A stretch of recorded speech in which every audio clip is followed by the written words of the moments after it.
exchange values. He explained that the rich man has no way of spending the produce of his estate but by giving it away to others, and these become in this manner dependent upon him. Smith 1978, 4.9, 202, see also Ibid, 410, Hume 1752a, 291, S. Johnson 1774, 85. Once the aristocracy obtained access to luxury goods, it abandoned its rustic hospitality. According to Smith, the arts which are now cultivated give him an opportunity of expending his whole stock on himself. He gives nothing away gratuitously, for men are so selfish that when they have an opportunity of laying out on their own person what they possess, though on things of no value, they will never think of giving it to be bestowed on the best purposes by those who stand in need of it. 1978, I.117, 50. Smith's discussion of the game laws offers an additional instance of his antagonism toward the gentry. For Smith, the game laws were irrelevant to capital accumulation. Recall how he attributed these laws to the perverse nature of the gentry. In so doing, Smith hid the conflict between labor and capital behind two layers of assertions. To begin with, the gentry are ostensibly concerned with an intense exploitation of the people. Smith was undoubtedly correct here, but his silence conveys the suggestion that capital is disinterested in matters of primitive accumulation. Then Smith went on to assert that the gentry's claim to an interest in economic success was spurious, arguing that their real concern was an atavistic love of hunting and a drive to dominate their fellow human beings. Smith 1978, 192, 1976, 3.2.10, 388. Here, as in the rest of his work, folly appears to be the most pervasive of all human faults. Conversely, rational thought, read Capitalism, would seem capable of excluding exploitation and misery from the world. Smith's avuncular posture makes for charming reading, but it is hardly satisfactory either as history or political economy. Smith's attitude towards such personal dependency appears ironic, considering that he frequently found himself dependent on aristocrats for assistance in obtaining teaching positions. Consider John Ray's 1895, 30, description of Smith's circumstances. In returning to Scotland, Smith's ideas were probably fixed from the first on a Scotch university chair as an eventual acquisition, but he thought in the meantime to obtain employment of the sort he afterwards gave up his chair to take with the Duke of Buccleuch, a travelling tutorship with a young man of rank and wealth. While casting about for a place of that kind, he stayed at home with his mother in Kirkcaldy for 2 full years. The appointment never came, because from his absent manner and bad address, we are told, he seemed to the ordinary parental mind a most unsuitable person to be entrusted with the care of spirited and perhaps thoughtless young gentlemen. But these visits he paid to Edinburgh in pursuit of this work bore fruit. The irony goes further. Smith's family, though not particularly wealthy, had its own strong aristocratic roots. His mother was from the Douglas family of Strathhenry, a great-great-granddaughter of Sir William Douglas of Lochleven, later Earl of Morton, the laird who held Mary Queen of Scots prisoner on an island in Lochleven, Scott 1934, 18. His father descended from a family of Aberdeenshire lairds at one time identified with Rothibeers Ben and later with Inveramsay, Ibid, 8. Nonetheless, Smith's branch of the family had long been at odds with traditional Scottish aristocratic values. According to Scott, Ibid, the more wealthy branch was strongly Jacobite, and the younger sons were even more forceful on the other side. Scott mentioned that during the Revolution, many members of the family displayed a flair for administration and won high posts. Dependency and unproductive labor. Smith's contemporaries commonly denounced particular occupations as unproductive. For example, the physiocrats deemed the labor of agricultural producers as the only productive labor. Smith, in contrast, distinguished labor as productive and unproductive according to the social relations of production. As a result, some workers in a particular occupation might be classified as unproductive workers while others would be productive. Smith left no doubt that he related the question of dependency to his theory of productive and unproductive labor. Smith clearly associated unproductive labor with the demeaning social relations characteristic of feudalism, Smith 1976, 2.3.9, 12, 334-35. Consider his comparison of the social relations of retainers and independent tradesmen. When the great proprietors of land spend their rents in maintaining their tenants and retainers, each of them maintains entirely all his own tenants and all his own retainers. But when they spend them in maintaining tradesmen and artificers, they may, all of them taken together, perhaps maintain as great, or on account of the waste which attends rustic hospitality, a greater number of people than before. Each tradesman or artificer derives his subsistence from the employment, not of one, but of 100 or 1,000 customers. Though in some measure obliged to them all, therefore, he is not absolutely dependent upon any one of them. Smith 1976, 3.4.12, 420. In effect, Smith considered one sort of labor to be productive because he approved of the social relations of commodity production, while condemning another type as unproductive because it entailed social relations of feudal dependency.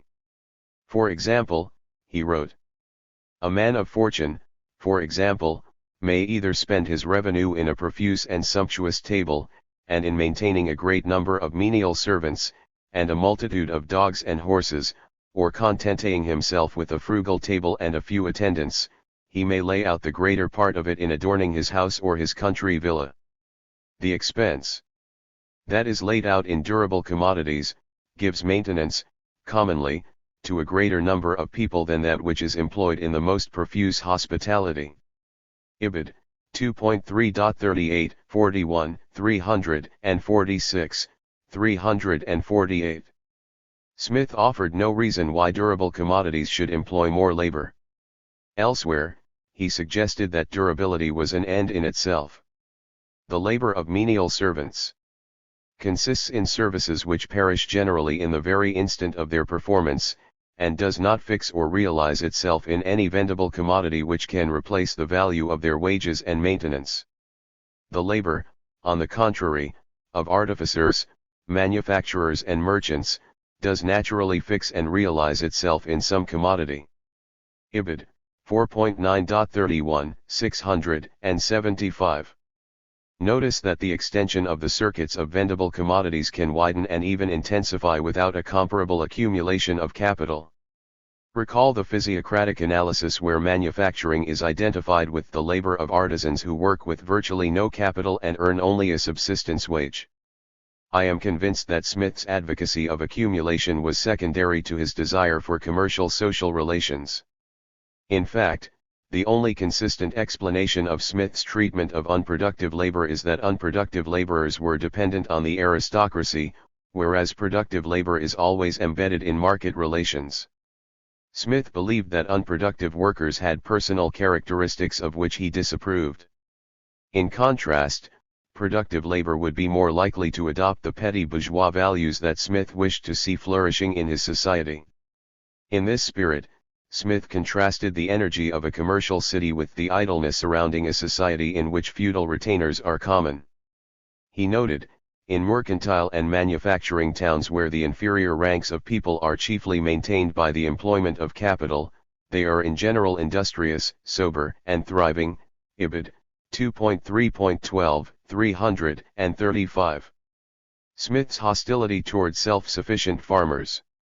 Although Smith denounced the aristocracy for keeping rural people dependent, he showed little concern for the dependent people of the countryside beyond superficially bemoaning their dependency.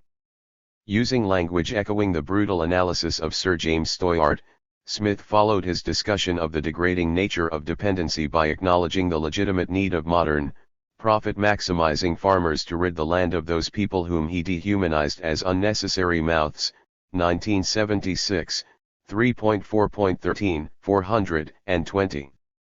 He also commended the diminution of cottagers, and other small occupiers of land, an event which has in every part of Europe been the immediate forerunner of improvement and better cultivation. Ibid. I.11.1.10, 243.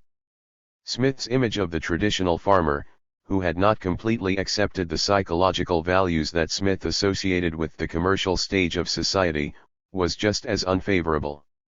He ridiculed their behavior. The habit of sauntering and of indolent careless application, which is naturally, or rather necessarily acquired by every country workman who is obliged to change his work and his tools every half hour, renders him always slothful and lazy, and incapable of any vigorous application even on the most pressing occasions. Ibid. I.7, 19.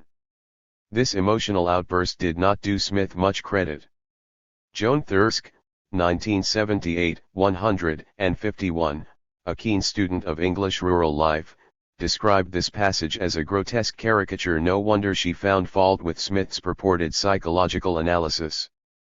John Stuart Mill, 1848, 2:126, also took issue with Smith on this passage. This is surely an exaggerated description of the inefficiency of country labor. Few workmen change their tools oftener than a gardener. Is he incapable of vigorous application? Why was Smith so hostile to the small producer?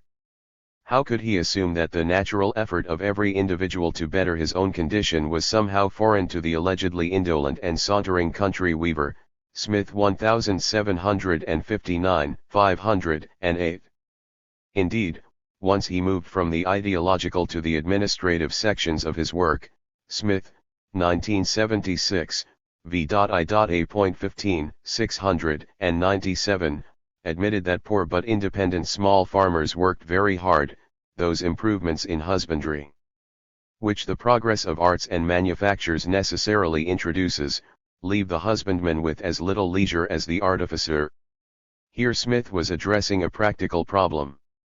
As we shall see, he was concerned that the demands on country folk were so great that they could not spare the time to form a militia.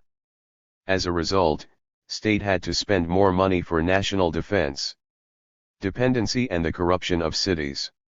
Smith's wide-ranging hostility extended to the working class as well. He feared the wrath of large masses of degraded workers huddled in large cities. In one justly famous denunciation of the dark side of the division of labor, he concluded, "In the progress of the division of labor, the employment of the far greater part of those who live by labor comes to be confined by a few very simple operations. But the understandings of the greater part of men are necessarily formed by their ordinary employments. The man whose whole life is spent in performing a few simple operations, of which the effects too are, perhaps, always the same, or very nearly the same, has no occasion to exert his understanding, or to exercise his invention in finding out expedients for removing difficulties which never occur. He naturally becomes as stupid and ignorant as it is possible for a human creature to become. But in every improved and civilized society this is the state into which the laboring poor, that is, the great body of the people, must necessarily fall, unless the government takes some pains to prevent it." Ibid. v.I.F.50, 781-82, emphasis added.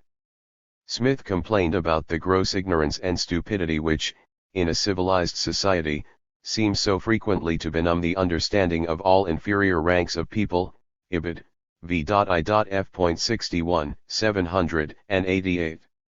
He continued, "A man, without the proper use of the intellectual faculties of a man, is, if possible, more contemptible than even a coward, and seems to be mutilated and deformed in a still more essential part of human nature."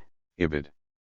Similarly, after telling his students about the benefits of the division of labor, Smith explained, "It is remarkable that in every commercial nation the low people are exceedingly stupid. The Dutch vulgar are eminently so. The rule is general, in towns they are not so intelligent as in the country, nor in a rich country as in a poor one." Smith 1978, 539. According to Smith, when a worker comes into a great city, he is sunk in obscurity and darkness. His conduct is observed and attended to by nobody, and he is very likely to neglect it himself, and to abandon himself to every sort of low profligacy and vice. Smith 1976, v.I.G.12, 795. These moral deficiencies threatened grave consequences for the rich, according to Smith, Ibid, v.I.F.50, 781-82, who warned that in the poor the hatred of labor and the love of present ease and enjoyment, are the passions which prompt to invade property, passions much more steady in their operation, and more universal in their influence. Given such attitudes, Smith was not well disposed toward the masses of urban workers. In fact, despite his low regard for independent farmers and farm workers, Smith, Ibid, I.X.C.24, 144, see also 1978, 539, held them in significantly higher esteem than unskilled urban workers. He exclaimed, "How much the lower ranks of the people in the country are really superior to those in the town, is well known to every man whom either business or curiosity has led to converse with both social relations and the military in Smith's work." The degradation of people who move from the countryside to large urban settlements posed a practical problem for Smith's vision of a commercial society. He knew that the bulwark of the traditional army consisted of the same small farmers who stood in the way of his desired commercial society. These farmers made excellent soldiers. The rhythms of agrarian life were ideally suited to warfare, since peasants could participate in military campaigns during the off-season. Sweeping the majority of these small farmers off the land would transform them into landless farm workers or urban proletarians, who would be less suited to serve in the military. While the economic failure of the farmers would weaken the military, the success of other occupations would limit the pool of willing and able soldiers. Specifically, Smith, 1978, 4.170, 266, fretted that the minority of urban workers who succeed in commercial society would be disinclined to participate in the military. The better sort of mechanics could not get a sufficient compensation for the loss of their time while on military duty. An army composed of gentlemen has occasion for very little discipline. In addition, employers would be loath to let their best workers participate in the military. In a state where arts, manufactures, and handicrafts are brought to perfection, they cannot dispense with laborers in this manner without the total loss of business and destruction of the state. Every hour a smith or a weaver is absent from his loom or the anvil, his work is at a stop, which is not the case with the flocks of a shepherd or the fields of the husbandman. Ibid, 230, see also Smith 1976, v.I.A.9, 694-95, Hume 1752b, 259-60. The reluctance of the aspiring petty bourgeoisie to serve in the military would leave national defense in the hands of the two classes that represented the greatest threat, in Smith's view, to commercial society, the aristocracy and the unreformed workers, who resented the new society. Smith, 1978, 4.170, 266, warned, "But when the army comes to be composed of the very meanest people, they must be forced into a standing army and a military discipline must be established. Unfortunately, troops in these standing armies are very much dependent on their officers." Ibid, 4.89, 234. Smith feared this arrangement would become a recipe for usurpation of power, since the temptation to subvert the state when offered is such as few men would be able to resist. Ibid, 236. Presumably, the greater threat is that neither the officers nor their men would display a sufficiently respectful attitude toward private property. To make matters worse, Smith realized that the wealth of a commercial society would make it an inviting target for foreign powers. According to Smith, an industrious, and upon that account a wealthy nation, is of all nations the most likely to be attacked. The natural habits of the people render them altogether incapable of defending themselves. 1976, v.I.A.15, 697-98. Smith's Humanism and National Security. Crawford Goodwin, 1991, 23, once observed, "Classical political economy was forged on the anvil of war." The 7 Years' War barely ended when Smith published The Wealth of Nations. Goodwin shows that the military was a significant element in Smith's thought. Smith, 1776, v.I.A.14, 697, even proclaimed the art of war the noblest of all arts.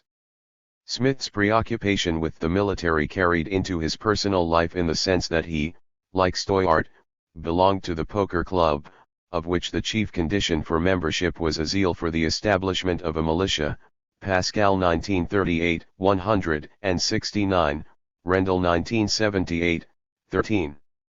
This concern for national security also led him to contradict much of the rest of his work. For example, in the context of national security, Smith abandoned his call to crush the nobility. Instead, Smith proclaimed that the hereditary nobility is the great security of the people's liberty, 1978, 444, see also 1976, v.I.A.41, 706-77. Again, considerations of national security prompted Smith to take note of the negative side of commercial society. For example, he complained in his lectures on jurisprudence that commerce erodes the military spirit of the people. Another bad effect of commerce is that it sinks the courage of mankind, and tends to extinguish martial spirit. In all commercial countries the division of labor is infinite, and everyone's thoughts are employed on one particular thing. The defense of the country is therefore committed to a certain set of men who have nothing else to do, and among the bulk of the people military courage diminishes. They grow effeminate and dastardly. Smith 1978, 540, see also 540, and 1976, v.I.A.15, 698. Such anxiety prompted Smith to make one of his rare references to the social division of labor.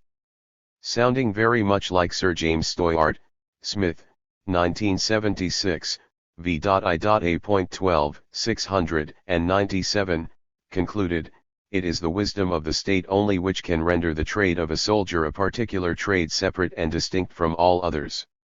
Smith's trepidation about the future of the military led him to advocate that the state offer prizes to encourage military and gymnastic exercises so that the people would maintain a proper martial spirit, 1976, v.I.F.58, 786. Given his fears about the discipline of both the military and the working class, Smith called for state intervention in the educational process. Hopefully, schooling could make the potentially unruly working class more accepting of both military discipline and property rights. This concern led Smith, Ibid, v.I.F.50, 781, to make his famous lament in the previously cited passage concerning the deleterious effects of the division of labor that began in the progress of the division of labor, the employment of the far greater part of those who live by labor comes to be confined by a few very simple operations. Typically we find part of this citation offered as evidence of Smith's humanitarian concern for workers. The full citation suggests that workers may be stupid but the division of labor is responsible for their plight. It does seem to fly in the face of Thirsk's claim that Smith left out the human costs of his program. Seen in a fuller context, we can see that Smith was not at all concerned about the conditions of the workers in this passage. Instead, he was troubled about threats to the welfare of the rich. Consider the ellipsis before the end of the citation about the harmful effects of the division of labor. The typical individual is incapable of defending his country in war. The uniformity of his stationary life naturally corrupts the courage of his mind, and makes him regard with abhorrence the irregular, uncertain, and adventurous life of a soldier. It corrupts even the activity of his body. His dexterity at his own particular trade seems to be acquired at the expense of his intellectual, social, and martial virtues.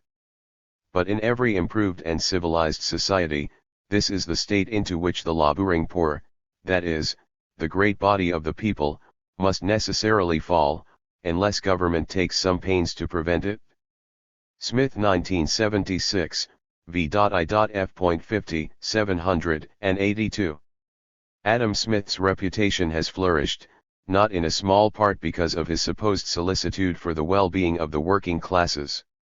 Modern authors often will out the preceding portion of the above citation to prove that Smith rose above his time, crying out for justice for the working class. In reality, the continuation of the citation indicates nothing of the kind. Smith's attention was elsewhere at the time.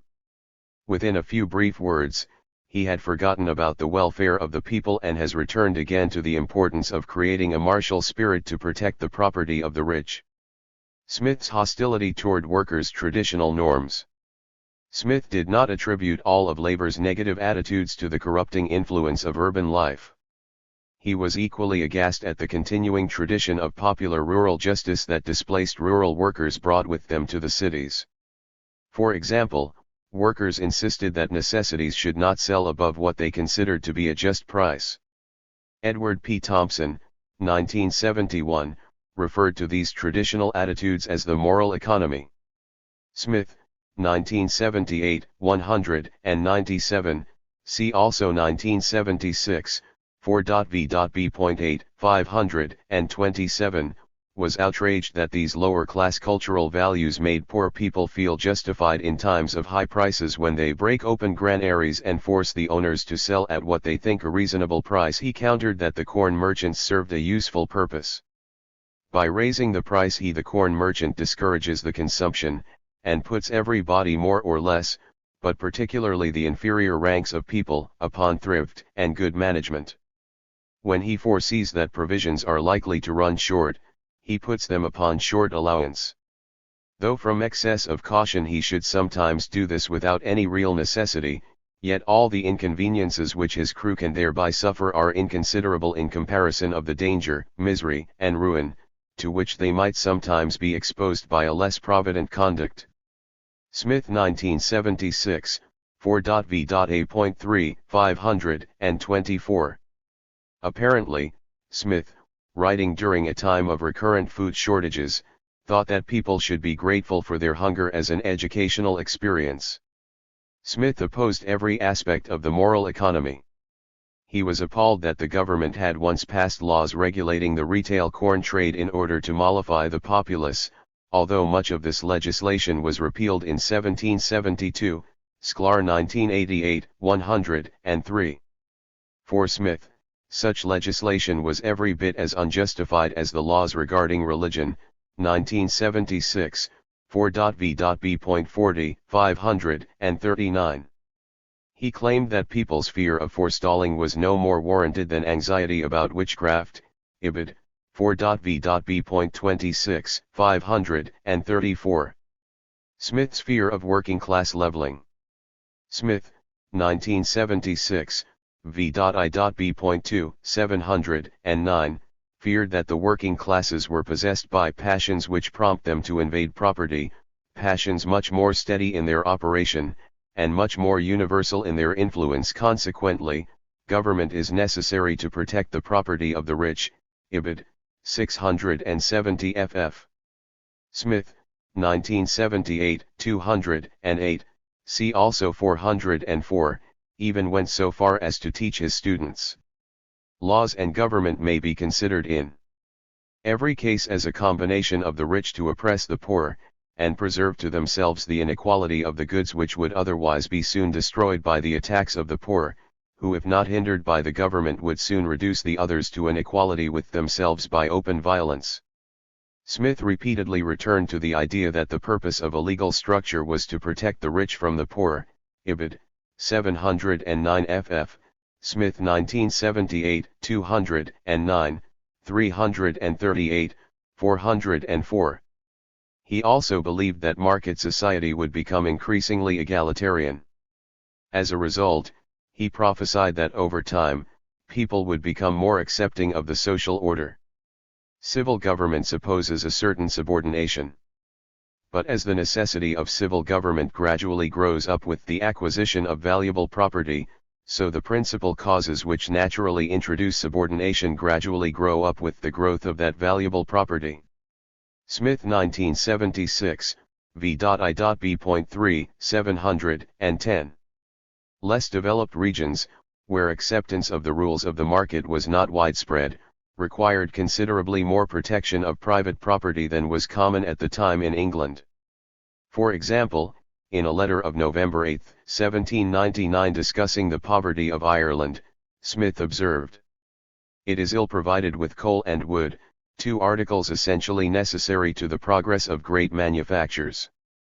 It wants order, police, and a regular administration of justice both to protect and restrain the inferior ranks of people, articles more essential to the progress of industry than both coal and wood put together." Cited in Mosner and Ross 1977, 243.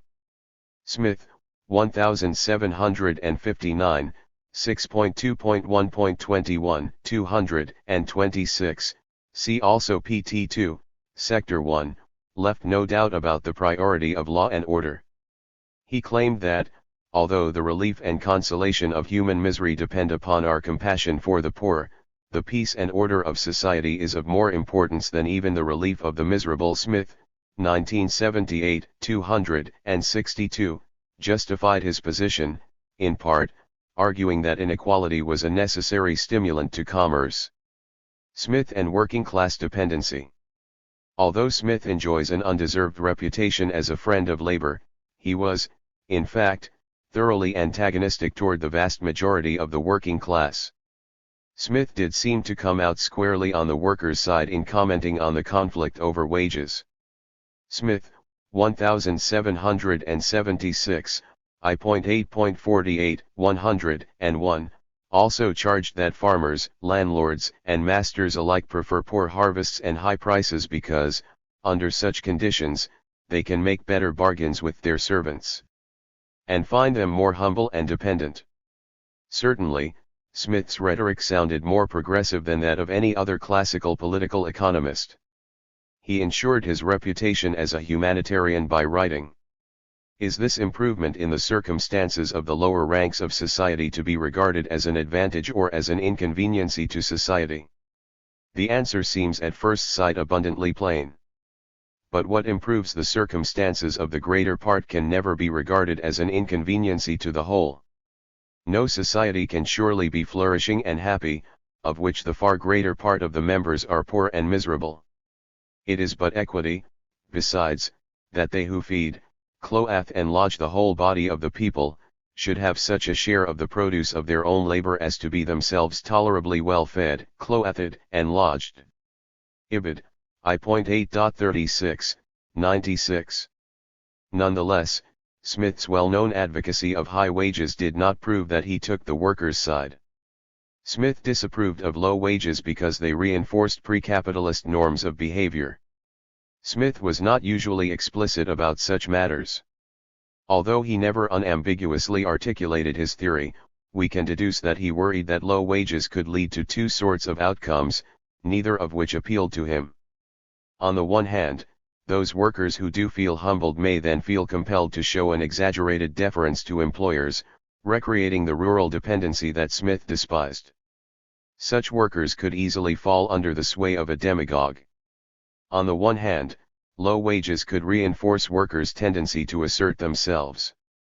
These sort of workers are likely to follow the dictates of the moral economy and attack property or participate in other mob actions.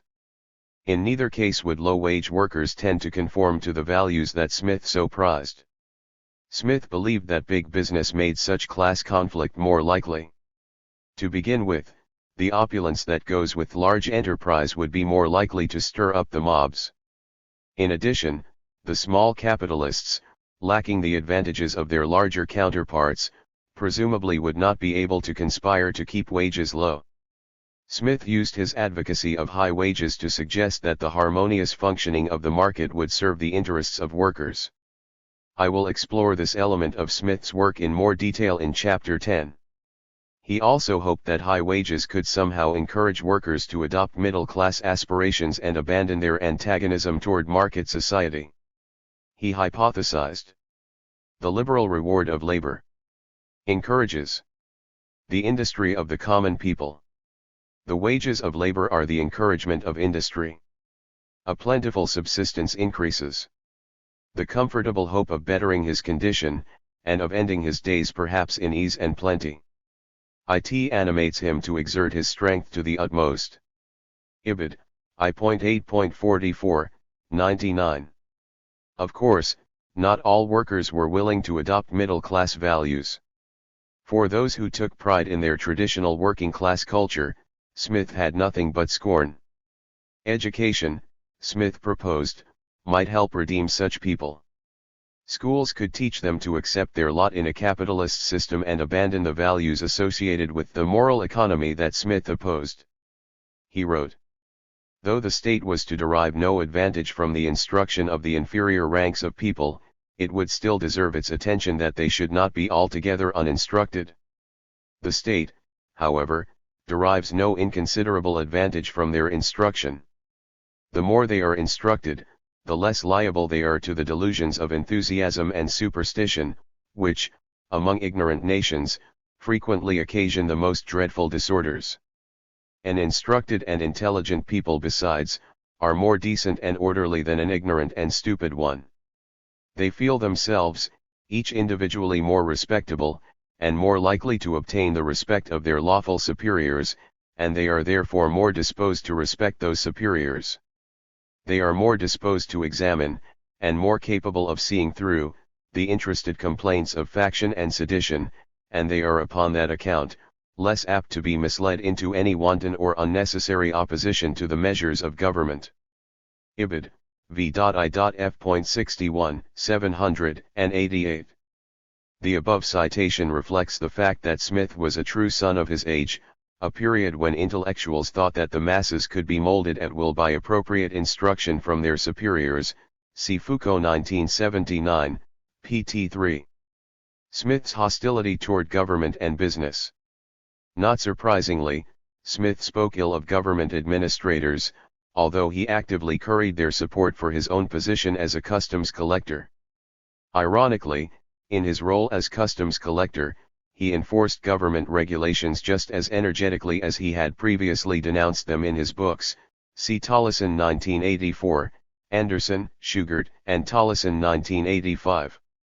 However, since we popularly associate Adam Smith with a critique of government, we can let his views on that subject go without further comment. Instead, we will now turn to the strangest entry in Smith's extensive catalogue of villains, the capitalist. Many people are startled to learn that Adam Smith, the great defender of capitalism, had few good words for the capitalists.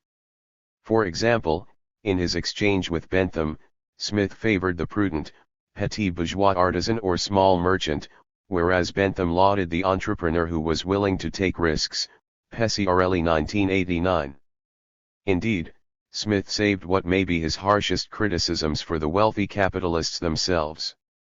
Time and time again, he attributed the lofty position that the successful capitalist occupied to government favoritism, perhaps giving light to his fable that capital had evolved naturally.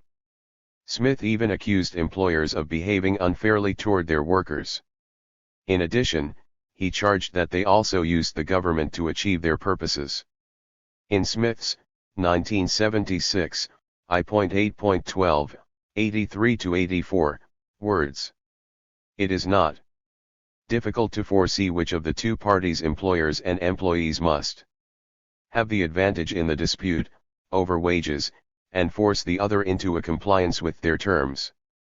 The masters, being fewer in number, can combine much more easily, and the law, besides, authorizes or at least does not prohibit their combinations, while it prohibits those of the workmen. Even when they resorted to violence, Smith felt that workers would still be at a disadvantage vis-a-vis their employers. He concluded a page-long discussion of the advantages enjoyed by employers of labor with the comment: the workmen, accordingly, very seldom derive any advantage from the violence of those tumultuous combinations, which, partly from the interposition of the civil magistrate, partly from the superior steadiness of the masters, partly from necessity, generally end in nothing but the punishment or ruin of the ringleaders. Ibid. I.8.13, 85. Although strikes may not promise much to workers, the market did not offer a particularly attractive prospect either. In the next paragraphs, Smith suggested that the lower bound to wages was set only by the minimum level of subsistence, 1976, I.8.15, 85. Smith's hostile attitude toward the wealthy capitalists is ironic, since Smith himself had sought out the assistance of powerful merchants in obtaining his initial academic appointment. Most people credit Smith's antagonism toward business as further evidence of his egalitarianism, although one writer noted that Smith's attitude might reflect personal resentment. Some part of the intensity of Smith's attacks on businessmen may be explicable at a personal level. A general distaste for the everyday reality of commercial society was likely to be manifest in a reclusive intellectual of modest means, Coleman 1988, 162. William Baumol, 1976, collected numerous extracts intended to prove that Smith was a friend of labor by demonstrating Smith's hostility toward business. In reality, with a single exception, Smith did not write any of Baumol's collection of citations for the support of labor. Instead, he was either attacking corporate business, which enjoyed exclusive privileges, or denouncing the anti-competitive behavior typical of entrenched business interests. The only exception in Baumol's collection is a paragraph that concerns the tendency of business to criticize high wages while remaining silent about high profits, Smith 1976, I.9.24, 115. Baumol's reference to the citation presents a puzzle. Edwin Cannon, editor of the edition that Baumol used for his references, pointed out an almost identical passage that occurs later in the book, although Baumol never cited it as evidence for his argument. The context of this second citation indicates that Smith again had in mind corporate business rather than business in general, Ibid. 4.7.c.29, 599. My interpretation of Smith's attitude toward business is different. I will show that Smith did want higher wages as such. His underlying interest in this regard was his hope that higher wages would undermine working-class culture and make the workers more like the petty bourgeoisie. 9. The revisionist history of Professor Adam Smith. Smith's ideological context.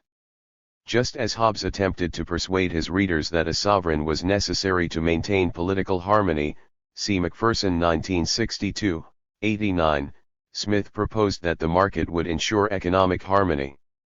Unlike Hobbes, Smith did nothing to show how this harmony of wage labor originated. Had he based his analysis on history, he would have had to confront the bloody process of primitive accumulation. Smith ignored such matters. He merely assumed that capital had already forced labor into a situation in which most workers had to choose between accepting wage labor or starving. In that context, wage labor appeared to be a voluntary affair. Once capital no longer had to rely as extensively on the initial extra-market compulsion to create wage labor, Smith could argue that contrived measures to undermine the self-sufficient household were unnecessary. With the establishment of an epoch in which the silent compulsion of economic relations had become more effective, Marx 1977, 899, capital could pretend that workers were willing partners in a mutually rewarding transaction. Smith's theory of harmony was at odds with the popular understanding of his time that the existence of wage labor was bound up with some means of coercion, see Wiles 1968. For some exceptions, however, around 1760, people first began to mention the possibility that the system could rely on the incentive of wages rather than external compulsion, Coates 1958, 35, conversely, see Hobsbawm 1974. Real wages in England between 1770 and 1800 were falling or, at best, stagnant, Dean 1957, 92, perhaps indicating that primitive accumulation had set the stage for silent compulsion. Of course, employers still used coercive practices to control workers. As late as 1815, the British government prohibited skilled English workmen from emigrating, Marx 1977, 719, a matter of prime importance for employers of skilled labor.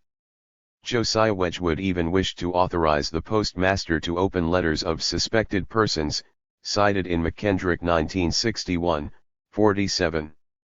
So pervasive was this selective reliance on market forces that no one saw anything unusual in proposals such as Wedgwood's.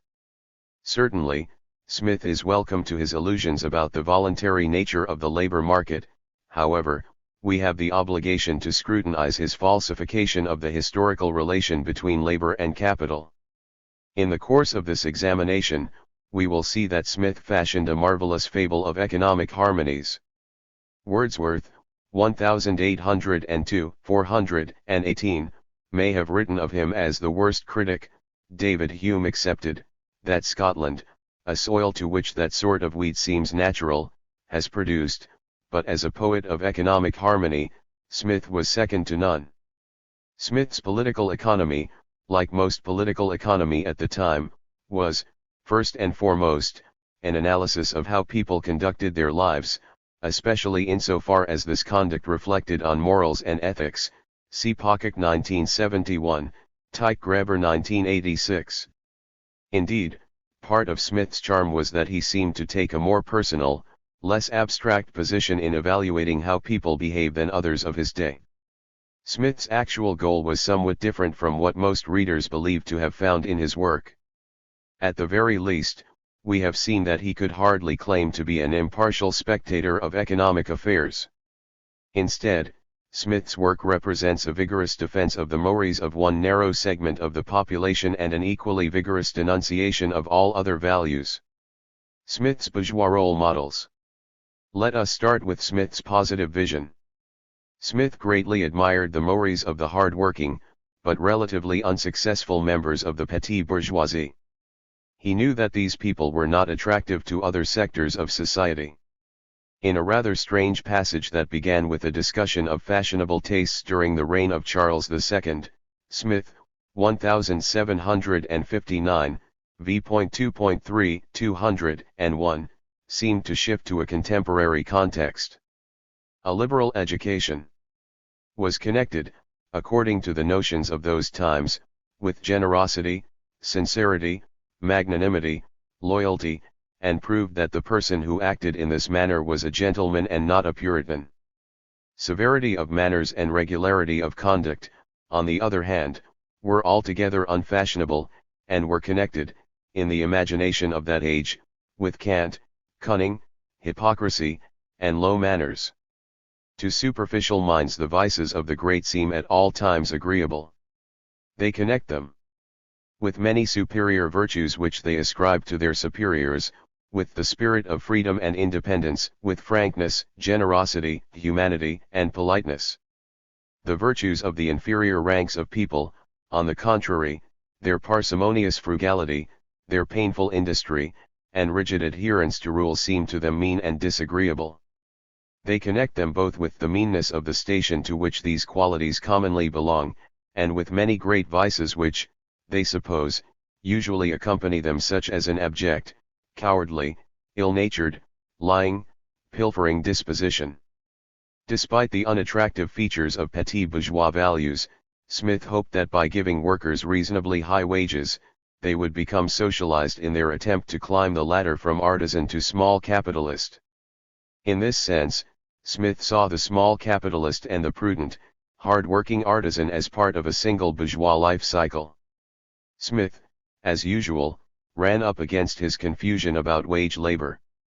At times, he seemed to favor a world of petty commodity production, where nobody would be in the employ of another. For example, he wrote that nothing can be more absurd, however, to imagine that men in general should work less when they work for themselves, than when they work for other people. A poor independent workman will generally be more industrious than even a journeyman who works by the piece. Smith 1976, I.8.48, 101. More frequently, Smith accepted that in a market society, every man is rich or poor according to the labor of other people, which he can command, or which he can afford to purchase, Ibid, I.V.1, 47. In this spirit, Smith noted that the greater part of the workmen stand in need of a master to advance them the materials of their work, and their wages and maintenance, Ibid, I.8.8, 83. Despite his antagonism to dependency, Smith enthusiastically accepted this impersonal form of command over labor. In this sense, he limited his opposition to dependency to the personal dependency typical of feudal relations. We should note that, at this level of discussion, the notion of class is absent from Smith's analysis. Although wage labor was to be commonplace in Smith's ideal world, presumably all workers could be diligent enough that, sooner or later, they too would be independent or even capable of hiring their own workers. This idea might seem fanciful. By the 19th century it had gained wide acceptance, Foner 1970.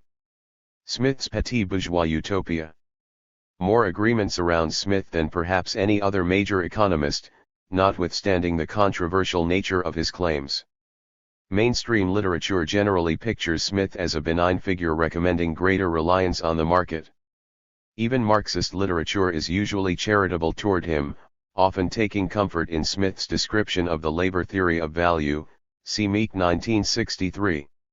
What dissent there is, concerns the extent to which the wealth of nations represents an effort to promote free market ideology rather than objective economic analysis. As we have seen, Smith is a far less attractive figure, one who was intolerant of all but a narrow swath of society. Smith expressed antagonism toward large capitalists, who in his view connive and conspire against workers. He called for the destruction of the nobility, and displayed an unpleasant contempt for the masses of workers and small farmers. Only small capitalists and ambitious artisans won his unalloyed admiration. Smith, 1978, 320, himself tells us that his ideal role models were the bustling, spirited, active folks, or perhaps the better sort of mechanic, who can't brook oppression and are constantly endeavoring to advance themselves, who naturally join in with the democratical part of the Constitution and favor the principle of utility only, that is, the Whig interest. This group would include skilled artisans, small merchants, and manufacturers, as well as supposedly self-made intellectuals. Like himself. Unlike the nobility who enjoyed rank and privilege as a birthright, or the poor who lacked the initiative to advance themselves, the petty bourgeoisie with whom Smith personally identified supposedly earned their status by dint of hard work. Certainly the artisans and small merchants so well loved by Smith were not at all like Joseph Schumpeter's heroic entrepreneur.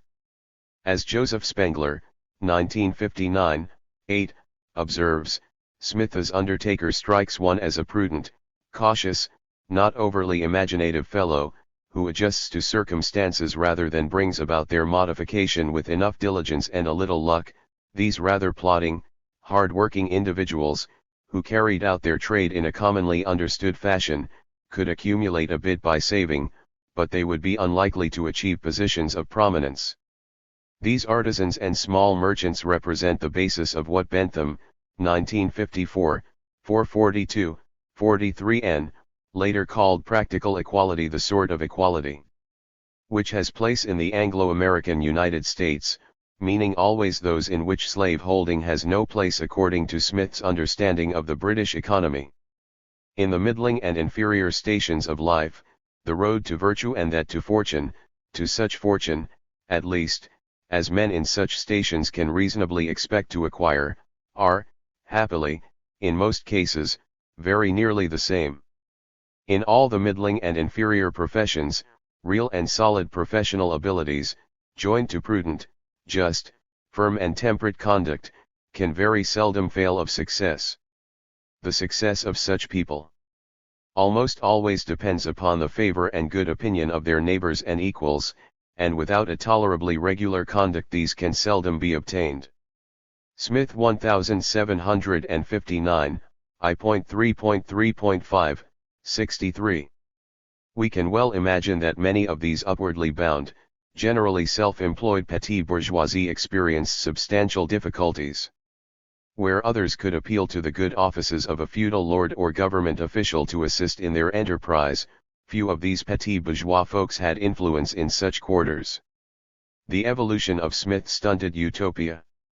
In his disapproval of the direct social relations that characterized the associations among workers, and between the aristocracy and their dependents, Smith consoled himself that society naturally progressed through 4 stages, beginning with hunting and gathering and culminating in commercial society.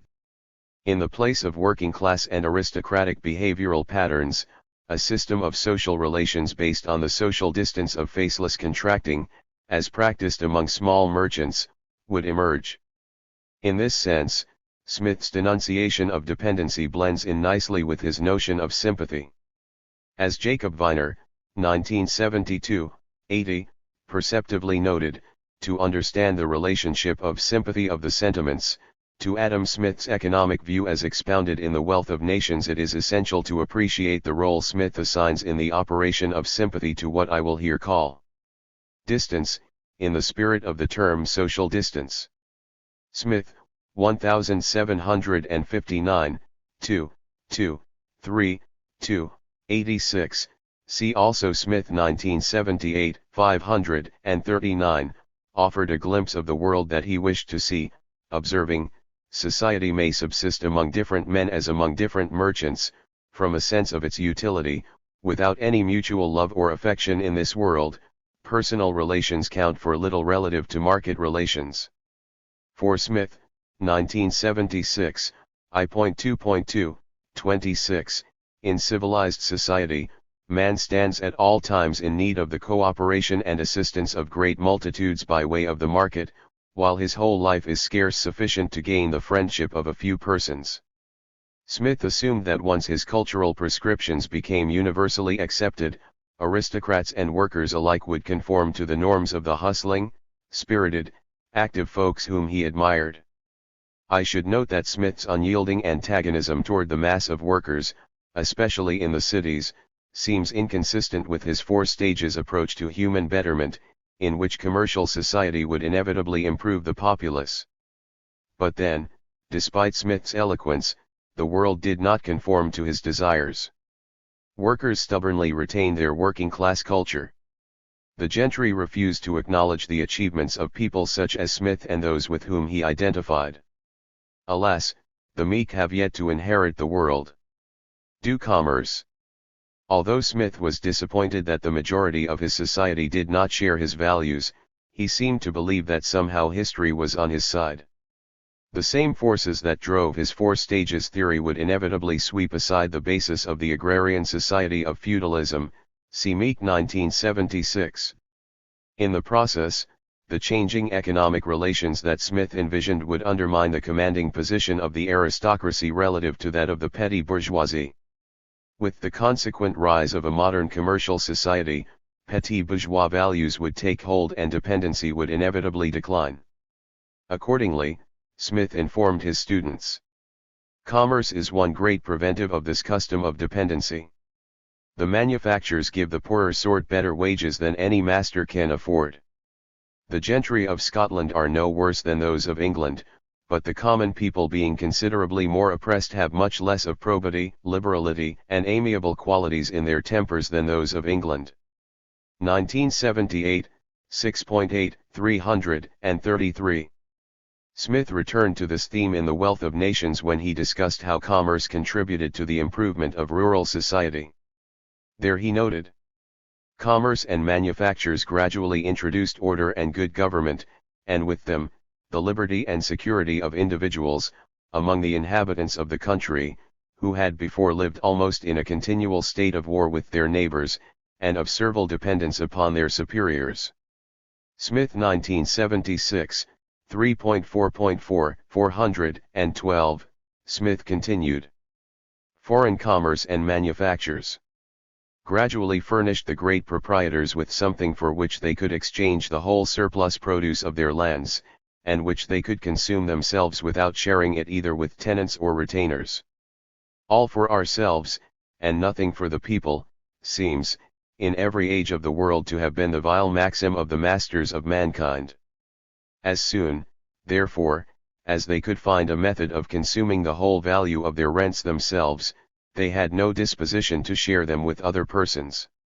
For a pair of diamond buckles perhaps, or for something as frivolous and useless, they exchanged the maintenance, or what is the same thing, the price of the maintenance of 1,000 men for a year, and with it the whole weight and authority which it could give them. Ibid. 3.4.10, 418-19. Samuel Johnson, 1775, 94, made a similar point. Money confounds subordination, by overpowering the distinctions of rank and birth, and weakens authority by supplying power of resistance, or expedients for escape.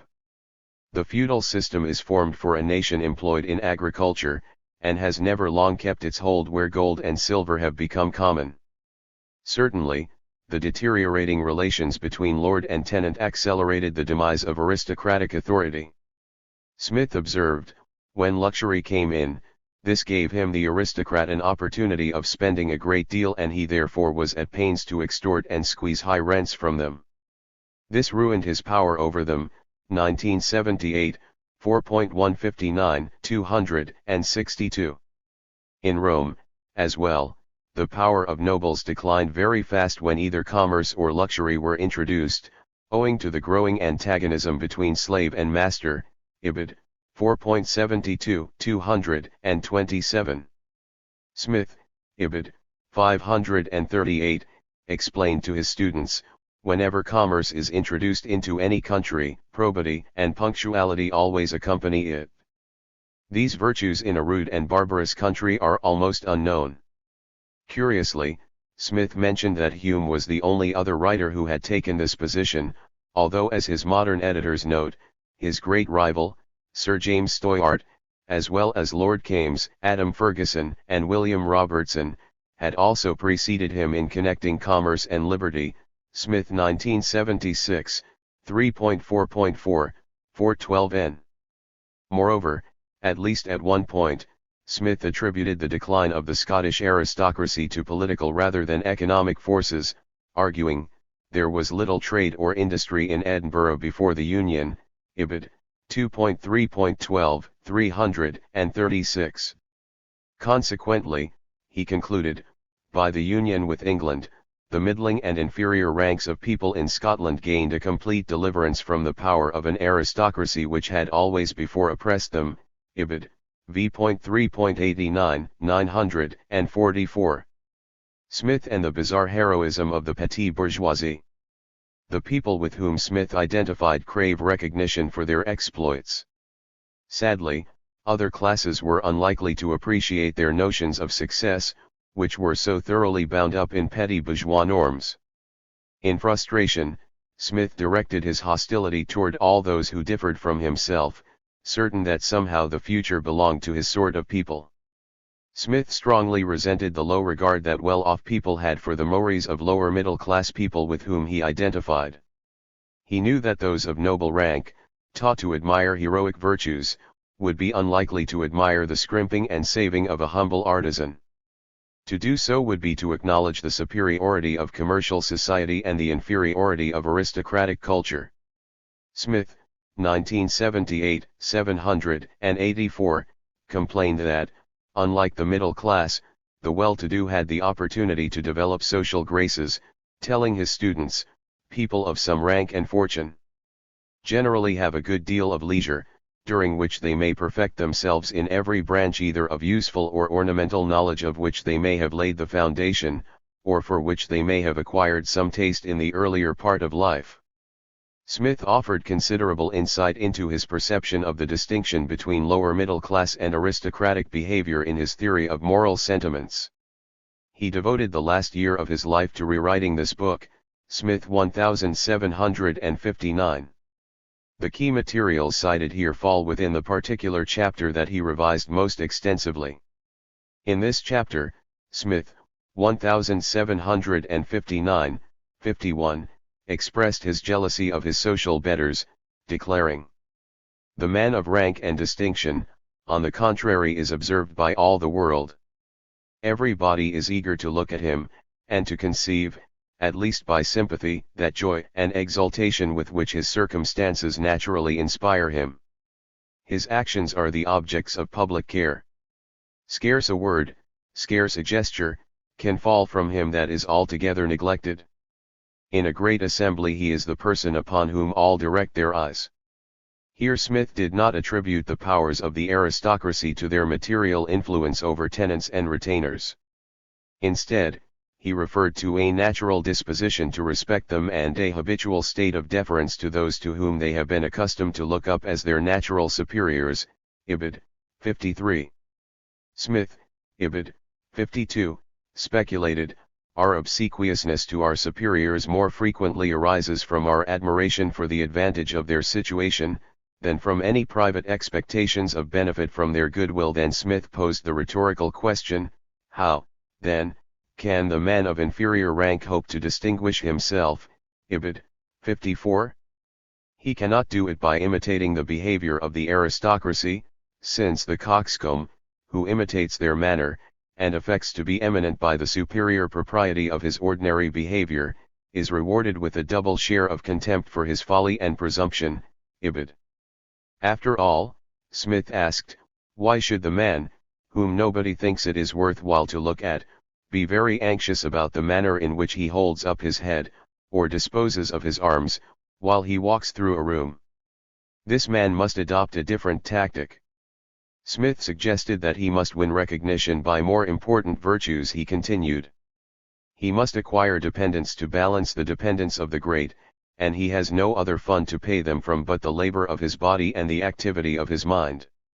He must cultivate these. Therefore, he must acquire superior knowledge in his profession, and superior industry in the exercise of it. He must be patient in labor, resolute in danger, and firm in distress. These talents he must bring into public view, by the difficulty, importance, and at the same time, good judgment of his undertakings, and by the severe and unrelenting application with which he pursues them. Probity and prudence, generosity and frankness, must characterize his behavior upon all ordinary occasion. Ibid. 55. Notice that Smith commended the prudent man to take on dependence, but that this sort of dependency was somehow superior to the dependency associated with the despicable nobility. Perhaps Smith saw no other way. He accepted the reality that prudence commands a certain cold esteem, but seems not entitled to any ardent love or admiration. Ibid. 216. Nonetheless, Smith, Ibid. 213, observed that the desire of being the proper objects of this respect of equals, of deserving and obtaining this credit and rank among our equals, is, perhaps, the strongest of all our desires. How else could the prudent man win admiration except by taking on dependence? This change in Smith's attitude toward dependency pales in comparison with the remarkable, or should I say, fantastic reversal, which follows. Without warning, Smith somehow endowed the prudent man with the heroic virtues typically associated with the nobility, while he rebuked the aristocrat for cowardice. The man without social stature must at the same time, be forward to engage in all those situations, in which it requires the greatest talents and virtues to act with propriety, but in which the greatest applause is to be acquired by those who acquit themselves with honor. With what impatience does the man of spirit and ambition, who is depressed by his situation, look around for some great opportunity to distinguish himself. No circumstances, which can afford this, appear to him undesirable. He even looks forward to the prospect of foreign war, or civil dissension, and with secret transport and delight, sees through all the confusion and bloodshed which attend them, the probity of those wished for occasions presenting themselves, in which he may draw upon himself the attention and admiration of mankind. The man of rank and distinction, on the contrary, whose whole glory consists in the propriety of his ordinary behavior, who is contented with the humble renown which this can afford him, and has no talents to acquire any other, is unwilling to embarrass himself with what can be attended either with difficulty or distress. To figure at a ball is his greatest triumph, and to succeed in an intrigue of gallantry, his highest exploit. Ibid. 55. Smith's strange reverie tells us that something was amiss with the good professor. How could it be that Adam Smith, who was typically disdainful of heroic virtues, could suddenly transform his petit bourgeois role model into a hero? Could Smith have seen himself as such a hero? At least on one occasion, he did seem to cast himself into a heroic role. In The Wealth of Nations, a work that he described in a letter to Andreas Holt of October 26, 1790 as a very violent attack upon the whole commercial system of Great Britain.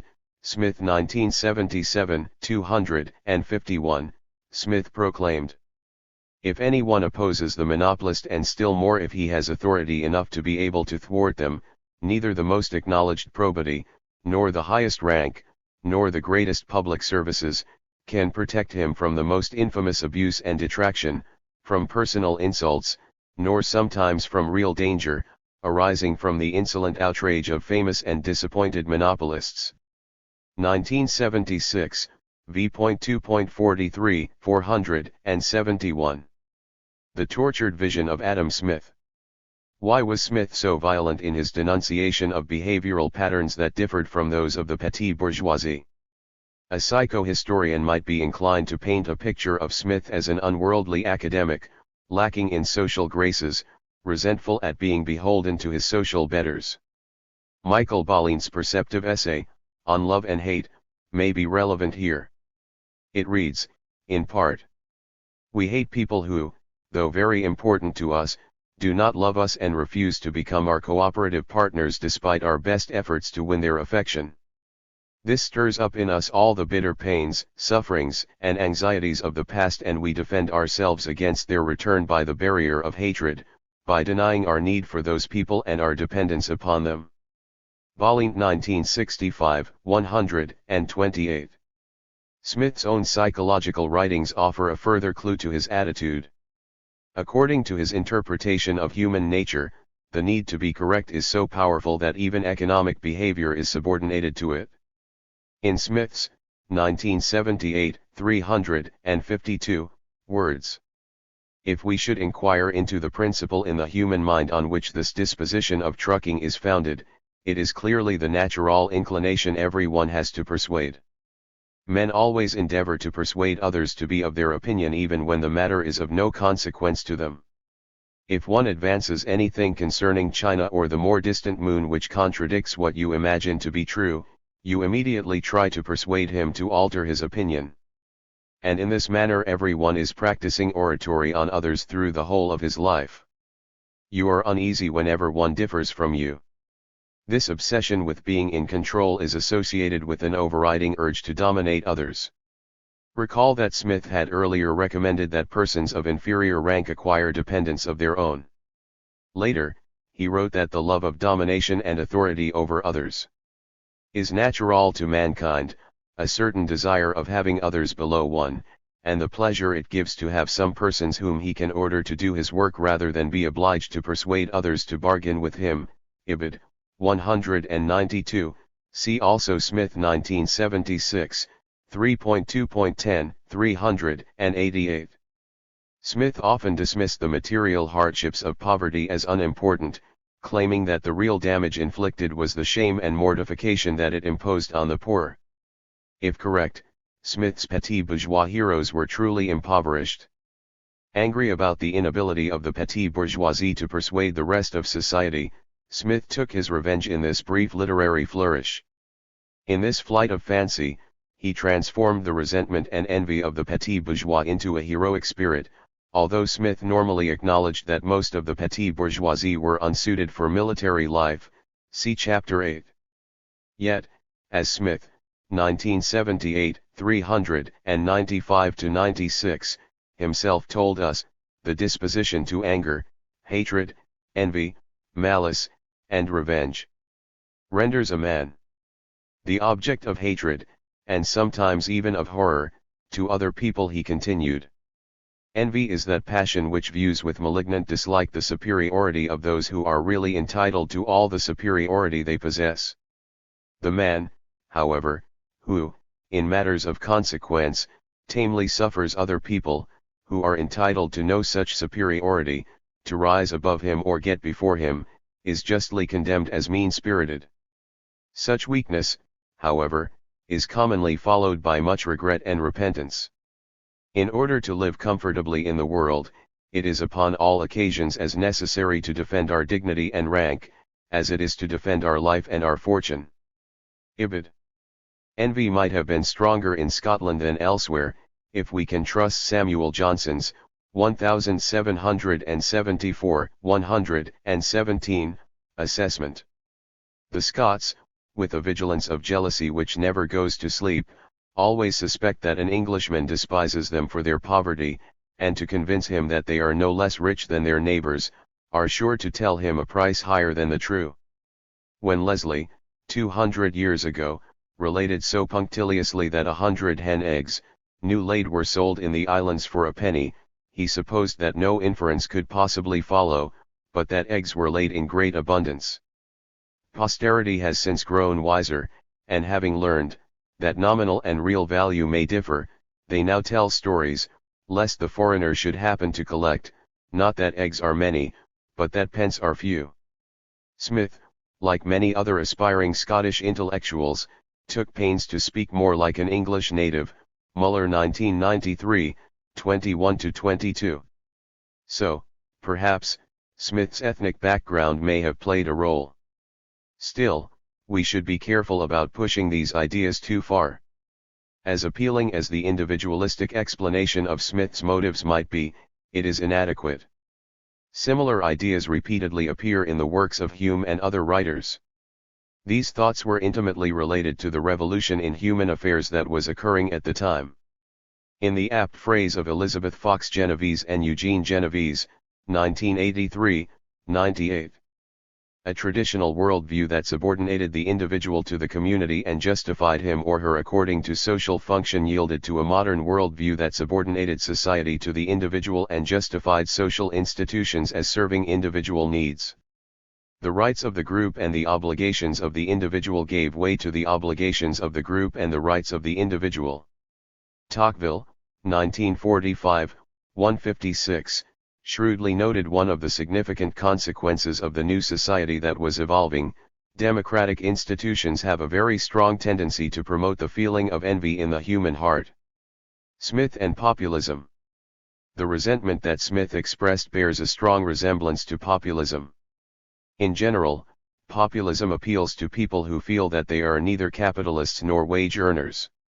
Like Smith, populists feel threatened both by those above and below them in social status and usually blame their problems on the machinations of powerful elite groups. Populists frequently reject complex analyses of the world in favor of more simplistic solutions. The most common populist nostrums are paper money schemes or the breakup of monopolies. Although laissez-faire is not usually associated with populism, it probably should be. As Noel Thompson, 1977-1984, has shown, the purportedly Ricardian socialists should be considered populists, or even better, Smithian anarchists. I suspect that Smith's work earned much of his popularity because he expressed so eloquently what others deeply felt. Unlike many of the less educated populists, Smith was usually able to sublimate his rage into his charming theory of the invisible hand, in which competition and even aggression is channeled into harmonious actions that better the world. Frequently, cracks appeared in this fantasy, and the harsh reality of the world around him intruded. At such times, we can catch a glimpse of Smith's theory of primitive accumulation. Smith's vision of the bizarre heroism of the petite bourgeoisie seems to reflect his own rage at those who refused to adopt the values that were so dear to him. Even if Stoyart's language was brutal, I suspect that society has more to fear from the repressed emotions of someone like Smith. His metaphor of the invisible hand may be relevant in this regard. We may equate friendship with an open, outstretched hand, but an invisible hand has something sinister about it. In this spirit, Macbeth requested that the darkness of night, with thy bloody and invisible hand, cover up the crimes he was about to commit, Macbeth 2.2. Or we could turn to Friedrich Nietzsche's eerie discussion of the invisible hand. If I wanted to shake this tree with my hands, I should not be able to do it. But the wind, which we do not see, tortures and bends it in whatever direction it pleases. It is by invisible hands that we are bent and tortured worst. It is with man as it is with the tree. The more he aspires to height and light, the more strongly do his roots strive earthward, downward, into the dark, the deep into evil. Adam Smith's socio-psychological theories of harmony. Adam Smith's discovery of the division of labor.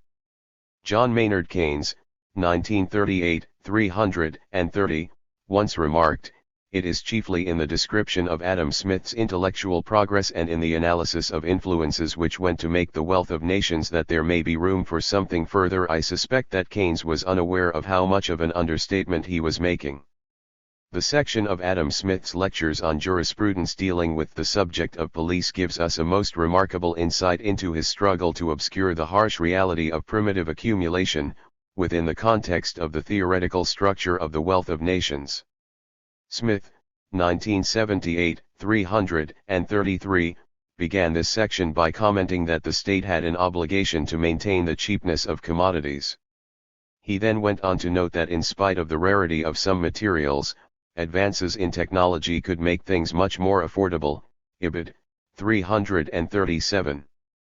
Such progress requires the enforcement of the law, which is necessary for the preservation of that useful inequality in the fortunes of mankind. Ibid.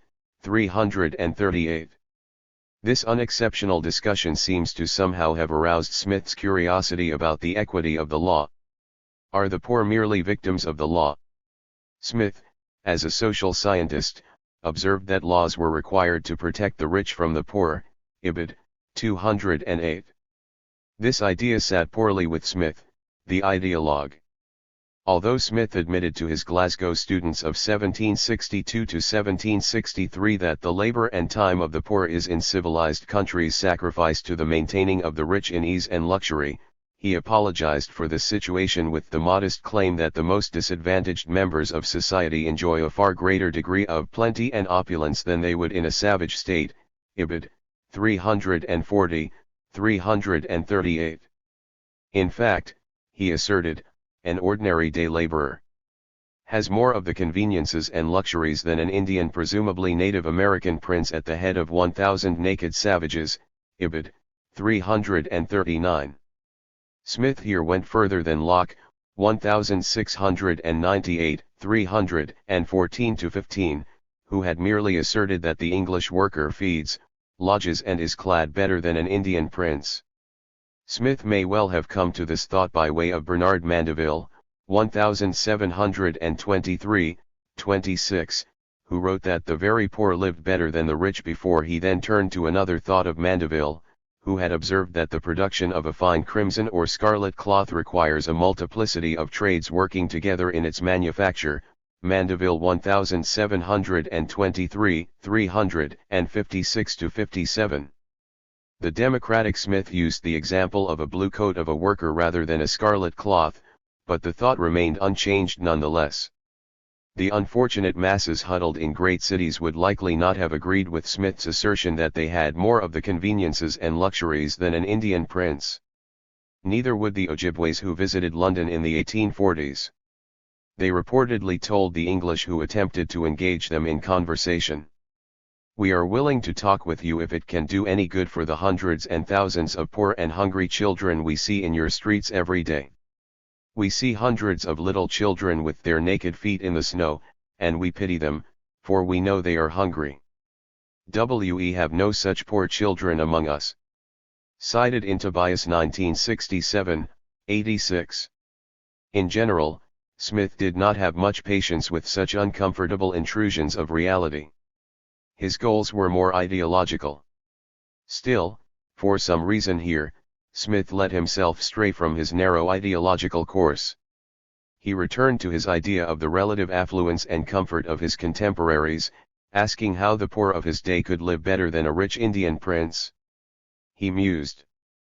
But that the poor day laborer or indigent farmer should be more at ease, notwithstanding all oppression and tyranny, should be more at his own ease than the savage, does not appear so probable.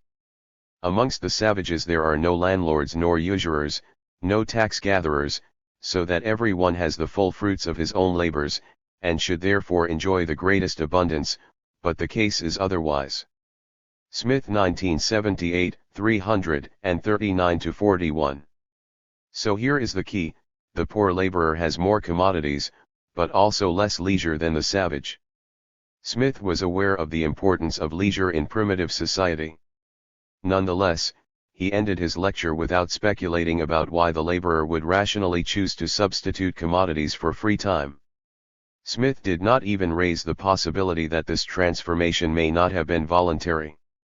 In his earlier works, Smith had addressed the role of class in the evolution of leisure.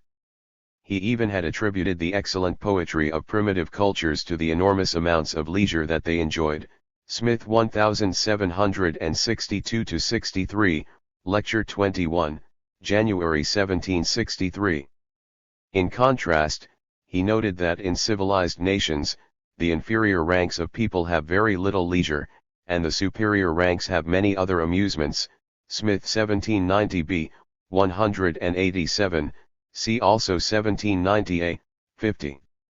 In any case, the elimination of his contemporaries' leisure does not seem to have aroused Smith's curiosity.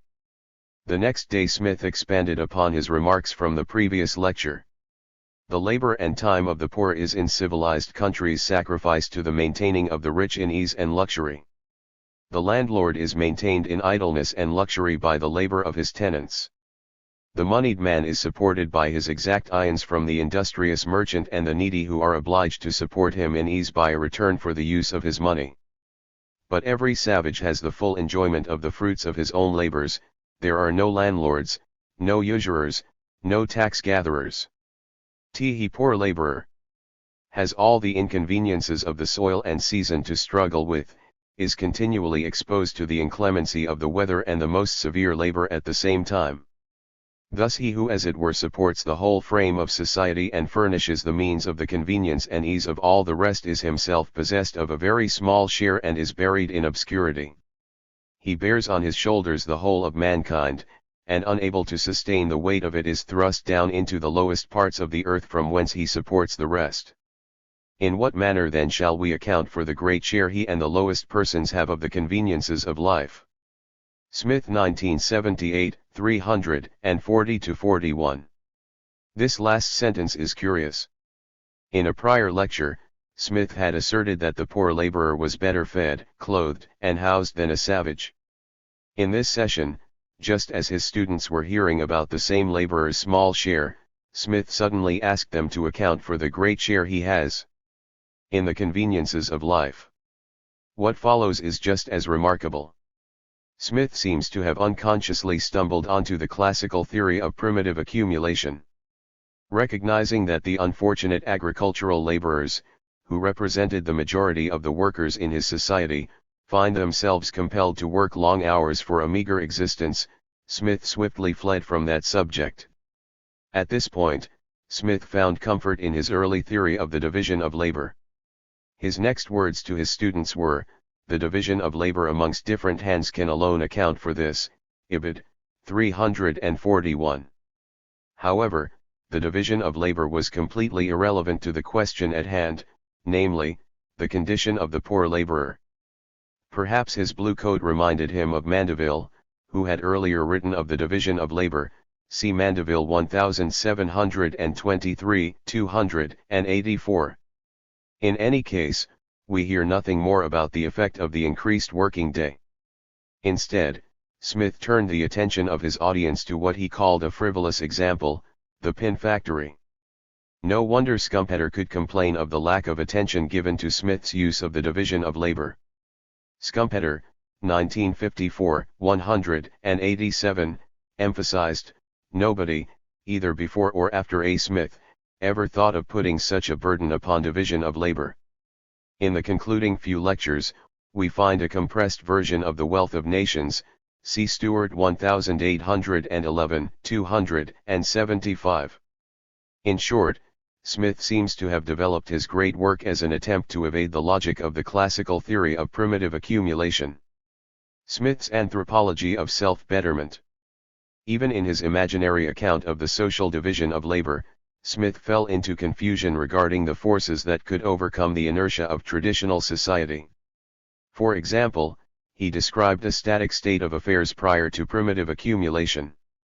He speculated that in that rude state of society in which there is no division of labor, in which exchanges are seldom made, and in which every man provides enough for himself, it is not necessary that any stock meaning capital should be accumulated, Smith 1976, 2.3, 277, see also Marx 1967, 2:140n.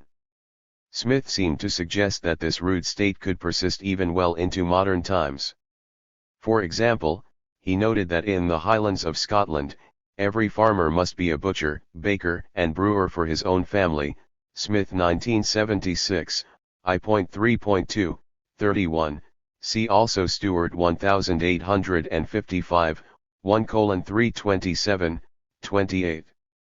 Nonetheless, Smith speculated elsewhere that each society was inevitably bound to transcend the rude state because a social division of labor naturally evolves from agriculture.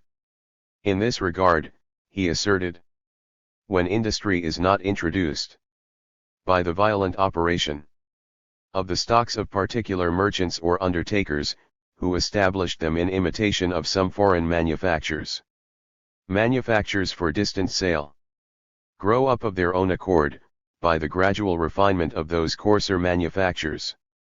Such manufactures are the offspring of agriculture. Smith 1976, 3.3.19, 20, 407-9. Although Smith associated the social division of labor with a market society, he also taught that it preceded capital and market societies. He informed his students, the complete division of labor is posterior to the invention of agriculture. The smith, the carpenter, the weaver, and the tailor soon find it in their interest not to trouble themselves with cultivating the land. Smith 1978, 584. He contended that even pre-capitalist societies, such as the Hottentots, developed a social division of labor because of the economies associated with specialization. Ibid. 583-84, see also Meek 1977a, 52. Thus Smith, the anthropologist, discovered a historical motivation for the social division of labor that was not the effect of any human policy but rather the necessary consequence of a natural disposition to truck, barter, and exchange, cited in Meek 1977a, 38, see also Smith 1976, 27n. This sort of anthropological principle was not by any means novel. John Wheeler, in his 1601 treatise on commerce, had observed, there was nothing in the world so ordinary, and natural unto men, as to contract, truck, merchandise, and traffic one with another, cited in Appleby 1978, 94. Smith's merit was in pushing this principle further than anyone else. Smith's contradictory anthropology of class. On a more realistic level, Smith did not actually believe in the universality of his own anthropological principle. Instead, he held a contradictory anthropology based on class. For example, we have already seen that Smith posited one anthropology for the poor, when explaining the need to defend property against the passions of the working classes. Smith proposed another anthropology for the gentry, who remained aloof from the market by refusing to engage their savings in capitalistic ventures. Because the gentry did not share the middle-class passion for trucking and bartering, Smith launched a furious attack on them. Smith was not unique in attacking the gentry for their disregard for market-oriented behavior. Indeed, as early as 1618, Francis Bacon had advised that prosperity requires that a nation not be overburdened by clergy or nobility, for they bring nothing to stock, cited in Appleby 1978, 115. Defoe, 1724-26, 596, 2, had charged that the gentry have no genius to trade, 'tis a mechanism which they scorn. They would not turn their hands toward business. Stoyart, 1767, 84, also felt that trading was beneath the gentry, although he was sympathetic to their behavior. As we already noted, Smith attempted to provide a theoretical basis for his contempt of the gentry with his theory of unproductive labor. He contended that the creation of a shirt would only be considered productive if it were eventually purchased. If it came from the hands of a servant, the act of producing the shirt would be unproductive. Smith 1976, 2.3. Of course, poorer households that produced their own goods were also guilty of not engaging in productive labor. By disconnecting his critiques of the gentry and the working classes from his anthropology of self-betterment, Smith managed to hide the class nature of his analysis of human society, thereby lending an illusion of universality of this principle. Smith could not consistently maintain this universalist fiction. When he addressed matters concerning the actual behavior of various groups, Smith switched to his class-based anthropologies, in effect refuting his pretension to a universalist anthropology. In both of his anthropologies, Smith failed to make explicit the distribution of property. As Governor Pownall of Virginia explained to him, before a man can have the propensity to barter, he must have acquired something somewhat. Pownall 1776, 338. The other invisible hand. Smith seemed to think that he could resolve the contradictions in his system by invoking a wonderful harmonizing property of the market. Accordingly, we read in the theory of moral sentiments that the rich are led by an invisible hand to make nearly the same distribution of the necessaries of life which would have been made had the earth been divided into equal portions among all its inhabitants. Smith 1769, 184-85. Smith here said no more than Stoyart, 1767, 1:193, who had earlier written, "The most delicate liver in Paris will not put more of the earth's production into his belly than another.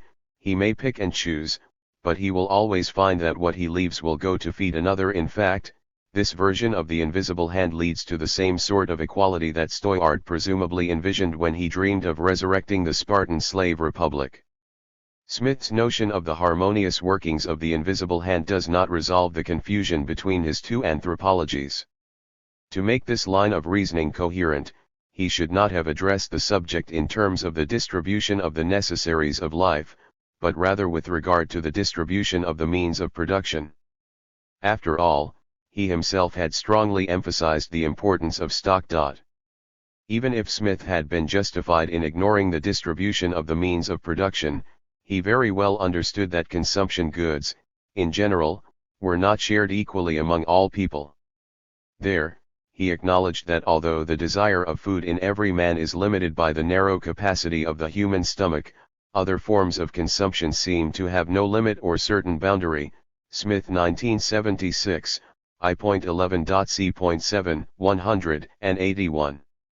He had observed that in spite of the invisible hand, for one very rich man, there must be at least 500 poor, and the affluence of the few supposes the indigence of the many.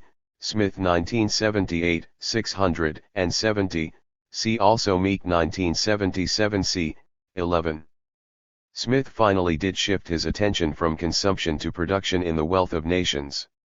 Instead of ensuring a kind of justice in the sphere of consumption, in this book the invisible hand works in the sphere of production, where private interests and passions naturally dispose people to turn their stock toward the employments which in ordinary cases are most advantageous to society.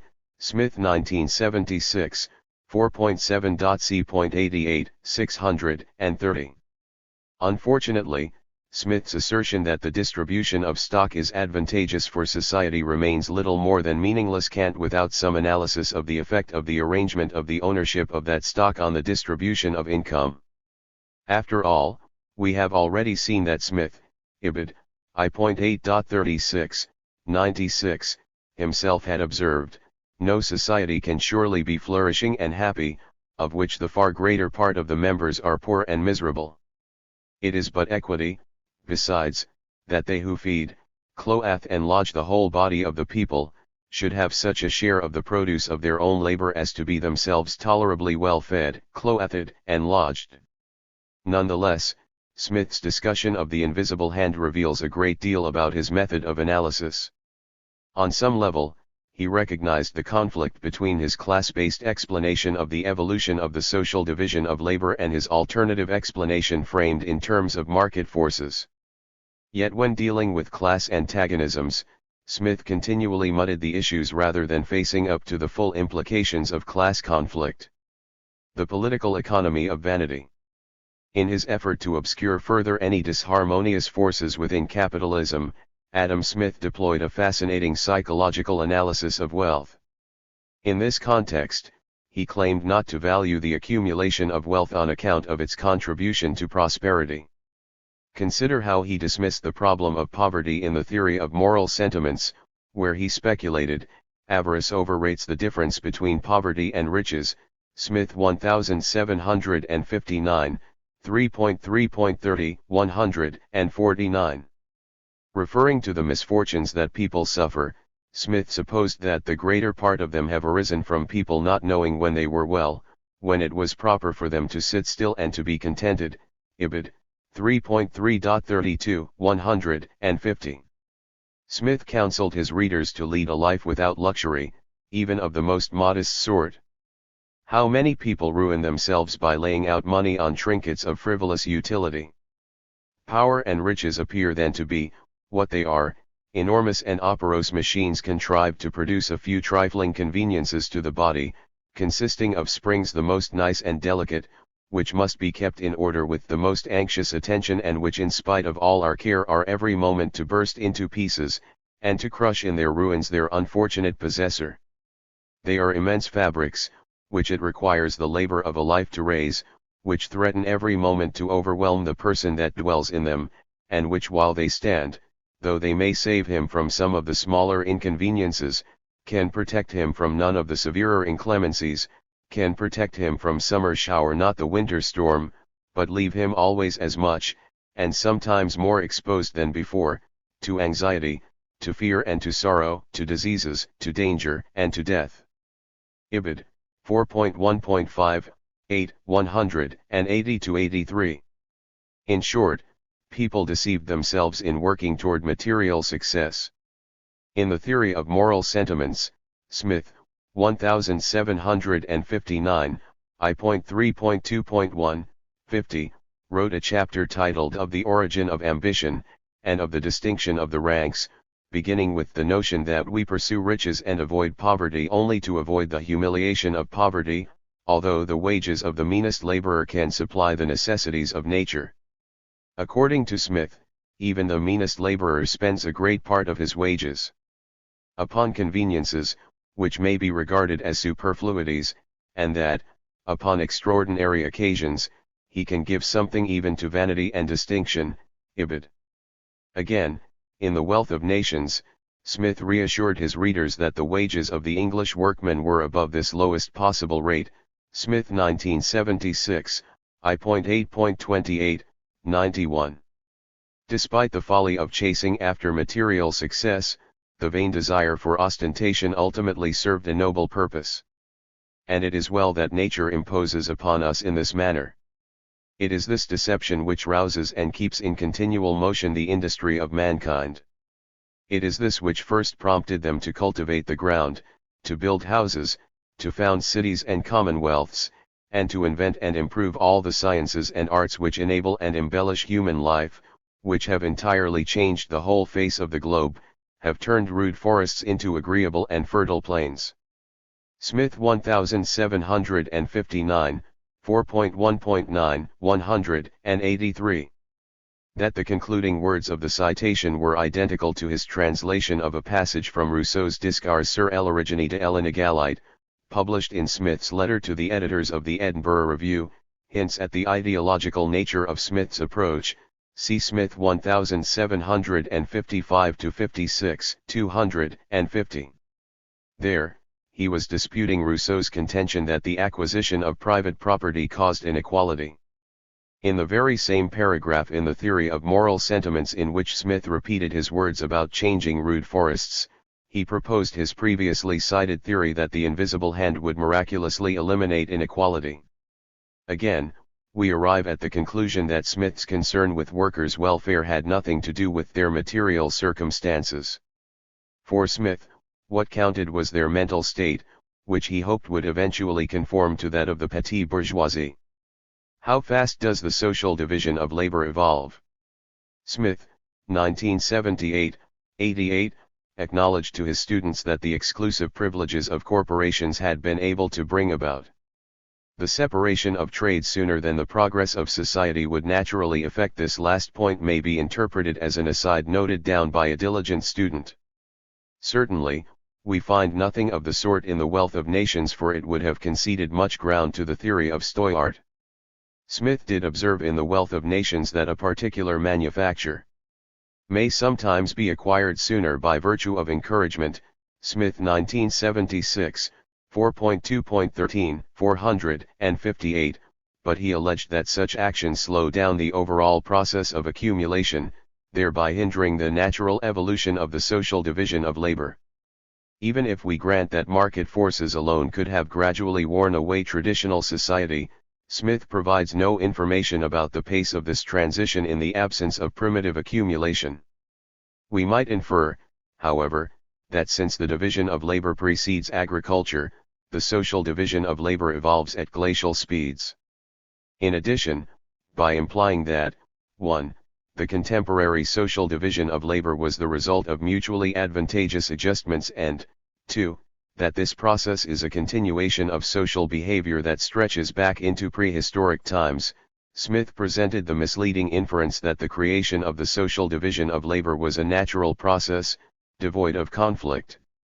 We are left with his fable about hunters and artificers of bows and arrows specializing according to their particular skills. Indeed, a social division of labor may be seen in pre-agricultural societies. Harmonious cooperation can even be found among the flora and fauna, Engels 1954, 402-5, see also Wynne Edwards 1962, however, merely to analyze the social division of labor as a natural history is to sacrifice all hope of understanding the mechanism that governs its evolution in human society. Clearer thinkers such as Marx, 1977, 335, and Edward Gibbon Wakefield agreed that we should more properly seek the origins of the differentiation among employments in slavery rather than purely technical explanations. One can even find such a suggestion in Smith's 1978, 196, own work. True, market forces could eventually lead to a more elaborate social division of labor. A decline in self-sufficiency could create a home market for mass consumption goods, yet such a home market begins from a very small base and could not reach a substantial size overnight. Are we to believe that those who stood to profit from the growth of capitalism would stand by and let the social division of labor proceed at such a slow pace?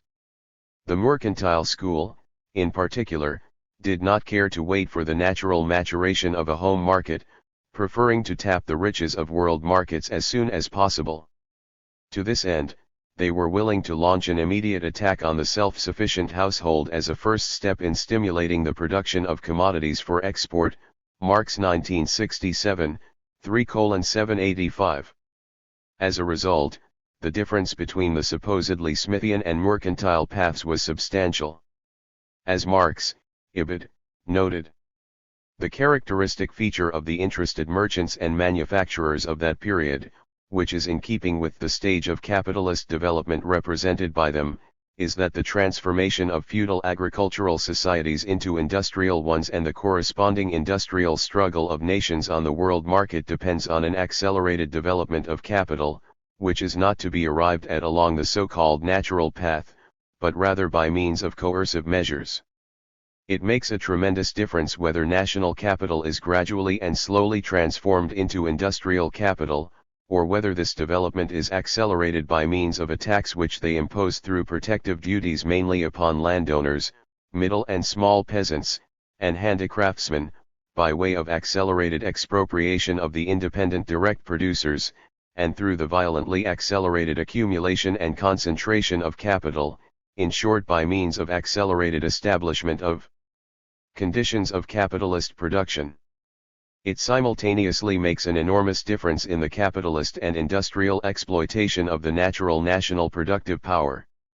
Arthur Young, 1774, 298, cited in Dean 1957, 88, see also Young 1794, 436, the peripatetic agricultural writer who was unique in showing respect for Stoyart, reflected the prevailing attitude when he characterized trade and manufactures of Sickly and difficult growth, if you do not give them active encouragement they presently die.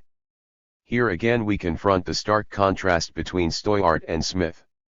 For Stoyart, trade first begins with government support of luxury exports. Gradually, inland commerce takes on more significance. Stoyart 1767, 1:347, 49. Smith, by contrast, saw the acceleration of domestic exchanges as a consequence of the expansion of internal markets. He associated this tendency with natural progress as opposed to the contrived commerce that Stoyart identified as the motor force. Smith 1976, 3.I.8, 380. As a result, Smith wrote as if he would have preferred to wait for the household economy to atrophy on its own as the market withdrew economic energies away from traditional activities. Smith believed that agricultural society would naturally transform itself into an urban commercial society in short order. In truth, even the towns, which were central to Smith's theory of economic development, began as artificial units that were granted special privileges by the state. See Merrington 1976, 180-82. Later capital shifted much of its activity to places, such as Leeds, Birmingham, Manchester, where it could be less encumbered by traditional labor regulations. In these rural sites workers no longer passed through apprenticeships, but remained as low-paid underlings. Ashton 1972, 15-16, 94. In the northern colonies of North America, however, towns did seem to develop more like Smith had envisioned the process. See Bidwell 1916, 256-62, but despite his best efforts, the preponderance of the colonial experience flew in the face of Smith's theory of harmonious economic development. Was Smith merely being disingenuous in pretending that market forces were sufficient to cause accelerated economic development? After all, Britain had colonial rivals who could profit from any possible lethargy in British development. Rosa Luxemburg, 1968, 370, discussing the course of the transformation of colonial expansion, noted: if capital were here to rely on the process of slow internal disintegration, the process might take centuries. To wait patiently until the most important means of production could be alienated by trading would be tantamount to renouncing the production forces of these territories altogether. Or was Smith once again providing ideological cover for the market society that he was witnessing? The natural evolution of the division of labor. According to Smith, the progressive social division of labor should be understood exclusively in terms of the anthropological principle of the natural disposition of human beings. He counseled that we should prohibit any attempts to effect the division of labor through political action since such efforts were evident violations of natural liberty. Smith 1976, 4.v.b.16, 530. Consequently, they are unjust and as impolitic as unjust. Ibid. On these grounds, Smith, Ibid, concluded, it is in the interest of every society that things such as this kind, i.e., the creation of a new social division of labor, should never be forced or obstructed. Thus Smith, Ibid, 466, also criticized drawbacks as destructive of the natural division and distribution of labor in the society. In 1749, Smith first presented the division of labor as unfolding naturally within the bosom of the countryside, claiming, little else is requisite to carry a state to the highest degree of opulence from the lowest barbarism, but peace, easy taxes, and a tolerable administration of justice, all the rest being brought about by the natural course of things. All governments which thwart this natural course, which force things into another channel, or which endeavor to arrest the progress of society at a particular point, are unnatural, and to support themselves are obliged to be oppressive and tyrannical. Cited in Stewart 1811, 322. Again, in The Wealth of Nations, Smith, 1976, 4.v.b.43, 540, see also 2.3.28, 341, repeated his claim that the natural effort of every individual to better his own condition was sufficient to guarantee economic development. According to Smith, 1976, 4.v.b.43, 540, this principle is so powerful that it is alone, and without any assistance, capable of carrying on the society of wealth and prosperity. Smith's theory of the orderly progress of society excluded the possibility that primitive accumulation may have played a role in economic development, or that economic hardship for the masses may have been an expected outcome of economic progress. Smith also theorized that the social division of labor could be understood in terms of the individual division of labor within the workshop. Thus, the separation of different trades and employments from one another seems to have taken place in consequences of the advantages of the division of labor in the workshop. Ibid. I.4, 15. This analogy formed the foundation of Smith's basic argument, since within the workshop, a more refined division of labor is economical, surely people would choose to arrange their employments in a manner that would create a more progressive social division of labor. Smith's theory of the natural evolution of the division of labor served a crucial purpose in his work. His teacher, Francis Hutcheson, had opposed the works of Bernard Mandeville at every opportunity. In one of Smith's early works, he followed his teacher's tradition, taking both Mandeville and Rousseau to task for suppositorying that there is in man no powerful instinct which necessarily determines him to seek society for its own sake. Smith 1755-56, 250. Smith obstinately attempted to prove that capitalism would naturally evolve within a community of independent households. His hypothetical account of the history of the social division of labor is satisfactory as far as it goes. We can accept that petty commodity production could evolve from agriculture. Farmers can work on their own as shoemakers or weavers once their field work is done. Smith's reference to the division of labor in the workshop at first sounds even more substantial, but it substantially fails on one count: it never explains the sudden appearance of workshops where employers who own the means of production hire workers who have no capital of their own. Unlike Stoyart, 1767, 1:109, who advocated extra economic measures to create a free and perfect society which is a general tacit contract, from which reciprocal and proportional services result universally between all those who compose it, Smith was obliged to indicate how such a social division of labor would naturally evolve from market relations. Unfortunately, Smith failed miserably in this regard. Stock and the social division of labor. Smith did not consistently analyze the social division of labor in terms of the separation of different trades and employments from one another. He also discovered a class-based principle to explain the phenomenon. This analysis centered on the concept of stock, or, to be more precise, capital. In describing this second type of analysis, Smith, 1976, 2.intro.3, 277, boldly asserted, the accumulation of stock must, in the nature of things, be previous to the division of labor. Within this context, people can no longer simply specialize in one or another occupation. Now a prior accumulation of stock is a precondition. On its face, the assertion that stock, meaning capital, must exist prior to a division of labor seems to be utter nonsense. Smith, 1978, 522, himself noted, till some stock be produced there can be no division of labor, and before a division of labor stock be produced there can be very little accumulation of stock. Are we to believe that people who were not engaged in market relations somehow plowed with their fingernails and cut wood with their teeth?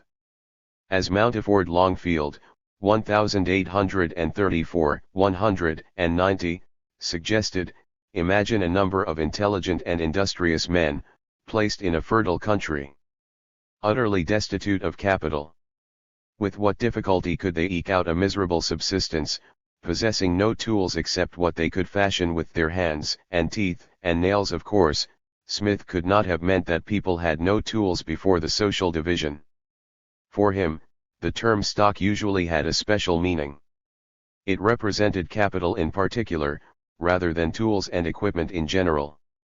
More specifically, Smith's stock referred to means of production held by a group of people who employed other people to use them. Smith, however, is not consistent in this respect. In his lectures, he informed his students, the number of hands employed in business depends on the stored stock in the kingdom. Many goods produce nothing for a while. The grower, the spinner, the dresser of flax, have no immediate profit.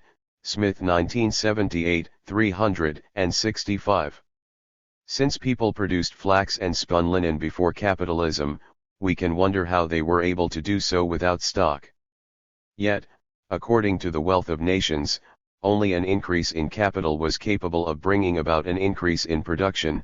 Smith 1976, 2.3.32, 342. Is Smith's confusion about the nature of stock here an isolated lapse? His friend, Turgot, whom nobody has to my knowledge accused of being an unworldly professor, used an almost identical line of reasoning in his reflections on the formation and distribution of wealth.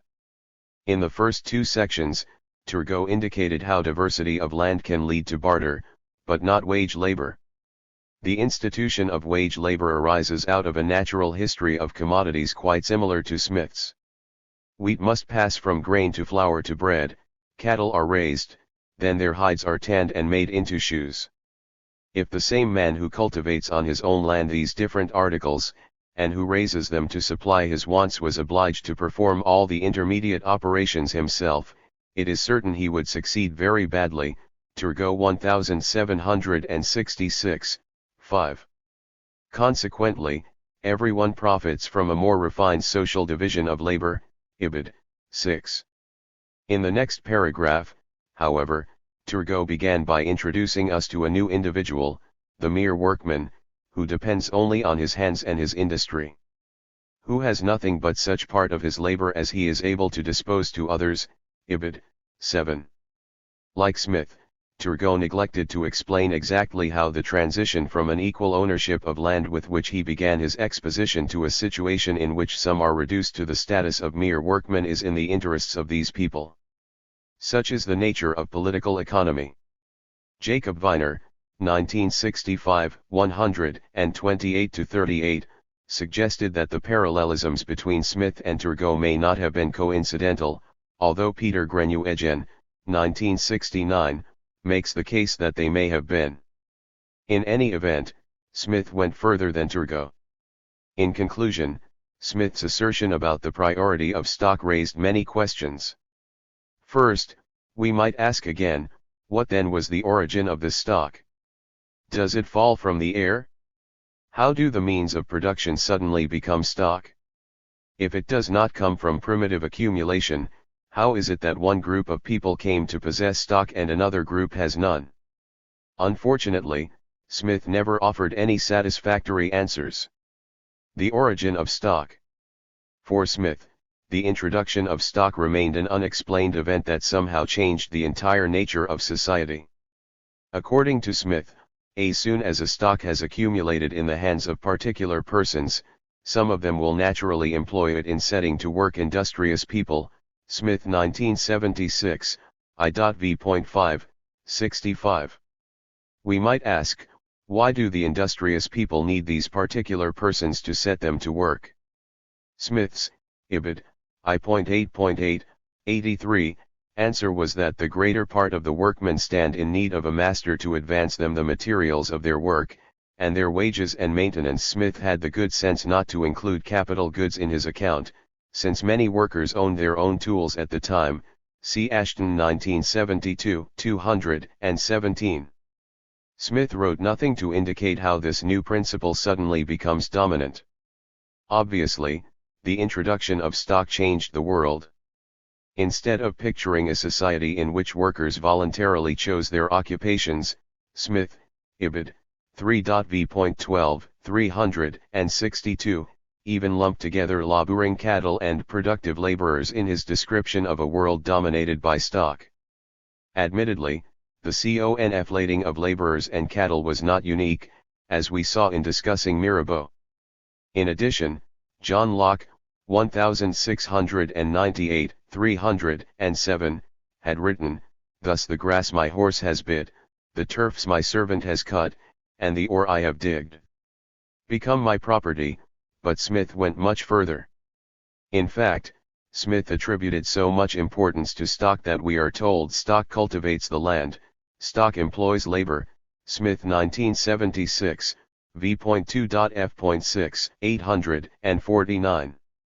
What would possess a thinker of the stature of Smith to resort to such ridiculous reasoning? No wonder the dumbstruck Percy Ravenstone, 1824, 38-39, exclaimed, "The word, capital, is sufficient to account for everything.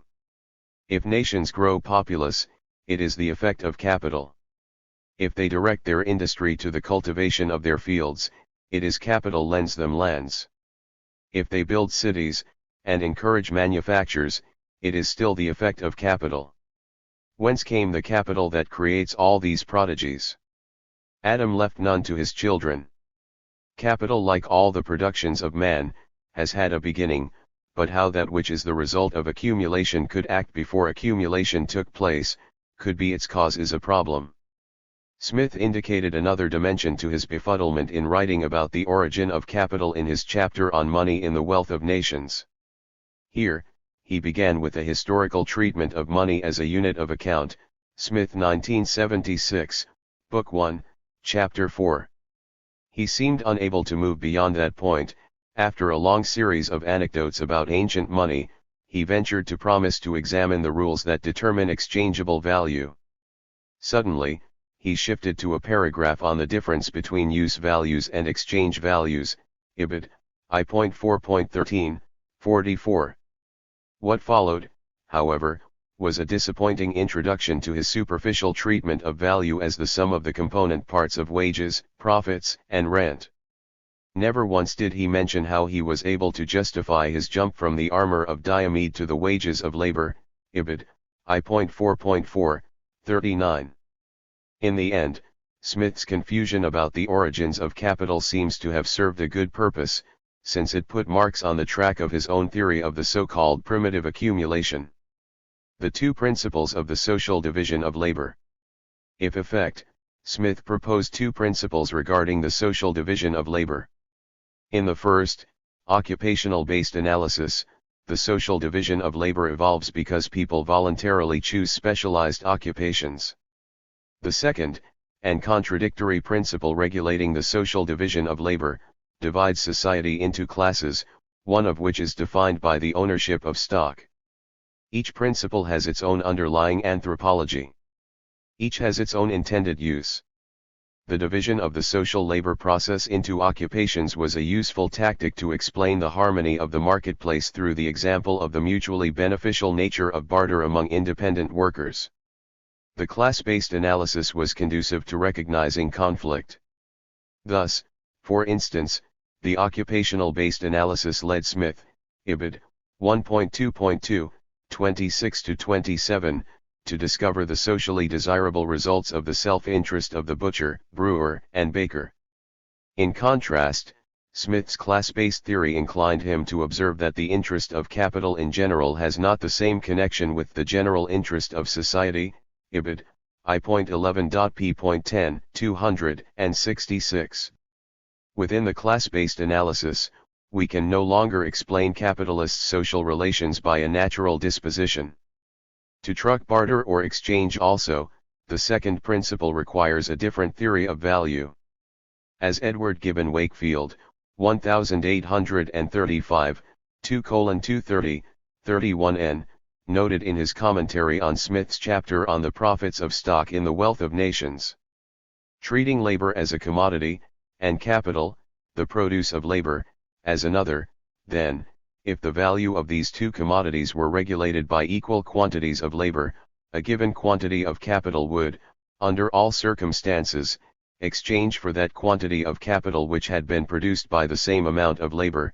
Antecedent labor, as capital has been termed, would always exchange for the same amount of present labor.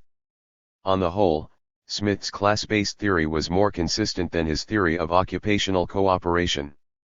Moreover, Smith presented the former as a system of administration to be implemented in practice, whereas he placed his occupational-based theory in the ideological sections of his famous work.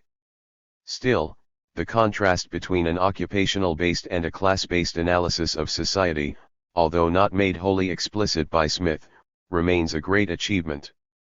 Stock and the transition to wage labor.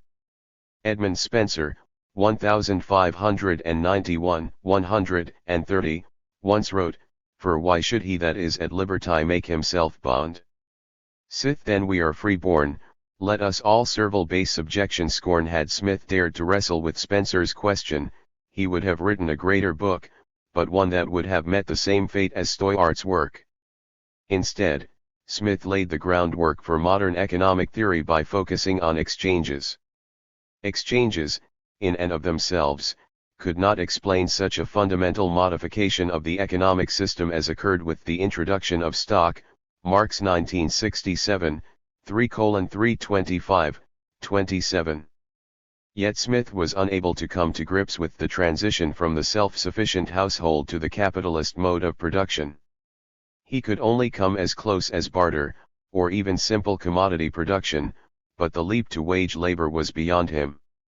Smith gave no indication that he in any way comprehended the move from the rude state to one in which people who were once able to live without stock now found themselves standing in need of those particular persons, the capitalists, who are able to claim a reward for their stock. He might have suggested that with population growth, the division and subdivision of farms leaves some people dependent on wage labor. Many historians might even be satisfied with such an explanation, but this force would be too slow to cause the rapid economic changes that were occurring. Besides, in Smith's laboratory, the Scottish Highlands, depopulation was the order of the day. In any case, Smith never squarely faced the issue of the change in the mode of production, as the self-sufficient household gave way to wage labor. He presumably left his analysis of the specifics of the transition vague because he assumed that the institution of wage labor somehow came into existence prior to the initiation of the process of development. Indeed, Smith frequently fell into confusion because he consistently failed to distinguish between the creation of petty commodity production, in which individuals produced goods on their own account for sale on the market, and the introduction of capitalism, where capitalists hired workers to do wage labor. Because Smith could not distinguish between these two phenomena, he often regaled his readers with contradictory assertions about the nature of the social division of labor. For example, we have just seen that in explaining the evolution of petty commodity production, the division of labor naturally evolved out of the rude state of society in which no stock existed. Yet, within the other theory, stock is the principal motor force. Nowhere do we find Smith addressing the question, what changes could make people in the Scottish Highlands suddenly find it in their interest to abandon their self-sufficiency in order to accept wage labor? Even if such incentives did exist, how do we know that they would create a labor force fast enough to satisfy those who wanted to profit by hiring wage labor? In short, Smith's theory of a natural evolution of the social division of labor was wholly inadequate. Rather than explaining the origin of stock, Smith would have us believe that capital somehow appeared from nowhere to demand a profit on its stock. The central question remains, how, then, do some people find themselves in the employ of others? Here, Smith fell silent, although a dramatic form of primitive accumulation was uprooting masses of people in Smith's own Scotland at the time. These people had no choice but to adopt a new occupation, often in far-off lands. Taking stock of Smith. Smith's assertion about the precedence of stock is relevant to our study of primitive accumulation.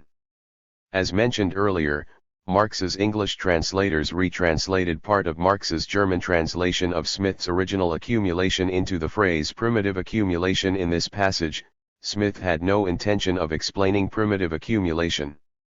Instead, he was emphasizing the importance of the division of labor in creating economic progress, although strictly speaking, Smith was referring to the social division of labor at this point. No wonder Marx, 1977, 486n, felt moved to charge that Smith did less to bring out the capitalist character of the division of labor than earlier writers such as William Petty and the anonymous author of Advantages of the East India Trade. On the authorship of this tract, see Barber 1975, 57n, see also Cannon 1929, 96 to 100, Rodbertus 1899, 78 to 79. Among all the other later commentators, only Edward Gibbon Wakefield seems to have divined Smith's intentions. Wakefield, 1835, 1v, noted that Smith appears to be composing, not a theory, but a history of national wealth. Wakefield correctly chided Smith for confounding the division of labor with the social division of labor, Ibid. 30. He even insinuated that Smith was not thoroughly acquainted with this subject, Ibid. 21. Smith was not as unacquainted with his subject as Wakefield charged.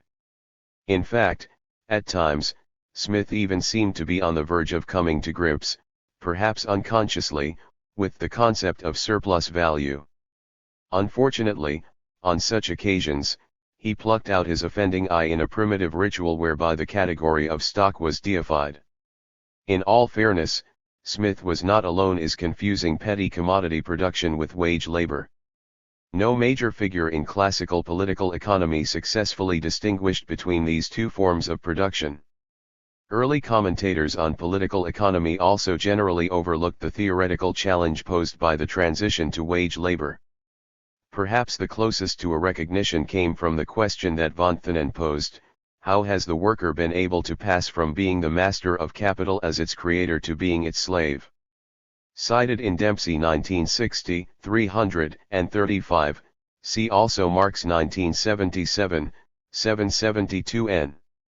An anonymous Swedish pamphleteer with an eye for realism also noted, freedom of enterprise would lead to disastrous misfortune, all the small masters would be ruined because all would like to be masters and nobody a servant, all subordination and order will disappear, cited in Magnusson 1987, 423. Such flashes of insight concerning the nature of primitive accumulation were rare. As Walter Bagehot, 1880, 419, charged, political economy does not recognize that there is a vital distinction between the main mode in which capital grows in England now, and the mode in which countries grew at first. In addition, Bagehot, Ibid. 361, observed: the main part of modern commerce is carried on in a very different manner, it begins and ends at a different point. The fundamental point is the same, the determining producer, the person on whose volition it depends whether the object should be produced or not, goes on so long as he is satisfied. But the determining producer is now not a laborer but a capitalist. In other words, considering that Smith was engaged in producing a history of wage labor, he should have to account for the forces that would induce self-sufficient households to exchange labor power for wages. He never did. Whatever his defects, at least Smith had the merit of pointing toward both the class-based and occupation-based theories of the social division of labor. Even so, Smith was primarily interested in creating a theory in which the role of class conflict could be obscured by a fable of harmonies. As a result, The Wealth of Nations emerged as an epic poem of a strange world where things are in the saddle and ride mankind, Emerson 1940. 10. Adam Smith and the ideological role of the colonies. The differences of circumstance between this and the old countries of Europe, furnish differences of fact whereon to reason, in questions of political economy, and will consequently produce sometimes a difference of result. Thomas Jefferson, February 1, 1804 letter. Adam Smith's North American Laboratory. As we have seen, Adam Smith advocated high wages for the practical reason that he hoped that greater remuneration would convert workers to petty bourgeois values. His call for high wages also served the ideological purpose of proving that the interests of capital and labor were not at odds. In this theoretical effort, Smith relied heavily on evidence from his study of labor markets in the North American colonies, see Skinner 1976, 78. Conditions there appeared to be ideally suited to support Smith's purposes.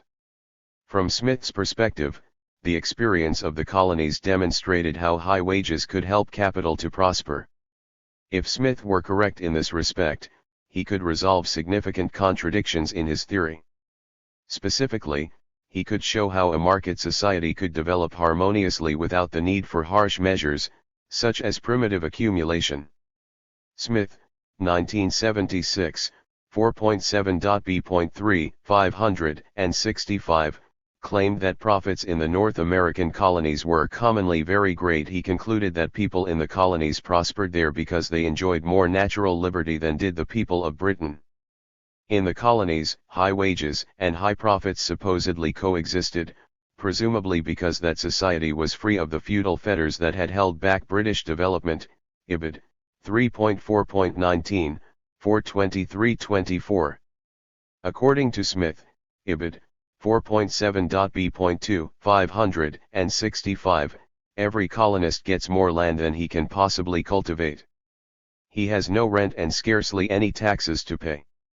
No landlord shares with him in his produce, and the share of the sovereign is commonly but a trifle. Despite the paucity of data, Smith wrote about the colonies with unwavering conviction. Although he criticized the absence of distributive equity in the British wage system relative to that of North America, for example, the wages of skilled labor were actually approximately equal in both Britain and North America, see Habakkuk 1967, Cole 1968, 64. In this spirit, he declared, the plenty and cheapness of good land are such powerful causes of prosperity. The very worst government is scarce capable of checking the efficiency of their operation.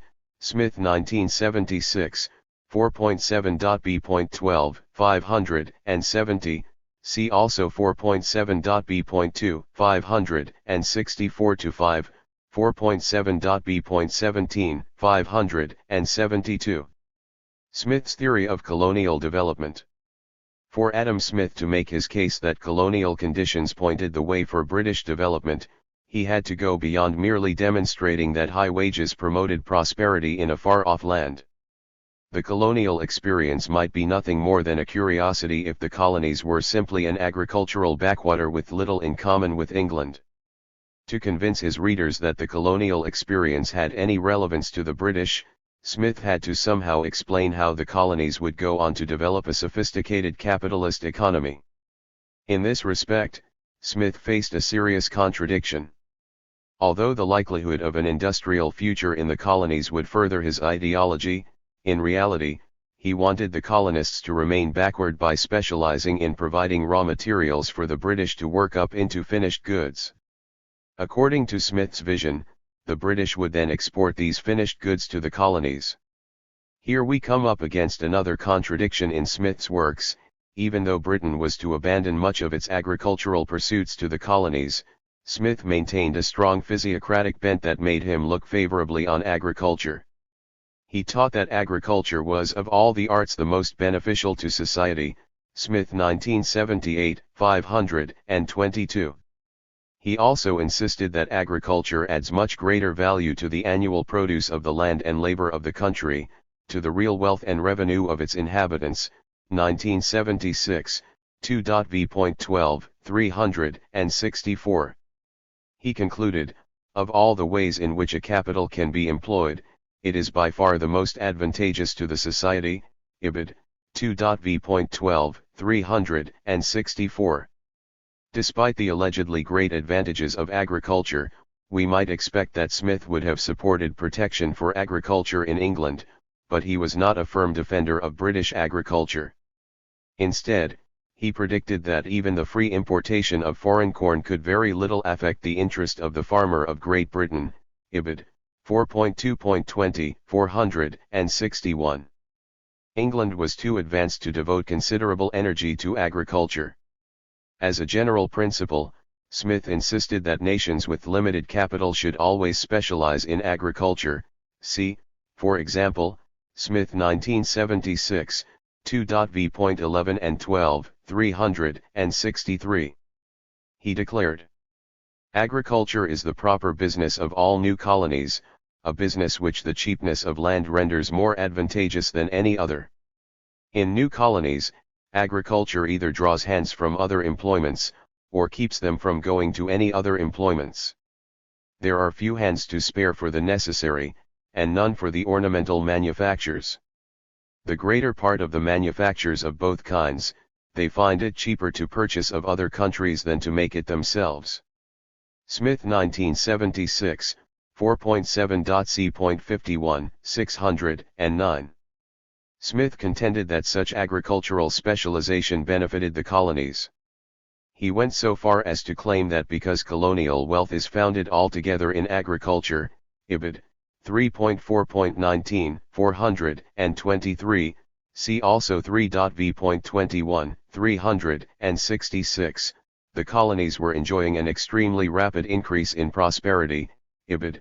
3.v.21, 366-67, 3.4.19, 422-23. Smith's optimistic prognosis for the colonies seemed to fly in the face of his own theory of the division of labor.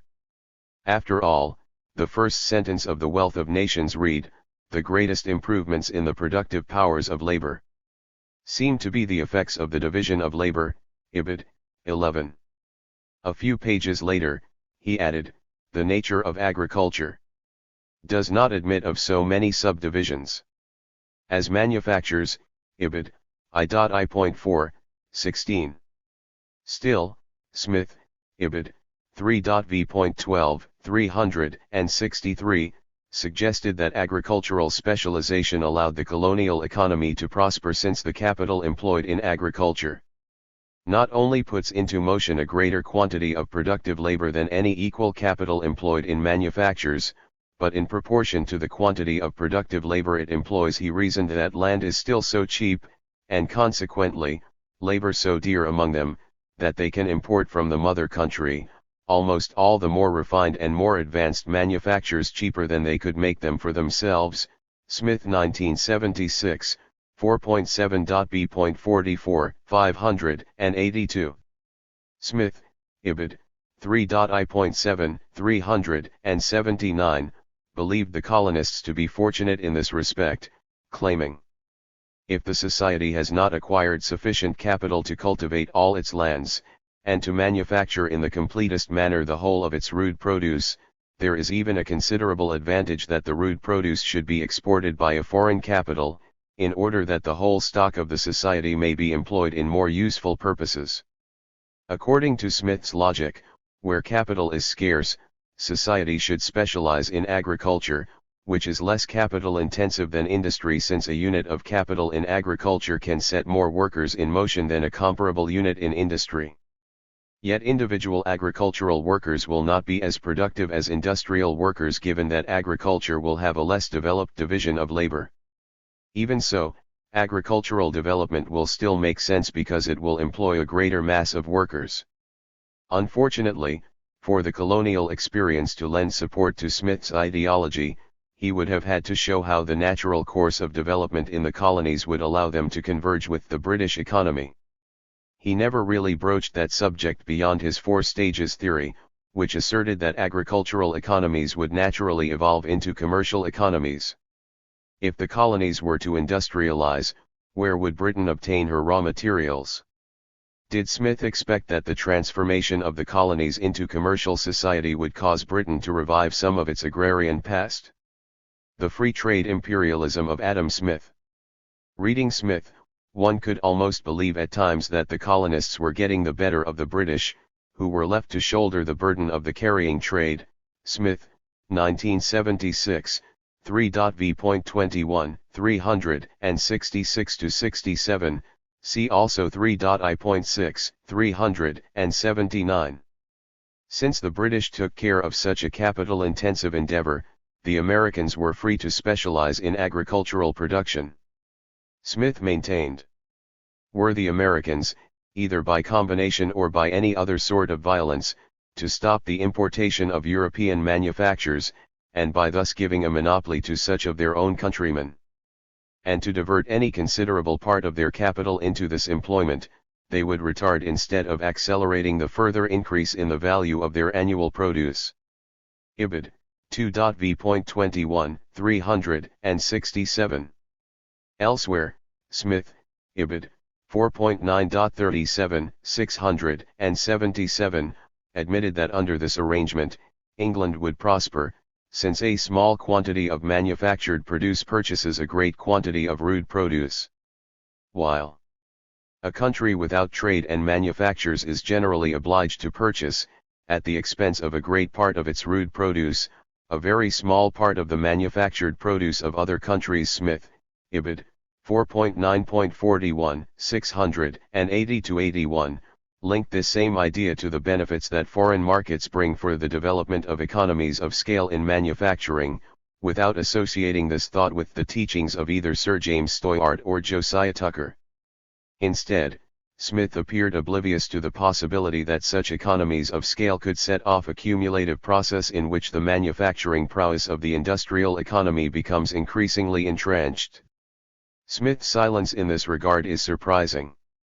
After all, his close friend, David Hume, had engaged in a strong debate with Josiah Tucker, who had maintained that such trade would allow Britain to develop an insurmountable industrial lead. Hudson 1992, 69 ff. Hume responded that cheap wages would permit the less advanced economies to converge with the more advanced. Perhaps simply because Smith was attempting to make the case that wages would be high in the colonies, he let the matter pass in silence. Michael Hudson proposed another possibility. Hudson, 1992, observed that Steuart as well as Tucker maintained that the less developed economies would be left in a state of permanent backwardness if they left their fate to the market. Hudson charged that Smith framed his work to evade as far possible the ideas of his rivals, who foresaw a polarized world economy. In addition, Smith should have benefited from his experience in Scotland, which remained a supplier of raw materials even in the absence of mercantile prohibitions of native industry, such as those that had crippled Ireland. More than 50 years after Defoe, 1724-26, 634-37, first criticized Scotland's position as a mere supplier of raw materials, James Anderson, 1777, 395-97, found it necessary to repeat the same idea. So little had changed that Defoe and Anderson produced an almost identical list of imports. Other than some textiles, Scotland was said to export no manufactured goods to England. Much of its imports were manufactured. Anderson, Ibid. 397, complained that the situation in Scotland was, if anything, a more extreme dependence than that found in the United States. An equal number of the inhabitants of North America, who hardly take any other articles from England but clothing and hardwares, cannot consume more English manufactures than an equal number of the Scots do. Unlike Defoe and Anderson, Smith did not see dependence in the Scottish economy. Among Smith's contemporaries, however, almost everyone believed that Scottish development would have to be administered. Smith's own patron, Lord Kames, was a leading member of the Board of Trustees for Fisheries, Manufactures, and Improvements in Scotland, set up to rescue the Highlands from its archaic backwardness. Rendell 1978, 11. Robert Wallace, 1809-159, advocated a scheme to create a fishing village along the Scottish coast to promote the exploitation of the fishing resources. Earlier, Steuart, 1767, 2:194, had also supported this project. Smith and Bentham appear to have been virtually alone in their opposition to this proposal. Mosner and Ross 1977, 327, Ray 1895, 409. At least the industrious Jacob Viner, 1965, 92, could find no other indication of dissent. Smith recognized no structural reason for the primitive conditions that he saw in Scotland. He attributed the lack of development in the Highlands to the absence of a division of labor. He complained that the Highland farmer had not yet adapted to the modern division of labor. Instead, the farmer still doubled as butcher, baker and brewer. As a result, the Highlanders were not yet dependent on purchased commodities. Nonetheless, Smith had faith in the future of the Highlands. He speculated that improved roads alone would seem to be sufficient to modernize the area. Smith 1976, I.3, 32-33. However, Smith gave no indication that the Highlands could ever rival Britain as a manufacturing center. In fact, the region seemed destined to remain forever a dependent supplier of raw materials for British industry. In light of his tacit approval of the economic dependence that he saw in the Highlands as well as the colonies, we might well credit Adam Smith, the teacher of economic administrators, with being the first theorist of free trade imperialism, although Dean Tucker might justifiably lay claim to this distinction. See Schuyler 1931, 35-36. Even so, in reviewing our analysis of Smith in this section, we find that Smith was more or less consistent. An economy would supposedly best develop through a regime of specialization under free trade, eventually leading to prosperity. Unfortunately, with Smith nothing is as simple as it first appears. To begin with, Smith had taken issue with Stoyart, who identified foreign trade as the locus of development. In contrast, Smith held that the home market was central to economic development. According to this logic, the colonies should have aimed for self-sufficiency. In addition, so long as the colonies adhered to Smith's recommendations, their military capacity would also be limited, since as Smith, 1976, 4.I.30, 445, 1978, 196-97, noted, the financing of warfare through the export of raw materials is always inconvenient. Thus the colonies would remain a de facto appendage to England. The economics of underdevelopment. Many farmers in the colonies achieved a degree of self-sufficiency, comparable to what Smith saw in the Scottish Highlands. See Bidwell and Falconer 1941, 126-31, 162-63, see also Peffer 1891, cited in Luxembourg 1968, 396-98, yet Smith insisted that even in the absence of government intervention, capitalism was perfectly capable of developing out of the local initiative and enterprise of the countryside. Smith offered a confused account of the evolution of such an agrarian society. He proposed his four stages theory, according to which societies naturally evolve from hunting and gathering, to herding, then to agriculture, and finally to a commercial society, but did not explain why this evolution was inevitable. Smith seemed to sense that this development came at a cost. For example, just before a discussion about the role of the colonies in the international division of labor, Smith went to some lengths to describe the beauty, tranquility, and charm of a rural lifestyle. 1776, 3.I.3, 378. After noting that man seems to retain a predilection for this primitive employment, Smith's next paragraph abruptly begins with the idea that a social division of labor that includes industry is required for an efficient agriculture. One might be led to believe that the humanitarian British were about to sacrifice their idyllic existence so that the fortunate colonists might be allowed to live in harmony with nature. In any case, Smith offered no explanation of why people would voluntarily abandon their agricultural life. Instead, Smith merely dismissed the difficulty of developing an economy, offering even less than he did when he suggested that the provision of roads be sufficient to induce development in the Scottish Highlands. On other occasions, Smith acknowledged that agricultural profits might not be high after all. Low profits, of course, would impede the transition to an industrial society. Smith, Ibid, I.X.C.21, 142, himself wrote that the industry which is carried on in towns, is everywhere in Europe more advantageous than that which is carried on in the country. Without entering into any nice computations, we may satisfy ourselves by one very simple and obvious observation. In every country of Europe we find great fortunes from small beginnings by trade and manufactures, the industry which properly belongs to towns, for one who has done so by that which properly belongs to the country, the raising of rude produce by the improvement and cultivation of the land. Industry, therefore, must be better rewarded. The wages of labor and the profits of stock must evidently be greater in one situation than the other. If profits are highest in the commercial and industrial activities that occur in the towns, Presumably economies that specialize in such activities will have the potential to develop at a faster rate than agrarian societies. This phenomenon may help to explain the persistent backwardness that Smith found in the Scottish Highlands. Additionally, Smith's theory of the division of labor suggests that the development of non-agricultural professions should accelerate the rate of productivity, even in the agriculture of advanced societies.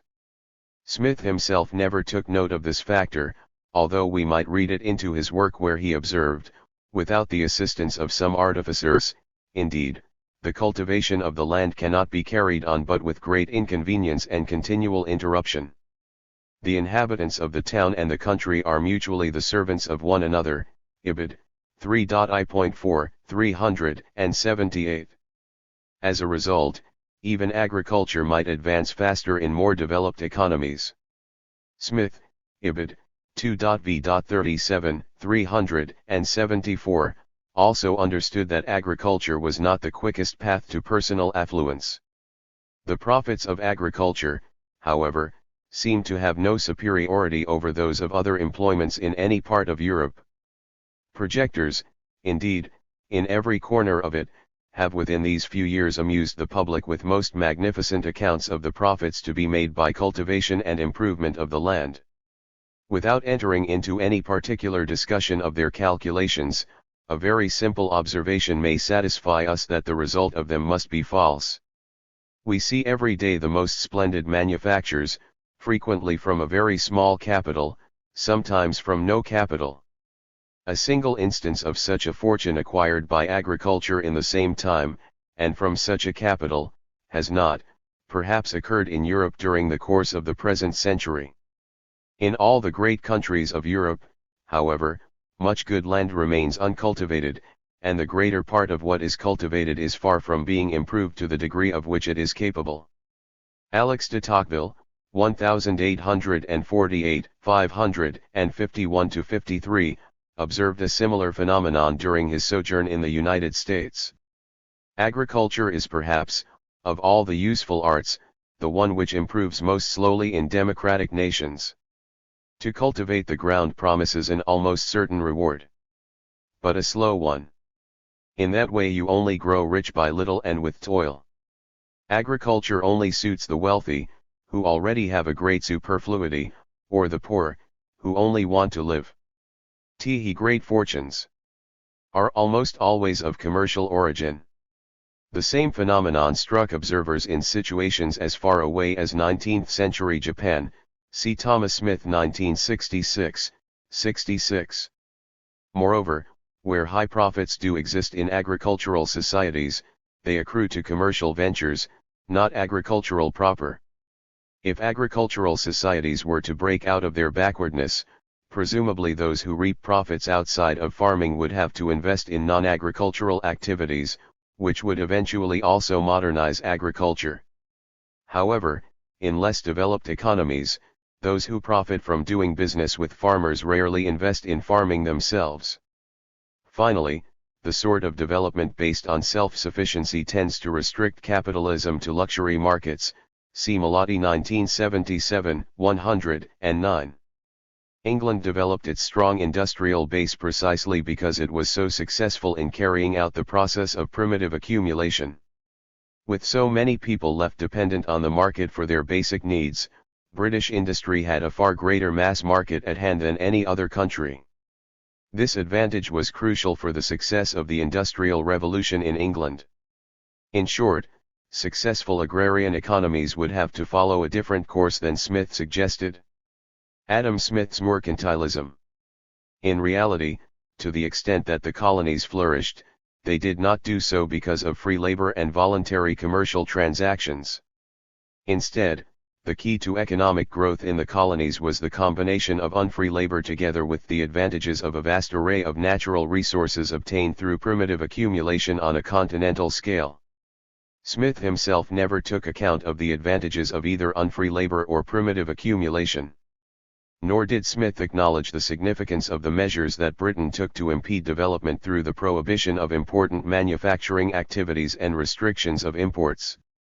Instead, he took the position that the colonies proved that economic freedom was the surest route to progress. Here we come to still another major contradiction in Smith's work. Although modern readers identify him with laissez-faire, Adam Smith, the theorist of economic administration, was not nearly the doctrinaire free trader that he is generally thought to be. He warned that freedom of trade should be restored only by slow gradations, Smith 1976, 4.2.40, 469. In financial matters, Smith also saw the need for government regulation. He called for the prohibition of the issue of small denominations of banknotes, Ibid. 2.2.91, 323, 2.2.106, 329. In fact, Smith earned a strong rebuke from Bentham, 1787a and 1790, for his acceptance of laws to prohibit usury, Smith 1976, 2.4.14, 15, 356-57.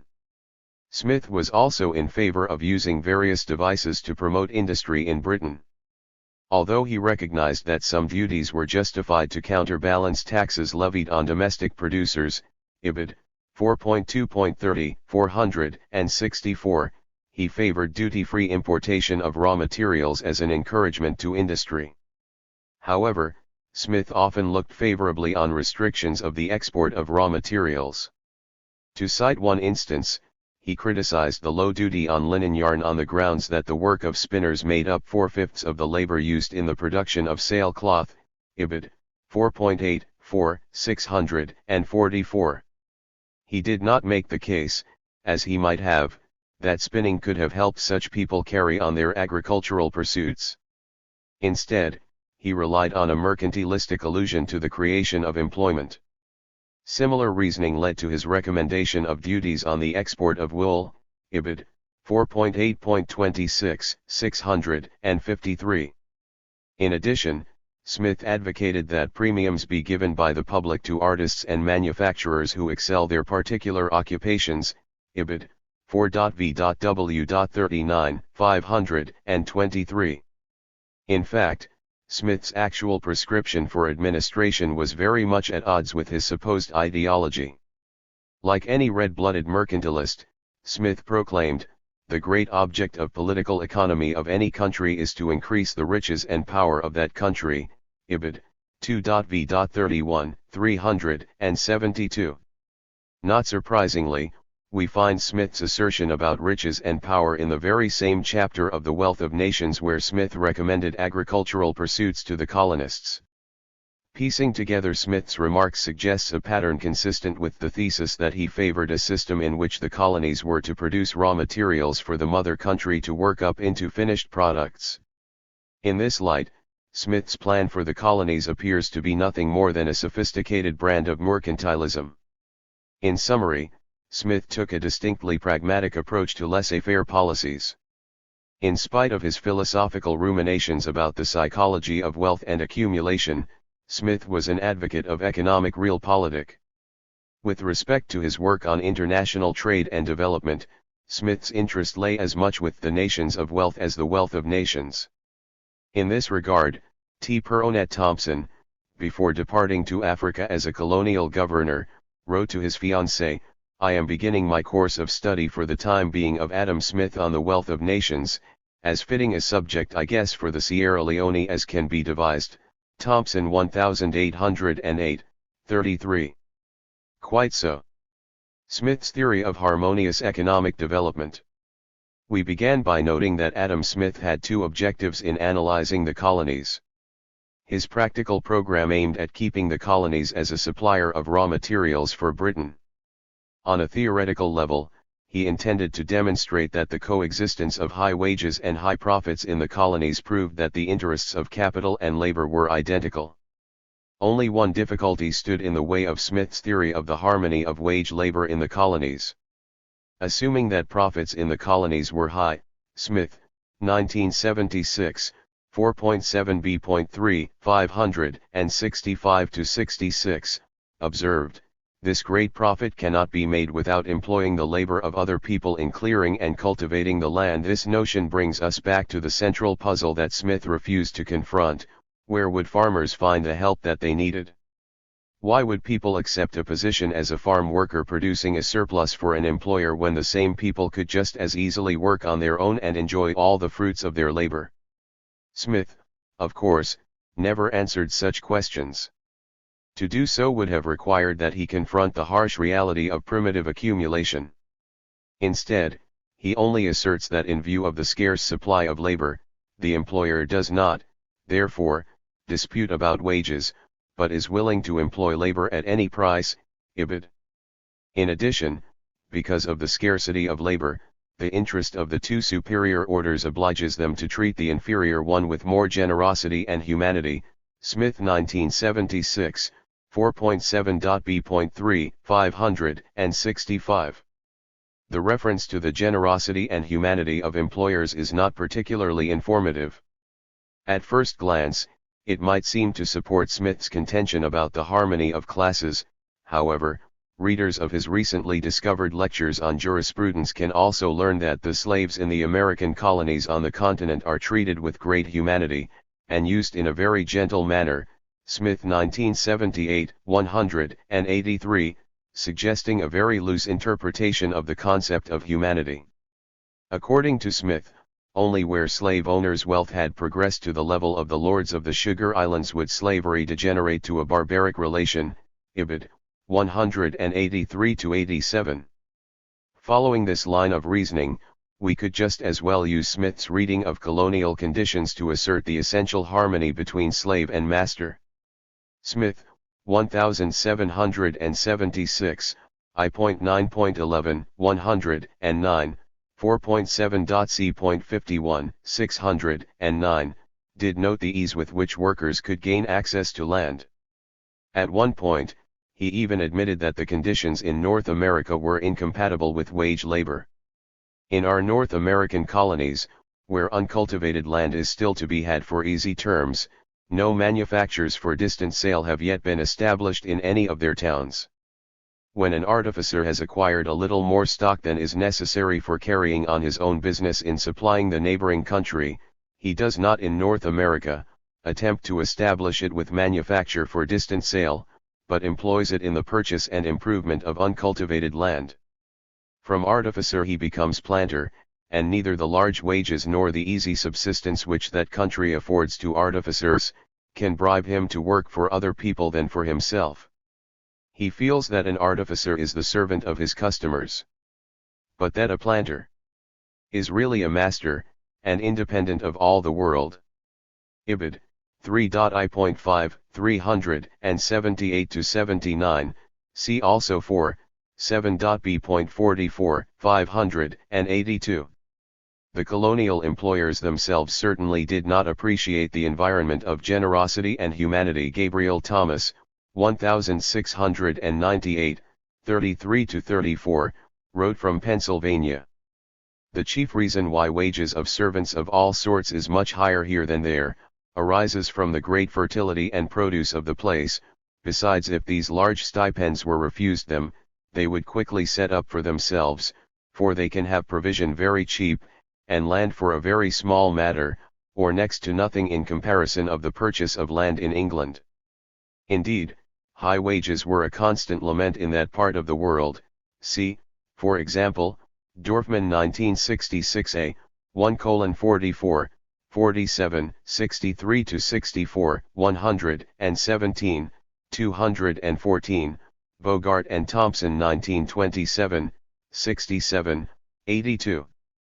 Not only was wage labor expensive, it was impermanent as well. The more wages that capital paid out to its workers, the sooner they accumulated enough money to become independent farmers.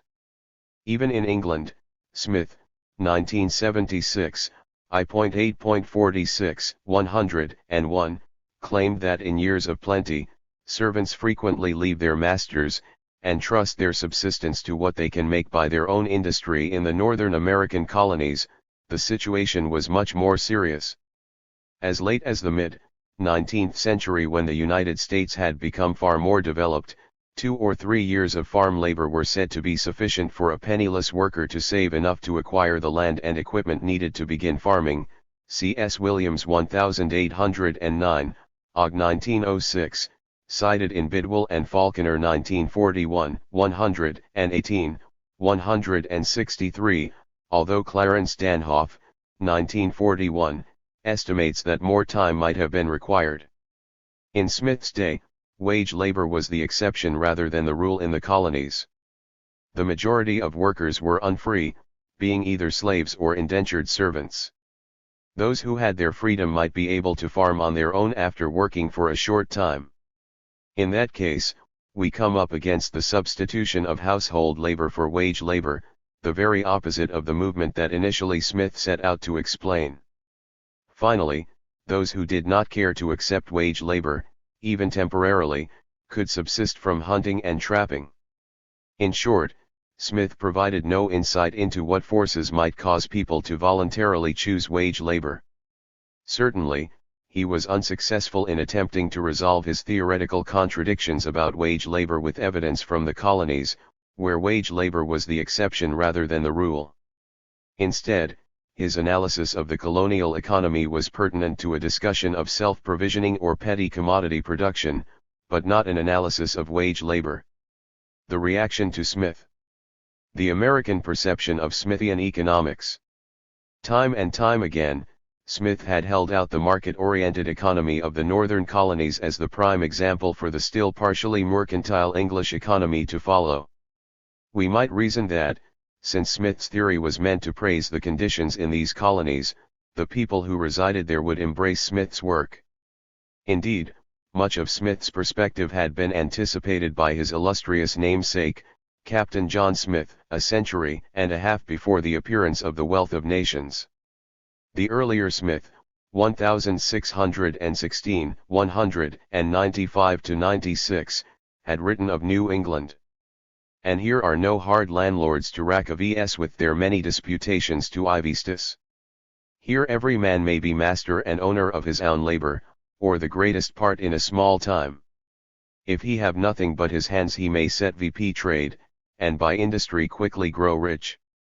However, the colonists never accepted the views of Adam Smith.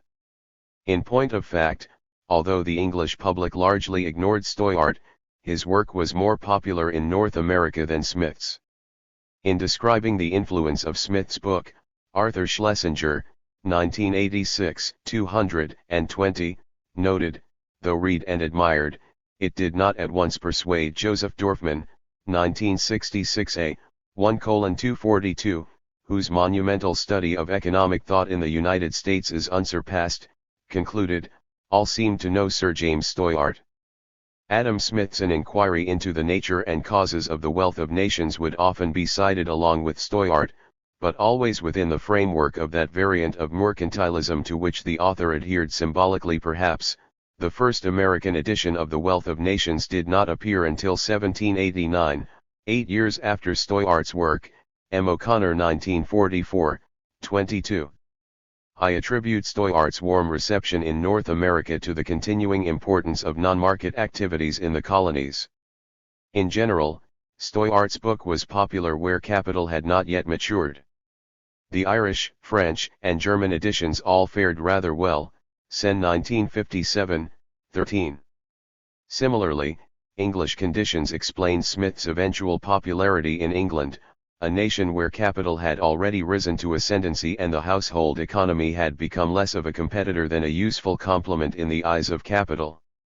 Smith offered a convenient justification for the prevailing path of economic development. Admittedly, Smith might have exercised a wider influence in North America had he not classified the clergy as unproductive labor. Since the churches ran the schools and colleges in the colonies, academic administrators took offense at Smith's assessment of their clerical status. However, the schools were largely irrelevant, since their economic teaching was notoriously out of touch with the real business world, see O'Connor 1944. The 1821 translation of John Baptiste Say's treatise helped win an eventual academic acceptance of Smith's ideas. This book, the first consciously composed textbook in economic theory, see Spiegel 1960, 65, see also James 1965, omitted any mention of Smith's offending passages. More important, the successful application of primitive accumulation made the eastern seaboard of the United States become more like England.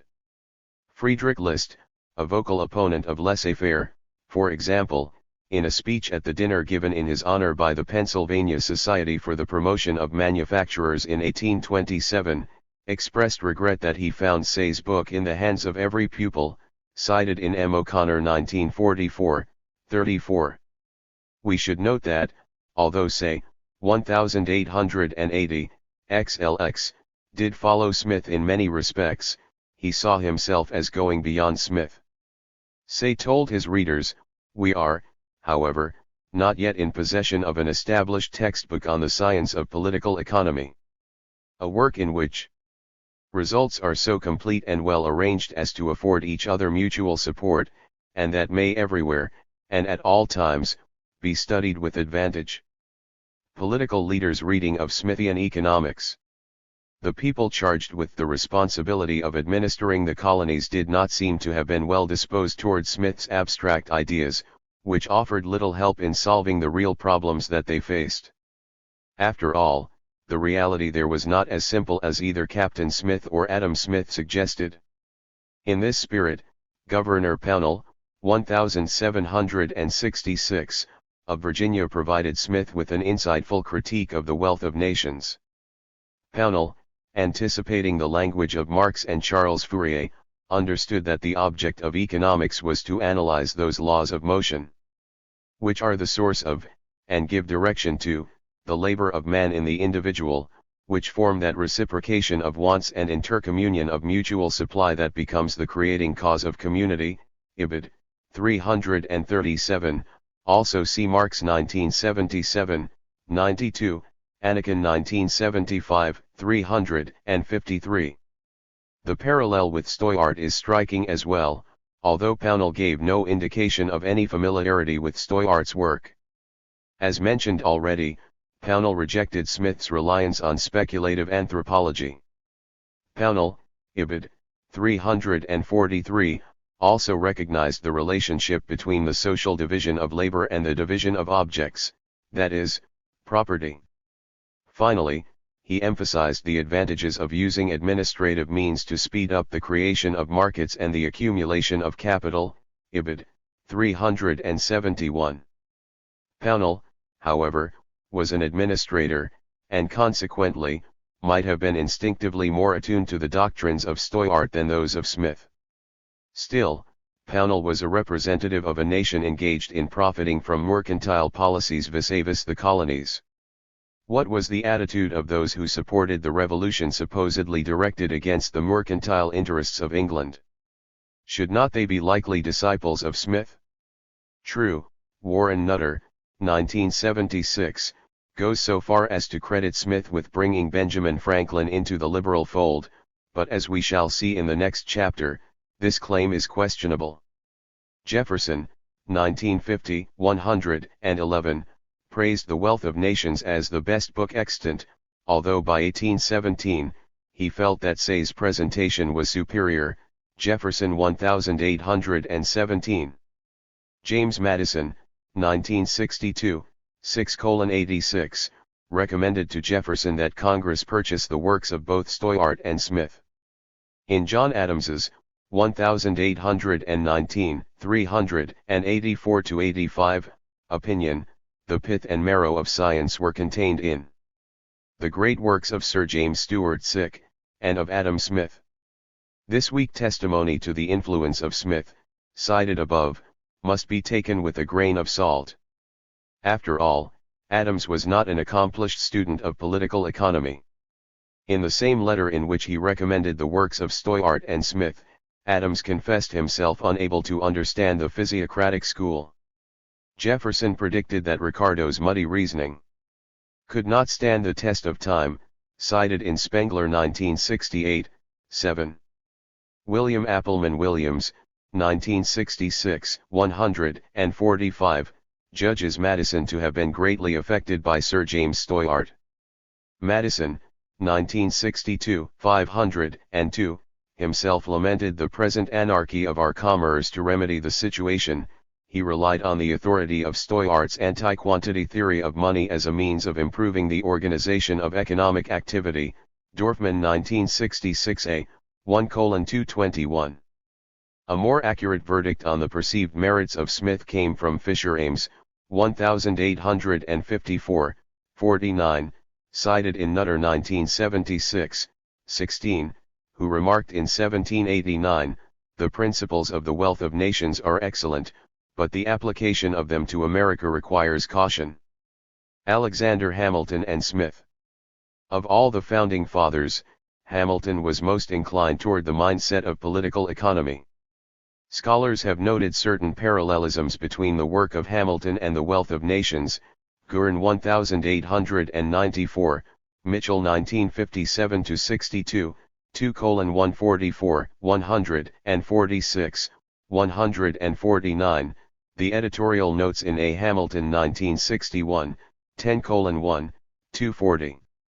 William Gramp, 1965, 134-36, even suggests that a reading of The Wealth of Nations was sufficient to wean Hamilton of his earlier mercantilist leanings. Smith's unimportant role in the development of Hamilton's thought is suggested by one source, who noted that Hamilton had actually prepared a critique of The Wealth of Nations during his term in the Continental Congress, Hamilton 1961, 10i, J. Hamilton 1879, 2:514. In fact, Hamilton's ideas were remarkably close to those of Stoiart. Both thought that institutions other than the market were required to integrate the economy. Hamilton, 1961, 7:70, approved of Stoiart's popular monetary theories because they would cement more closely the union of states. Indeed, Stoiart used the same metaphor, calling upon statesmen to cement their society, 1767, 2:191. Elsewhere, Hamilton, 1961, 2:635, 402, see also 3:4, 29, praised debt and the army as cement for the Union. In an address delivered in support of the proposed United States Constitution to the New York Ratifying Convention in 1788, Hamilton sounded almost like an echo of Stoiart, proposing, "Men will pursue their interests. It is as easy to change human nature, as to oppose the strong current of the selfish passions. A wise legislator will gently divert the channel, and direct it, if possible, to the public good." Hamilton 1961, 5:85, also cited in Cook 1982. Stoiart's influence was readily apparent in Hamilton's report on the establishment of a mint, which drew heavily on the work of his master, Hamilton 1961, 10:462. Although Hamilton did not explicitly acknowledge Stoiart, an early draft did allude to him as an English writer of reputation who appears to have investigated the point with great accuracy and care and who accompanies his calculations with their data which are confirmed by other authority, Ibid, 482. In his most systematic study of the limits of the market, Hamilton, Ibid, 3:76, see also 15:467, lashed out at those who maintain that trade will regulate itself. He continued, "Such persons assume that there is no need of a common directing power. This is one of those wildly speculative paradoxes, which have grown into credit among us, contrary to the practice and sense of the most enlightened nations." Hamilton's most noteworthy contribution to economic theory proper was his report on the subject of manufacturers, Ibid, 10:1, 340. In spite of admittedly frequent appropriations of Smith's thought, the intent of the document was decidedly unsmithian, Ibid, 7, see also Cook 1967, 81. Hamilton, 1961, 249, wrote of the division of labor, but his division of labor was Stoiart's, not Smith's. He began with the assertion, "It has just been observed, that there is scarcely anything of greater moment in the economy of a nation, than the proper division of labor. The separation of occupations causes each to be carried to a much greater perfection, than it could possibly acquire, if they were blended. To create an appropriate social division of labor, Hamilton, Ibid, 251, called for the separation of the occupation of the cultivator, from that of the artificer, by diverting a part of its population from tillage to manufactures. Leaving the farmer free to pursue exclusively the cultivation of his land and enabling him to procure with its products the manufactured supplies requisite either to his wants or to his enjoyments, Ibid, 10:251, 216, 261-62. Hamilton, Ibid, 280, recommended that the state enact a continual tax that would act as a motive to greater exertion in any occupation like stoyart. He saw industry as engaging those willing to devote the leisure resulting from the intermissions of their ordinary pursuits to collateral labors, Ibid, 253. In short, Hamilton, Ibid, 266, rejected the proposition, that industry, if left to itself will naturally find its way to the most useful and profitable employment, whence it is inferred that manufacturers without the aid of government will grow up as soon and as fast, as the natural state of things and the interest of the community may require. Stoyart could not have said it better. The practical rejection of Adam Smith's theory.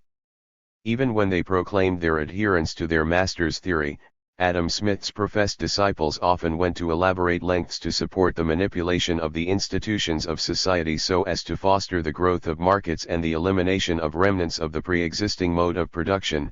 See Samuel's 1966, 22-23, see also Samuel's 1973, E. Thompson 1963, 82. Perhaps nowhere do we see this contradictory role more clearly than in the elaborate projects of Jeremy Bentham, especially his Panopticon, see Foucault 1979, pt 3. In the American colonies, Adam Smith indicated that something akin to a state of natural liberties might have existed. According to many accounts circulating in England, nature was exceedingly generous in the colonies. Thomas Harriot, 1588, 1:343, estimated that one man may prepare and husband so much ground with less than 420 hours, as will yield him his victual for a 12-month on 25 square yards of ground. The author of a similar description of Virginia also reported grapes so plentiful that a single vine could fill a London cart, potatoes as thick as a child's thigh, and frogs large enough to feed 6 Frenchmen. See Marx 1964, 75-80. A more reliable source, George Bancroft, 1854, 1:234, wrote, "Labor was valuable, land was cheap, competence promptly followed industry. There was no need of a scramble, abundance gushed from the earth for all. It was the best poor man's country in the world. The practical men of affairs were unwilling to stake their future on the market in the best poor man's country. Instead, they relied on a long-standing tradition of economic control to turn the tide in favor of employers. A century earlier, the Massachusetts Bay Company had attempted to enforce wage ceilings, Balin 1955, 32. The colonial government had also limited land holdings of the poor in the Massachusetts Bay Colony, partly for the purpose of preventing what Governor Winthrop termed the neglect of the trades, cited in Goodrich and Davison 1935, 168. In 17th-century Virginia, the same object was achieved by the extensive claims staked by earlier settlers, see Morgan 1975, 218-23. Given the independent spirit of workers in the colonies, capital understood that great profits required the use of unfree labor. Indeed, some Americans made great fortunes on the triangular trade that hinged on the sale of slaves. British leaders also realized that slaves created a strong market for English goods. In 1766, Pennsylvania was able to import £500,000 worth of British goods while exporting only 40,000 back to Britain. Benjamin Franklin, 1959, 13:133, told Parliament that the balance was made good through exports from the North American colonies to the West Indies. Even in the northern colonies, the workers were mostly in a state of bondage, either as slaves or as indentured servants. Herrick 1926, A. E. Smith 1927, Chapter 2. Moreover, much of the profits earned in the northern states were derived from the surplus originating on the southern plantations, North 1966, especially 6, 68, 100, and 5. Northern capitalists profited from a host of other activities, such as sales, financial services, and shipping, all of which were directly related to the cotton trade. Almost all the wealthy families of the Northeast owed their fortunes to such lines of business, see Pessin 1973, Chapter 4. Some have suggested that this so-called cotton thesis is too strong, see Ratner, Soltow, and Silla 1979, 223-26. For example, a few authors dismiss the importance of plantations in explaining the prosperity that northern and western farmers owed to southern food deficits, since much of the produce arriving in the South was destined for New Orleans and other large cities, see Lee and Passel 1979, 146-51. Of course, such cities were also part of the cotton system. Moreover, workers in these southern cities were part of a complex set of linkages with the plantation economy. Cliff Leslie once offered an ironic commentary on the dependence of slavery on the demands of free enterprise. Although he intended a very different lesson, his ambiguous words can be read as a summary of my position. It is said, indeed, that we owed to slavery the produce which supplies the principal manufacture of Britain. But the whole of this production was in truth credited to free industry. The possibility of the profitable growth of so much cotton was caused by the commerce and invention of liberty. Leslie 1888, 17. Or, as Marx, 1977, 925, bluntly observed, the veiled slavery of the wage workers in Europe needed the unqualified slavery of the New World as its pedestal. Smith refused to acknowledge the mutualism between slavery and wage labor, simply assuming that the latter was clearly superior to the former. He should have realized that slavery neatly fits into the supply and demand analysis that he advocated so eloquently. When labor is scarce and the price it can command for its services is high, capital has good reason to prefer slavery, Domar 1970. The same logic explains the second serfdom in Eastern Europe, which was characterized by the reinstitution of old feudal obligations following the period of labor scarcity after the 30 Years' War, Dobb 1963, 57. Instead, Smith merely asserted that the colonies provided proof of the success of free labor. His account was subject to numerous objections, foremost of which was the centrality of unfree labor. Smith never bothered to acknowledge these objections, since he was too zealous in promoting his ideology.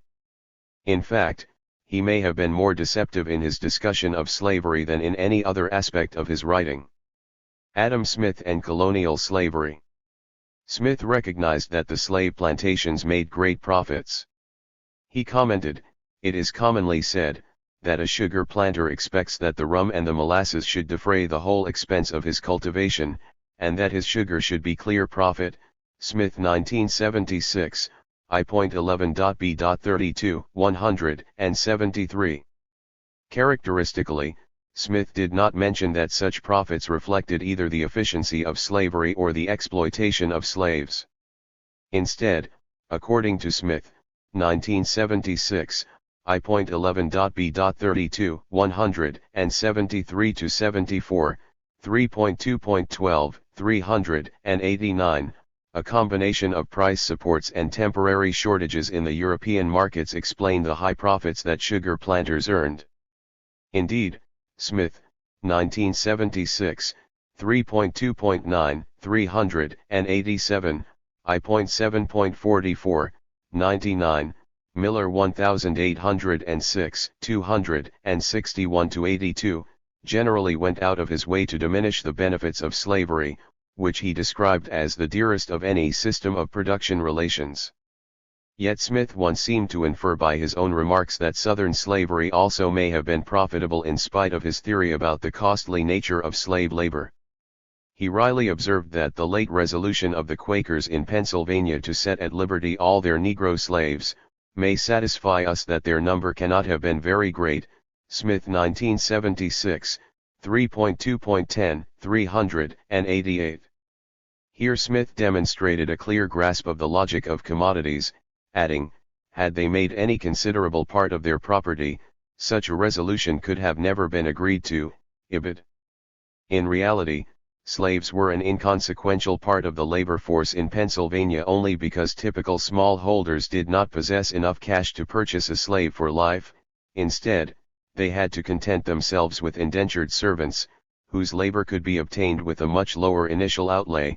See Com 1770-71, 1:388, America 1775, 121-22, see also Tully 1973, Maine 1965, 33. Thus, only 2 years after the publication of The Wealth of Nations, a suggestion to free the indentured servants of Pennsylvania elicited stern response from the legislature, which insisted that all apprentices and servants are the property of their masters and mistresses, and every mode of depriving such masters and mistresses of their property is a violation of the rights of mankind, cited in T. Hughes 1976, 111. In fact, apart from the Puritan migration to the northeastern colonies, something between a half and two-thirds of all white emigrants to the colonies were convicts, indentured servants or redemptions, Rich 1967, 342. The benefits of convict labor were obvious at the time. Edward Gibbon Wakefield, 1829, 127, cited an American author who pleaded in 1824, place us on an equal footing with New South Wales, by giving us a share of the benefits which must, more or less, accrue from convict labor. Suggestions. Only a fool could have expected property owners in the South, where slaves made up a substantial proportion of the wealth, Wright 1978, 35, to have willingly shown more humanity.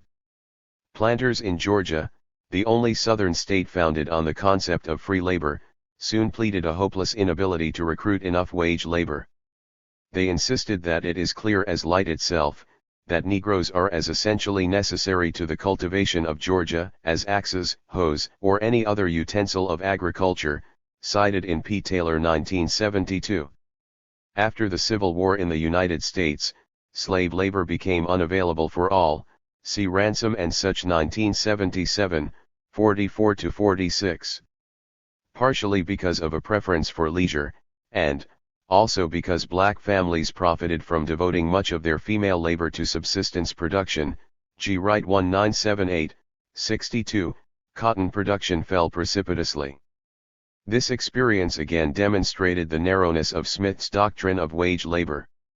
Eventually, Smithian ideology actually resulted in major changes in social relations in one part of the world, the West Indies, the last bastion of British colonial slavery.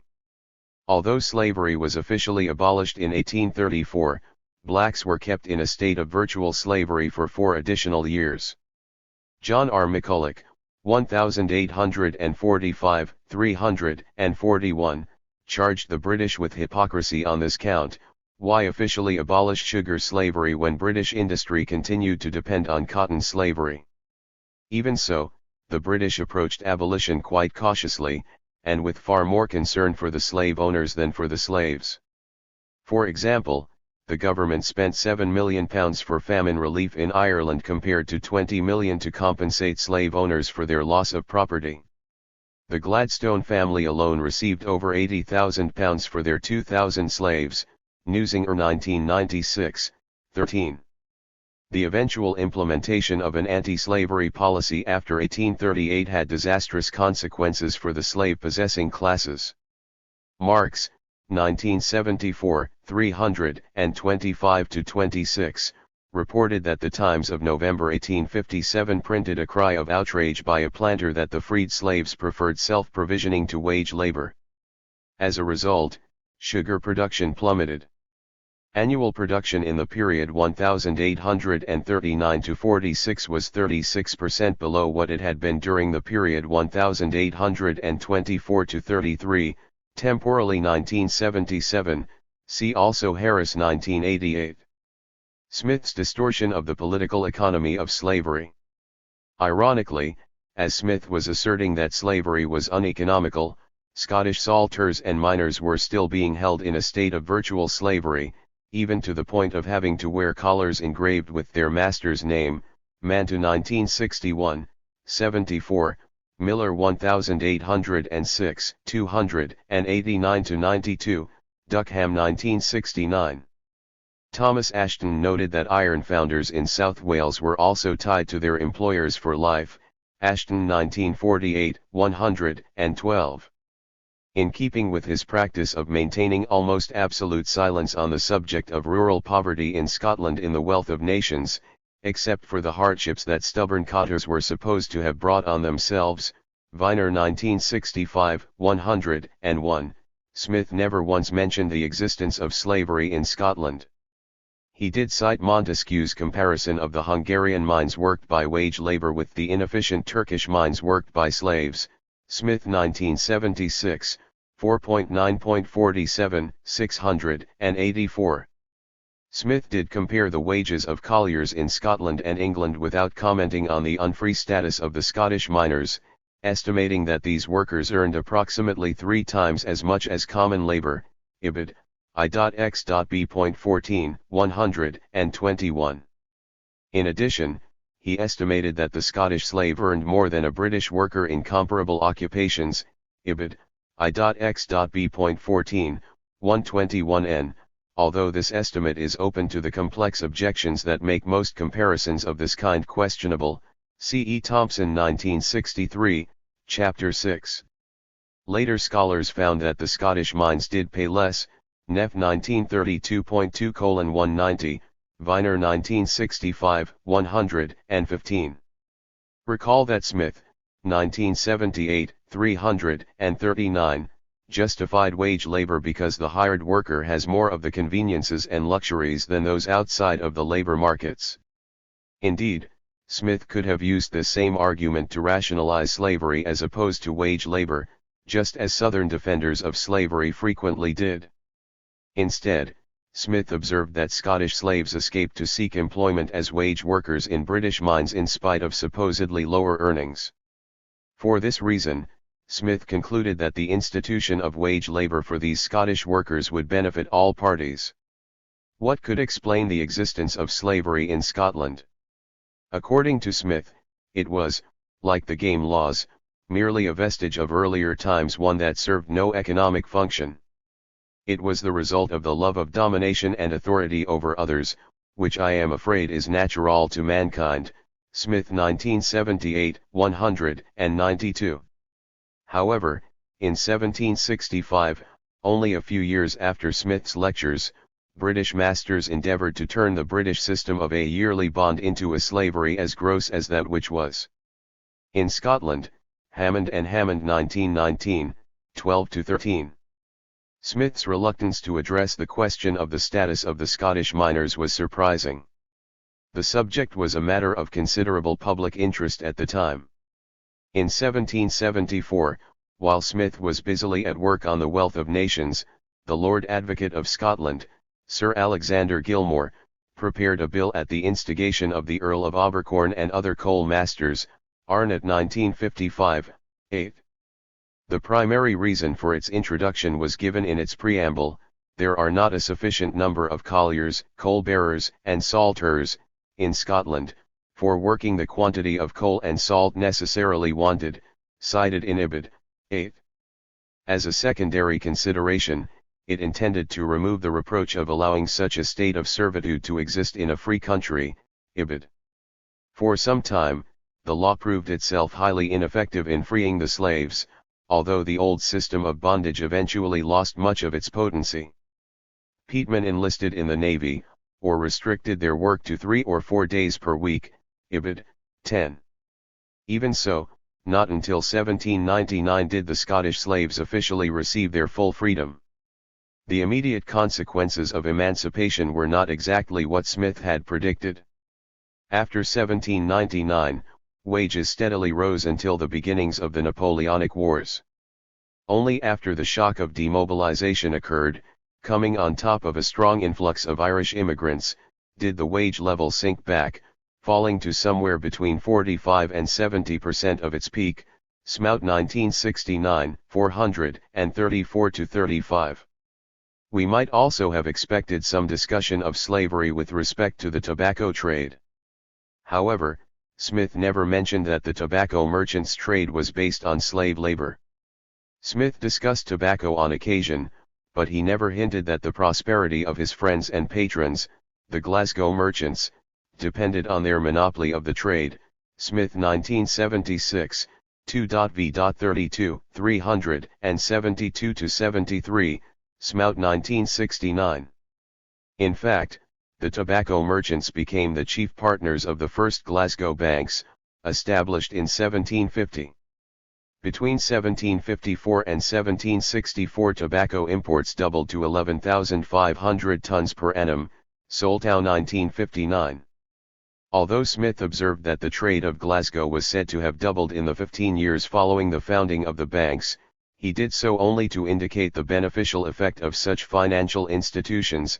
Smith 1976, 2.2.41, 297. After 1776, when the Glasgow merchants lost their access to tobacco, the town fell on hard times, Kindleberger 1976, 12, but Smith did not inform his readers of the situation in later editions of his book.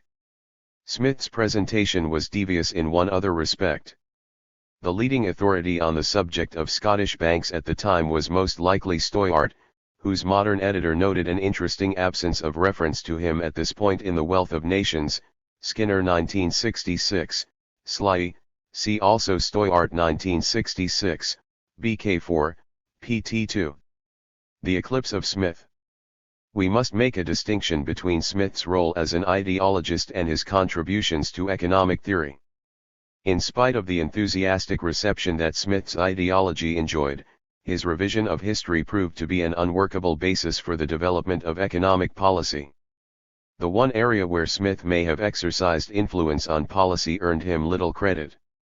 Specifically, some later commentators believe that Smith's recommendations on colonial taxation were responsible for the import duties that helped to spark the American Revolution, Fay 1956, 116, Smith 1977, Letter 302, Winch 1978, Chapter 7. For example, according to Jacob Viner, 1965, see also Willis 1979, 522, Smith's main activity during his stay in London.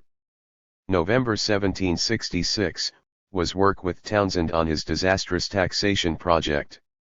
In fact, the behavior of governments over the years seems to lend support to the thesis that the more they praise the ideals of Smith, the more apt they are to use their powers to intervene in the interests of capital. For example, in the period following Smith's ideological ascendancy, the British ruling classes passed a string of repressive legislation that ran counter to the Smithian values that the government espoused. These measures include the Combination Acts of 1799 and 1800, repeal of the justice's power to fix wages in 1813, the apprenticeship clauses in 1814, as well as the Poor Law Amendment Act of 1834.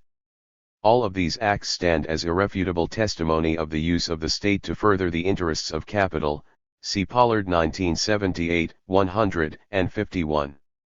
The repeal of the Combination Act in 1824 was the most telling exception to the anti-Smithian legislative stance of the time. Parliament passed this law to reduce economic protests, see Hollis 1973, 102-15, Marx 1847, 170, and prove the correctness of the wages fund theory to the working class, see Wallace 1919, Halavy 1956, 204-8.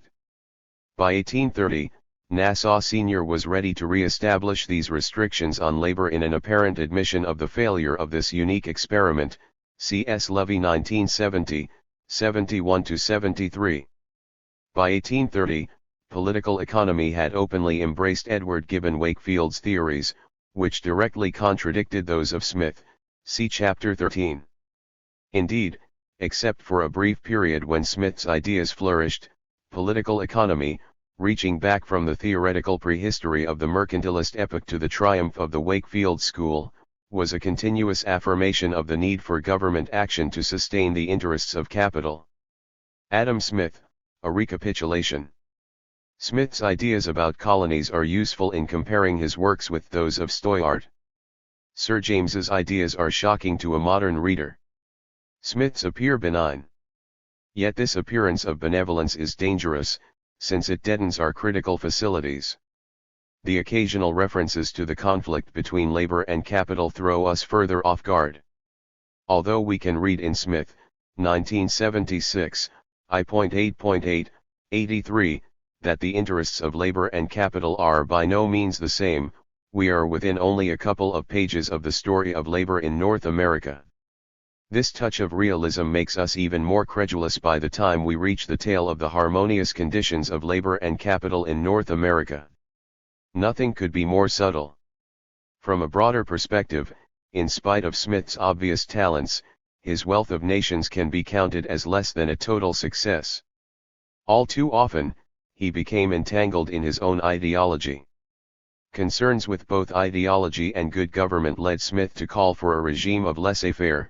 However, this accord was achieved only by ignoring reality. A lesser mind could have put together a flat, yet consistent story. Smith could not, perhaps because, on some level, he recognized the underlying reality he was trying to deny. He also failed as a result of the contrary nature of his conflicting objectives. On the one hand, he attempted to put together an ideology of class harmony, on the other hand, his theory of political and economic administration required an explicit analysis of class conflict. Generally, his ideological perspective conflicted with his administrative principles. The one case where his two approaches to economics seemed to coincide was in his analysis of the colonies of North America. For a conventional view of Smith's analysis of the colonies, see Stevens 1975.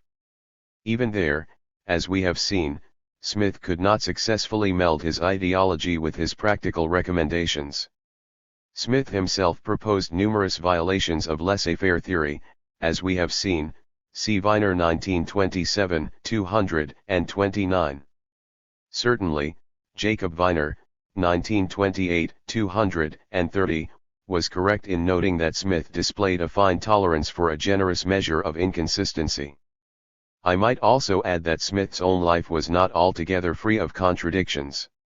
Did he sense the irony of the patron saint of free trade collecting a pension from a nobleman or a salary as a commissioner of customs?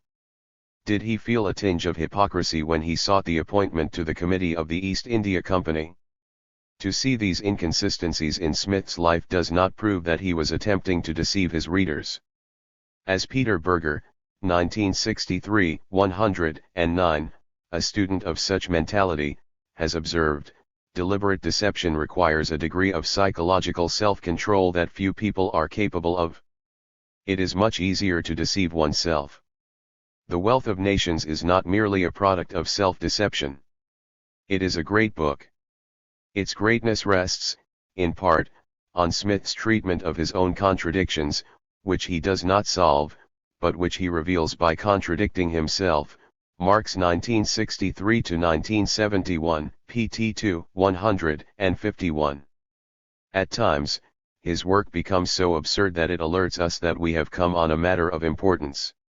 11. Benjamin Franklin and the Smithian ideology of slavery and wage labor. That few in public affairs act from a mere view of the good of their country, whatever they may pretend, and though their actings being real good to their country, yet men primarily considered their own and their country's interest was united and did not act from a principle of benevolence. Benjamin Franklin, Observations on My Reading History in the Library. Benjamin Franklin and North America. The subject of North America fascinated Europeans during the period of classical political economy, see Whitney 1924, 370. Certainly, while Smith was writing The Wealth of Nations, North American colonial affairs were very much in the minds of the English. Between 1720 and 1784, about 10% of all books, pamphlets, maps, and prints published in London concerned these colonies, Bonnick 1977, 35, citing T. Adams 1971. Similarly, from 1774 to 1779, about 20% of all books and pamphlets printed in England were related to the colonies of North America, Ibid.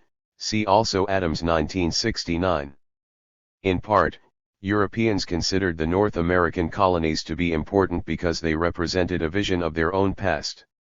In the beginning all the world was America, wrote John Locke, 1698, 319, see also Hobbes 1651, Chapter 13, Meek 1976, 66-67, 136-45, Meek 1977b, 30.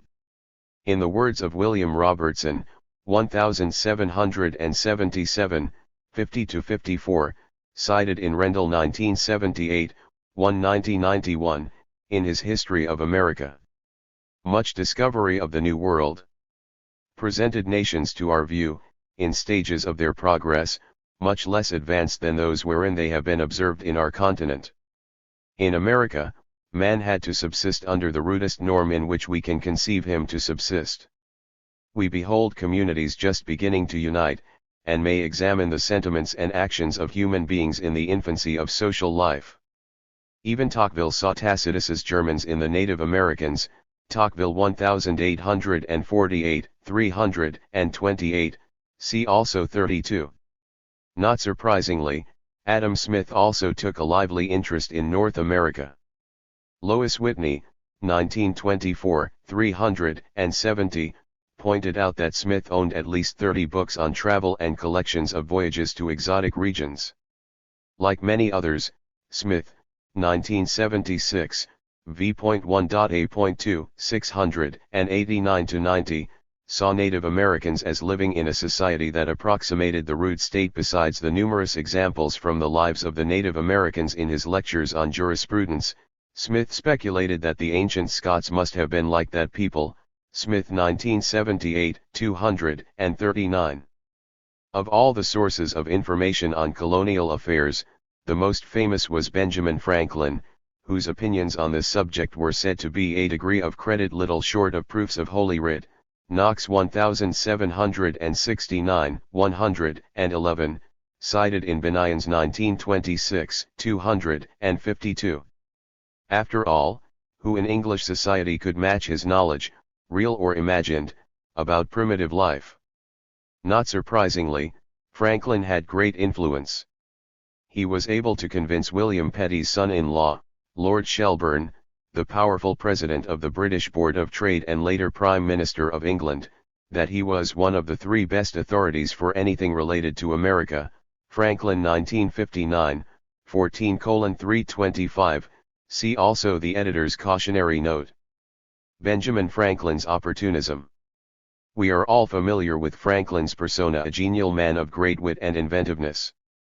In real life, he was a much more complex character than the hagiographies of Americana would have us believe. No political economist, with the possible exception of Petty, was either as mercurial or as engaging as Franklin. Consequently, some biographical material will be useful in gaining a perspective on his prolific writings on political economy. Franklin, 1959, 14:76, 86, made his debut as a political economist in 1729, while still in his early 20s, with a splendid application of William Petty's Treatise of Taxes and Contributions, 1662. Franklin seems to have been originally drawn to the subject of paper money by William Rawle's pamphlet on the same topic, which Franklin had printed in 1725, see Fetter 1943, 472n. Whole paragraphs of Franklin's pamphlet on paper money appear to be lifted directly from Petty, see Wetzel 1895. Indeed, John Davis, 1803, 2:25, 36, alleged that, throughout his career, Franklin borrowed without proper attribution many of the words for which he was to become most famous. The relative weights of Franklin's various works are difficult to assess because he used his pen more often to further his own interests rather than the truth. For instance, shortly after his first pamphlet appeared, the state of Pennsylvania rewarded him with a contract for printing the paper money, which he had so ably advocated in that work, Franklin 1964, 124.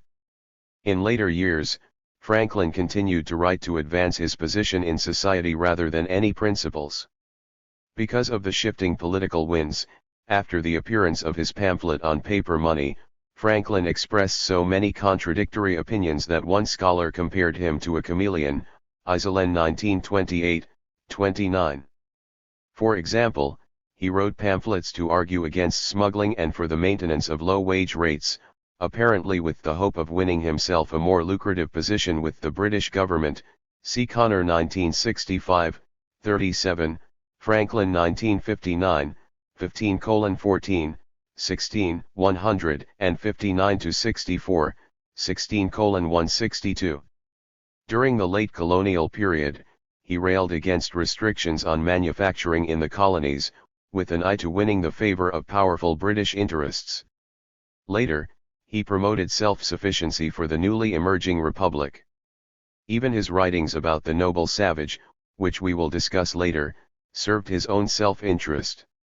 The difficulties of evaluating Franklin's activities are so pervasive that even his commitment to the colonial cause has been brought into question. According to Denys Dubbard, colonial agent for Massachusetts, Franklin stood entirely neuter with regard to the revolution till he saw which way the cause would be carried, and then he broke out fiercely on the side of America, cited in Curry 1965, 148. A more hostile interpreter charged that Franklin's opportunism and greed led him to work as a double agent for the British during the Revolutionary War, Curry 1972. Whether or not we accept such a damning verdict, Franklin was an undeniable master of saying whatever would accrue to his own advantage. Despite doubts about Franklin's intentions, as well as Joseph Schumpeter's, 1954, 192, undoubtedly correct verdict that Franklin's work offers little to commend for purely analytic features, Franklin still has an important place in the story of primitive accumulation as it developed within the context of classical political economy. The source of Adam Smith's information on the colonies. Given Smith's strong interest in North America and Franklin's reputation as an expert in the subject, we should not be surprised to find that Smith relied heavily on Franklin in his analysis of the colonies. We should expect that Smith would have been especially interested in what Franklin would have had to say concerning the indigenous people of the New World. Reading The Wealth of Nations, we find too much of a love of anecdotes from both ancient and classical sources to believe that Smith would not have questioned a visitor with so much first-hand information about the rude state of society. Whether the implications of such stories as Franklin had to offer concerning the colonies would register was another matter. Even so, the proof of Franklin's influence is not conclusive. His name does not appear in The Wealth of Nations, but then neither does that of Stoyart, whom Smith was challenging, nor that of Turgot, whose work was embarrassingly similar to Smith's own. See Viner 1965, 128-38. Smith, 1976, I.8.23, 88, and 3.4.19, 423, did repeat statements similar to those made in Franklin's essay suggesting that the population of North America had doubled in 20 or 25 years. The most likely written source for such estimates would be Franklin's 1751 essays, Observations Concerning the Increase of Mankind, Franklin 1959, 4:227-34, and the 1760 The Interest of Great Britain Considered, Franklin 1959, 9:47, 100, both of which Smith possessed. In fact, Smith's own analysis of the prosperity of the North American colonies commenced with this discussion of population growth. Thus, both pamphlets are particularly relevant because of their possible role in shaping Smith's opinions concerning the relations between labor and capital in the economic development of North America. Smith's editor, Edwin Cannon, overlooked Franklin as the source of Smith's estimate of North American population growth, proposing instead Richard Price as the source. See Smith 1937, 70, 393. Later editors, as well as Lewis Carey, 1928, 126, dismissed Price on the basis of a letter written by Smith, 1976, 88, and Price's speculations cannot fail to sink into the neglect that they always deserved. I have always considered him a fact-a citizen, a most superficial philosopher and by no means an able calculator. We should not dismiss Price's significance just on the basis of this letter. After all, we know from our consideration of the relationship between Smith and Steuart that we should not be unduly hasty in taking Smith's statements at face value. In addition, since the judgment on Price is dated 12 years after the appearance of The Wealth of Nations, the ever-controversial Price could have fallen from grace long after 1773. Cannon suggested a second possible source of Smith's information, namely Dr. John Mitchell's, 1767, Agriculture, Population, Trade, and Manufactures, Smith 1937, 70 n. An equally likely candidate would have been American Husbandry, believed by some to have also been written by Dr. Mitchell, American 1775, see also Review 1776, Carrier 1918, 48, 52-53, 123. The strongest claim for Franklin's role in the development of political economy can be traced to Franklin himself. A Mrs. Logan, widow of one of Franklin's friends, wrote, "Dr. Franklin once told my husband that the celebrated Adam Smith, when writing his Wealth of Nations, was in the habit of bringing chapter after chapter, as he composed it, to himself, Dr. Price and other literati of that day, with whom he was intimate, patiently hearing their observations, and profiting by their discussions and criticisms. Nay, that he has sometimes reversed his positions and rewritten whole chapters, after hearing what they had to remark on the subject before them." Cited in Carey 1928, 126. Franklin's contribution to The Wealth of Nations. Franklin and Smith met for the first time in Edinburgh in 1759, Carey 1928, 115. As Lewis Carey, Ibid, see also Viner 1965, 42-45, pointed out, Franklin, as well as Richard Price, was indeed in London during the period 1773-75, while Smith was there working on his book. Franklin, Smith, and Price were all members of the Royal Society of London, Carey 1928, 118. Finally, both Franklin and Smith were both very close to Strahan, the publisher of the Theory of Moral Sentiments and a member of the firm that first published The Wealth of Nations, Fay 1956, Chapter 9. Although Smith had begun his book long before the period in question, Carey noted that Franklin would have good reason to be unaware of its extended period of gestation, Carey 1928, 119. Moreover, the subjects upon which Smith was working during 1773-75 included the chapter of Colonies, written in October 1773, and the passages on American wages in the chapter, of the Wages of Labor, Ibid, 120. By the early 1760s, Smith had already begun an early draft of The Wealth of Nations, in which he asserted that Pennsylvania and some of the New England colonies were wealthier than Virginia, Scott 1965, 363. Also, Smith used the Native Americans as an example of a society with an underdeveloped social division of labor. Unless these thoughts occurred only after meeting Franklin in 1759, we might expect that Smith would have been eager to take advantage of the eminent visitor's expertise. We do get a hint, however, that, in spite of the cordial correspondence between Franklin, on the one hand, and Lord Kames and Hume, on the other, something may have gone amiss during this visit. In reminiscing about the natural tendency to avoid disputation, Franklin, 1964, 60, listed as exceptions, lawyers, university men, and men of all sorts that have been bred at Edinburgh.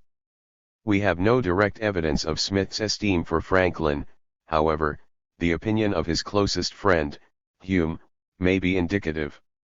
In 1762, a few years after first meeting Franklin, Hume praised him lavishly. "America has sent us many good things, gold, silver, sugar, tobacco, indigo, etc., but you are the first philosopher, and indeed the first great man of letters for whom we are beholden to her."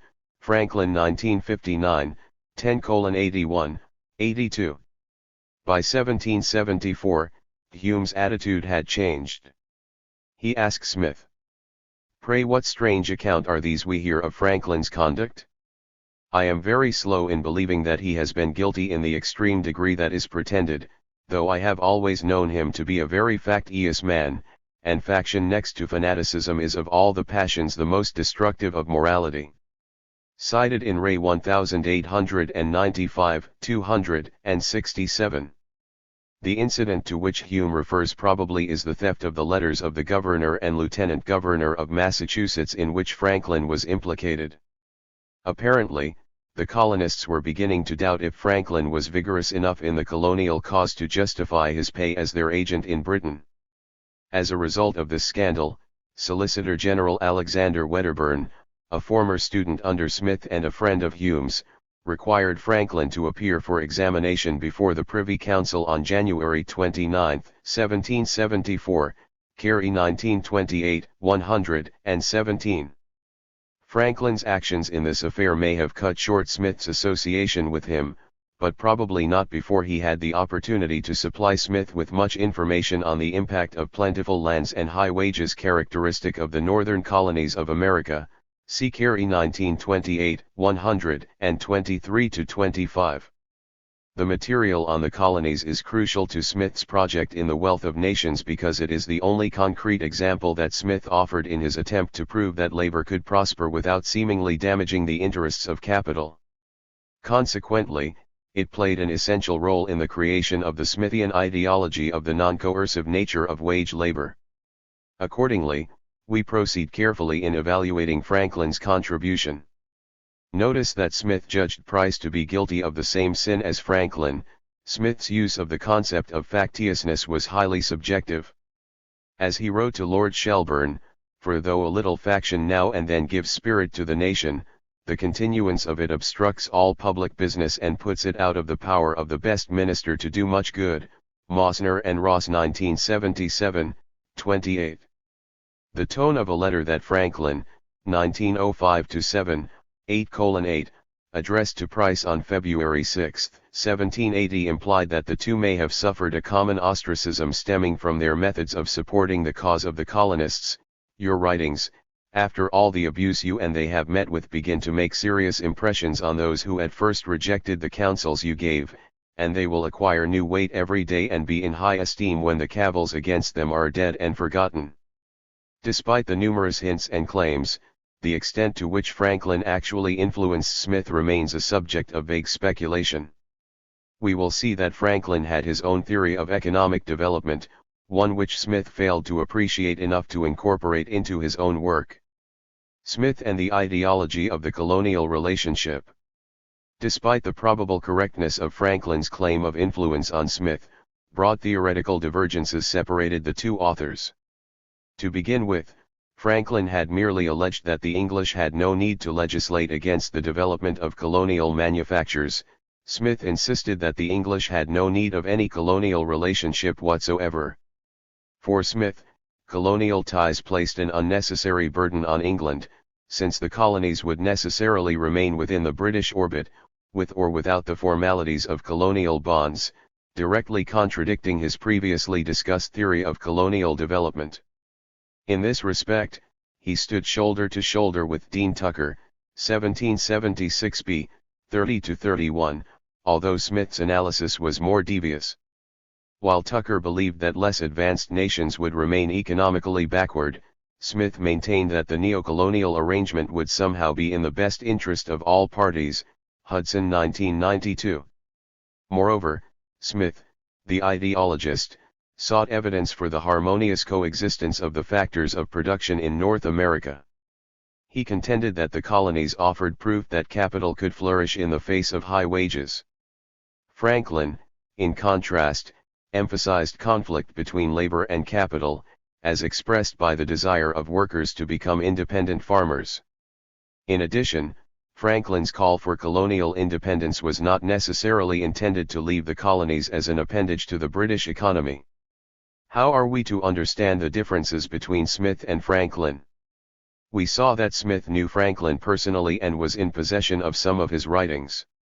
On one occasion, he criticized a scientific work of Franklin's that was bound together with the same two pamphlets of Franklin, which we have been discussing, Carey 1928, 122. Smith would have difficulty in misunderstanding Franklin's meaning in these pamphlets. Although the wily American frequently contradicted himself, these particular pamphlets were unambiguous.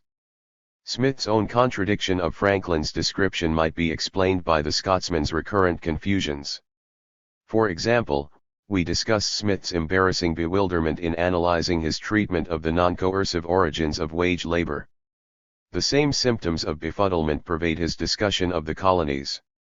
We have already alluded to this confusion in the section in which Smith recognized the necessity of wage labor as a prerequisite for earning great profits in colonial agriculture, Smith 1976, 4.7.b.3, 565-66. Smith interpreted the high wages that the proprietors were forced to pay to be consistent with rapid capitalist development because they encouraged population and improvement, ibid. Of course, the population increase would require a long time. At least, such was the message of Franklin's pamphlets. Even the most optimistic observers of the North American colonies understood that wage labor would be restricted to those few industries in which employers could afford to pay high wages because of the special advantages of abundant resources or labor-saving technologies. See Hamilton 1961, 10:272 for one of the most favorable views of American circumstances. See also Raymond 1823, 242. McCulloch 1825, 136. Smith himself concurred. He saw the colonies as advancing only within the sphere of dependency at least for the foreseeable future. Smith's ideological analysis required him to explain why workers would willingly engage in wage labor. The first side of his dual formula of population and improvement suggested that wage labor would take hold as a result of Malthusian pressures, which would eliminate the very phenomenon of prosperity that he set out to explain. He seemed to rule out the other side in his recommendation that the colonies confine themselves to the production of raw materials, since the farmers that Smith envisioned would likely be self-employed rather than working for wages. British colonial domination outside North America. Unlike Smith, Franklin was sharply critical of British colonial relations with lands closer to the mother country.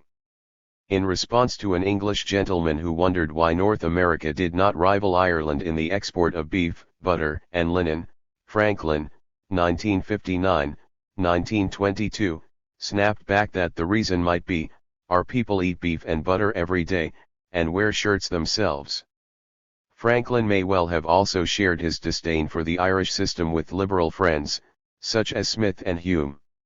This hypothesis is all the more likely, since Franklin's fervent hopes for success in speculating on Ohio Valley lands were checked, in part, by powerful Irish landowners. Following Josiah Child, 1751, 134, who in his New Discourse of Trade argued against plantations by writing that lands, though excellent, without hands proportional, will not enrich any kingdom, the English landowners wanted labor to be kept in the mother country, expecting that economic losses would result from the migration of their tenants to the American West. In particular, the president of the British Board of Trade, Lord Hillsborough, feared that further immigration from Ireland would reduce the profitability of his extensive Irish holdings. Franklin 1959, 13:414, Curry 1965, 221, Alvord 1917, 2:121, Plath 1939, 231. By contrast, the Scottish gentry welcomed the exodus of their free hands because the Scottish crofters had only recently lost their traditional rights to the use of the land. C.S. Johnson 1774, 97. The lairds saw immigration as a means of solidifying their property rights to their grazing land, at least until the rate of emigration reached a point that threatened them with a shortage of workers. See Franklin 1959, 20:522, 28. The greater tolerance for emigration in Scotland may also be partially explained by the less labor-intensive cropping system used there. At the same time, the less thorough British conquest of Scotland gave the British less cause to concern themselves with the retention of the population. Unlike the case in Ireland, where the British divided the land amongst themselves, in Scotland, the British left ownership of the land in the hands of the traditional lairds. Another major difference between the two cases may well have been the disposition of firearms, see Pettingill 1981. As Defoe, 1724-26, 667, noted, the Highlanders not only have all of them firearms, but they are all excellent marksmen. Guns were not as common among the Irish poor. In hindsight, we now know that the British were far more successful in subduing the Highlanders than the Irish. However, many of the most defiant Highlanders moved to the Appalachian and Allegheny regions of North America, where they engaged in numerous rebellions. In contrast to Franklin, Smith never acknowledged the hardships that Britain imposed on the peoples of Ireland and Scotland. Recall that he attributed the poverty in Scotland to a stubborn adherence to traditional ways, thereby holding both the poor and the lairds culpable. In Ireland, Smith was more generous to the gentry. There, he attributed the impoverished conditions of the populace to their rebelliousness. As he wrote to Lord Carlisle, Ireland is ill provided with coal and wood, two articles essentially necessary to the progress of great manufactures. It wants order, police, and a regular administration of justice both to protect and restrain the inferior ranks of people, articles more essential to the progress of industry than both coal and wood put together. Cited in Mosner and Ross 1977, 243. Smith never elaborated on the role of force in the colonies. We have already discussed Smith's belief in a strong legal system to protect the property of the rich. We cannot be sure whether he believed that his recommendation for Ireland was a reflection of this general concern for the protection of property or if somehow Ireland was unique. In sum, Smith's use of Franklin's writings was very selective.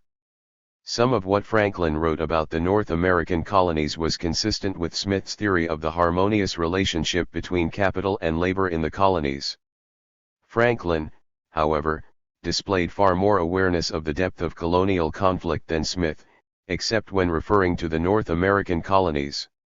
Certainly, Franklin's imagery differs from what Smith proposed in making his case for the voluntary evolution of the social division of labor. Franklin and the bleak prospects for colonial industry. Despite similarities between Smith's works and those of Franklin, they differed in significant respects. Consider the case of Franklin's observations. This pamphlet was a masterful brief on behalf of colonial industry, calculated to win favor from both the English and the colonists. John R. McCulloch, 1845, 253, saw this remarkable piece of argumentation as an excellent specimen of the penetrating sagacity and compressed and clear style of Franklin.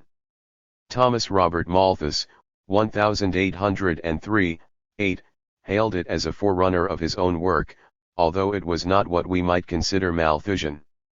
Franklin even expressed a wish for an increase in the numbers of the body of white people on the face of the earth, Franklin 1959, 4:234. Franklin penned this work in response to the British Act of 1750, which prohibited the erection of additional slitting and rolling mills, plating forges, and steel furnaces in the American colonies, Ibid. 4:225, 26. At the time, some people had already noted the strategic importance of a strong British settlement, considering the ongoing struggle between France and England for control of the continent, Ibid. 4:224. Yet to argue for the potential vitality of the colonial economy solely on such political grounds would play to the worst fears of those who wished to nip their colonial competitors' potential in the bud. Franklin did not question the right of the English to frame such legislation. Instead, he deftly sought to resolve the contradictory interests of Britain and the colonies by proving that the economic future of the colonies would be complementary to that of Britain. In this sense, his objective ran parallel to that of Smith. According to Franklin, the mother country had no need to impede industrial development in the colonies. The economy of North America would grow, but its growth would necessarily be agricultural. In this sense, his framework was Smithian, although Franklin went beyond Smith. In contrast to Smith, who asserted that colonial regimes would naturally progress beyond the agricultural state, Franklin assured his English readers that the abundance of land would impose a natural handicap on the use of both slave and wage labor in the colonies, forestalling industrial development into the indefinite future. Franklin's argument was internally consistent concerning the threat of colonial competition. The English were said to have nothing to lose and everything to gain from the granting of more freedom to the colonial economy. Still, one might question why colonists should be concerned about laws that compelled them to do what they would have done in the absence of any such legislation. To raise such a question would be to apply a standard that was foreign to such pamphlet literature. Franklin's intent was merely to dispel the immediate English fears about the colonial economy. The same idea about colonial development recurs in Franklin's Interest of Britain Considered, written in 1760. The issue at hand was whether the English should claim Canada or Guadeloupe in consequence of the French surrender at Montreal in 1759. The debate was heated. Prime Minister William Pitt was in a quandary, wondering, some are for keeping Canada, some Guadeloupe, who will tell me which I shall be hanged for not keeping? Alvord 1917, 119. Franklin's contribution was again an exceedingly clever brief prepared on behalf of the American interests. To appear more convincing, he posed as an English writer, maintaining that Guadeloupe had little demand for English wares, since the majority of its inhabitants were slaves. In contrast, Canada would serve the English purposes much better by providing a ready market for Britain. To reinforce his case, Franklin stressed the complementary, rather than the competitive, characteristics of the colonial mainland. Here we have another instance of Franklin adopting whatever measures were required to win a point. Franklin consistently seemed determined to lull the English into complacency about the strength of the colonial economy for some time. For example, in 1766, after the British requested that the colonial governors supply them with a summary of their colony's industrial strength, Franklin advised his son, whom he had arranged to be appointed governor of New Jersey, to shade the truth. Franklin, 1959, 15:77, wrote, "You have only to report a glass house for coarse window glass and bottles, and some domestic manufactures of linen and woolen for family use that do not clothe half the inhabitants, all the finer goods coming from England and the like." His son complied almost to the letter. Other governors followed suit.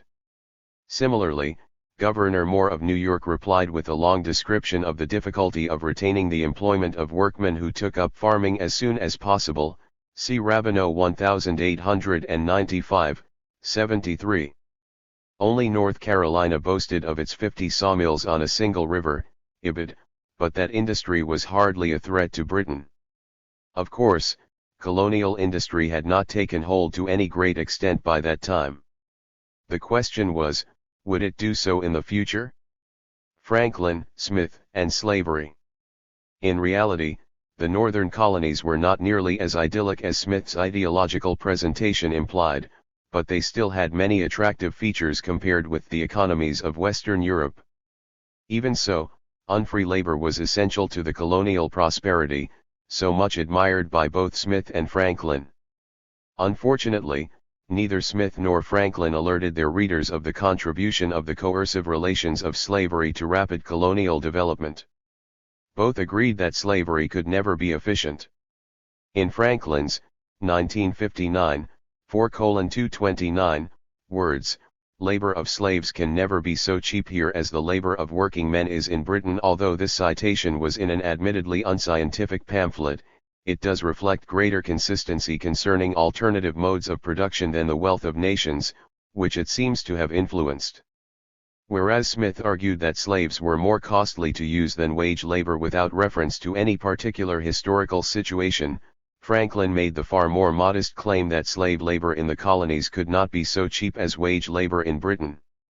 Even so, at least Franklin demonstrated that he understood that slaves could be advantageous in the colonial economy. He wrote, "Why then will Americans purchase slaves? Because slaves may be kept as long as a man pleases, or has occasion for their labor, while hired men are continually leaving their master, often in the midst of his business, and setting up for themselves." Franklin 1959, 4:230. This unusual lapse of realism concerning slavery did not come near to confronting the extent of unfree labor in the colonies. Although slavery did not exist to a great extent in the Northeast, indentured servitude was common. In addition, many in that region derived great profits from the slave trade. In addition, when manufacturing did mature there, it often found its markets in the regions in which slavery flourished. In Franklin's adopted home of Pennsylvania, it was white servitude that planted in its fertile soil the seeds of a great industrial future. Herrick 1926, 76. Was Franklin or Smith so naive as to believe that slavery and indentured servitude were irrelevant to the development of the American colonies? Franklin found slavery in Smith's Scotland. Smith could only discover it in history or in the far-off Turkey of his day. Neither addressed the role of the temporary servitude of indentured labor, let alone the harsher lot that fell to the blacks, who suffered a lifetime of slavery in North America. For example, Franklin's, 1959, 4:227, 34, see also Viner 1965, 113-14, Conversation on Slavery, published in the London Public Advertiser in 1770, seems to have played a significant role in preparing for the emancipation of the Scottish bondsmen who lived in a state of virtual slavery. Addressing himself to a hypothetical Scotsman, he wrote, "Sir, as to your observation, that if we had a real love of liberty, we should not suffer such a thing as slavery among us, I am a little surprised to hear this from you. In whose own country, Scotland, slavery still subsists," cited in Viner 1965, 114. Unlike Smith, Franklin expressed racist sentiments in Observations, although in later life he appeared to be unalterably opposed to the institution of slavery, see Carey 1928, Chapter 4, Mellon 1969, pt 1. In a later edition of that work, he had the good sense to alter the phrase "almost every slave being by nature a thief" to "almost every slave being from the nature of slavery a thief." Franklin 1959, 4:239n. Even though Franklin had a low opinion of slavery, before 1770 he gave few indications that North American producers could bridge the gap between household manufactures and industry based on wage labor. Franklin's anti-slavery position was politic in Quaker Pennsylvania at the time, yet he continued to hold it long after he could expect much gain from local political conditions.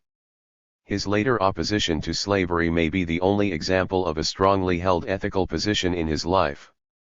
Smith's silence on the subject of slavery is especially troubling, since he obtained much of his information about the colonies from the Glasgow tobacco merchants and planters who had returned from the colonies, Fay 1956, 264-66. Of course, Smith may have been disinterested in Southern conditions, but he still should have understood the importance of the plantation for the rest of the economy. Instead of trying to reconcile his contradictory assertions about slavery in The Wealth of Nations, Smith, 1976, 4.7.b.3, 565-66, irrelevantly interjected his opinion that the progress of many of the ancient Greek colonies toward wealth and greatness, seems accordingly to have been very rapid. Edward Gibbon Wakefield, 1834, 236, see also Wakefield 1829, 154, was quick to respond to that dodge.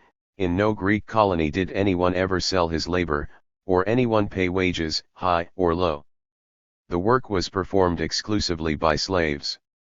Smith's allusion to slavery seems to reflect a subconscious recognition of the force required to ensure that workers allow employers to extract surplus value. Smith the ideologue never gave full expression to this semi-repressed insight. Had he done so, the wealth of nations might well have conformed more closely to Benjamin Franklin's more realistic interpretation of colonial development. Franklin on wage labor in the colonies. Franklin's contention that manufacturing could not develop easily in the colonies rested on the idea that the abundance of land would preclude the ability to hire many workers. In Franklin's, 1959, 4:228, words, land being thus plenty in America, and so cheap as that a laboring man, that understands husbandry, can in a short time save money enough to purchase a piece of new land sufficient for a plantation, whereon he may subsist a family, manufacturing based on wage labor would be uncompetitive in the foreseeable future. Wages were sufficient for workers to establish themselves as farmers. According to Franklin, 1782, 607-8. Land being cheap in that country. Hardy young laboring men, who understand the husbandry of corn and cattle, may easily establish themselves there. A little money saved of the good wages they receive there while they work for others, enables them to buy the land and being their plantation. Similarly, in writing about Guadeloupe, Franklin maintained, until the colonies become more populous this nation Britain must necessarily supply them with the manufactures they consume, because the new settlers will be employed in agriculture, and the new settlements will so continually draw off the spare hands from the old, that our present colonies will not find themselves in a condition to manufacture even for their own inhabitants, much less for those who are settling behind them. 1959, 9:78. At still another point, Franklin, Ibid, 9:73, was even more emphatic about the hurdles that manufacturing faced in the colonies. No man acquainted with political and commercial history can doubt that manufactures are founded in poverty. It is the multitude of poor without land in a country, and who must work for others at low wages or starve, that enables undertakers to carry on a manufacture, and afford it cheap enough to prevent the importation of the same kind from abroad, and to bear the expense of its exportation. But no man who can have a piece of land of his own, sufficient by his labor to subsist his family in plenty, is poor enough to be a manufacturer and work for a master. Hence while there is land enough in America for our people, there can never be manufactures to any amount of value. In a promotional tract entitled Information for Those Who Would Remove to America, written in 1782, Franklin took a position much like that advocated by Smith. He stated that, when the state does subsidize individual industries, it has rarely succeeded, so as to establish a manufacture, which the country was not so ripe for as to encourage private persons to set it up. Labor being generally too dear there and hands difficult to be kept together, every one desiring to be a master, and the cheapness of lands inclining many to leave trades for agriculture. Franklin 1782, 610. Franklin continued, some indeed have met with success, and are carried on to advantage, but they are generally such as require only a few hands, or wherein the great part of the work is performed by machines. Ibid. In short, Franklin generally took the position that the colonies would have to remain agrarian until the time would arrive when the crush of population became too great to allow the common worker to become an independent farmer. The English, thus, had no reason to fear competition from the colonies. In 1769, when Franklin, 1959, 16:209, see also Cox 1794, 442-43, communicated his approval of the colonial resolutions of non-importation, he rationalized the reliance on agriculture in the colonies.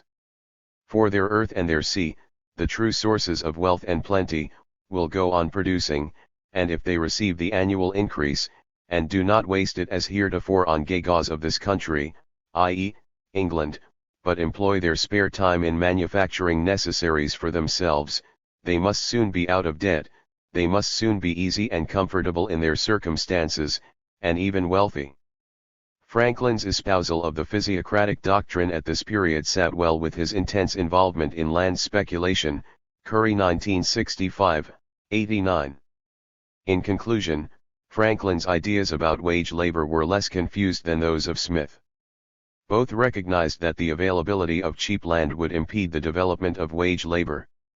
Where Smith seemed to suggest that the colonies could prosper through a gradual transition from the production of raw materials to manufactures, Franklin appeared to understand that societies do not easily move to a new mode of production. He realized that independent farmers would not gladly adopt the role of low-paid factory workers. Franklin on the economy of high wages. After the colonies won their independence, Franklin changed his analysis once again. Using data from the Wealth of Nations, Franklin, 1783-440, maintained that workers in the United States earned considerably more than in England.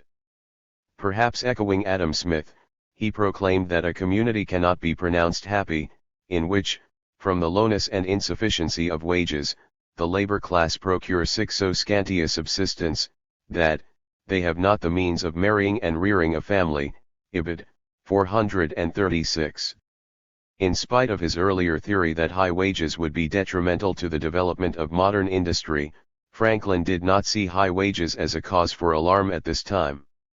Nor did he find a conflict between happiness and competitiveness, arguing, it is not the wages of the workman, but the price of the merchandise, that should be lowered, Ibid. 437. For example, an increasingly refined division of labor can offset the high price of labor, Ibid. 436. Franklin, Ibid. 438-39, did admit that the high price of wages is one of the reasons for the opinion that it will be many years before the manufactures of the United States can rival those of Europe. However, here he rejected that perspective. In fact, high wages offered an economic advantage. According to Franklin, high wages attract the most skillful and industrious workmen. A good workman spoils fewer tools, wastes less material, and works faster than one of inferior skills. The perfection of machinery in all the arts is owing, to a large degree, to the workman. 1783-439. Franklin predicted that high wages would provide a permanent advantage, since for the newly independent colonists emigration would equalize wages across the Atlantic. In addition, prosperity in the new nation would raise demand for imports from Britain. Franklin's ideas were in the air. Franklin was not unique in understanding the relationship between lack of access to land and economic development. His Observations was published in 1755. The following year, Mirabeau published similar views on the importance of land scarcity in El-Ami de Homs. Mirabeau's brother was the governor of Guadeloupe, despite his objection to slavery, D. Davis 1966, 428. Whether or not Mirabeau received the idea from his brother or from Franklin is a matter of conjecture. Such ideas were certainly in the air. Likewise, Adam Smith's contemporary, the anonymous author of American Husbandry, observed 2 decades later, when land is difficult to be had or not good, owing to the extension of the settlements or to the monopolies of the country, the poor must be driven to other employments than those which depend on the land, manufacturing, commerce, fisheries, etc., must thrive in the natural course of things. American 1775, 525. The leaders of the United States generally seemed to accept Franklin's verdict that the economic future of colonial manufacturing was modest. As Jefferson, 1788, 260, wrote, "It is impossible that manufactures should succeed in America from the high price of labor. This is occasioned by the great demand of labor for agriculture. A manufacturer from Europe will turn to labor of other kinds if he finds more can be got by it, and he finds some employments so profitable that he can lay up enough money to buy 50 acres of land, to the culture of which he is irresistibly tempted by the independence in which it places him. John Adams, 1780, 255, concurred. Among men of reflection the sentiment is generally that no power in Europe has anything to fear from America. The principal interest of America for many centuries to come will be landed, and her chief occupation agriculture. Manufactures and commerce will be but secondary objects and subservient to the other. America will be the country to produce the raw materials for manufactures, but Europe will be the country of manufactures, and the commerce of America will never increase but in a certain proportion to the growth of agriculture, until its whole territory of land is filled up with inhabitants, which will not be in hundreds of years. A few years later, Madison, 1787, 98-99, predicted that the extent and fertility of the western soil would, for a long time, give to agriculture a preference over manufactures. Of course, Jefferson and Madison wrote as politicians rather than political economists. They feared an industrial future with a multitude of workers massed in large urban areas, steeped in lofty, revolutionary slogans about liberty and freedom. Happy mediocrity. Franklin's ideas were similar to those of Jefferson and many other revolutionary leaders in another respect. Many of his revolutionary contemporaries were also highly critical of class relations in England. In marginal comments on an anonymous pamphlet, The True Constitutional Meaning, Franklin, 1959, 16:290, offered some private thoughts on this subject, and ought the rich in Britain, who have such numbers of poor by engrossing all the small divisions of land, and who keep the laborers and working people poor by limiting their wages, ought these gentry to complain of the burthen of maintaining the poor that have worked for them at unreasonably low rates all their lives. Many observers in the United States agreed that European manufactures depended on dangerous concentrations of impoverished masses in the cities. Given this perspective, Franklin suggested that manufacturing would not take root until the country became more populated. He initially predicted that population would not become dense enough until the distant future. A few decades later, in a 1799 tract titled The Internal State of America, Franklin speculated that North America had already reached the point where manufacturing might take hold. Reading the pamphlet in question, we can easily find suggestions that would have appealed to the author of The Wealth of Nations. He observed, "Whoever has traveled through the various parts of Europe, and observed how small is the proportion of people in affluence or easy circumstances there, compared with those in poverty and misery, the few rich and haughty landlords, the multitude of poor, abject, and racked tenants, and the half-paid and half-starved ragged laborers, and view here the happy mediocrity, that so generally prevails throughout these states, where the cultivator works for himself, and supports his family in decent plenty, will be convinced that no nation that is known to us enjoys a greater share of human felicity." Franklin 1905-7, 10:120. Similarly, in his promotional tract, Information for Those Who Would Remove to America, Franklin, 1782, 604, asserted, "The truth is, that though there are in that country few people so miserable as the poor of Europe, there are also very few that in Europe would be called rich. It is rather a general happy mediocrity that prevails. There are few great proprietors of the soil, and few tenants. Most people cultivate their own lands, or follow some handicraft or merchandise." According to Franklin, 1905-7, 10:117, the great business of the continent is agriculture. Yet in the earlier tract, he concluded, "In short, America is the land of labor." Franklin 1782, 607. Other authors wrote in terms that sounded like Franklin. One contemporary writer commented, "Each man owns the house he lives in and the land with which he cultivates, and everyone appears to be in a happy state of mediocrity, Weld 1800, 170. Similarly, Richard Price, 1783, see also de Crevecoeur 1782, 40, 58, 89, asked, where do the inhabitants live most on an equality, and most at their ease? Is it not in those inland parts where agriculture gives health and plenty, and trade is scarcely known? Where, on the contrary, are the inhabitants most selfishly luxurious, loose, and vicious, and at the same time most unhappy? Is it not along the sea coasts, and in the great towns, where trade flourishes and merchants abound? Franklin's contribution was more important for what it omitted rather than what it appeared to say. In presenting the advantages of the state of happy mediocrity in which workers could earn relatively high wages while capital profited, Franklin, along with Smith, painted a picture of relative harmony between labor and capital. In reading Franklin, however, we must always consider the context of his work. Unfortunately, Franklin's celebration of happy mediocrity came at a time when this egalitarian age was quickly coming to an end.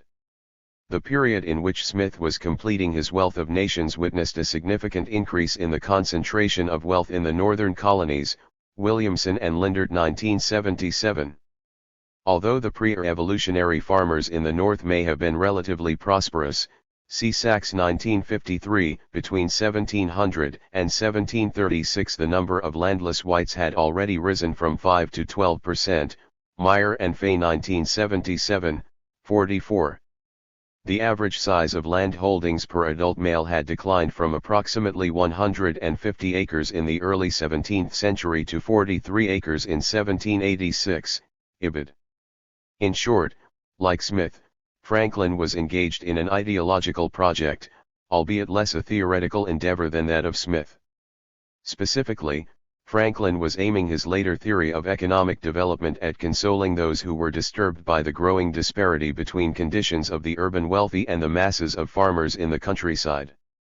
Even though the growth of luxury was incompatible with a state of happy mediocrity, Franklin, 1905-7, 10:121, counseled his readers not to be alarmed, since upon the whole there is a continual accumulation. Franklin also saw advantages in the finer things in life despite his famous advocacy of Spartan simplicity, McCoy 1980, 75.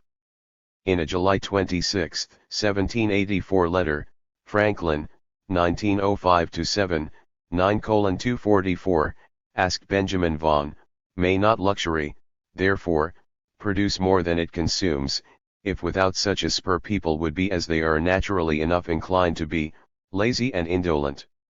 He then told a story to illustrate his point. The skipper of a shallop employed between Cape May and Philadelphia, had done us some small service for which he refused to be paid.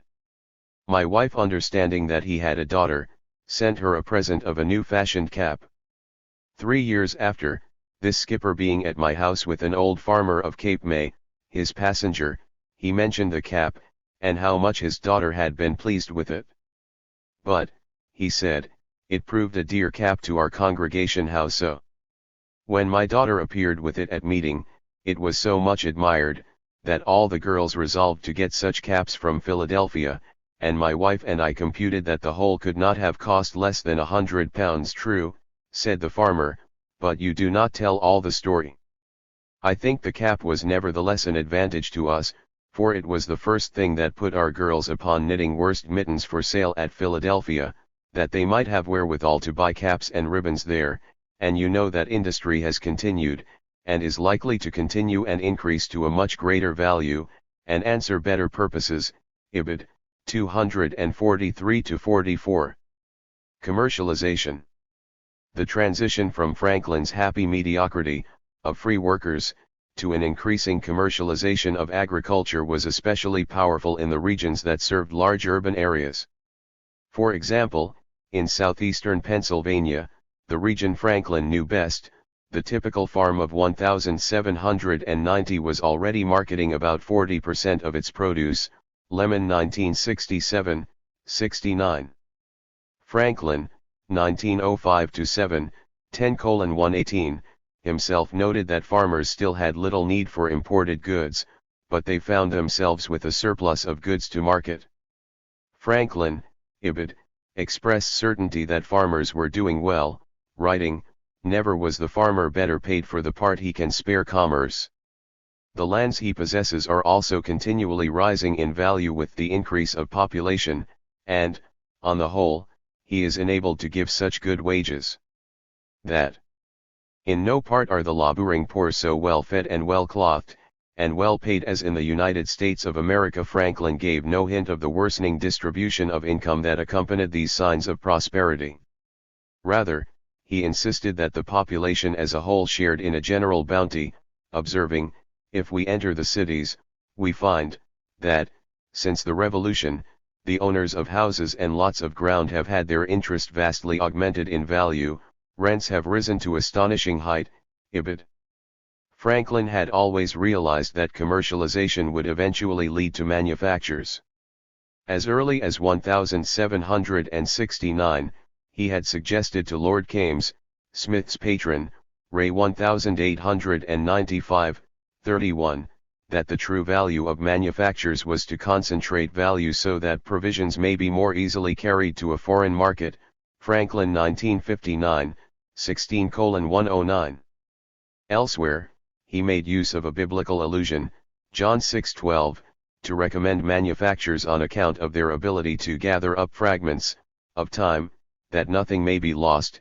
Franklin 1959, 1552, repeated in 21:173.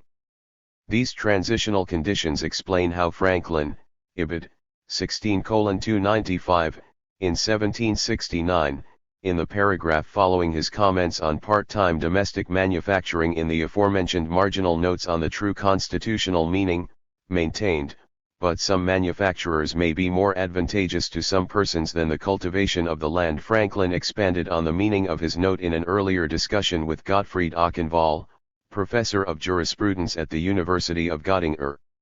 According to Okenvall's 1767, 354, account, Franklin stated, "There is land enough for the rich and poor, and the former prefer the larger profits from trade to the small return from the land." These citations indicate that Franklin believed manufacturing would remain a part-time adjunct to the independent farm, just as the proto-Marxian model of primitive accumulation suggests. In his marginal notes to the constitutional means for putting an end to the disputes between Great Britain and American colonies, he remarked, "There is no necessity for their leaving their plantations, they can manufacture in their families at spare times." Franklin 1959, 16:295, see also Cox 1794, 442. Franklin, Ibid, 20:442, 45, also observed that families who practiced this sort of economy were the healthiest in the nation. Unless these jottings were meant to prepare Franklin for a public encounter, they probably represented his true beliefs. Workers were also supposed to be doing well in this state of affairs. Franklin, 1782, 608, wrote, "There is a continual demand for more artisans of all the necessary and useful kinds, to supply those cultivators of the earth with houses, and with furniture and utensils of the grosser sorts, which cannot so well be brought from Europe." In this economy, Franklin, 1905-7, 10:118, 19, took the position, "These workmen all demand and obtain much higher wages than any other part of the world would afford them, and are paid in ready money." However, Franklin did not publicly express the belief that America had developed enough to begin large-scale manufacturing. As late as 1782, he explained, "Great establishments of manufacture require great numbers of poor to do the work for small wages. These poor are to be found in Europe, but will not be found in America, till all the lands are taken up and cultivated, and the excess of people, who cannot get land, want employment." Franklin 1782, 611. In unpublished notes, Franklin indicated both less favorable conditions for workers as well as a brighter future for manufacturing. For example, he left a marginal comment on the true constitutional meaning that alluded to the declining welfare of the independent farmer. No farmer of America, in fact, makes 5% on his money. His profit is only being paid for by his own labor and that of his children. Franklin 1959, 16:294. As the social division of labor became more elaborate, the opportunities for self-employment became less common, despite Franklin's contention that workers could easily become independent farmers. Franklin saw this evolution well before Smith had published his Wealth of Nations. Thus, with rising land values and relatively low returns to subsistence farming, we are but a short distance from the institution of wage labor. To say as much does not indicate that Franklin saw America as replicating English conditions. Indeed, he took pride in the uniqueness of the colonial experience. Nonetheless, his analysis of commercialization is far closer to Stoyart's than Smith's. Franklin's comparative sociology of wage labor. At times, Franklin did express doubts that everybody would willingly participate in the process of commercialization. The Native Americans, for instance, were, for Franklin, proof of the proneness of human nature to a life of ease, of freedom from care and labor. He added that, although they understood the advantages that arts, sciences, and compact society procure, they have never shown any inclination to change their manner of life. Franklin 1959, 4:479. Not only the Native Americans who were educated in white society, but even whites taken prisoner by the Indians inevitably drifted back to the primitive society in preference to the civilized one, Ibid. On this same score, Madison fretted that American society as a whole might fall back into the savage state of the indigenous people. See Branson 1979, 241, see also de Crevecoeur 1782, 52, Morgan 1975, 65-66. In a letter to Joshua Babcock, Franklin, 1959, 19:6, 7, wrote, "Had I never been in the American colonies, but was to form my judgment of civil society by what I have lately seen in the British Isles, I should never advise a nation of savages to admit of civilization. The effect of this kind of civil society seems only to be, depressing the multitudes below the savage state that a few may be raised above it." Franklin seems to have been so pleased with this anthropological flourish that he repeated it in another letter written on the same day, Ibid, 19:16, 24. Yet Franklin generally expressed a fondness for the values of the Native American, see, for example, Ibid, 148-57, which contrasted sharply with his impatience with any white who would not labor diligently.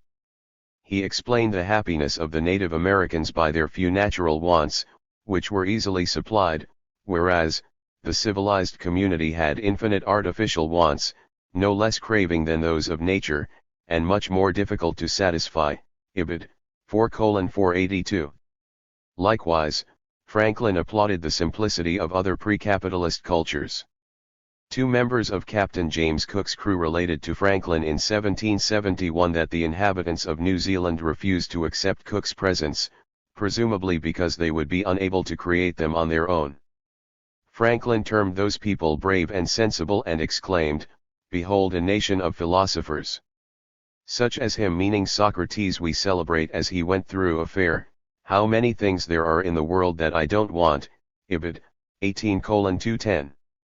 Cook himself wrote that they live in a warm and fine climate and enjoy a very wholesome air, so that they have very little need of clothing, and this they seem to be fully sensible of, for many to whom we gave cloth and sea to, left it carelessly upon the sea beach and in the woods as a thing they had no manner of use for.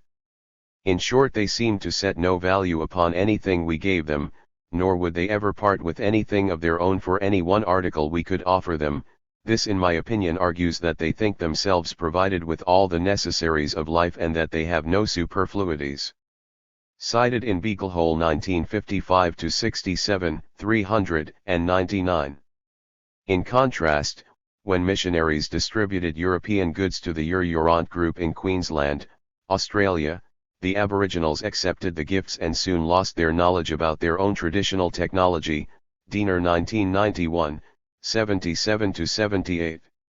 Despite his professed admiration for traditional societies, Franklin later took an active part in a proposed project to carry the benefits of civilization to New Zealand. Franklin 1959, 20:522, 28. Fortunately, so far as Franklin was concerned, not everybody would resist engaging in a commercial society. In his pamphlet The Internal State of America, he asserted that there seems to be in every nation a greater proportion of industry and frugality, which tend to enrich, than idleness and prodigality, which occasion poverty, so that upon the whole there is continued accumulation. Franklin 1905-7, 10:121. This notion would surely have appealed to Smith, of whom it has been said that he believed there was a Scotchman inside every man, page hot 1880, 343. Franklin, however, had not always showed such confidence in the industry of the populace. In a valuable letter written to Peter Collison, he observed that when British workers came to the colonies, where labor is much better paid than in England, their industry seems to diminish in equal proportion. Franklin 1959, 4:479. Noting that the same did not hold true of the German immigrants, Franklin supposed that the variation had to be traced to the institution, ibid. The institution to which he referred was the Poor Laws, which lent support to the unfortunate. Given this perspective, not just poverty, but grinding poverty would be required to ensure the accumulation of capital. Despite all the pious sentiments about the naturalness of a liberal wage rate, the hardliners would seem to be correct after all, at least so far as Franklin was concerned.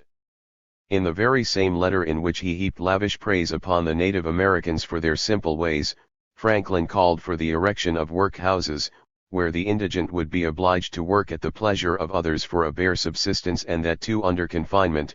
Franklin 1959, 15:148, 57. Or, in the words of his alter ego, Poor Richard, a fat kitchen, a lean will, ibid, 1:315. In conclusion, although the relatively egalitarian society of the northern colonies provided a welcome comparison with England, Franklin realized that a certain degree of poverty was required to establish wage labor.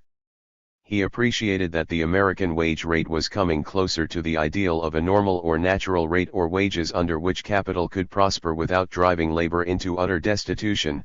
See Thompson 1977. Smith, no doubt, shared a similar appreciation of colonial conditions. Franklin versus Smith. Smith attempted to use the experience of the New World as an object lesson in the virtues of laissez-faire. Although Franklin often wrote as if he were in league with Smith, the wise Pennsylvanian actually instructed the New World to follow a course much more in tune with Stoyart than with Smith. On closer inspection, Smith, 1976, 4.7.b.3, 566, would have been hard-pressed to find a vindication of his doctrine of population and improvement in Franklin's works. In other words, despite these suggestions of rustic tranquility, the United States was destined to follow the course of development that Stoyart, rather than Smith, charted.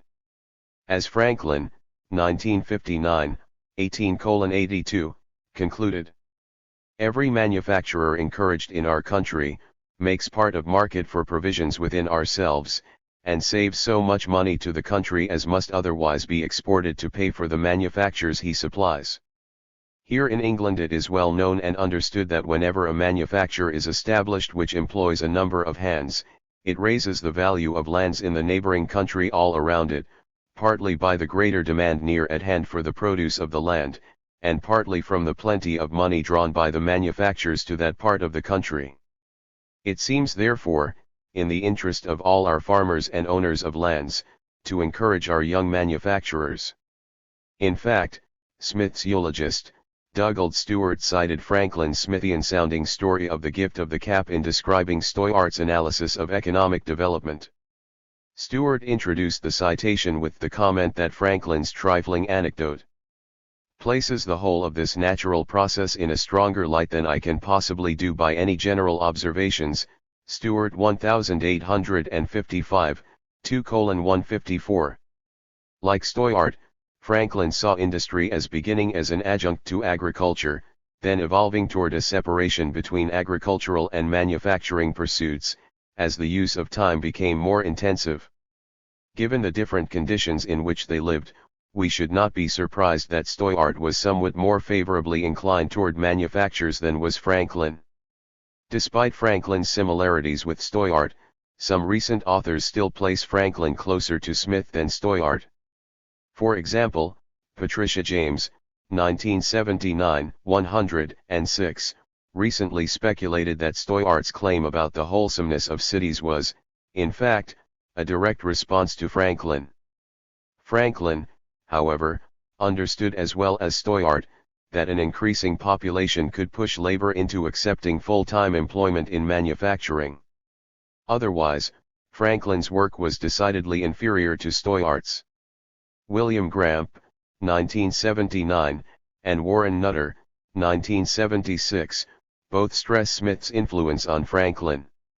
Although we might find echoes of Smith in Franklin's later work, we have no evidence that Franklin ever seriously studied The Wealth of Nations, even though he did own the book. Smith's message, like many of Franklin's, was in the air at the time. We can safely conclude that Franklin's evolution was influenced less by Smith than by the conditions of the society in which he lived.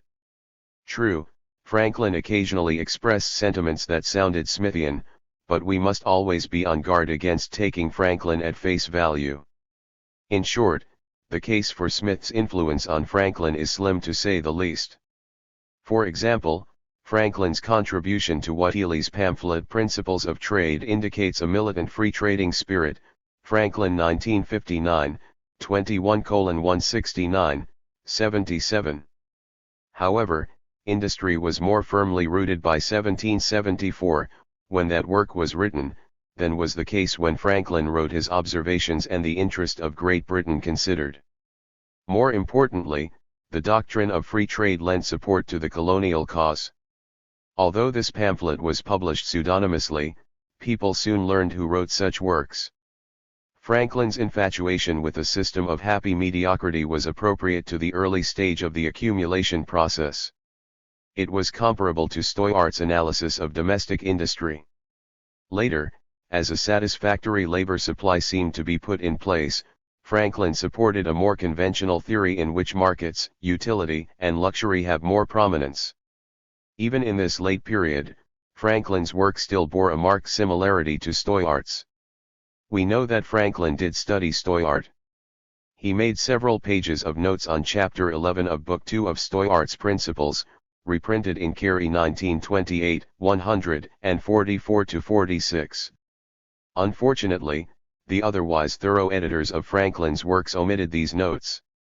One of the editors has assured me that they will be printed in a subsequent volume. The choice of this chapter of Stoyart's book is significant, since it contains Stoyart's most coherent analysis of the transition to capitalist social relations from a system of self-sufficiency. Smith gave no indication that he recognized this aspect of Franklin's work.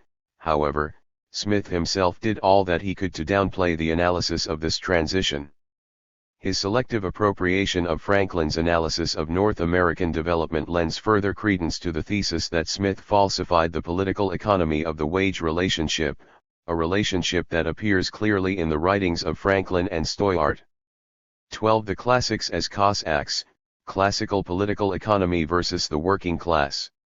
The head of the new school, Mr. Ricardo, has, they say, declared himself that there are no more than 25 people in England that had understood his book. Perhaps he had cultivated obscurity, so that those who understood him had become a sect of adepts with a new language, Sismondi, Nouveaux Principles d'Économie Politique. The Scotland of Stoyart and Owen. Robert Owen was a successful cotton spinner. Like others of his trade, he discovered that the creation of a capitalist society in Scotland, or elsewhere, was no easy task. Workers generally resisted the supervision of labor, fines, bells and clocks, money incentives, Preaching and schooling, the suppression of fairs and sports associated with industrial discipline, E. Thompson 1967, 90. This opposition was especially strong in Scotland. In Owen's 1857, 58, words, the regularly trained Scotch peasant disdained the idea of working early and late, day after day, within cotton mills.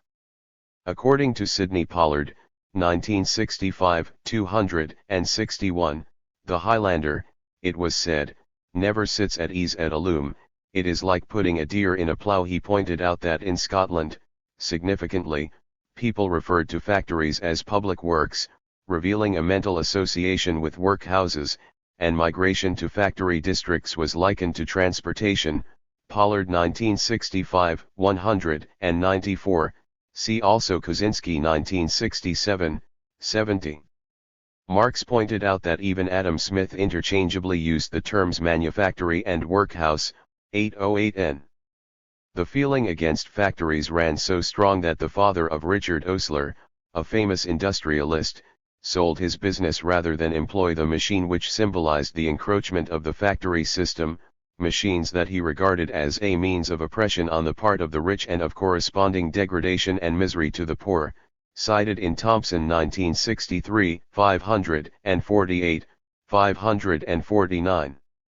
Given the widespread revulsion created by factory work, employers had to go to great lengths to snatch labor from the depths of the urban centers. For example, children were sometimes bound to the factory by indent of apprenticeship for at least 7 years and usually until they were 21, Manto 1961, 410. Lots of 50, 80, or 100 children were supplied by the poor law authorities and sent like cattle where they remained imprisoned for many years, Ibid, 411. Prospective employers had to be quick to take advantage of fortuitous events. David Dale, a famous Scottish cotton lord and future father-in-law of Robert Owen, on hearing of 200 emigrants shipwrecked on a nearby coast, rushed off to recruit them, Pollard 1965, 261. Dale, like other cotton magnates, eventually found it expedient to create entire villages in order to maintain a labor force, A. Robertson 1971, 150-51, Pollard 1965, 231-42, Collier 1930. Dale's Village, located in Lanark County, home of Sir James Stoyart, eventually passed into the hands of Owen. Realizing that opportunities, such as the occasional shipwreck, would be insufficient to staff a modern textile industry, Robert Owen concluded, two modes then only remained of obtaining these laborers, the one to procure children from the various public charities of the country, and the other to induce families to settle around the works, Owen 1813, 26. In order to reconcile his workers to their condition, Owen established a nursery school for young children and night schools for older ones. He also developed a support fund to take care of the injured, sick, and aged.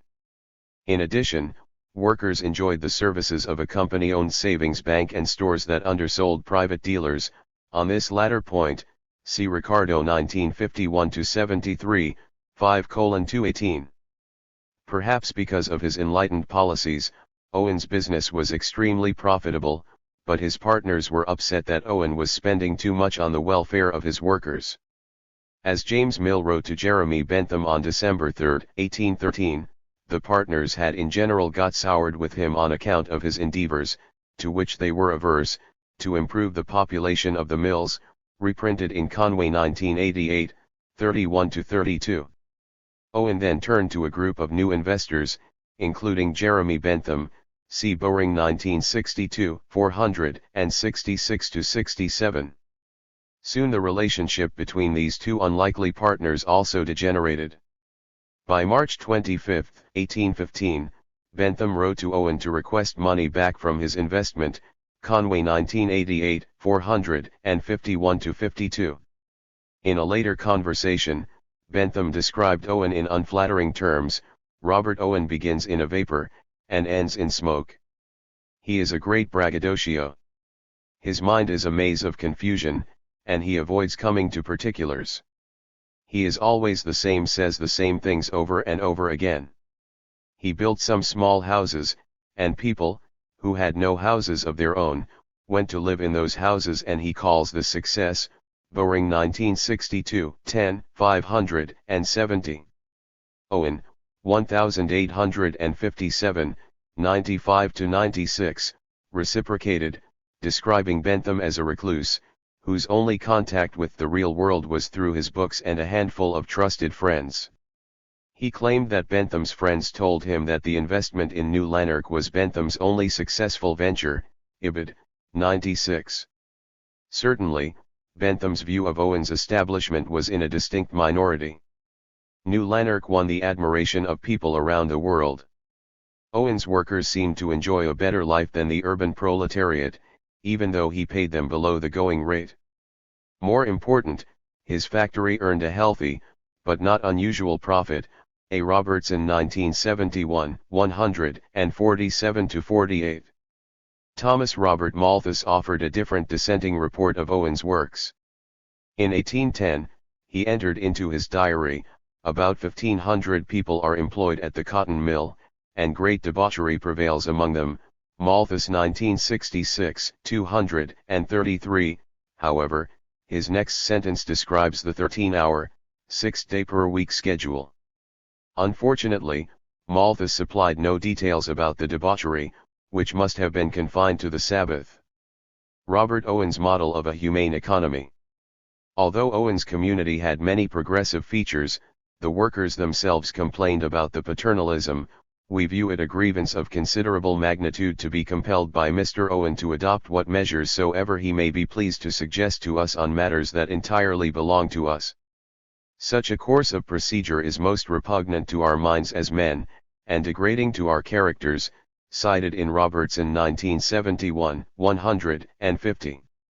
One need only follow the course of development of company towns to see the potential for abuse. We can begin with Francis Cabot Lowell, who had originally attempted to recreate what he saw at New Lanark in his Massachusetts textile towns. Dillard 1967, 328-29, Marks 1967, 2:516, including the emphasis on discipline. See Ware 1924, 78-79. Next we can turn to the town that bears George Pullman's name. The company designed this community to attract and retain a superior type of working man, who would in turn be elevated and refined by the physical setting, cited in Harvey 1976, 283. We could complete our tour with the grotesque system engineered by Henry Ford, with a staff of over 30 investigators, who visited workers' homes gathering information and giving advice on intimate details of the family budget, diet, living arrangements, recreation, social outlook, and morality. Flink, 1975, 89. See also Sword 1972, 228-29, Harvey 1976, 277. To his credit, Owen understood the shortcomings of his village. He attempted to create alternative communities with more self-governance, although the Black Dwarf, a radical newspaper, perceptively denounced his paternalistically planned community as a nursery for men, cited in Hollis 1973, 31. Owen's involvement with the cotton industry educated him in many respects.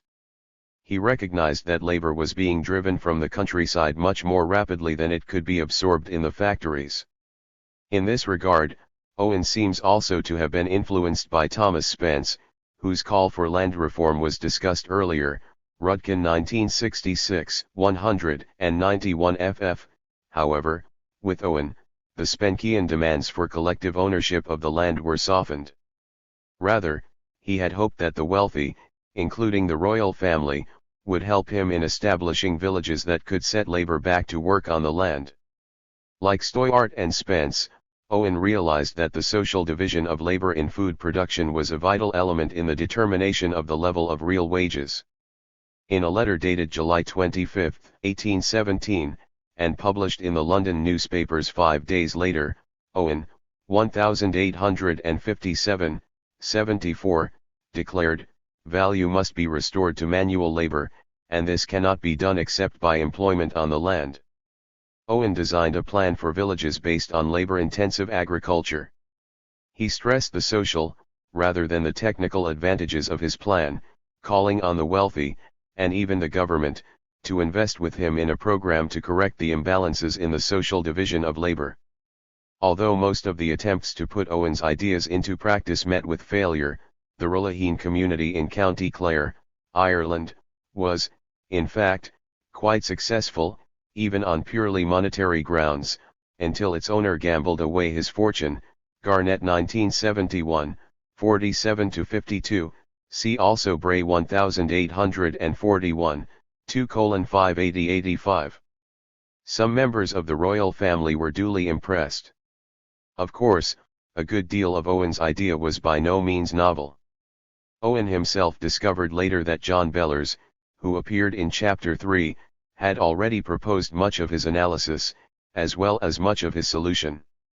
Bellers, considered by Marx, 1977, 619, to be a veritable phenomenon in the history of political economy, advocated that capitalists invest in colleges of industry that could educate the poor, teach them industry, and shelter them from earthly cares, although he shrewdly observed that the labor of the poor is the mine of the rich. Bellers 1696, 164. And why was profit necessary? Bellers, Ibid, 177, answered simply, because the rich have no other way of living but by the labor of others. This naive philanthropist hoped to benefit all humanity by virtue of an improved social division of labor in which the cooperation of concentrations of labor would result in a tremendous expansion of productivity. In Bellers's, Ibid, 176, words, as 1 man cannot and 10 must strain to lift a ton weight, yet 100 men can do it only by the strength of each of them. Bellers may have been the first person to suggest something akin to the modern notion of an efficiency wage, arguing that a decent life for the poor was compatible with a wholesome rate of profit for the rich. Political economy recoiled from Owen's plan. After all, Owen intended to raise the demand for labor. As Stoyart, 1767, 1:175, had recognized earlier, increasing the mass of people employed in self-sufficient farming would reduce the number available for the production of the surplus. Stoyart had fretted that profits would suffer as a result of a return to spade husbandry. Such honesty was nowhere to be found in later classical political economy. Instead, later political economists lashed out at Owen's scheme as nothing less than an assault on civilization. A brief digression on land reform. Subsequent calls for land reform echoed Owen's ideas. In Britain and the United States, workers were in the forefront of the struggle for land reform, even though they might not ever get the opportunity to work the land themselves. E. Thompson 1963, 231, 295, P. Foner 1975, 44-45. The Chartists, for example, even bought up land during the 1840s to lease back to their members, see Engels 1847, Suzuki 1971, 18-19. According to Fergus O'Connor in the June 7, 1845 issue of the Northern Star, the first use the land would be to them was to ease the labor market of its surplus, the second was to create a certainty of work for the people, and the third was to create a natural rate of wages in the artificial market, for so long as there was a surplus to fall back on, or a warehouse from which to procure labor, so long would work be uncertain and wages low. Cited in Prothero 1969, 99. O'Connor, 1845, 307, had intended that workers could be drawn off into agriculture in such a way that the number working at each trade could be adjusted to the amount of produce required from each as to ensure a healthy settlement of demand and supply. Unfortunately, O'Connor's perspective was limited. He denounced communism as a fascinating theory that opens a wide field for indulgence of the wildest of visionaries. O'Connor 1848b, 55. He wanted to make idleness a crime, Ibid, 56. More important, O'Connor looked backward to a system of petty commodity production. In any event, the Chartists' plan failed and the capitalist system continued, so did its intended screwing and grinding. Spence 1807, cited in E. Thompson 1963, 805. Not surprisingly, the left wing of the Chartist movement, as well as Marx and Engels, could not support O'Connor's project, just as they could not endorse Herman Krieg's land reform activities in the United States. See Draper 1978, 411, 420-25. However, Engels did recognize that a program to give peasants land could be progressive in the context of less advanced economic conditions, such as were found in Germany. See Marx and Engels 1846b, 351-55. The Chartist plan might have worked to raise the wages of labor in the short run. The case of Mr. R. F. Powell, hired by wealthy philanthropists as superintendent of the Philadelphia Vacant Lots Cultivation Association, illustrates this point. Dudden 1971, 36. As a follower of Henry George, Powell was keenly aware of the extent of vacant land held for speculative purposes in his city, which he estimated to have amounted to 1/4 of the urban area. See Kelly 1906, 306. Mr. Powell helped set almost 1,000 families to work raising gardens on these lots. For the especially needy, Mr. Powell would hire them as gardeners at only 12.5 cents per hour, although the organization would not have suffered a loss, even if the wages had been raised as high as 40 cents per hour. Why were wages set at the lower level? The board of directors of the association, composed of wealthy businessmen, would not allow a higher wage. Powell informed Florence Kelly, the translator of the American edition of Engels's Conditions of the Working Class, it would make no end of trouble. If these people were to find that they could earn as much as that, they would either leave the factories or demand as much pay there. Ibid. 306. David Ricardo. Owen's scheme stirred up a great deal of controversy. Classical political economy was drawn into the fray. This dispute is crucial for what it reveals about the attitude of classical political economy with respect to the social division of labor and self-provisioning. David Ricardo, for one, became a reluctant participant in this wrangling. No one should have expected Ricardo to offer much support to Owen's plan. Although modern commentators often cite Ricardo's words of sympathy for the poor, this sentiment was rather abstract, if not hollow. Ricardo was not at all critical of the attempts of employers to keep down the recompense to the laborer to the lowest rate, 1951-73, 954. In his very first speech to Parliament, he warned his fellow members against being overly tender to the children of the poor, lest such actions encourage the poor to breed more offspring. Ibid. 5:1. In 1818 Ricardo, Ibid. 7:359, 60, refused to send James Mill a donation for the Westminster Infant School because the children were to be given some dinner. If it is part of the establishment to feed as well as to take care of and educate the children of 3 years of age, and upwards, belonging to the poor, I see the most serious objections to the plan, and I should be exceedingly inconsistent if I gave my countenance to it. I have invariably objected to the poor laws, and to every system which should give encouragement to excess of population.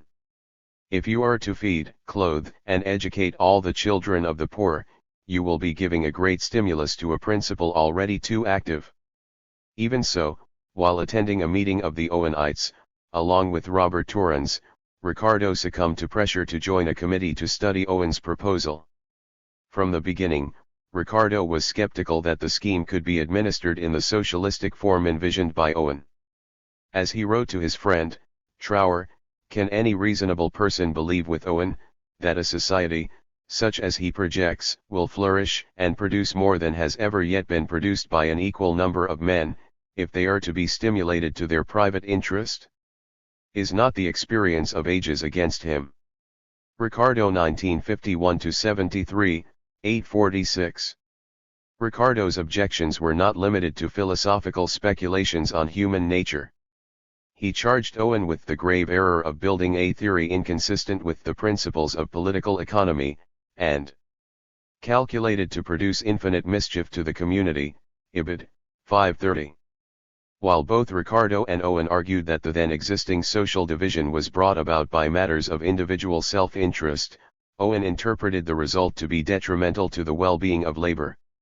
Ricardo reasoned on a different basis, assuming that if labor-intensive technologies were beneficial to society, then they would turn out to be more profitable. Consequently, he told Parliament that as soon as the farmer knew that it was in his interest to pursue a different system, he would adopt it as a matter of course, Ibid. 631n. Given this position, Ricardo could accept some of Owen's diagnosis, but certainly not his remedy. Ricardo was only willing to go so far as to ascertain if spade husbandry would be more profitable. The market could take care of the rest. In this spirit, Ricardo, Ibid. 531, responded to his own rhetorical question, for what did the country want at the present moment? A demand for labor. If the facts stated of spade husbandry were true, it was a beneficial course, as affording that demand. Later, Ricardo routinely equated charity with Owenism. For example, in 1819, Ricardo was nominated to a parliamentary committee of inquiry into the poor laws headed by William Sturgisborn, who proposed to eliminate all poor relief to destitute parents of large families, but advocated providing relief to hungry children on the condition that they be placed in workhouses. Ricardo dissented from this bill, contending that assuring parents that an asylum would be provided for their children, in which they would be treated with humanity and tenderness, was only the plan of Mr. Owen, in a worse shape and carried to a greater extent, Ibid. 1, 7. Ricardo on horses and machinery. Despite his outwardly confident attitude about the market, Ricardo was intellectually honest enough to feel the pangs of skepticism. He eventually granted some credence to Owen's concerns in his unpublished notes on Malthus. There, Ricardo explicitly recognized that an alternative agricultural technology might very well improve the position of the working class, even though it would not necessarily be more profitable to individual farmers. It might be possible to do almost all the work performed by men with horses.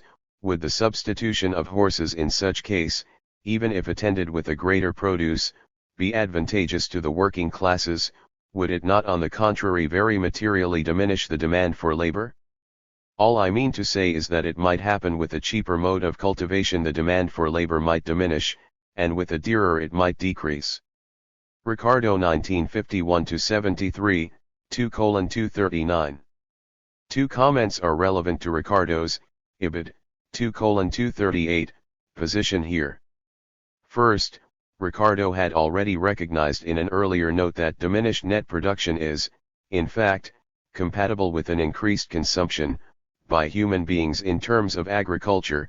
The sum of the grain consumed directly by the farm workers plus the farmers' profits, measured in grain, might also be higher with spade husbandry than when horses are used, even though profits could be higher when farmers substituted horses for human labor.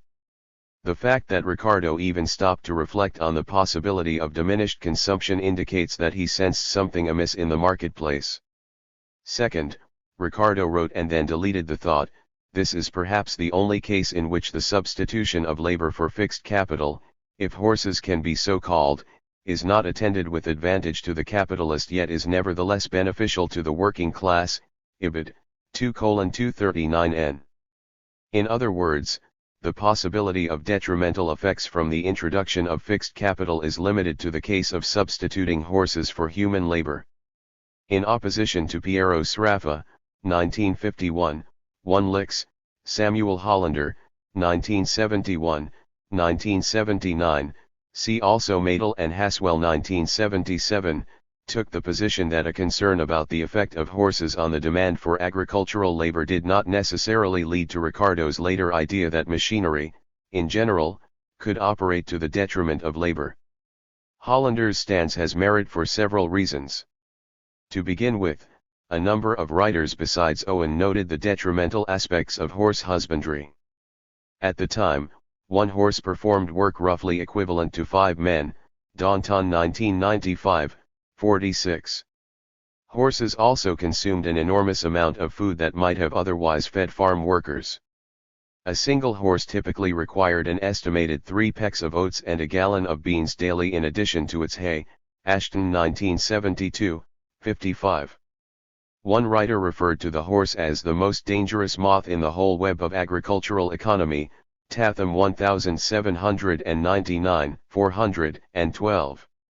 We can even find an allusion to this phenomenon in Richard Cantillon, 1755, 63.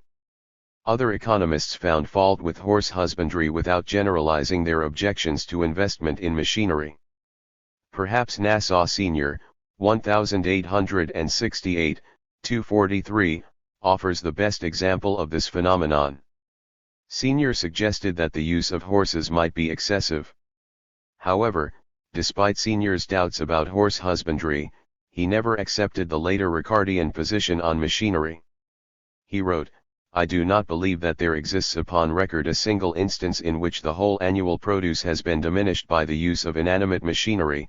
Sr. 1831, 39-40, emphasis in original.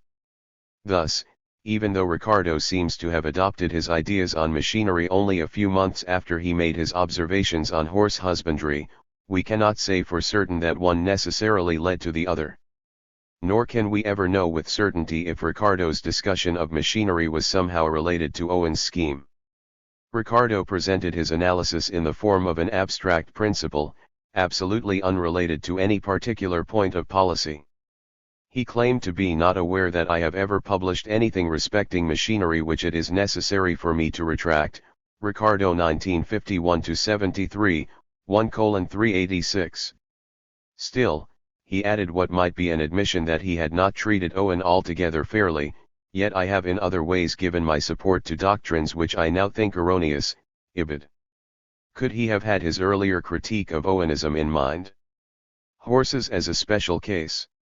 Modern economists tend to sweep aside even modest speculations, such as Ricardo's qualms about horses. They presume that the supply of food is not an issue. New employment will come online naturally, because the superior technology from horse husbandry will drop food prices, thereby expanding aggregate purchasing power. Since the augmentation of purchasing power will increase the demand for labor, labor replaced by horses will merely shift to new jobs. Any reference to the competition between horses and people for food would seem to be irrelevant. This optimistic perspective makes sense only if the displaced workers find alternative employment and earn enough to purchase comparable amounts of food. The experience of modern times does not give much cause for such optimism. In contrast, classical political economists could regard horses as a special case for two reasons.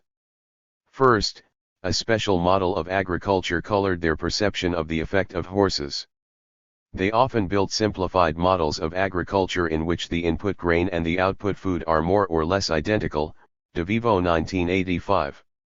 Where grain is both the input and the output, the explanation that technical change will benefit the workers was not as convincing, especially because classical political economy assumed that wages ultimately depended on a fund, which employers presumably set aside to nourish workers. Moreover, that fund often seemed to consist of the real goods that workers consume. Since horses consumed food that workers might otherwise eat, horses could rightfully be said to diminish the fund. Second, many people associated the substitution of horses for people with the enclosure movement.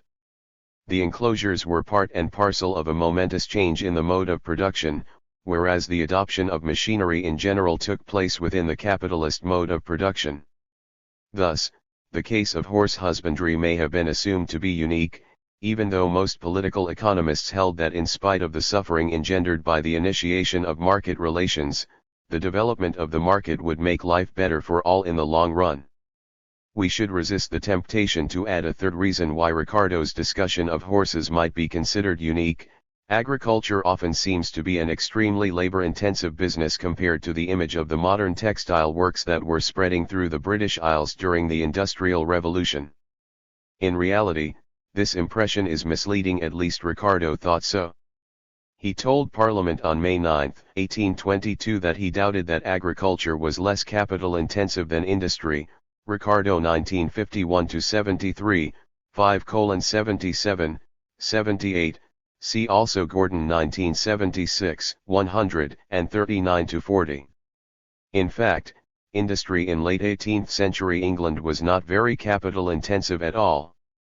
The nation spent more money on horseshoeing than was invested in capital in the entire textile industry, even though textile production was the core sector during the Industrial Revolution, Crowsett 1972, 22.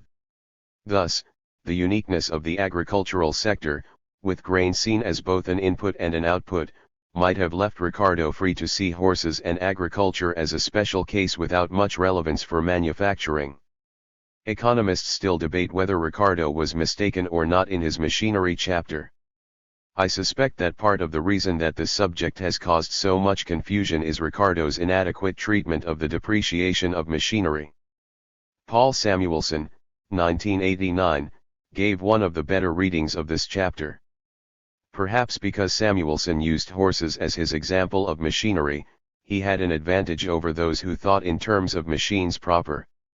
As a result, Samuelson was able to steer clear of some of the more common errors in interpreting Ricardo's theory of machinery. Ricardo and depreciation. Ricardo's theory of fixed capital might also explain why he did not consider his theory of horses to be comparable to his theory of machinery.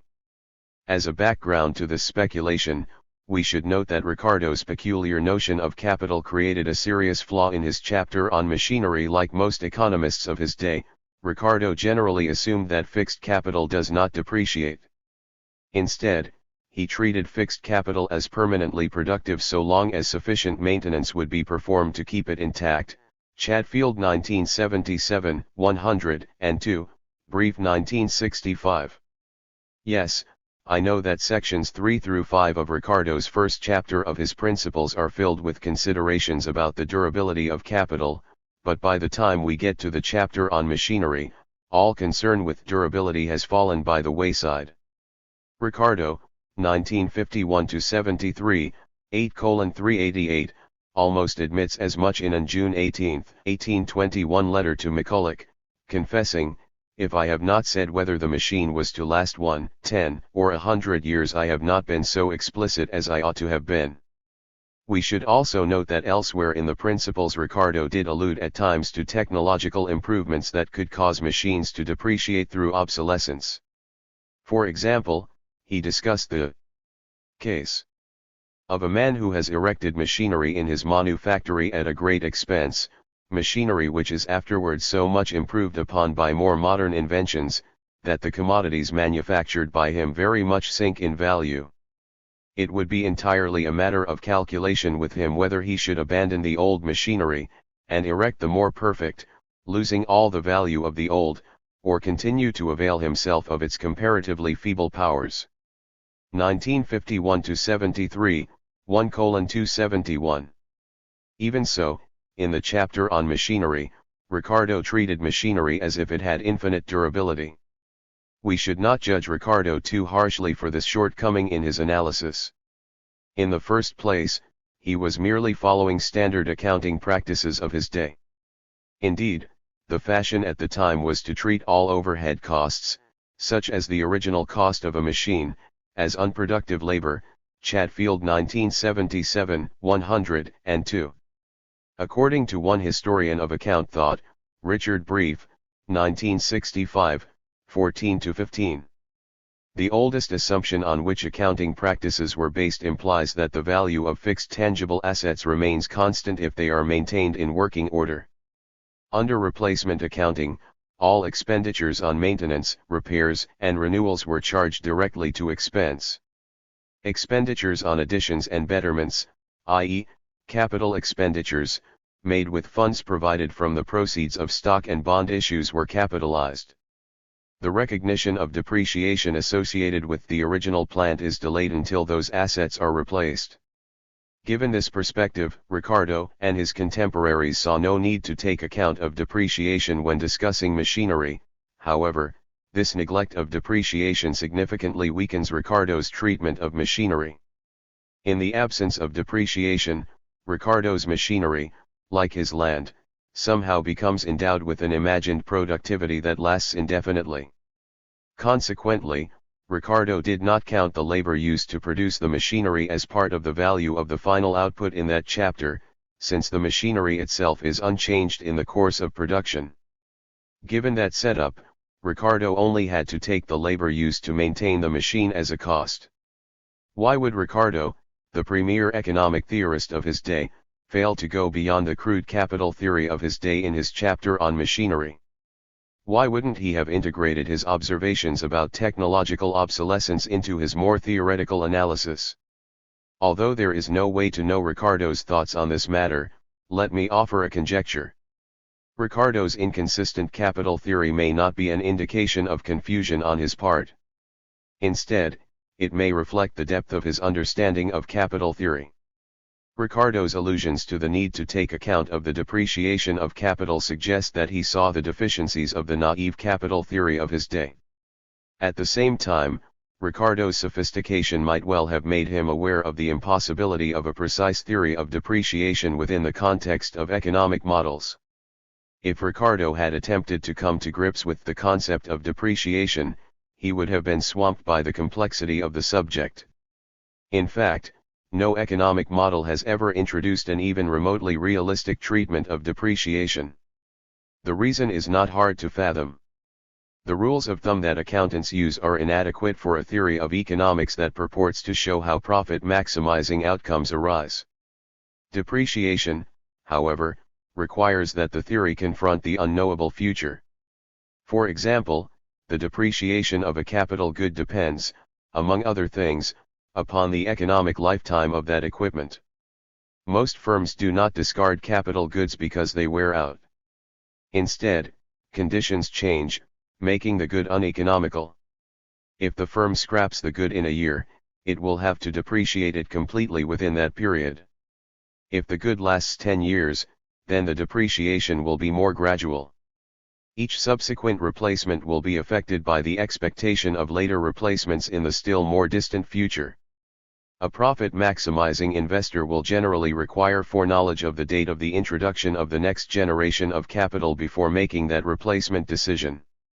As Joseph Schumpeter, 1950-98, once wrote, frequently, if not in most cases, a going concern does not simply face the question whether or not to adopt a definite new method of production that is the best thing out. A new type of machine is in general but a link in a chain of improvements and may presently become obsolete. In this case it would obviously not be rational to follow the chain link by link regardless of the capital loss to be suffered each time. 1950-98. Economists briefly looked at the incredibly difficult requirements for a realistic theory of the economic lifetime of capital toward the end of the Great Depression, see Prainreich 1940, but the demands of such a theory were so great that nobody dared to take up the challenge. Since depreciation depends on the economic lifetime of a capital good, analysis of depreciation requires a parallel analysis of expectations. Economists still have no adequate theory for expectations. Just as Adam Smith built his theory to show that the market created a harmony of interests between the small masters, their workers, and the rest of society, modern economists construct their theory to show why market forces lead to the most efficient possible outcome. As a result, they avoid the theory of depreciation. This practice is part of a larger tendency to deny that accidents, ignorance, or anything else except intrusive government could cause an economy to wander off a path of maximum efficiency. Realism in such matters is a trivial consideration. To have expected a Ricardo to have mastered the intricacy of a theory of depreciation a century and a half ago is wildly unrealistic. Ricardo was, above all, a master of making his models analytically tractable. Just consider how cleverly he eliminated any consideration of rent from his value theory. So while realistic comments about the realities of depreciation crept into his book, Ricardo was careful to avoid any examination of depreciation when it could threaten to garble the message of his theory of machinery. Here we see that horses differ from Ricardian machinery in still another sense. The idea of an undepreciating horse is utter nonsense. Horses are not immortal. Despite the best care and maintenance, all horses eventually succumb to injury, disease, or old age. Thus, horse capital falls somewhere between Ricardo's notions of fixed and circulating capital, although a large enough farmer could theoretically have an undepreciating herd of horses at least in an actuarial sense. Ricardo and machinery. The core of Ricardo's famous chapter analyzed conditions by which the introduction of labor-saving techniques in industry could harm labor. He even went so far as to speculate in a letter to John R. McCulloch that if machinery could do all the work that labor now does, there would be no demand for labor. Ricardo 1951-73, 8:399, 400. Under this assumption, nobody would be entitled to consume who was not a capitalist, and who could not buy or rent a machine, ibid. Ricardo offered the observation that the laboring class have no small interest in which the net income of the country is expended, although it should, in all cases, be expended for the gratification and enjoyments of those who are fairly entitled to it, ibid. 1:392. A few paragraphs later, Ricardo, ibid.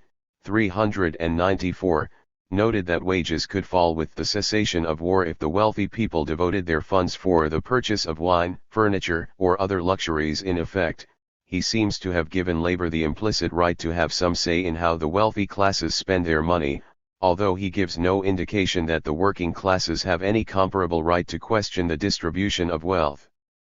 What do the consumption patterns of the wealthy have to do with the policy issues raised by the machinery model? After all, the substantial dislocations following the end of the Napoleonic Wars were too great to be explained by excessive purchases of luxuries. The mere mention of this period, however, seems to suggest an important policy dimension to the model. In the next paragraph, Ricardo, ibid. 394, returned to the possible detrimental effect of the use of horses, again suggesting that his model was intended to be more than an abstract exercise. There is one other case. The possibility of an increase in the net revenue of a country, and even of its gross revenue, with a diminution in the demand for labor, and that is, when the labor of horses is substituted for that of men.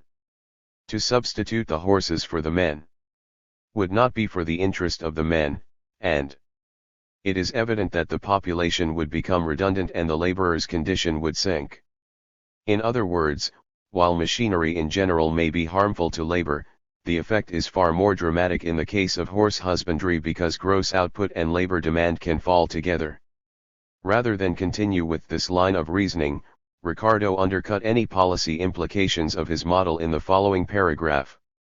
He pointed out that his model only referred to the sudden improvement of machinery, whereas in reality, technical change is gradual, ibid. 395.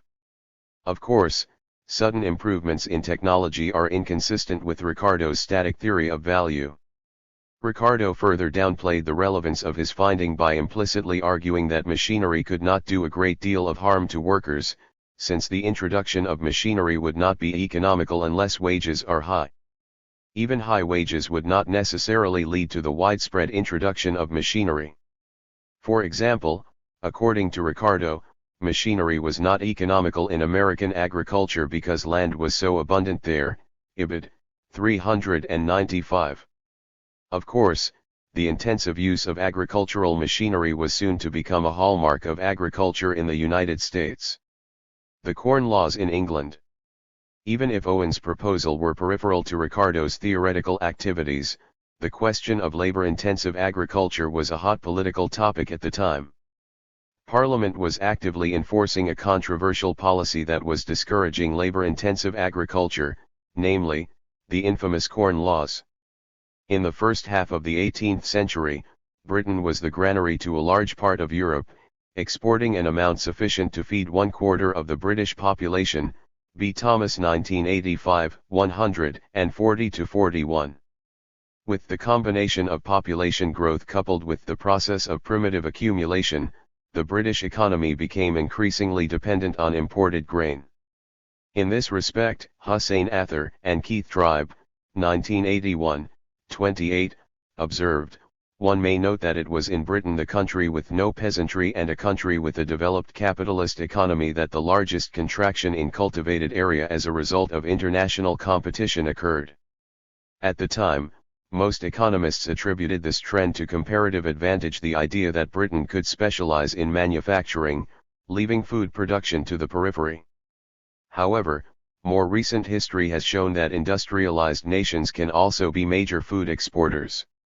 In this light, the weakening of the traditional system of food production, including the greater concentration on livestock, associated with the process of primitive accumulation, was probably the major cause of the contraction of British grain production. According to the conventional wisdom, the Corn Laws should have increased the demand for agricultural labor. Boyd Hilton, 1977, 120, even insists that the Corn Laws expanded the demand for labor in general. He reasons that even if higher bread prices had restricted the demand for industrial labor, prior to the 1820s, this diminution would have been more than offset by the greater amount of labor employed in agriculture. Following this reasoning, the Corn Laws increased domestic agricultural production because they impeded access to imported produce. In addition, the labor demands per bushel of domestically produced grain were supposed to be high on marginal lands. In effect, Ricardo himself appealed to the higher labor costs on marginal soil in constructing his theory of comparative advantage, which he used to argue against the Corn Laws, Ricardo 1951-73, 1 Chapter 7. Some defenders of the Corn Laws also pointed to the extra employment that import restrictions offered to justify their opposition to the repeal of the Corn Laws, B. Hilton 1977, 125. The Northern Star repeated this line as late as 1840, see Hollis 1973, 280-81. In truth, this argument is not necessarily valid. Judging from the experience of the United States, many agricultural economists have claimed that price supports can actually result in lower long-run prices. The initially attractive investment climate stimulates the long-term technical change that can eventually bring about substantial cost reductions for those with adequate access to capital, see Nelson and Cochran 1976. Indeed, James Anderson and some of the supporters of the earlier Corn Laws had justified the legislation in similar terms, see Anderson 1777a, Hollander 1979, Appendix C, as did the British government in 1815, B. Hilton 1977, 112. We should also take account of the type of farmers who were attracted to the highly capital-intensive project of draining marshland for agricultural purposes. In the case of these improvements, Ricardo's interpretation of capital as permanently productive, which is generally inappropriate, might be partially justified. Once these investments were in place, much of the previously marginal land could remain highly productive. These operations would not necessarily use more labor than the typical, less capitalized wheat farm. In fact, many of these farmers were in the forefront of agricultural improvement. The abolition of the Corn Laws might well reduce the domestic acreage used for grain, but many, if not most of these improved lands were likely to remain in production. In terms of elementary economics, the sequence of introduction and repeal of the Corn Laws probably shifted the agriculture supply curve to the right. Consequently, these farms may have actually used less labor than the average wheat farm. Accordingly, the Corn Laws would not create as much employment as might be expected. In fact, I suspect that the Corn Laws actually reduced the demand for agricultural labor because of their negative effect on labor-intensive farming. Of course, the demand for agricultural labor and the vigor of labor-intensive agriculture are not identical. I will argue that, by reducing the viability of small-scale farming, the Corn Laws increased the amount of labor working for wages while expanding the extent of unemployment. The Corn Laws and small farmers. The Corn Laws had a negative effect on agricultural employment in one significant respect. Grain uses relatively little labor compared to most crops. In addition, grain farming requires much more seasonal labor than most small-scale farming does, especially since the typical small-scale farmer adopted a system that included several crops in order to spread labor over as long a period as possible. Although the Corn Laws may have increased employment in grain production, a complete measure of the impact of the Corn Laws must include the consequences for more labor-intensive crops as well as grain. Labor-intensive agriculture was significant in the early days of classical political economy. Market gardening grew rapidly in the late 16th century, Thirsk 1967 b. 196. By 1649, members of the London Gardeners' Company employed 1,500 people and 400 apprentices, an average of 6 employees and 1 or 2 apprentices apiece, Thick 1985, 514. Wealthy people also had their own private gardens, Ibid, 504. Gregory King estimated that the English ate more fruit and vegetables than the Dutch. Others thought that they also consumed more than the French, Ibid, 508. By the early 18th century, England had developed an advanced system of labor-intensive farming and gardening.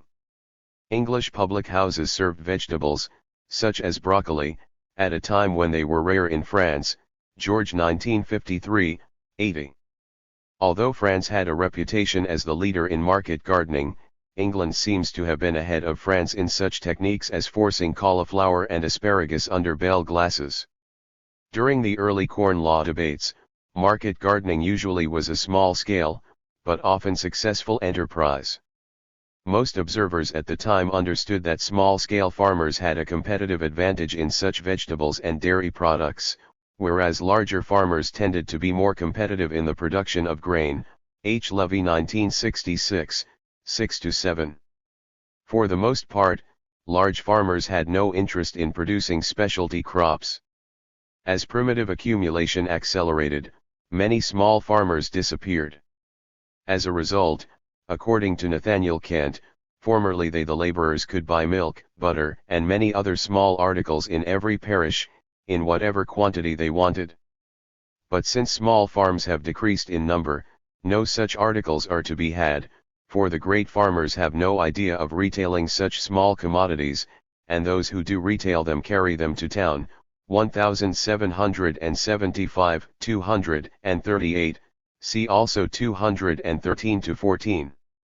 In addition, the imposition of duties made grain far more lucrative relative to fruits, vegetables, and livestock. Koski 1899, 149, Marshall 1920, 162, Senior 1928, 1:243. Consequently, the tariff on grain shifted production toward grain and away from meat, dairy products, fruits, and vegetables. Ather and Tribe 1981, 40. The decline in the production of specialty crops occurred even though the English climate was particularly well suited to activities, such as dairy and vegetable production. See Senior 1928, 1:243. Conversely, with the later fall in grain prices after the abolition of the Corn Laws, England witnessed an acceleration in the rate at which resources were channeled into the market gardening industry. Barrington 1975, 39. However, this later English market gardening differed from the earlier variant. It tended to operate on a rather large scale. It also relied heavily on migrant labor. Barrington 1975, Samuel 1973. The Corn Laws were doubly effective in turning the terms of trade against small-scale production. First, this legislation directly encouraged grain production, contributing to economies of scale in farming. Second, because the typical small-scale farmer had to purchase grain for personal consumption, the Corn Laws directly struck at the economy of small-scale agricultural production. We can see this dependence of small-scale agriculture on cheap grain in France, where wine growers often rioted over the high price of grain. See Rude 1980, 64. Flanders offers an even more striking example. There, purchases of grain allowed farmers to devote a maximum of land and time to the higher-priced crops.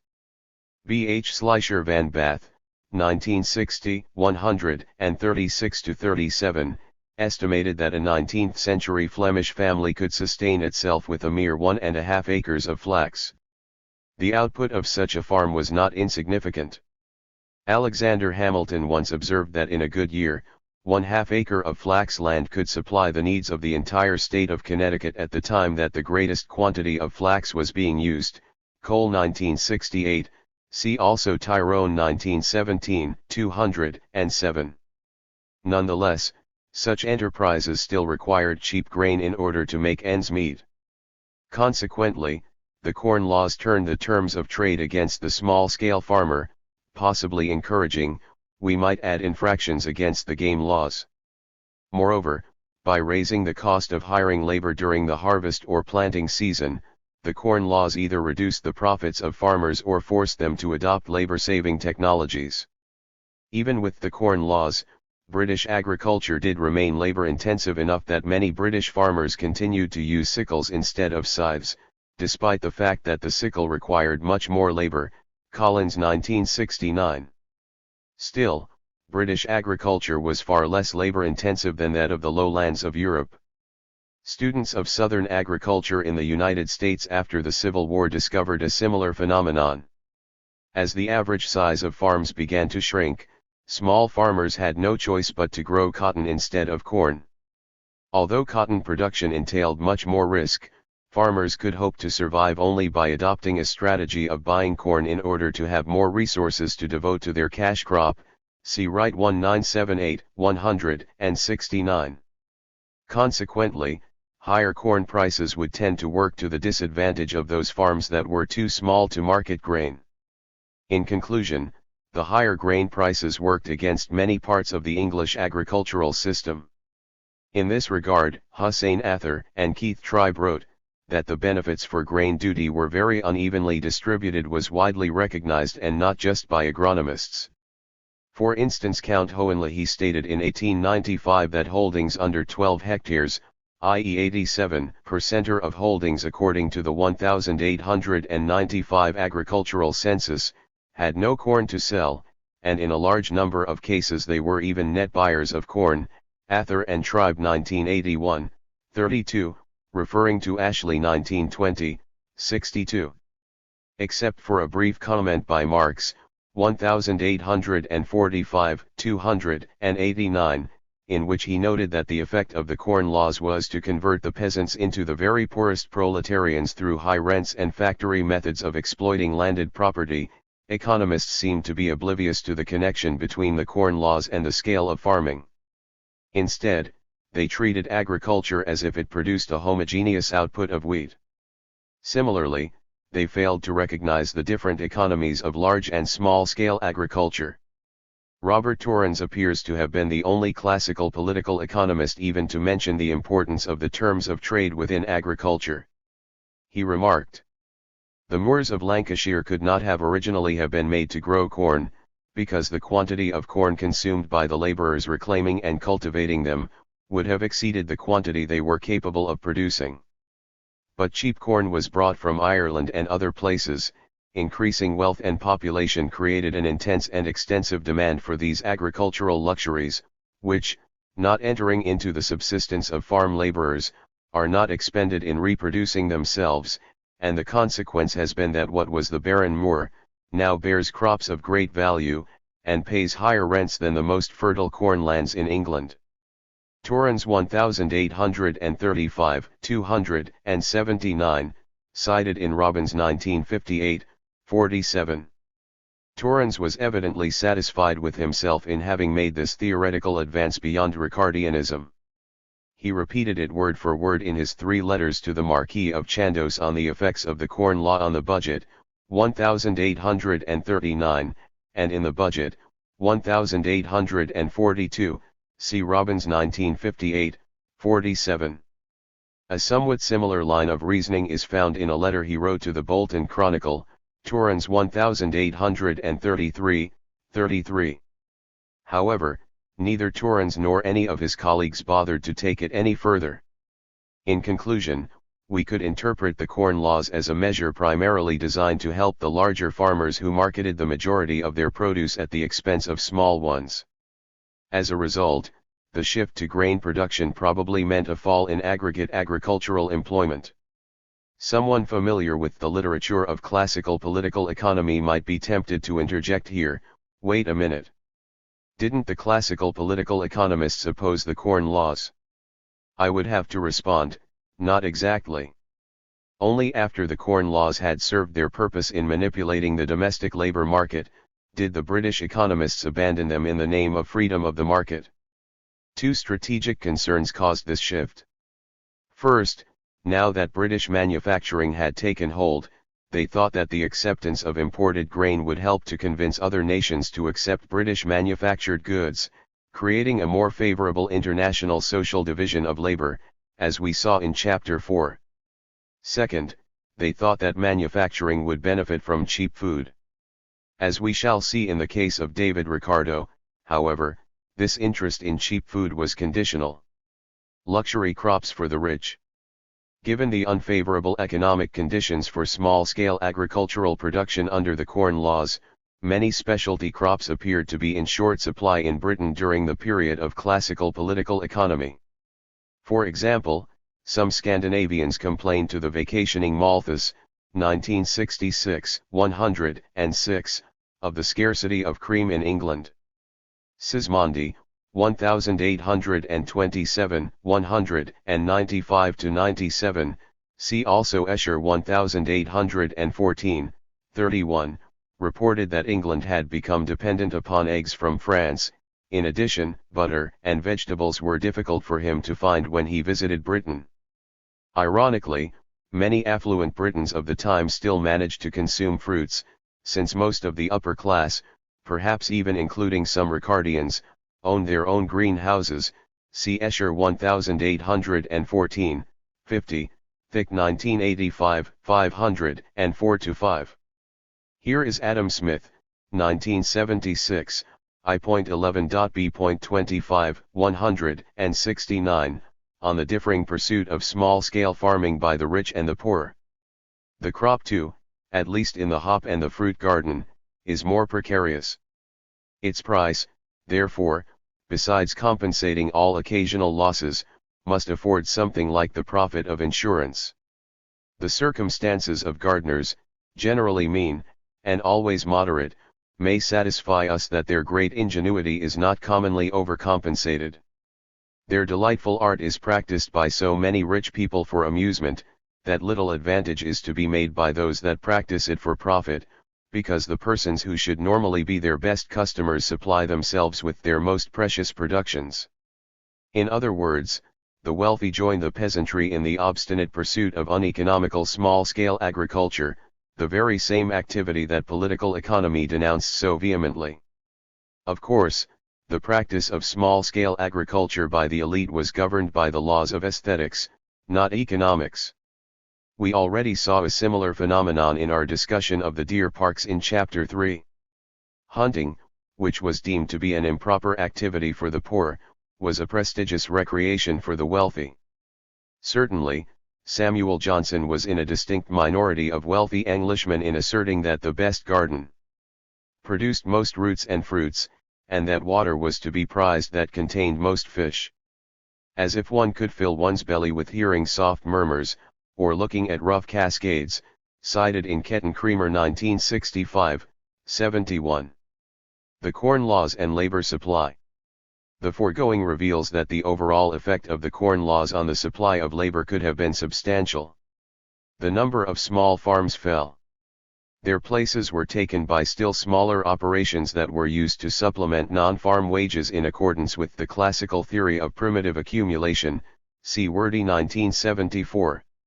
John Barton, whose study is sometimes credited with prompting Ricardo's changed stand on machinery, associated poverty with the falling price of corn, which he took to be an indication of a higher demand for agricultural labor. He deserves much credit for bringing some attention to the appalling poverty of agricultural labor during the early 19th century, Barton 1817 and 1833. However, his analysis is not consistent with the idea presented here. Indeed, without the Corn Laws, the falling demand for some types of agricultural labor would be more than compensated for by other, Less seasonal farm labor demands.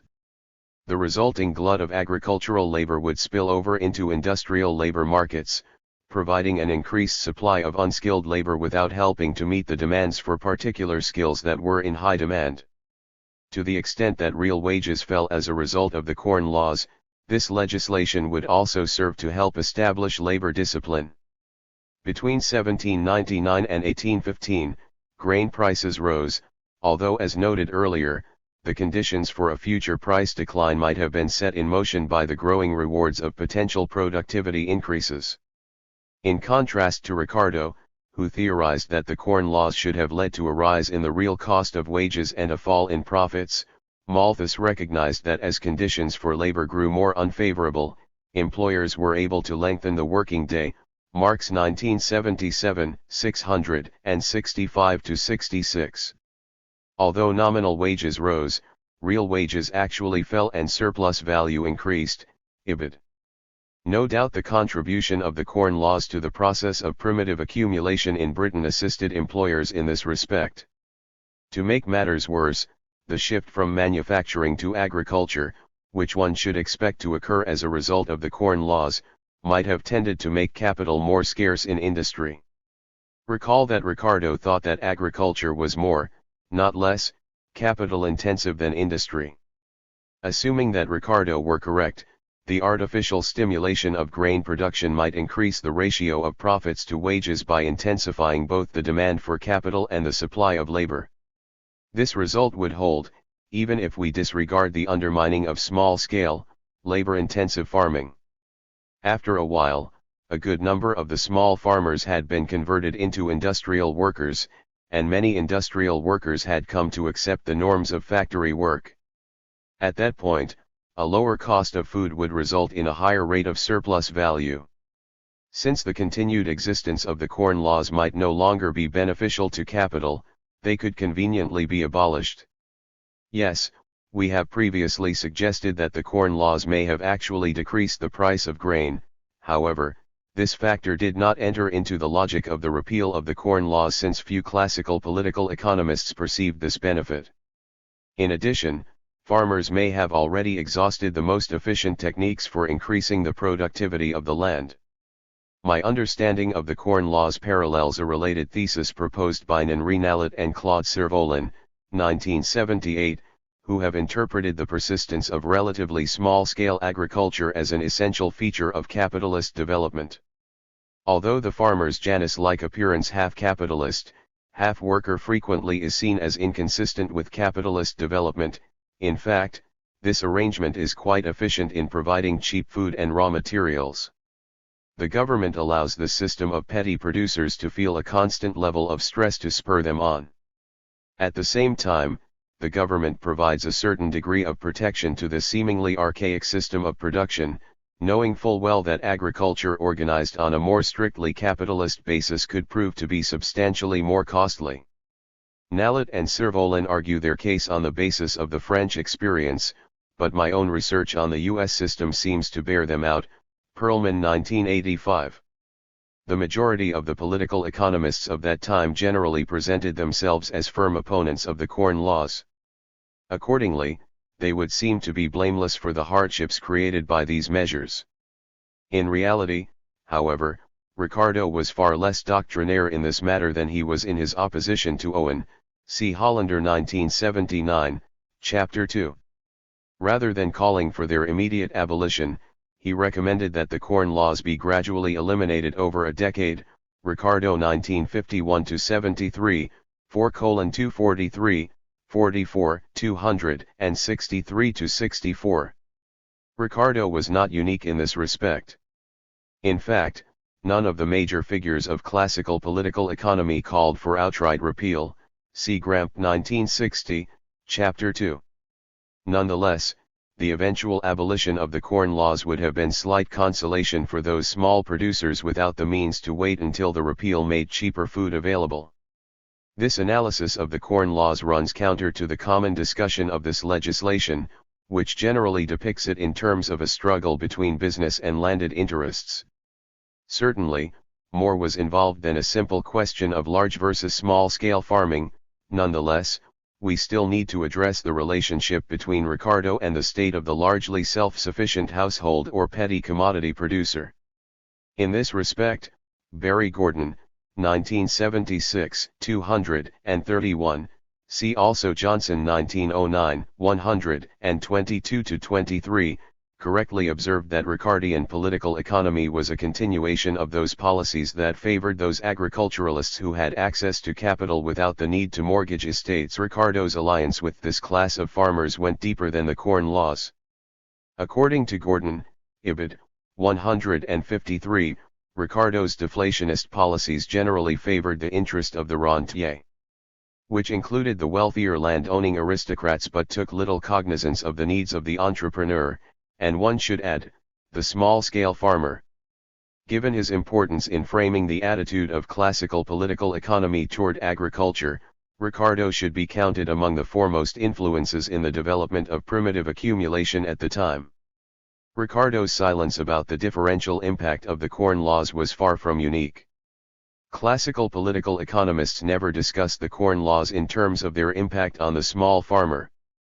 Given the level of economic sophistication found in the better works of English political economy, we can only ascribe the almost universal absence of comment on this effect of the Corn Laws either to an insensitivity to the conditions of the small producer or to a practice of obscuring the nature of their mission.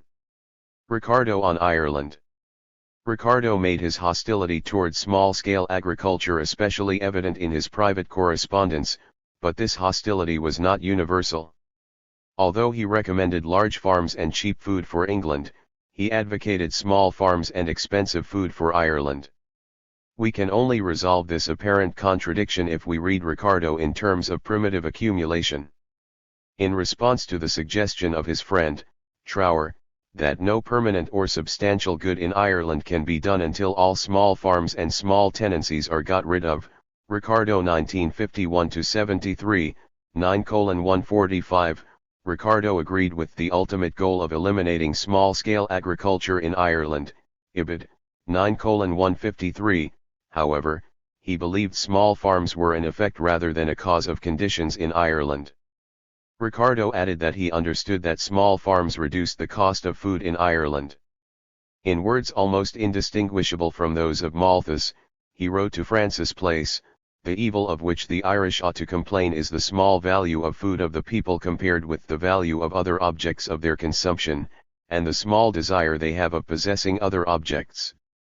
Cheap food is not an evil, but a good, if it not be accompanied by an insensibility to the comforts and decencies of life." Ibid. 956, emphasis added. Ricardo's, Ibid. 748, fear of cheap food in Ireland was so great that he maintained, the evil they, the Irish, experience proceeds from the indolence and vice of the people, not from their inability to procure necessaries. By reducing their population, you reduce food in perhaps a larger proportion, and rather aggravate rather than remove their misery. In the first edition of his Principles, he repeated the idea that the population of Ireland might be insufficiently large to encourage people to work enough. The facility with which the wants of the Irish are supplied permits that people to pass a greater part of their time in indolence. If the population were diminished, this evil would increase, because wages would rise, and therefore the laborer would be enabled in exchange for a still less portion of his labor, to obtain all that his moderate wants require. Ricardo 1951-73, 1:100, see also 7:334. This section is worth examining in more detail. The relevant portion began. In those countries where there is abundance of fertile land, but where from ignorance, indolence, and barbarism of the inhabitants, they are exposed to all the evils of want and famine, and where it has been said that the population presses against the means of subsistence, a very different remedy should be applied from that which is necessary in long-settled countries, where from the diminishing rate of the supply of raw produce, all the evils of a crowded population are experienced. Ibid. 1:99. The first edition continued, in the one case, misery proceeds from the inactivity of the people. To be made happier, they need only to be stimulated to exertion. Ibid. This passage reads much like something from the mercantilist literature, or even Joseph Townsend. Ricardo, Ibid, 100, continued. In some countries of Europe, and many of Asia, as well as in the islands in the South Seas, the people are miserable, either from a vicious government or from habits of indolence, which make them prefer present ease and inactivity, though without security against want. By diminishing their population, no relief would be afforded, for productions would diminish in as great, or even in a greater proportion. The remedy for the evils under which Poland and Ireland suffer, which are similar to those experienced in the South Seas, is to stimulate exertion, to create new wants, and to implant new tastes. The facility with which the wants of the Irish are supplied, permits that people to pass a great part of their time in idleness. If the population were diminished, this evil would increase, because wages would rise, and therefore the laborer would be enabled in exchange for a still less portion of his labor, to obtain all that his moderate wants require. Give to the Irish laborer a taste for the comforts and enjoyments which habit has made essential to the English laborer, and he would be content to devote a further portion of his time to industry, that he might be enabled to obtain them. Not only would all the food now produced be obtained, but a vast additional value in those other commodities, to the production of which the now unemployed labor of the country might be directed. George Ensor roundly attacked Ricardo for these words. He pointed out that the English laborer is no object of admiration. Then he asked, how are these tastes to be excited in Irish laborers? Is it supposed that they are not like other human creatures, but that they make choice of privations? Ensor 1818, 106, cited in Ricardo 1951-73, 1:100n. After the section came under the critical scrutiny of Ensor, Ricardo changed its tone, but not its meaning. He wrote, to be made happier, they require only to be better governed and instructed, as the augmentation of capital, beyond the augmentation of people would be the inevitable result. Ricardo 1951-73, 1:100. Although food was cheap in Ireland, so too was life. British observers commonly denounced the Irish for their laziness, noting at times their excessive number of holidays. Mokyr 1983, 218, 222. Yet, for all the talk of indolence, the people had to go to great lengths to survive. The Irish collected and dried seaweed for manure. Irish children had to search for horse droppings on the roads in an effort to coax a few more crops from the soil. McGregor 1992, 479. Primitive accumulation in the Irish bread basket. Under conditions such as Ricardo saw in Ireland, workers chose leisure rather than wage labor. They had no desire to exchange many hours of wage labor for a few hours' worth of consumer goods. Thus, measures to eliminate indolence directly were of the utmost necessity for capital. Nonetheless, Ricardo only specifically mentioned increasing a taste for luxury. If the workers could be harnessed to wage labor, a vast additional value in other commodities would be produced. Ricardo 1951-73, 1:100. Presumably, only a portion of these would do to satisfy the newfound tastes of the Irish workers. Ricardo understood who was to benefit from the more intensive work that he advocated. In a private letter to Malthus, he admitted that the workers might even be behaving perfectly rationally in preferring leisure to increased consumption. Happiness is the object to be desired, and we cannot be quite sure that provided he is equally well fed, a man might not be happier in the enjoyment of the luxury of idleness, than in the enjoyment of a neat cottage, and good clothes. And after all, we do not know if these would fall to his share. His labor might only increase the enjoyments of his employer. Ricardo 1951-73, 7:184, emphasis added. We should also note that, in his unpublished notes on Malthus, Ricardo, Ibid, 2:334, 35, 339-41, 286-87 and 223, 226, 237, repeatedly dismissed Malthus's concern about the ease with which food can be obtained, but there he made his case only on the formal grounds that the examples Malthus used were inapplicable to England, which had a dense population, abounding in capital, skill, commerce, and manufacturing industry, and with tastes for every enjoyment that nature, art, or science will procure. Ibid. 344. However, Malthus did not have England in mind, but Ireland. Ricardo's first edition of his Principles contained all the essential elements of the classical theory of primitive accumulation. Although he altered the tone of his discussion of Ireland in later editions, the substance remained unchanged. He inserted his oft-cited idea, the friends of humanity cannot but wish that in all countries the laboring classes should have a taste for comforts and enjoyments, Ibid. 1:100. This version, which is often used as evidence of Ricardo's humanitarianism, merely served to soften his insistence that the natural process is for wages to fall. We might expect that Ricardo took an active interest in the conditions of the mass of Irish people. After all, Ricardo sat in Parliament as their representative, even though he had purchased his seat and did not once set foot in his constituency of Port Larrington. In exploring the Irish problem with its attendant poverty, Ricardo fell silent about the great wealth flowing from Ireland. Instead, like so many of his contemporaries, he viewed that troubled isle as England's most formidable agricultural rival, Ibid. 8:369.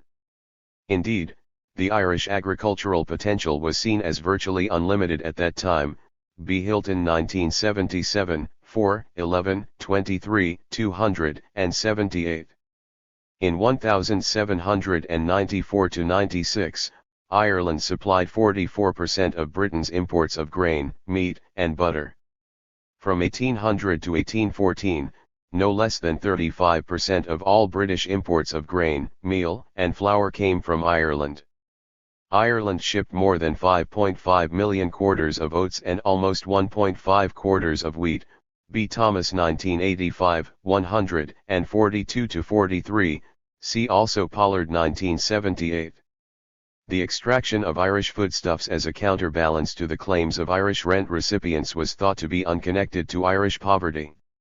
One Irish writer, John Mitchell, 1847, 4, cited in Boylan and Foley 1992, observed, English professors of political economy have, by perverting and misapplying the principles of that science, endeavored to prove to us, that to part with our bread and our cattle is profitable commerce and that intercourse with their country enriches us immensely, whatever the ignorant and starving Irish say and feel to the contrary. Jonathan Swift, 1723–24, 132, writing in the Draper's Letters, summed up the situation succinctly: poor Ireland maketh many rich. The fault with the Irish economy, according to the classical political economists, fell at the feet of the wretched peasantry itself. In general, these economists expressed impatience with the Irish culture, Boylan and Foley 1992. They wrote off Irish civilization as barbaric, while they condoned the barbaric measures of the English in the name of civilization.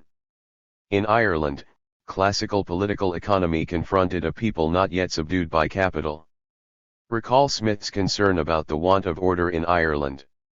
Rather than recognize this resistance to capital as a normal reaction to highly exploitative conditions, early economists were prone to attribute it to a racial defect. As Nassau Sr., 1928, I. 233, told his students of 1847–48, races which, like the Celts, have neither docility nor intelligence must be governed by fear. Consequently, simple market solutions were not sufficient to govern Ireland. Although Ricardo was less extreme in his attitude toward Ireland than Senior, his call for further population growth there shows how casually laissez-faire ideology was cast aside when it ran up against barriers. One type of market force could potentially integrate the Irish into the market without external coercion. Specifically, all classical political economists agreed that if the Irish people learned to desire more luxuries, to be purchased by means of the proceeds of wage labor, they might become more tame. See Black 1960. Ricardo's performance as a theorist of primitive accumulation does not diminish his brilliance as an economic theorist. If anything, it highlights his work as a dazzling exhibition of sleight of hand. Here we have a phenomenal display of intellectual achievement in the form of his value theory. Alongside this masterpiece, we find a practical refutation of the relevance of this theory in the form of his cynical policy recommendations for Ireland. In theory, cheap food is good. In Ireland, it is bad. Certainly, Ricardo the political economist clearly understood the nature of the substantial difference between the Irish economy and that of England. Ireland was distinguished by the vigor with which people resisted capital. By contrast, England appeared to have reached the point at which it could rely on silent compulsion, which becomes effective only after the advance of capitalist production develops a working class which by education, tradition, and habit looks upon the requirements of that mode of production as self-evident natural laws. Marx 1977, 899-900. Ricardo's victory. Histories of political economy have not done justice to Ricardo's politics. They portray his fight against the Corn Laws as a struggle against irrational regulation of market forces. Some remember his staunch battle against inflation. His doubts about the effect of machinery stand as proof of his lack of ideological animus toward the working class. In truth, Ricardo's legacy was even more ideological than Smith's. Ricardo merely managed to sanitize political economy. More than any other individual, he transformed political economy into economics, an abstract, deductive sort of logic that supposedly stands above the narrow interests of any individual group. John Maynard Keynes, 1936, 32-33, perhaps summed up Ricardo's victory as well as was humanly possible, writing, "The completeness of the Ricardian victory must have been due to a complex of suitabilities in the doctrine to the environment in which it was projected. That it reached conclusions quite different from what the ordinary uninstructed person would expect, added, I suppose, to its intellectual prestige. That its teaching, translated into practice, was austere and unpalatable, lent it virtue.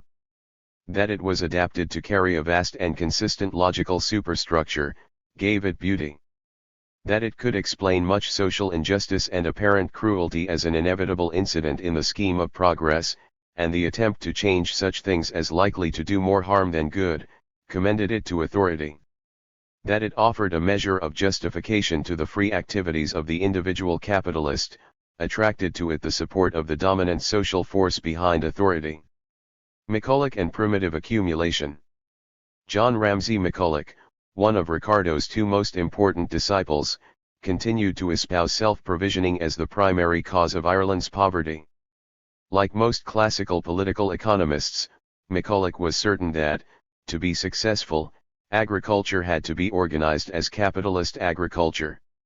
He generalized, wherever an improved plan of agriculture is practiced, or where it is carried on by persons of considerable capital, farming for a profit, skill, and attention are alike indispensable. McCulloch 1864, 446.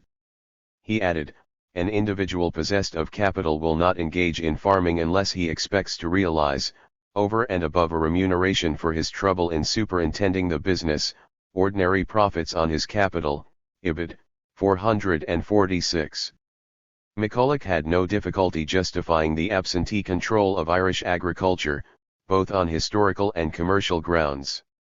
In terms of history, he speculated, the English noblemen and gentlemen who acquired large masses of confiscated property in Ireland, found their estates in the possession of a crowd of poor, uncivilized, and disorderly occupiers, whom it was impossible to eject, and of whose customs and mode of occupancy they were wholly ignorant.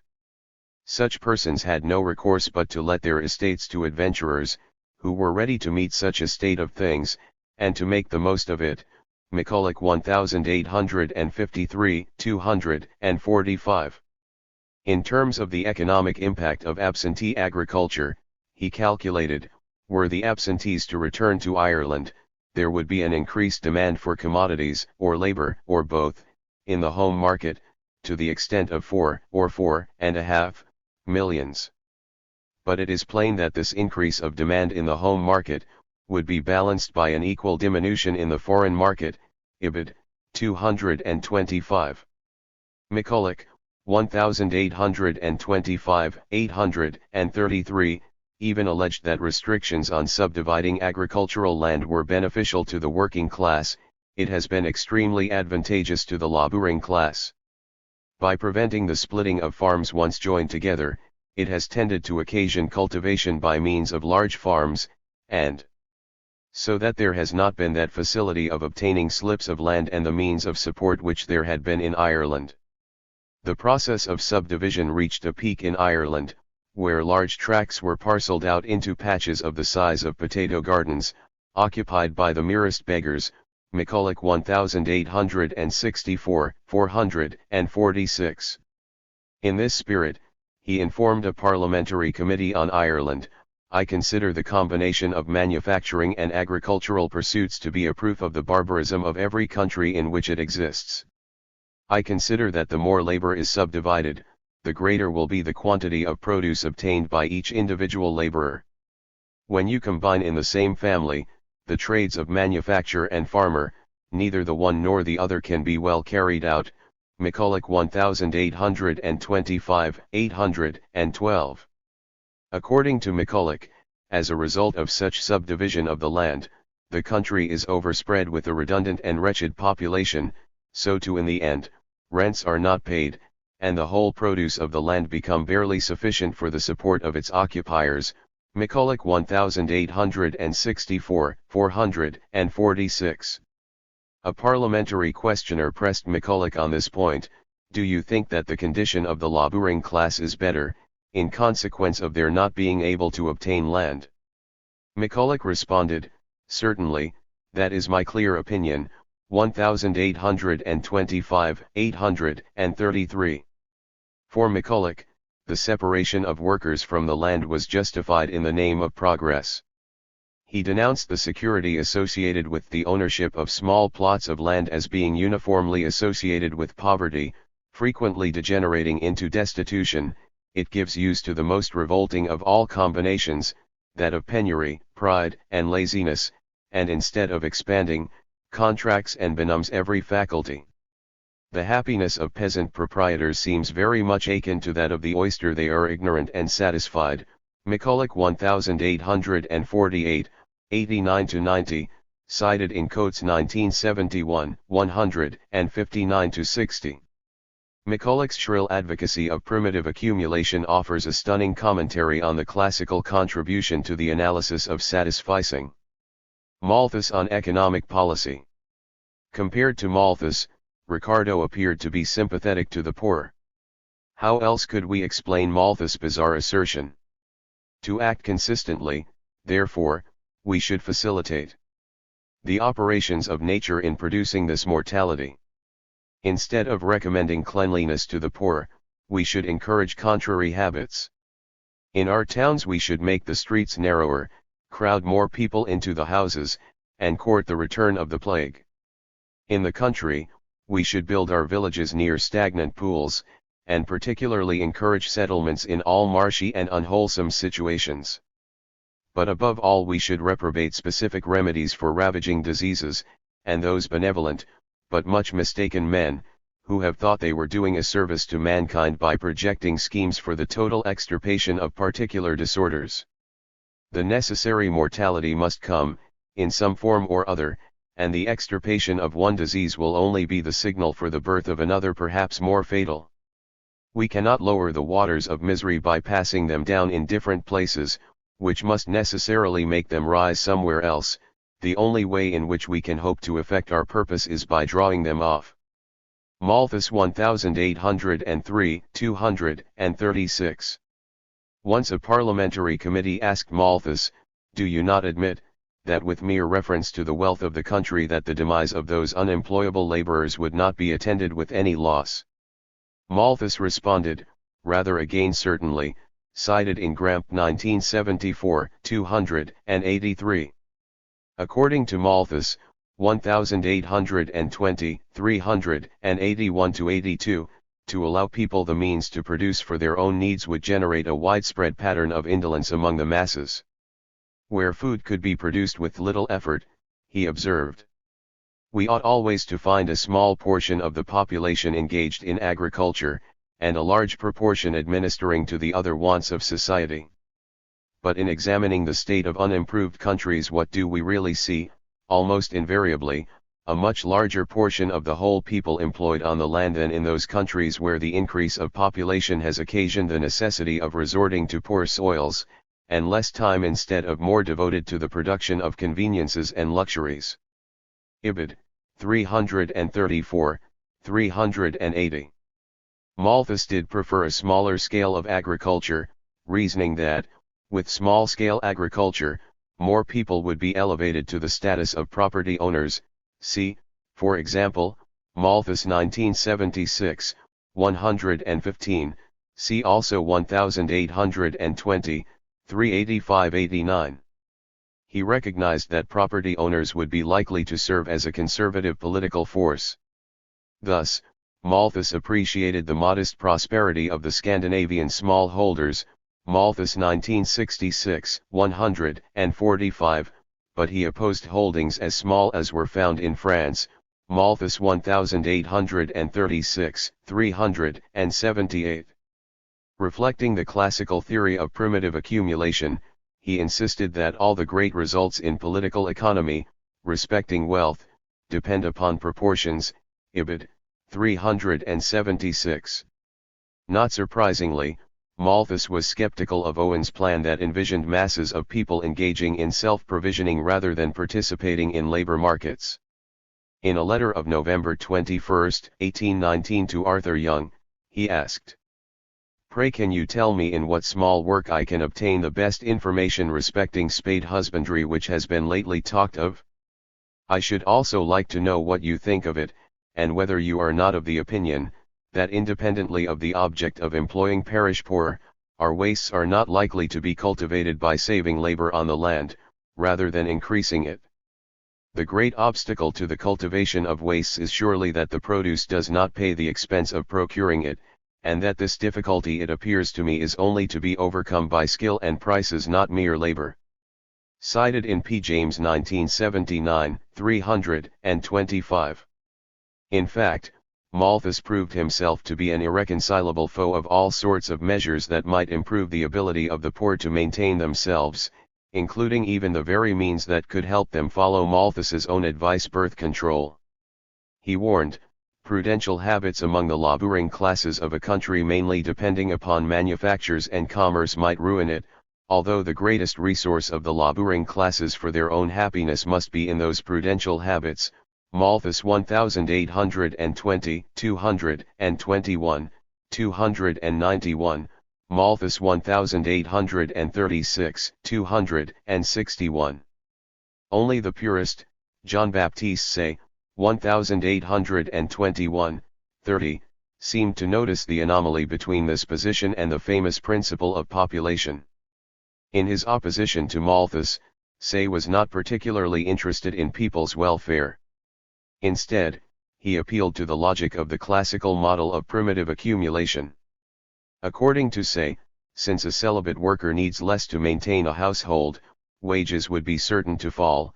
Say 1880, 333. In addition, Malthus was a stout advocate of the Corn Laws. Over and above his support for these measures, he opposed providing families with plots of land for cows or gardens.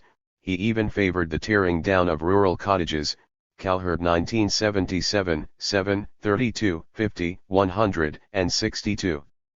Malthus generally went much further than Ricardo on the subject of self-provisioning because of one major difference between their respective interpretations of English society. Each took a different mode of production for his frame of reference. Malthus was not convinced that enough British workers had accepted wage labor. In contrast, Ricardo felt that England had already reached the point where household economy was no longer a serious problem for capital. For him, the time had almost arrived to increase the relative surplus value through the importation of inexpensive grain. For Malthus, British capital needed a still stronger dose of primitive accumulation. Malthus on Ireland. We might think of Ireland as the litmus test for an interest in primitive accumulation. In Ireland, the question of the household economy was not merely ideological or theoretical. It had quite practical implications. In Ireland, self-provisioning was still an extremely potent force and capitalism proper still had to be fostered. Consequently, Ricardo stood alongside Malthus when the discussion turned to Ireland. Malthus, 1836-348, complained that in a country such as Ireland, where the necessary food is obtained with so little labor, it is perhaps impossible that the time not devoted to the production of food should create a proportionate quantity of wealth, without a decided taste for conveniences and wealth among the lower classes of society. Malthus chided the Irish for having too few wants. Like Ricardo, he wished that the Irish would somehow develop a greater preference for commodities such as ribbons, lace and velvets relative to leisure. Ibid. 314. See also Berkeley 1740, 423, Hume 1752d. For earlier variants on this theme, see Appleby 1976, 505 ff, but this recommendation rang hollow.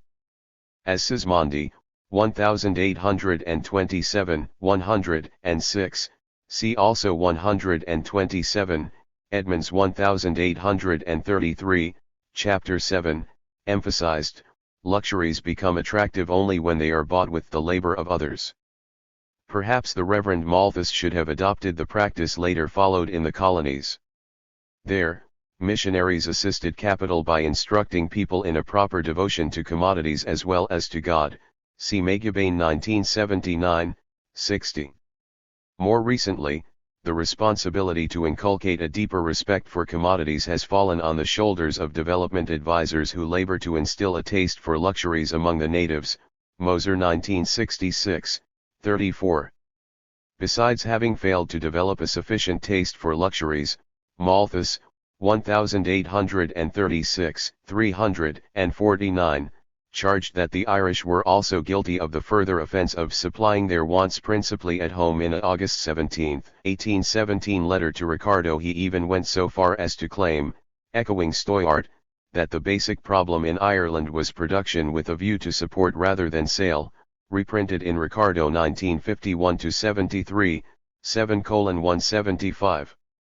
Malthus offered further insight into his attitude toward the Irish smallholders during a parliamentary examination by a member of the 1826-27 Committee on Emigration, who asked him if it were not true that if 1,000 Irish labourers were to die, the wealth of the country would not be diminished by their decrease. Malthus answered affirmatively, cited in Inglis 1971, 233. We might dismiss as downright ridiculous Malthus's suggestion that the Irish workers should concern themselves with luxuries, although they were lacking the basic necessities.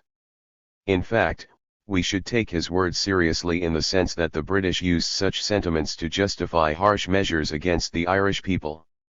Indeed, since the working class seemed disinclined to exchange an excessive amount of labor time in return for commodities of relatively little value, Malthus was willing to allow for extra economic pressures on the poor.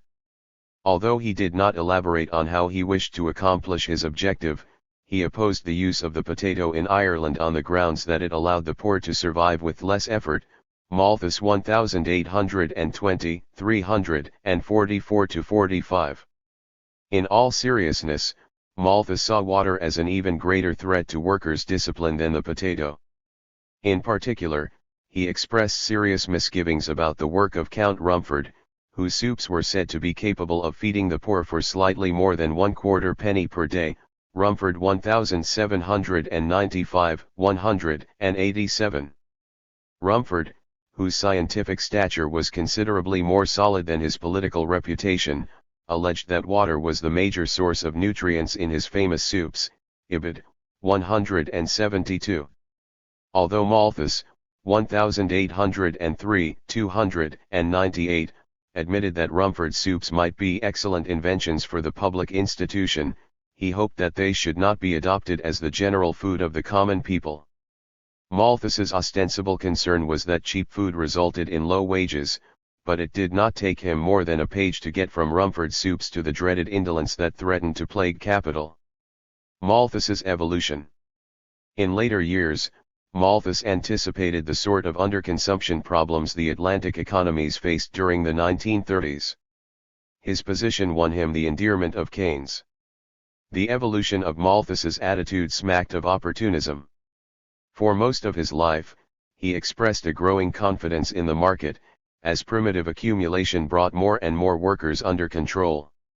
The earliest edition of his essay on the principle of population was meant to forestall any plans to ameliorate workers' standard of living. Their lot, he believed, was hopeless in the long run. In 1798, when he wrote it, he explicitly stated that the consumable commodities of silk, laces, trinkets are the revenue only of the rich, and not of society in general. Malthus 1976, 112. The workers' only hope was a temporary increase in their consumption of necessities. This improvement could not be permanent because an increase in the consumption of food would necessarily result in population growth, which would eventually undermine the improved standard of living. Malthus continued to revise the essay to address other problems. He ceased arguing for the futility of charity for the victims of primitive accumulation. Instead, he was developing the position that the poor could share in the prosperity of capitalism, provided that they worked hard. In the third edition of the essay, he was arguing, the condition of the laboring poor cannot be essentially improved but by giving them a greater command over the means of subsistence, cited in Gilbert 1980, 92. By the fifth edition, he suggested that the comforts of the lower classes do not depend solely upon food, nor even upon strict necessaries, ibid. Toward the end of his life, Malthus observed that untrammeled growth by itself need not necessarily worsen the lot of the poor, see Gilbert 1980. Rather, his concern turned to imbalances between sectors. The depression following the demobilization of the British economy subsequent to the Napoleonic Wars focused his attention on the consequences of imbalances. In light of this depression, Malthus recognized that supply and demand were inadequate guides for economic action. Underlying his concern was the realization that, should the economic situation deteriorate too much, workers would be likely to raise a political challenge to the system, a challenge that even the promise of a future of ribbons, lace, and trinkets would be inadequate to prevent workers from raising a political challenge. Consequently, the government had the responsibility to ensure a proper balance of agriculture and industry lest high levels of unemployment threaten political stability. Robert Torrens. Because Robert Torrens was Irish, Irish poverty was a preoccupation with him. Robbins 1958, 145. In addition, he was an officer in the Marines, promoted to the rank of colonel as a reward for his gallantry in the defense of Anholt, an island in the Kattegat, Ibid. 3. This background colored his economics. Torrens wrote a strong article in which he denounced Owen's project as a particularly serious menace to capitalist society. William Thweet, 1974, argues that McCulloch had a hand in the article. However, O'Brien and Darnell, 1978, have made a powerful case for dismissing that contention and attributing the work to Torrens. Instead of giving the unemployed access to land, Torrens felt that society should manage unemployment through emigration. In the article, Torrens, 1817, cited in Robbins 1958, 149, denounced Owen's plan as nothing more than a Spenkian project in disguise. This heresy had to be eliminated root and branch. Torrens complained, inasmuch as his plans extend to make villages consume within themselves whatever they produce, the division of labor, whether territorial or mechanical, will be superseded. 1817, 453-77. If Owen's scheme were put into effect, Torrens, Ibid.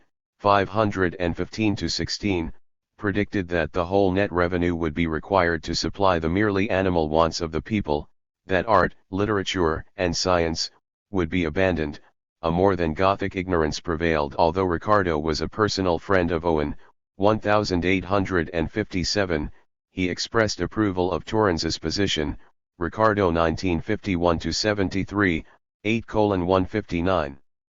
Although the market could be counted upon to take care of certain matters, Torrens called on the government to play an activist role in some crucial respects. Just as Stoyart wanted farmers to rid the land of superfluous mouths, Torrens wanted the nation to deposit its excess labor in the colonies. Alongside his proposed efforts to export unemployment, Torrens favored restrictions on the export of machinery. Torrens thought that imperialism offered a positive solution to the problems that Owen tried to solve through spade husbandry. In fact, Torrens was the most realistic theorist of imperialism among those who are usually recognized as major classical political economists. In his first work, The Economists Refuted, Torrens, 1808, 14-15, cited in Robbins' 1958, 20, wrote of the territorial division of labor. He emphasized that England's proper role was to trade finished products for the raw materials of the less developed countries. Torrens, 1833, 56, informed his constituents, "It is not to France, it is the countries comprising the Russian Empire, to the two continents of America, to our colonial possessions, to India and to China, that we must look for new and extending markets. The measure which should be adopted, in order to open these vast regions to our commerce, must, however, be the subjects of future communications." Torrens warned that colonies would most likely suffer from their relationship with Imperial England, at least in the short run. He wrote, "Unless timely and energetic measures of precaution be adopted, Ireland, in advancing towards wealth and prosperity, must necessarily pass through a period of the most aggravated and intolerable distress." Torrens 1828, 39-42, cited in Robbins' 1958, 151. We do not often find such realism in the annals of classical political economy. William Petty, knowing only an early sort of imperialism, never rose beyond the rank of cabin boy in the ship of state, whereas Torrens spoke like a true colonel in the Royal Marines. Nassau Senior and primitive accumulation in Ireland. The 1840s brought ample confirmation of Torrens's previously cited prediction of aggravated and intolerable distress in Ireland.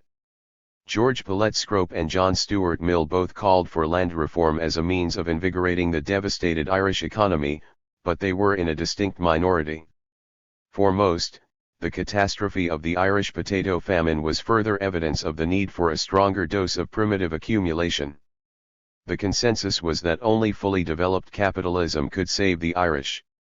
No one addressed this thesis more eloquently than Nassau William Sr., although he vehemently denied that the Irish were as poor as had been claimed. He deduced that since the population had been growing, he had solid grounds to doubt that the great majority of the inhabitants of Ireland are in the state of destitution which is popularly ascribed to them. Senior 1832, 6. In his journals, conversations, and essays relating to Ireland, Senior collected information, just as if he were organizing one of the many government reports he had prepared. Most informants were given the opportunity to read over Senior's transcriptions of their conversations. Just enough personal detail was left to give an appearance of spontaneity to his carefully crafted work. We have already met with Senior's opinion of the Irish people. He knew that ribbons, lace and velvets could do little to change their ways. An unnamed Englishman told him, "They are less industrious than the English, less cleanly, less decent, and less comfortable, but they do not feel the want of comfort, or decency, or cleanliness," cited in Senior 1868, 1:163. Senior placed great hope in education. In his opinion, the political economy of the poor appeals to the uneducated because though it is in the power of human institutions to make everyone poor, they cannot make everybody rich. They can diffuse misery, but not happiness. Senior 1871, 1:150. In this same spirit, Senior longed to convince the Irish to abandon their antagonism toward market relations. He visited schools, observed the classes, and even questioned the children about their knowledge of political economy. I repeated the question which I have proposed in other schools. See Ibid. 2:125, what would be the consequence of every man's being able to do 4 times as much as he can now? To make all the working people, they said, poor, for there would be no demand for their work. Would not, I said, the things which they consumed be much more abundant? Perhaps so, they said, but they would have no money to buy them. Why so? Because only rich people have enough now, and would employ 1/4 of them. This must be the obvious opinion, for I have always met with it. The poor seem to be unaware of the indefinite variety and extent of men's wants. Ibid. 2:137. Senior hoped that the Irish would reject their political economy of class conflict, once Irish society as a whole changed. As proof, he noted that the Irish became excellent workers once they reached the United States, Senior 1928, 2:348. Senior and his friends were acutely aware of the dimensions of their project of remaking Irish society. Although the poor people in the countryside did not actually own the land that they worked, the reorganization of Ireland amounted to something akin to primitive accumulation. A revealing conversation between Senior and a Dr. G is worth citing in detail in this respect. Dr. G began by explaining the beneficial impact of the recent famine. Before the famine, the tenant had no creditor except his landlord. He sold only to pay his rent, and he bought nothing. He depended on his potatoes, his pig, and, when he was prosperous, his cow. Though he had an abundance of leisure, he seldom sought to work for wages. Indeed, he worked little even for himself, as the state of his fences and his copious crops of weeks showed. He no longer depends for everything on his land. He feels what he never knew before, that a man may starve with his land, and may live without it. Senior 1868, 2:274. Then Dr. G offered Senior a wonderfully concise description of the program of the classical theory of primitive accumulation. I believe, continued Dr. G, that the struggle now going on in Ireland between cottiers and farmers, between agriculture on a large scale, takes place in almost every country that has been feudal, and is therefore in the hands of large proprietors at a certain stage of its improvement. When there is little capital, and therefore few manufactures, the bulk of the population are tillers of the ground. There are few cattle or sheep. Meat is little used. The best soils only are cultivated, and, by profuse labor, a large gross produce, though a small surplus produce, of grain is produced. Much food, says Solomon, is in the tillage of the poor, but there is that which is destroyed by want of judgment as wealth increases, and with it the demand for cattle and sheep. Landlords find it profitable to substitute pasture for arable, and large farms for small ones. There is more surplus produce, more rent, and less trouble. The first result of every such change is, at the same time, to turn the small farmer and cottier into an agricultural laborer, and also much to diminish the demand for labor. The existing occupants of the land suffer in every way. They lose the freedom and the apparent security of their former state. They must obey a master, keep his hours, give up the frequent holiday of the wake and the fair, and work for wages which a sudden supply of laborers must render low. No friend to Ireland can wish the war to be prolonged, still less, that it should end by the victory of the tenants, for that would replunge Ireland into barbarism, worse than that of the last century. The sooner it is over, the sooner Ireland becomes a grazing country, with the comparatively thin population which a grazing country requires, the better for all classes. Ibid. 2:264, 66. In 1832, before the famine, Senior had addressed the question of Irish agriculture. He recognized that the Irish worker produced a surplus for every bushel that the Irish laborer consumes. He enables more than a bushel to be gathered, Senior 1832, 48, yet this inveterate advocate of the market saw greater profits resulting from a shift to wage labor. He recommended the extension of farm, and the consequent conversion of courtiers into hired laborers, which may be assisted by government, if money is advanced. To facilitate by emigration the consolidation of farms, Ibid. 20. This call for public funds to be spent to encourage larger farms is found in a work largely intended to warn the government of the dangers created by expending money to provide work for the impoverished Irish. Senior's response to Dr. G was more circumspect. He restricted himself to restating the doctor's case in positive terms consistent both with the tenets of classical political economy as well as the words of his informant. The suffering of England, I said, gradually and slowly wore away, as the surplus agricultural population was absorbed by the spread of manufactures, and the increase of towns. The absorption of the surplus population of the Highlands of Scotland was assisted by a large emigration, and in the case of Sutherlandshire one of the largest and most beneficent clearings on record. But in Ireland, there are scarcely any manufactures, except at Belfast. The trades unions have destroyed them, or prevented their existence everywhere, Ibid. 266, emphasis added. Senior's prescription for the ills of Ireland was fairly simple. He called for legislation to enable the establishment of manufactures, by freeing the manufacturing population from the tyranny of the trades unions, Ibid. 266. With these words, the enormities of English policy took on the mantle of liberty, crush unions in the name of freedom.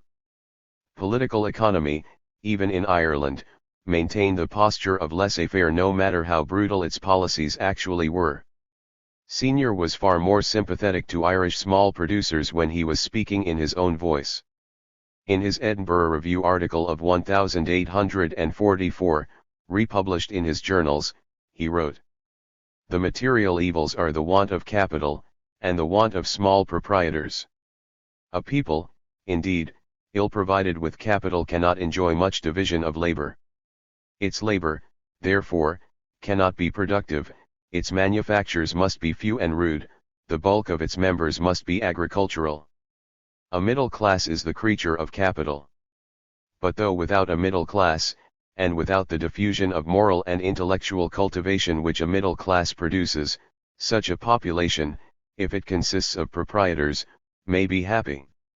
On the other hand, in a country possessing abundant capital, the absence of small proprietors of land, though attended by considerable political inconvenience and danger, perhaps, outweighing its economical advantages is not inconsistent with general comfort and prosperity, and perhaps is a condition necessary to the greatest productiveness of labor, and to the greatest accumulation of wealth."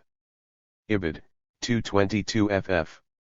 In conclusion, a study of Senior not only shows how classical political economists analyzed primitive accumulation, it also clearly demonstrates the manner in which they attempted to avoid responsibility for what they wrote. 13. The counterattack. The discovery of America.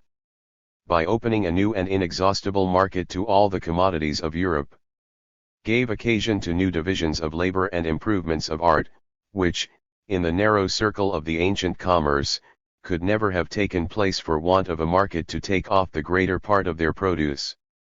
The productive powers of labor were improved, and its produce increased in all the different countries of Europe, and together with it the real revenue and wealth of the inhabitants.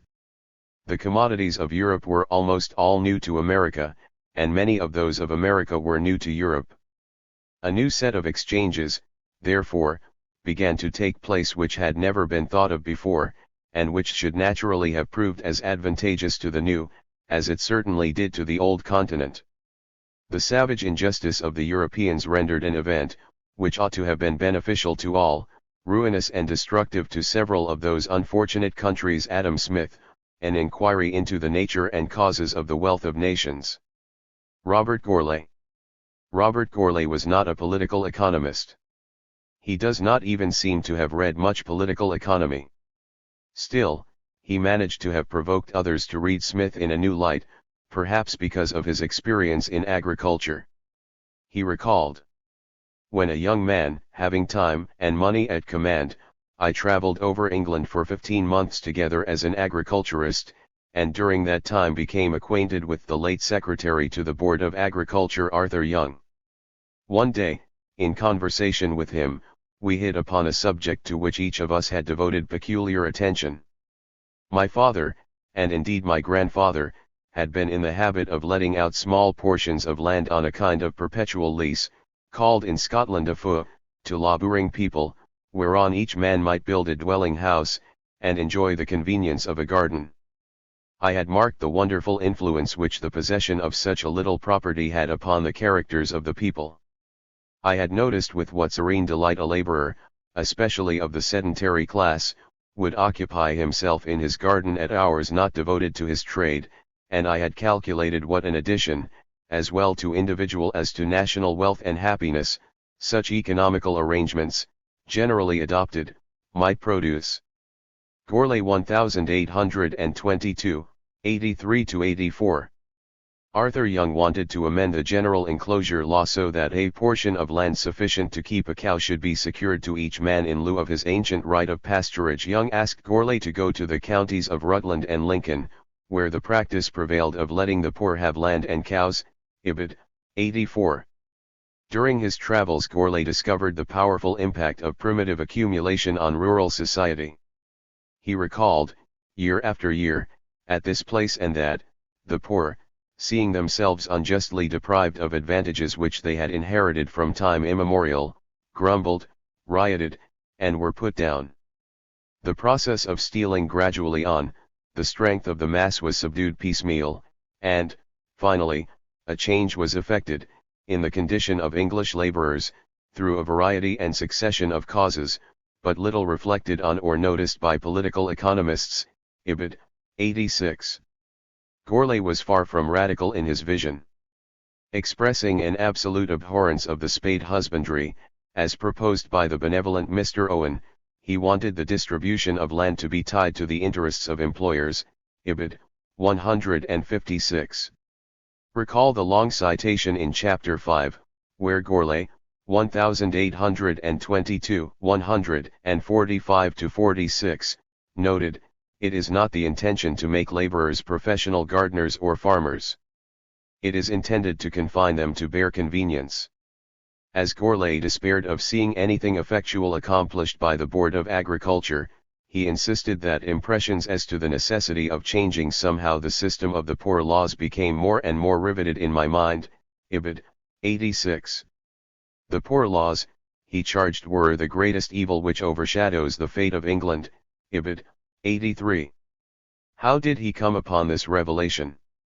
Gourlay, Ibid. 87, reported that he was struck by the marked difference between the conditions of agricultural labourers in England and Scotland. In the one Scotland, labourers were independent and improving their condition, even in the face of growing taxation; in the other they were verging to extreme poverty and degradation, while all was flourishing around them. In Scotland it was more generally the custom to accommodate farm labourers with cows than in England, but this was far from constituting the difference. Although Gourlay was certain that the poor laws lay at the root of Britain's troubles, he did not join in the familiar lamentation about the excessive burden of the poor rates. Instead, he pointed out that the poor laws were meant to serve the interest of farmers. Farmers had chiefly in view to hold down wages of single men. Thus, while the statute laws have been framed to prevent manufacturing labourers from combining to raise their pay, a most powerful combination was at work to keep down husbandry labour below its proper level, and thus it was that I could hire an English ploughman for £12 per annum, while I could not hire a Scotch ploughman of the same appearance at less than £18. Ibid. 109. By the time Gourlay was ready to publish his work, Scottish wages had fallen from £12 to £9 per year, while English ploughmen continued to earn the same wage as before. Ibid. 104. The superior wages earned in England were not a cause for rejoicing. In such times, we should at least hope that the fall in wages would be moderated so that both worker and employer would share in the losses that hard times bring. Gourlay had a plan to rid England of its poor laws. It should unburden itself of its poor by having them emigrate to Canada. Thus taxes in Britain could be lower. Only one difficulty stood in the way of the Canadian economy being able to enjoy the benefit of this new supply of labor. Canada was cursed with an excess of cheap land. Gourlay, Ibid, 414, 385, insisted. It should never be forgotten that wild land is the chief bane of this country, and no fair means should be left unemployed to lessen it. Land in America is the very lubber fiend which checks its own improvement. Could 9/10 of it be sunk into the sea, and afterwards emerge by tenths, gradually, as it became absolutely necessary for the wants of mankind, there would be infinite gain in every way. The people of the states are wasting their strength by spreading too rapidly over their wide domain. He complained that the average Ontario farmer owned 237 acres, of which only 38 were cultivated, Ibid, 415. Land should not be granted freely, nor should it be held tax-free. I confess that I have made Gourlay's argument considerably more coherent than he did. It is full of bile and incentive, with matters pertaining to his economic program randomly scattered about. In the middle of the book Gourlay burst out, "I have exhibited my case. Produced documents, stated what course I was pursuing, and was about to pursue for redress, Ibid, 317. His writing style was no more bizarre than his personal life, which had brought him into disrepute. In fact, Gourlay's economics and his personal behavior were intimately connected. Like many other early economists, including Petty, Stoyart, and the subject to whom we will next turn, Edward Gibbon Wakefield, Gourlay attempted to write about the economy to restore his tattered reputation, which had suffered from his repeated lack of self-restraint. For example, when Henry Brougham neglected to respond to one of his letters, Gourlay horsewhipped him, Mills 1915, 136. Gourlay's willingness to antagonize powerful people led to frequent incarcerations. Although Gourlay's economic reasoning may seem rather commonplace, its influence turned out to be profound as it worked its way through the world of political economy. Edward Gibbon Wakefield. One of the handful of people who paid some tribute to Gourlay was Edward Wakefield Sr. Wakefield was land agent to David Ricardo and brother of Daniel, the first author whom I know to have credited Stoyart with superiority over Smith. Regarding an early work of Gourlay's, Wakefield Sr. wrote, "From my personal knowledge of that gentleman, I am inclined to pay very great attention to his opinion, for few have seen so much of England in a practical way as this intelligent North Briton." Wakefield 1812, cited in Gourlay 1822, 89. Some years later, Wakefield's son, Edward Gibbon Wakefield, seems to have drawn some inspiration from Gourlay, although the younger Wakefield never gave much public acknowledgement to what Mills, 1915, 139, had called his obvious debt to Gourlay. In fact, his endorsement of Gourlay's book was lukewarm. In an article for The Spectator, Wakefield wrote, "The author has mixed up with much valuable statistical information an account of his own preeminent misfortunes and a picture of his own mental sufferings, so distressing, or so annoying, to the reader, that it becomes difficult to extract from his book those parts which are merely useful." Wakefield, 1831a, cited in Mills 1915, 136. Aside from citing Gourlay in his pamphlet, A Statement of the Principles and Objects of a Proposed National Society for the Cure and Prevention of Pauperism, which he published in 1830, see Mills 1915, 136, and printing a few extracts from Gourlay in the appendix to his England and America, Wakefield 1834, 351-56, Wakefield generally refrained from mentioning Gourlay. According to Gourlay, not necessarily a particularly reliable source, Wakefield readily acknowledged his debt in private when they met in Canada in 1838. Gourlay claimed he introduced himself Mr. Wakefield, the same who had been announced in the newspapers as accompanying Lord Durham, to instruct as to the settling of the wild lands of Canada. He told me that he was the writer of letters which appeared in the London Spectator, letters from P., some 7 years ago, regarding me. I called to mind the letters. They were highly complimentary, and intended to draw towards me the notice of the Grey Ministry. Never before having known to whom I was thus obliged, I thanked Mr. Wakefield. He then went on to say that he was also the author of a pamphlet on colonization, a statement cited above, which was sent to me, soon after, under the frank of Lord Howick. Mr. Wakefield said he had taken his ideas on colonization from my book. I replied that it gave a very imperfect view of my projects. Mr. Wakefield added, "Nevertheless, government has established a colony on your principles in Australia, cited in Mills, 1915, 139. Although Gourlay never made much of a stir, the importance of Wakefield's work cannot be overestimated. As Lionel Robbins, 1958, 154, has written, the arrival of Wakefield on the scene may be compared to the descent of some gorgeous tropical bird among the sober denizens of a respectable farmyard. To translate this metaphor into more understandable terms, the challenge of Edward Gibbon Wakefield ended the triumph of Smithian ideology in England, at least in terms of policy considerations. Wakefield was a most unlikely person to have effected such a revolution in economic thought. Certainly, his early years were none too promising. His mother had long despaired of him ever putting his bright mind to good use. Later, the state confined Wakefield in Newgate prison for the abduction of a wealthy schoolgirl.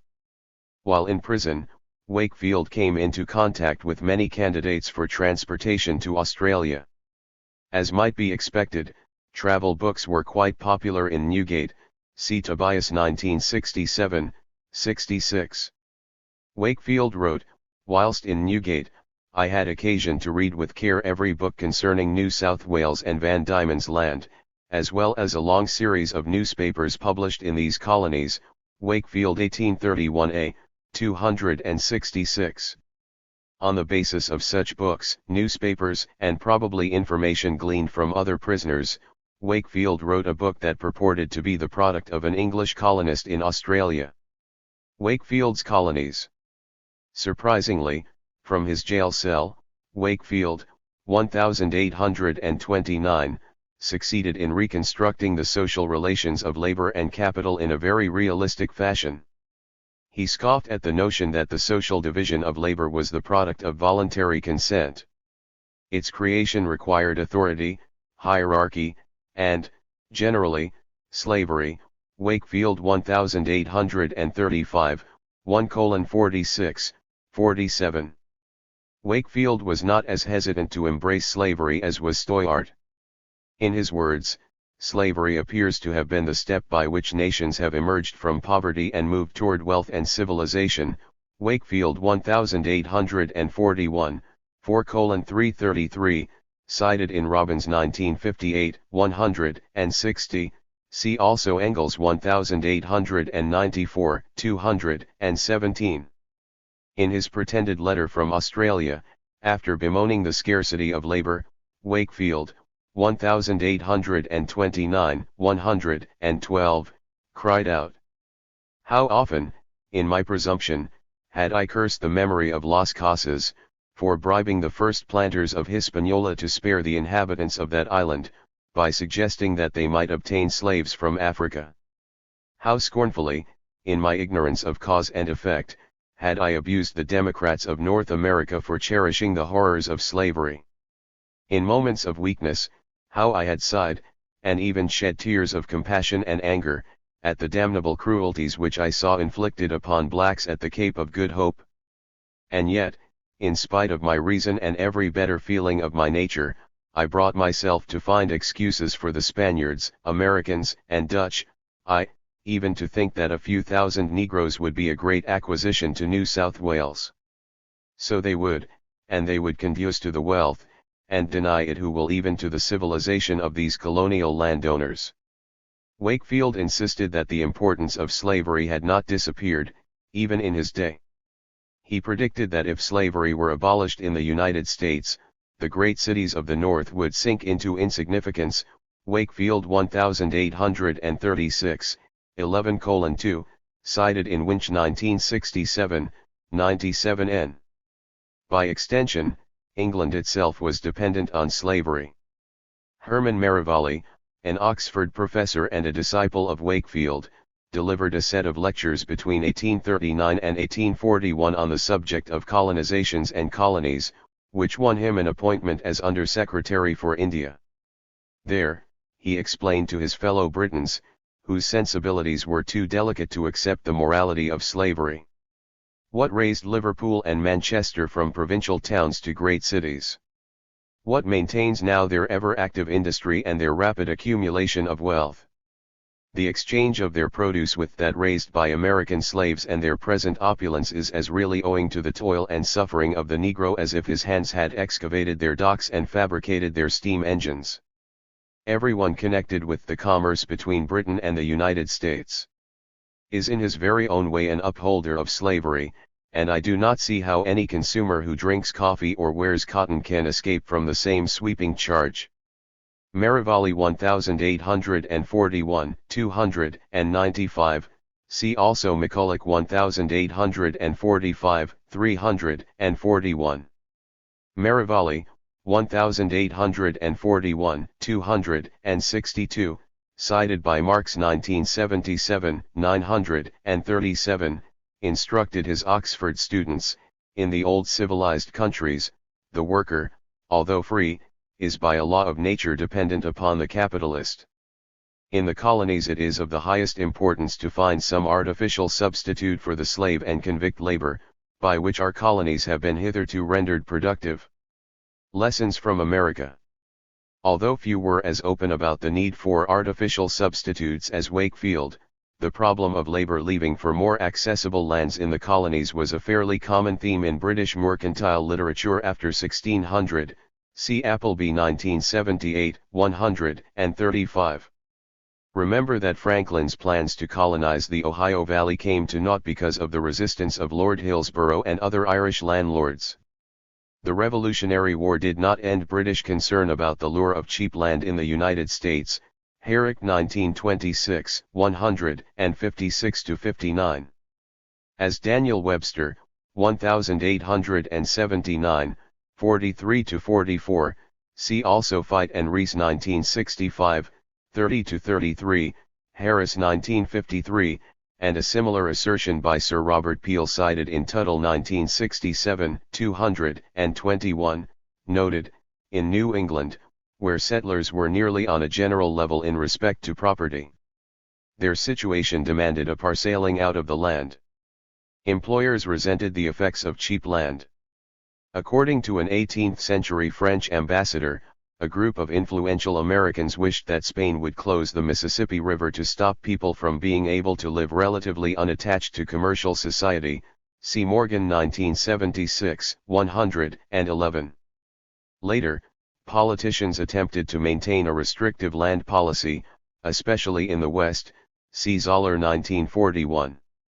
The situation in New England was so unfavorable to would-be employers of wage labor that parents had to take measures to prevent their sons from moving away. The most common technique was to threaten to disinherit them unless they delayed marriage, see Faulber 1980, 6-7. Politicians, such as ex-President John Quincy Adams and Senator Foote of Connecticut, were especially vocal in calling for restrictions on the availability of public lands, see Schlesinger 1945, 347. This debate remained a major policy issue in the United States. Readers of political economy could learn of it from Thomas Cooper, Cooper 1833, 107, cited in M. O'Connor 1944, 220, who denounced the cunning and selfish management of the manufacturers that discourages the low price of Western lands, that the door of emigration may be closed on their slavish operatives. The threat of cheap land in the United States reached as far as Great Britain. High wages in the United States intensified the demand for machinery. As a result, employers in the United States were willing to pay a premium for machine-oriented skills. As late as 1814, skilled mechanics employed in the British machine-making industry were prohibited from emigrating on pain of severe punishment, see Marx 1977, 719-21. In 1816, some Britons were urging their government to stop migration to the United States, although the rationale was to stifle development in the New World, Colonial 1816, 62. True, the ease of access to land in the United States was highly exaggerated. Even so, Western land remained cheap by international standards. The relative accessibility to land in Britain and the former colonies is reflected in the following comparison. In 1830 a British farm worker could purchase about 1/10 acre of land with his annual wage, an Illinois farm worker could afford 800 times that area. Gates 1960, 276, see also Sheriff 1835, 466. Wakefield's Lessons from America. Drawing upon the American experience, as well as information from Australia, Wakefield argued that, where access to land was easy, capital would have to resort to coercion. According to his interpretation of history, cheapness of land was the cause of slavery. Wakefield 1834, 152, see also Domar 1970. As proof of this proposition, Wakefield offered the example of Virginia, which never was the best rich man's country. Indeed, the struggle between the poorer Virginian farmers and the wealthy plantation owners in 1676 was the greatest social conflict of pre-revolutionary North America. Brenner 1977, 89. The rich Virginia planters never found an adequate supply of wage labor. Only slavery saved Virginia, insisted Wakefield. Wakefield 1834, 201-23, see also Morgan 1975. Wakefield and his school recognized that the key to maintaining dependent labor was the high price of land, for where land is to be had cheaply, workers cease to be laborers for hire, they become independent landowners. Ibid. 1834, 203, Wakefield 1849, 347. Much of the power of Wakefield's system stems from his awareness that his self-evident observation contradicted the sacred laws of political economy. At length the true light broke upon me. The scarcity of laborers was an insuperable bar to any mode of cultivation that requires the employment of many hands. I profess myself to be little versed in the laws of political economy, but the fact was self-evident. Wakefield 1829, 108. According to Wakefield's, Ibid. 156, interpretation of the North American colonies, the doctrine of Adam Smith concerning the effect of cheap land and dear labor, in producing national wealth has been refuted by the safest of all arguments, an ample experiment, I should add, of Smith's own choosing, as we saw in Chapter 10. In Australia, in contrast, during 40 years we have combined the fire and water of political economy, dear land and cheap labor. Ibid. 127. Wakefield expressed pride in the novelty of his ideas, although in reality, they were anything but novel. See Marx 1977, 932. Even in Locke, we find vague hints of Wakefield's theory. Locke 1698, 316. Hobbes also displayed some striking similarities, see Hobbes 1651, chapter 30, 387. In the time of Locke and Hobbes, however, the working class was unaware of the doctrines of political economy. When Adam Smith was writing, the threat of working class uprisings no longer seemed far-fetched. E. Thompson 1963. The French Revolution made the classical political economists put a premium on discretion. As a result, the classical political economists extolled the virtues of the freedom of market relations, even as non-market pressures on workers and peasants intensified. Recall that the classical political economists were concerned about the difficulty that employers had in finding enough tractable workers. Those economists were intent of corralling workers into wage labor. Only Stoyart and Malthus in his later works indicated an awareness that an excessive amount of labor could present a problem. Writing at a time, however, when labor was temporarily in surplus, Wakefield had no particular reason to express concerns about induced labor shortages in England. Landholders had to contribute to the poor rates to support the unemployed workers. In this environment, practical economists were concerned to find a way to dispose of the excess supply of labor. Always attuned to the needs of capital, Nassau Sr. agreed with Wakefield in this respect. Sr. believed that the reduced poor rates would more than pay for the cost of removing workers from England, Sr. 1831, 16. Also, Sr. felt that emigration promised to reduce the pressure for social revolution, C.S. Levy 1970, 70. Wakefield, then, did no more than to bring a well-established practice into the discourse of economic theory. He dared to speak openly of such matters only because his program promised huge dividends at home and abroad. In the process, Wakefield gave light to the laissez-faire pretensions of classical political economy. With Wakefield, we no longer hear of Smith's natural liberty. Instead, Wakefield proposes the concept of natural slavery, going even beyond the language of Sir James Steuart. Wakefield and natural slavery. Much of the emigration to Australia was hardly voluntary. The British routinely sent convicts there. Many of these people were guilty of the heinous crime of poaching, see Wakefield 1829, 105. The removal of the poachers eliminated those who were most likely to resist the demands of capital in England. Emigration provided an additional benefit. It permitted the substitution of seasonal workers from Ireland for the more expensive permanent employees, who were to be removed to the colonies, Cowherd 1977, 158, Pollard 1978, 112. Yet for the Australian employers, labour was still too dear.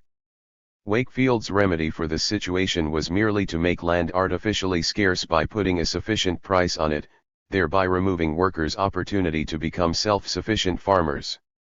This program, which he dubbed systematic colonization, was clearly designed to limit access to land. He recommended these measures on account of their encouragement of natural slavery. That natural subordination in which the greater part of mankind always has been and probably always will be, cited in Semmel 1970, 111. Wakefield, 1835, 146, was convinced that slavery, whether natural or enforced, had the advantage of allowing a more advanced division of labor. As a result, his system could also lead to an expansion of social productivity. Unlike Steuart, Wakefield preferred natural slavery to its more direct variant. He argued that systematic colonization promised higher profits as well as a better standard of living than the free market could offer. Wakefield even called on English workers to join with him in a program to restrict access to land in the colonies.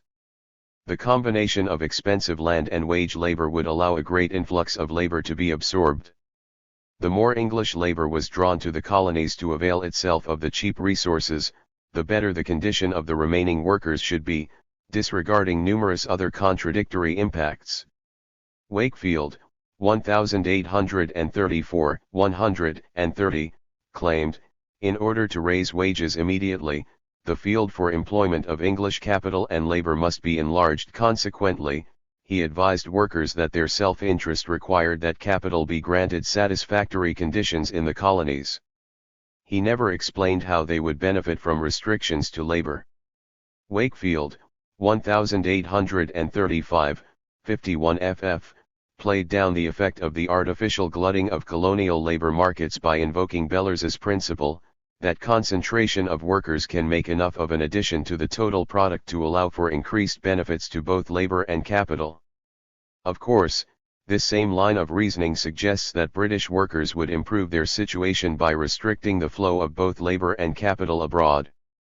In spite of his supposed concern for the working class, Wakefield's essential message was that, where workers found alternatives to wage labor, capital would even resort to slavery. Thus Smith's optimistic evaluation of wage labor had to be amended. According to the calculations of the Wakefield School, slave labor is dearer than free wherever abundance of free labor can be procured, Merivale 1841, 256. In short, capital would submit itself to the rules of the marketplace only after labor had been made to submit itself to capital. We might also note that, in Wakefield's program, the rights of indigenous people did not merit even a trifle of concern. Wakefield, Australia, and the Game Laws. In 1830, England was abuzz with the concern about the occurrence of widespread incendiarism in the countryside. Wakefield associated the leadership with the struggle surrounding the Game Laws, see also Hobsbawm and Rood 1968, 63, 99, and 287. He charged the privileged classes enclose the commons. They stop footpaths. They wall in their parks. They set spring guns and man traps. They spend on the keep of high-bred dogs what would support half as many children, yet they prosecute the laboring man for owning one.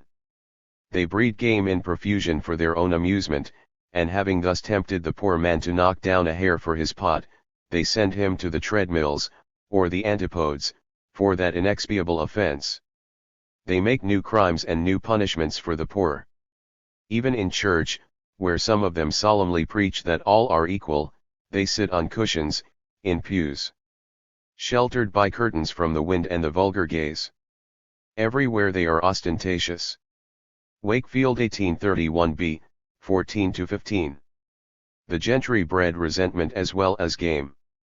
In Wakefield's words, they entertain toward their oppressors feelings of rancorous hatred such as we have no account in the history of rural discontent, Ibid, 18. The response of the poor was more or less predictable. Impelled by want of food, clothes, and warmth, for themselves and their families, they become poachers whenever game abounds, Ibid, 12.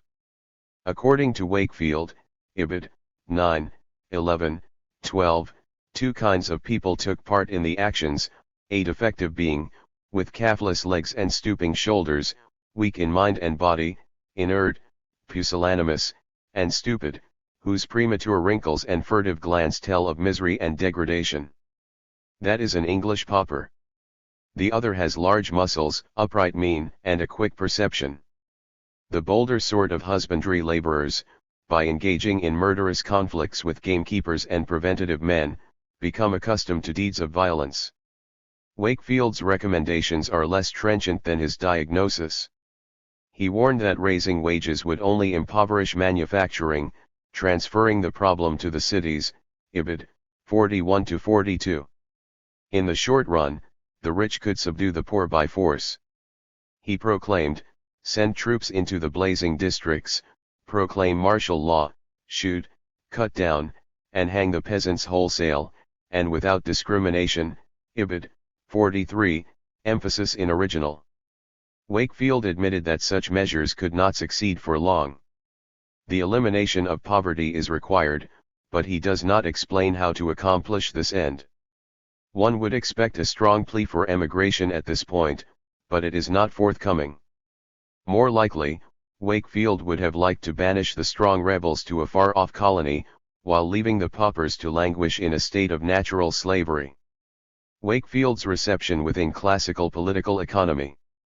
By suggesting that wage labor developed out of slavery or, even worse, that the prosperity of England continued to be dependent, even in part, on slavery, the Wakefield school undermined any humane pretensions of political economy.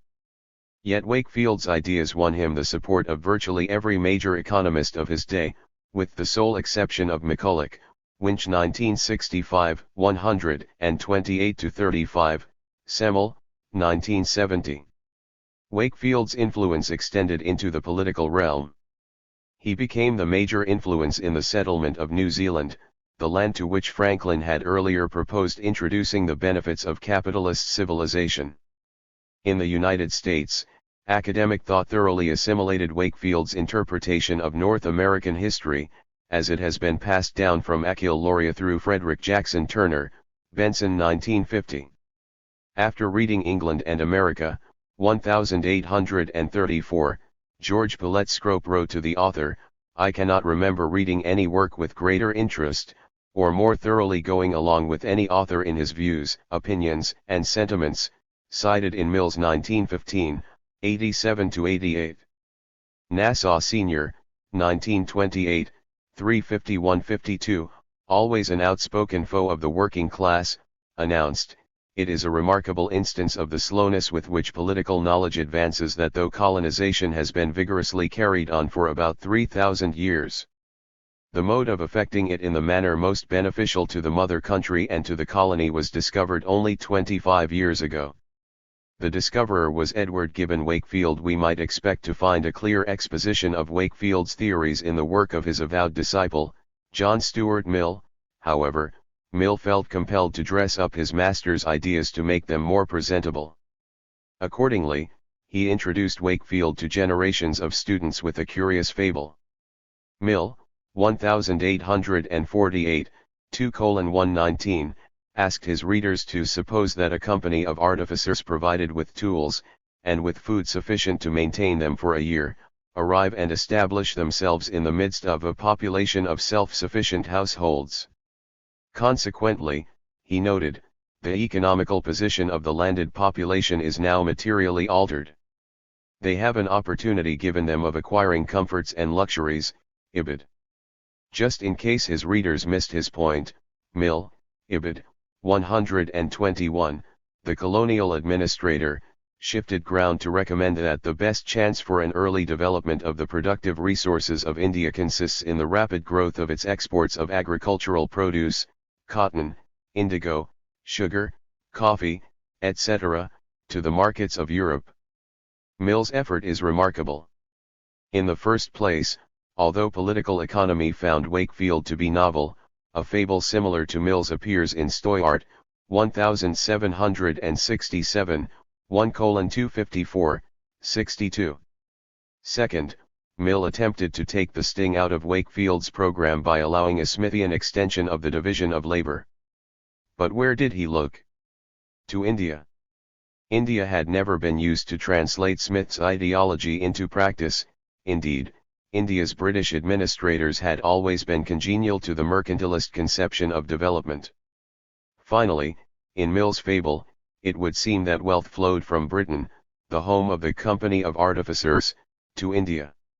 Repatriation of profits was not mentioned. In discussing Mill's fable, we might also mention Marx's, 1981, 3:445, 449-50, contention that the mode of production cannot be transformed merely by the actions of merchant capital. Nonetheless, stripped of its fantasies, Mill's fable smacks of Wakefield pure and simple. The influence exercised on production by the separation of employments, is more fundamental than, from the mode in which the subject is usually treated, a reader might be induced to suppose. The truth is much beyond this.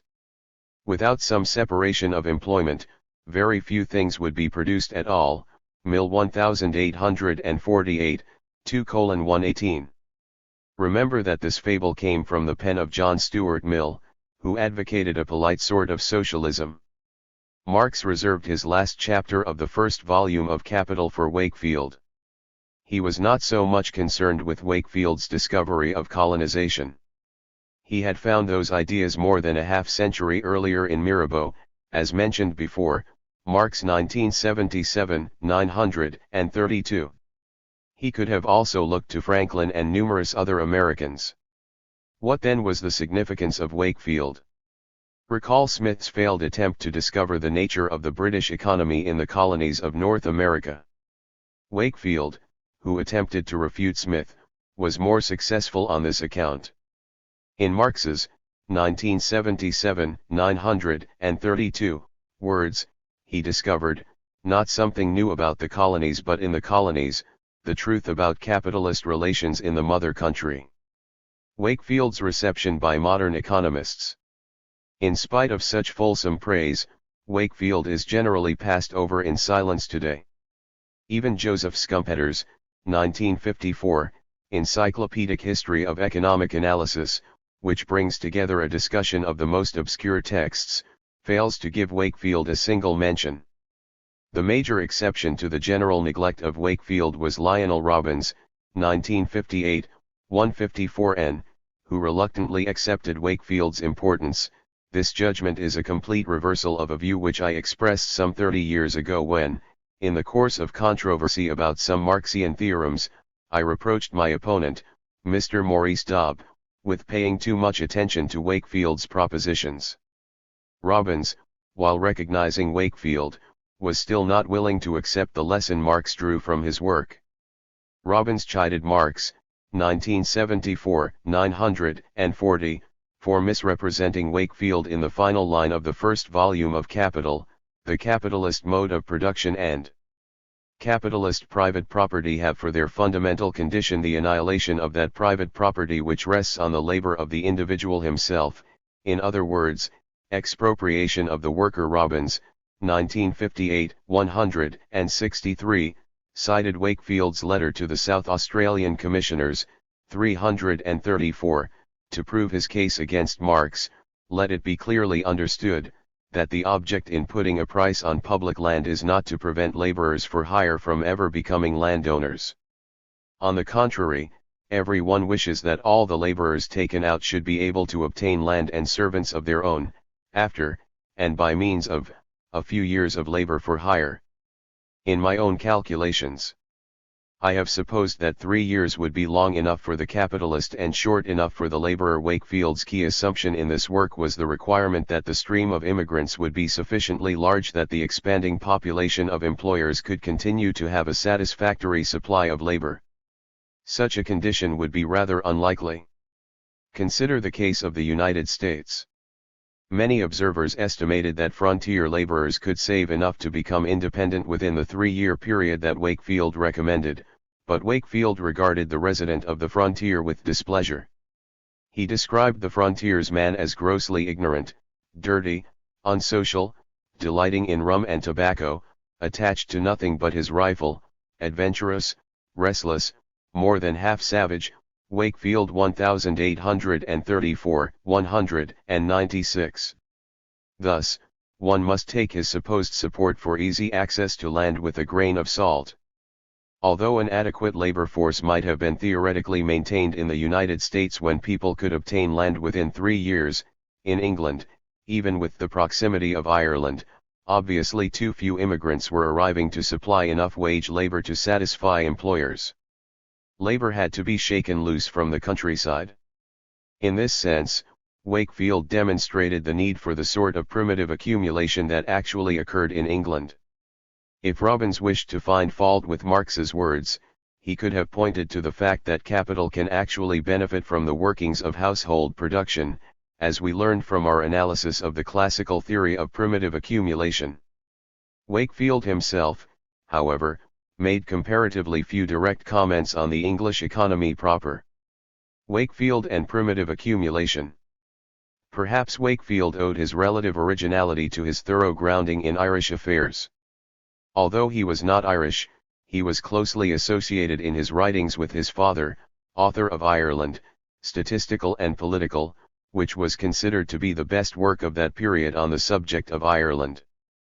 Pitt supposedly consulted his father on Irish affairs, Lee 1879, 449. Werner Stark, 1944, 49n, once remarked on the importance of the Irish perspective in later British economic thought, the apostles of historicism in England were Irishmen. This is certainly no mere chance. We might also mention parenthetically that Torrens also was Irish. However, we must not let an overemphasis on Wakefield's Irish interests lull us into forgetting his critical exposure to the working classes at Newgate Prison. The crucial point here is that intensification of labor is a natural consequence of a regime of capital. Recall Smith's, 1976, I.8, 18-19, criticism of the habit of sauntering and indolent and careless application that renders the peasant almost always lazy and slothful. Wakefield concurred. He attributed the lesser performance of the Irish peasant to what he cites McCulloch as calling the apathy and languor that exist in a rude state of society, Wakefield 1835, 1:76. We need not belabor the point. Wakefield did not see the opportunities for exchange naturally evolving out of the abstract higgling and haggling of the marketplace.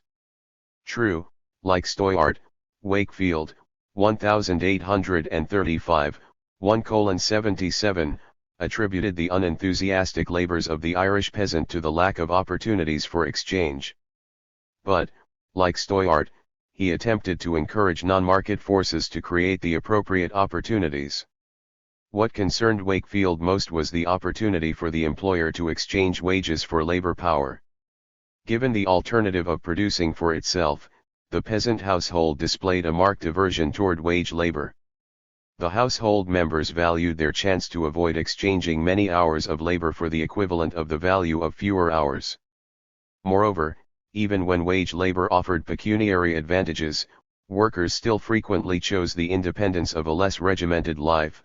Pollard 1965, 166, 173. Wakefield, 1835, 132, seemed to have much more to say on the subject, but he remained judiciously silent. It must be confessed, that the power of exchanging has not been thoroughly analyzed by any writer on the subject. Of what element is that complex power composed, and by what circumstances it is apt to be increased or diminished? These are questions which would occupy much space in political economy. Moreover, Wakefield, 1834, 25, recognized that this question of the social division of labor represented a theoretical challenge to political economy. One cannot use capital merely by wishing to use it, nor can a single workman practice division of labor, but the capital and the division of labor arise from some anterior improvement. Wakefield's insight into the political economy of wage labor might seem to be so self-evident as to be judged unworthy of consideration as theoretical analysis. Yet the same matter has often perplexed first-rate economists. For example, Ricardo, 1951-73, 1:395, toward the end of his chapter on machinery, theorized that because of cheap food in America there is not nearly such great temptation to employ machinery if workers in both locations earn the same real wage. Ricardo might have found himself on solid ground.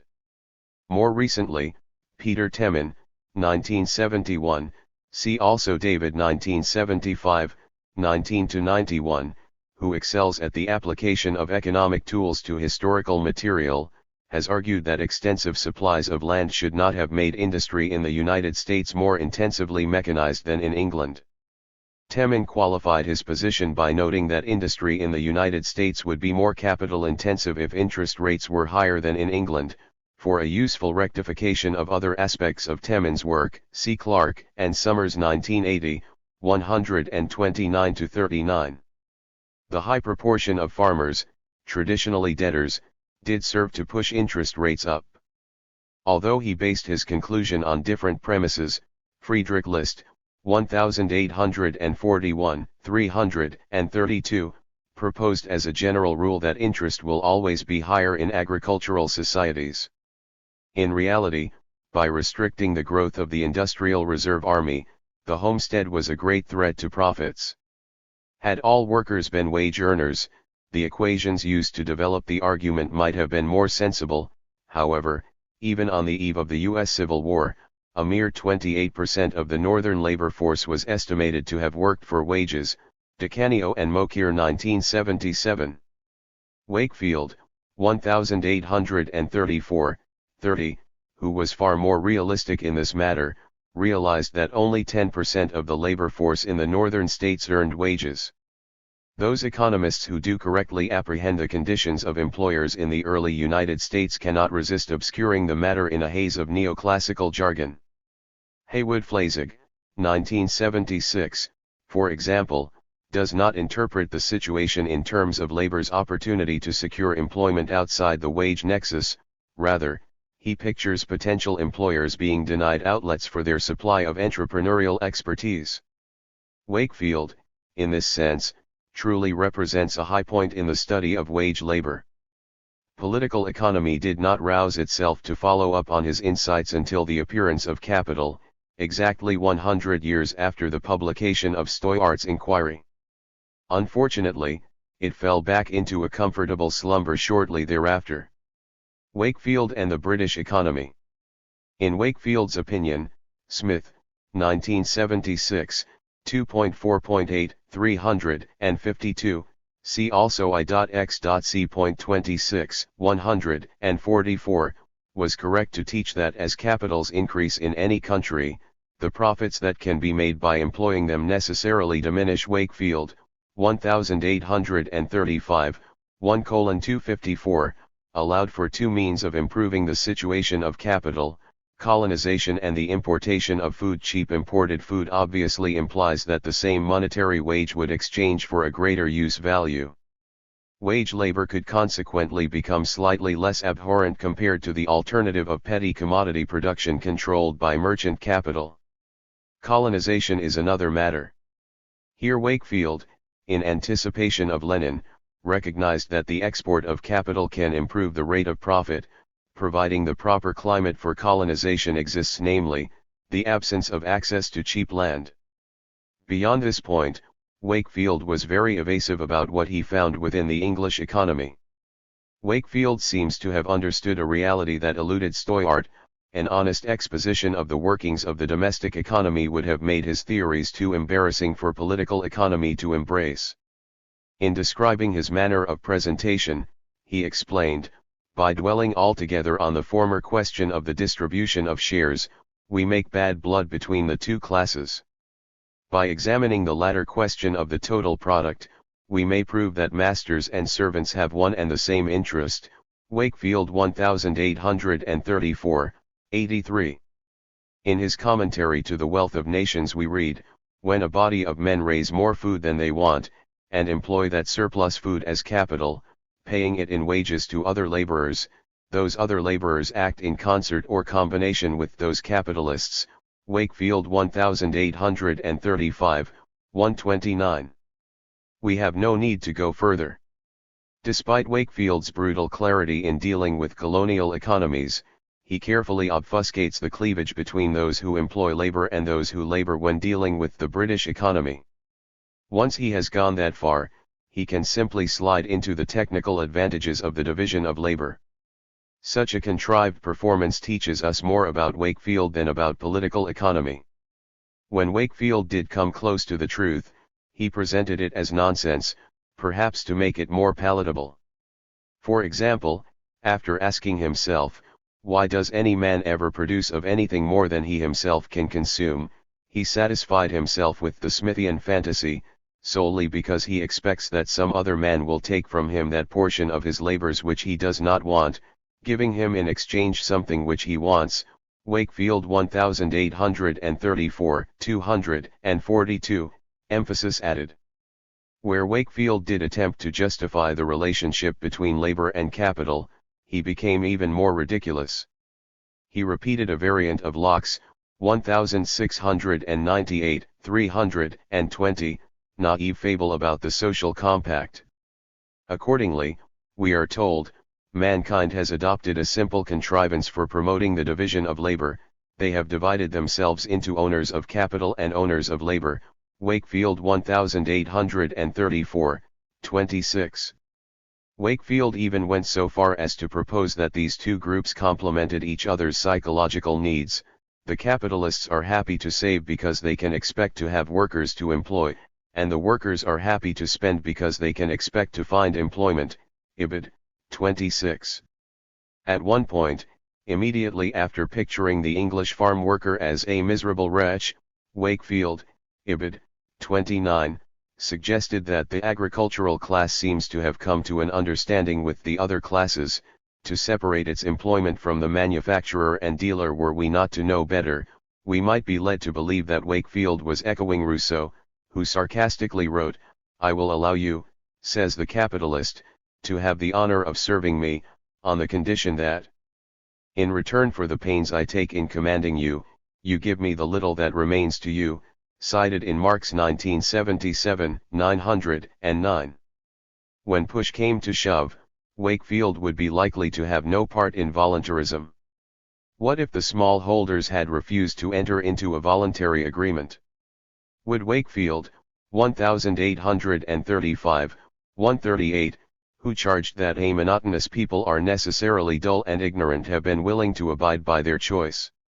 We do know that Wakefield violently opposed Owen's plan.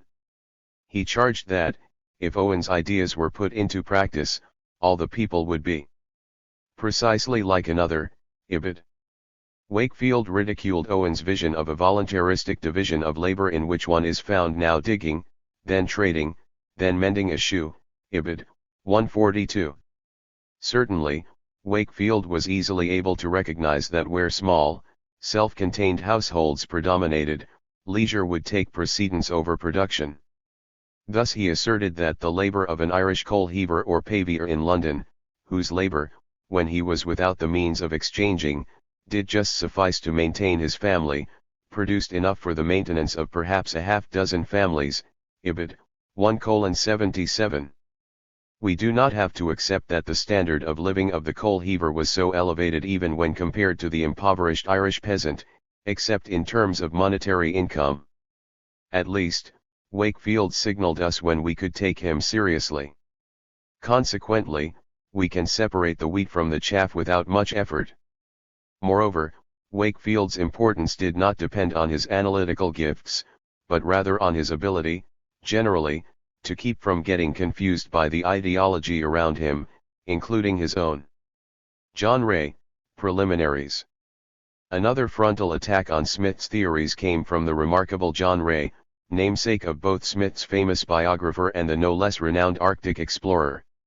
Such fame eluded this John Ray, although he was a political economist, as well as a doctor of medicine and a magistrate in Hawaii, who made significant contributions in the fields of geology and linguistics. Ray was even less recognized in his own lifetime. True, John Stuart Mill, 1848, quoted from him extensively. Irving Fisher was also generous toward Ray, even dedicating his theory to interest to the memory of Ray and Eugene Boehm-Bawerk, Cr. James 1965, 182. Acknowledgement from other quarters has been virtually non-existent. John Ray's assault on Smithian economics was even more significant than that of Wakefield, who never had any real pretensions as an economic theorist. By contrast, Ray was quite sophisticated. In addition, Ray knew about economic development, by virtue of his long experience living on the Canadian frontier, where he could study the meaning of primitive accumulation firsthand. Ray does not seem to have owed anything to Wakefield, but he may have been indebted to Gourlay. In fact, their personal lives bore some similarity. Each wrote the bulk of his work in Canada. Both men seemed to embark on long journeys as an escape from private troubles, see Goodwin 1961, 7, James 1965, 14-15. Ray's proposal for dealing with the land set aside to finance the Canadian clergy had much in common with Gourlay's recommendations, see James 1965, 28. Finally, we might note Ray's appraisal of Gourlay's work was quite close to that of Wakefield. In 1840, after Ray's only major work on political economy had appeared, Ray published a prospectus of another book that he intended to complete. In comparing his proposed book with earlier works, Ray wrote, "It is believed that no work approaching in plan to the present, has been published by anyone personally acquainted with the country, with the exception of Dr. Dunlop's Backwoodsman and Gourlay, Bouchet, and Rolfe's volumes." With regard to the other books, it may be remarked that Mr. Gourlay's book was published under very unfavorable circumstances, that the talent which portions of it evidently display, lies buried under a heterogeneous mass of uninteresting matter. Cited in R. James 1965, 71. Biographical considerations. Ray is a difficult figure to approach. In some ways, his work is strikingly modern. He anticipated Boehm-Bawerk's capital theory, as well as Thorstein Veblen's notion of conspicuous consumption. Indeed, on two different occasions, he even described consumption as conspicuous, see Ray 1834, 287, 310. In another respect, he was almost a medieval thinker, ostensibly deriving his economics from an explicit theory of morality. How might a writer as important as Ray get caught up in narrow-minded disputes over morality? In 1820, the Northwest Company was merged with the Hudson Bay Company. Montreal, in the process, lost its dominant role in the fur trade and its traditional mercantilist powers eroded. These new conditions opened the way for the merchant families of Montreal to increase their strength and influence in the economic life of the region. C.R. James 1965, 134-35. Ray, like the Montreal merchants, was a Scotch Presbyterian. He was intimately associated with the Montreal merchants and their friends, and in due course was to become one of their philosophers and publicists. Ibid. 134. His sister ran a boarding school that catered to the well-to-do merchant families. Her husband and brother-in-law were both successful merchants. Ibid. The majority of the population in the region was Catholic and French. Dissimilar language, religion, and social customs among classes are familiar ingredients of violent turmoil. Canada was no exception. By 1837, armed conflict had broken out. Ray became active in the movement that called for subsidies for the Protestant Church. According to Ray, the Church had a legitimate claim on the 1/7 of Lower Canada, which was set aside for the support and maintenance of a Protestant clergy. 31 Geo. C. 31, Section 36. The Church of England held the position that the Presbyterian Church was not intended to be included in the phrase cited above. Ray's involvement in this controversy seems to have helped shape his economic theories, as we shall see. Apparently, Ray's moral sensibilities had already put him in conflict with the theories of Smith while he was still young. In 1819, the Scottish public favoured a reduction of the duties levied on alcohol. Ray recalled, "Almost everyone thought that great good would result from such a change of system and laughed at the fears which few entertained of its bad effects on the general morals of people." The authority of Adam Smith was cited as decisive on the question, and the measure was carried through amid a general acclaim of approbation. "I own that I was among the doubters. Time has now shown that I was not far wrong," cited in R. James 1965, 13. We might note that Smith himself recommended taxes on alcohol, Smith 1976, v.2.k.7, however, we have already seen that the people who invoke the authority of Smith are often more extreme than the great master. The durability of capital. One would not expect a person with Ray's parochial mindset to contribute much to a deeper understanding of the market, but Ray did. Rather than merely railing against the market as an amoral institution, he analyzed economic activity as a subset of morality. To understand his method, recall Gourlay's concern about the Canadian farmers' excess land.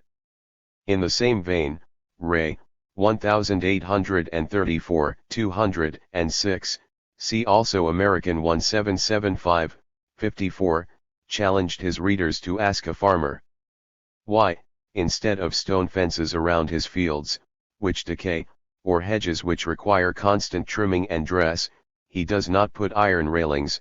He will answer, "It does not pay." Ask the house builder, why this is not cut stone, instead of brick, that oak instead of pine, this again iron, instead of oak, or that copper instead of iron, and consequently the whole fabric doubly durable.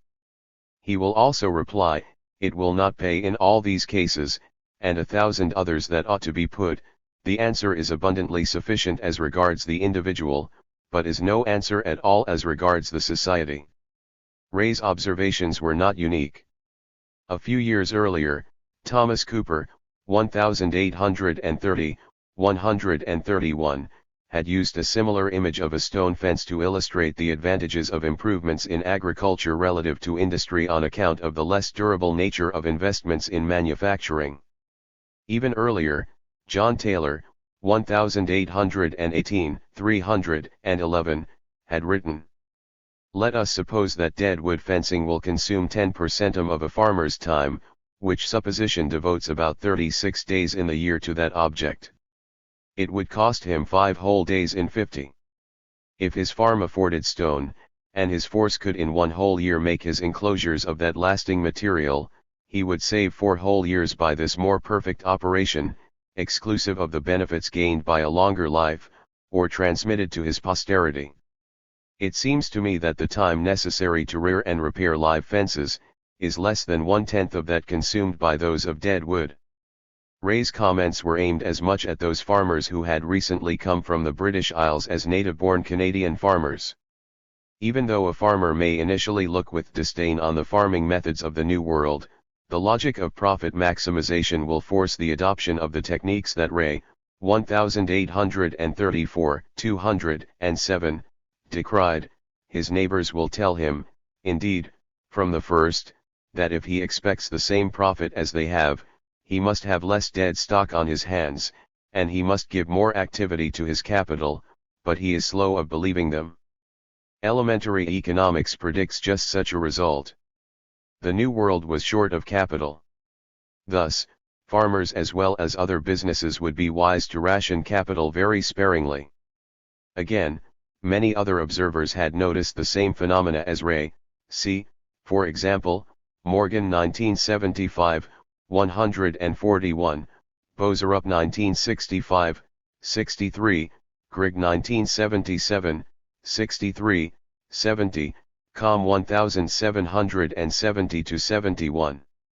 We can also point to McCulloch, 1824, 123n, who noted that British farmers who visited Flanders resolved to farm as carefully as the Flemish, but a few years' experience throws them back by a kind of necessity into their former habits, a falling off which they attribute to indolence or the incapacity of those whom they employ. Ray, however, in analyzing this rationing, went further than anyone else would venture for another half-century. Indeed, Ray himself seems to have inspired those subsequent developments. I cannot resist comparing the performance of McCulloch and Ray at this point.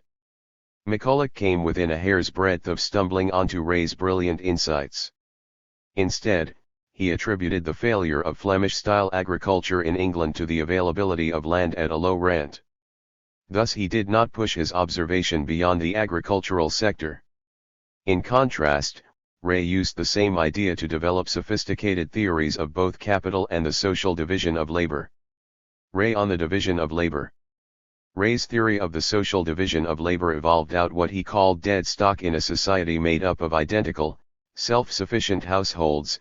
Each one would have a complete outfit of the means of production. If some were to specialize in a particular trade, then society could economize on the total capital requirements. See Ray 1834, Chapter 8. The exercise of the arts of the weaver, the blacksmith, the carpenter, the farmer, implies the existence of a great variety of tools with which they may be carried on. But, as a man can do only one thing at once, if any man had all the tools which these several occupations require, at least 3/4 of them would constantly lie idle and useless. Ibid. 164. It is not perhaps likely, that this was the manner in which that division of occupations with which we are now familiar was originally produced, but it must evidently have been produced in this way. That even now it is thus brought to pass in the progress of settlements in North America. In such situations, every man is at first probably obliged to be his own carpenter, glazier, tanner, cobbler, and perhaps to a certain extent his own blacksmith. As the settlement fills up, and the population becomes sufficiently dense, he gives us this multifarious industry, and takes to some particular branch. Ibid. 165. This idea was not entirely new. We can find it in Turgot, 1766, still, nobody else seems to have given it much thought. With Ray, the division of labor is merely a passive factor in economic development. This interpretation put him in direct conflict with Smith, who portrayed the division of labor as the principal motor of economic development. Ray, 1834, 353, boldly challenged him in this regard. In The Wealth of Nations, the division of labor is considered the great generator of invention and improvement, and so of the accumulation of capital. In the view I have given it is represented chiefly as proceeding from the antecedent progress of invention. Ray, 1825, 196, hypothesized, among a people chiefly agricultural, in the early stages of human society, some persons, more ingenious than the rest, make discoveries, and improve the natural products in a variety of modes, whence gradually arise the division of labor, the difference of professions, and a new distribution of wealth among mankind. By emphasizing science, Ray implicitly refused to credit those who displayed business acumen as being significant agents of progress, since he separated scientific from business pursuits. Efficiency and the durability of capital. Ray's seemingly casual remarks about the techniques used by Canadian farmers evolved into a theory that eventually formed the core of the modern neoclassical analysis of capital. We can outline this theory of capital without much difficulty. Let us return to the case of a farmer, who could use either wood or iron in constructing a fence. The initial outlay for the wooden fence would be cheaper, but the fence would be less durable. A profit-maximizing farmer would have to weigh the relative costs. Imagine that the iron fence was produced in two stages. First, a wooden fence would be created. Then some additional work could somehow give the fence the durability of iron. Profit maximization would require that the extra expense of purchasing the durability be weighed against the cost of tying up the extra capital required to produce that durability. Where the rate of interest would be high, investors would be reluctant to tie up much of their investment in durability. The discounted cost of future maintenance or replacement would be relatively low because of the high rate of discount. Ray seems to have been the first political economist to have given this idea any thought. Had he gone no further, he would have earned himself a place of honor. In fact, he did not stop there.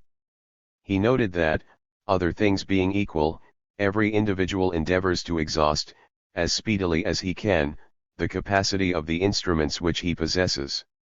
By rapidly exhausting the capacity of any instrument, the returns yielded by it are not lessened, but quickened. Ray 1834, 164. In order to be able to compare technologies with widely differing characteristics, Ray made some simplifying assumptions. To begin with, he supposed that each piece of equipment lasted for a specific period of time. Next, he expressed their capacity in terms of how much labor would be required to do an equivalent amount of work. Then, he proposed to measure how much time would have to elapse before an implement yields a quantity of work double that required to build in the first place. Finally, he implicitly assumed that those technologies that produce an effect equal to twice the original effort expended in their production in the shortest period of time will be the least durable. In other words, the least durable method of production will have the highest rate of return. Nonetheless, as was the case with his example of the iron fence, those techniques that yield the highest rate of return are the least efficient. I am using the term efficient in a special sense to reflect Ray's perspective. Efficient investments require the least labor over the long run. For instance, suppose that the iron fence requires 10 times more labor to install than the wooden one. The iron fence has a lifetime of 50 years and requires no maintenance. The wood fence lasts only 3 years. After 30 years, the average annual labor input per unit of fencing becomes higher for the wooden fence. Over an even longer time horizon, the advantage of the iron fence will become even greater. In effect, Ray favored a society with a system of values that created a low discount rate in which durable technologies such as iron fences would be adopted instead of more short-lived technologies such as wooden fences.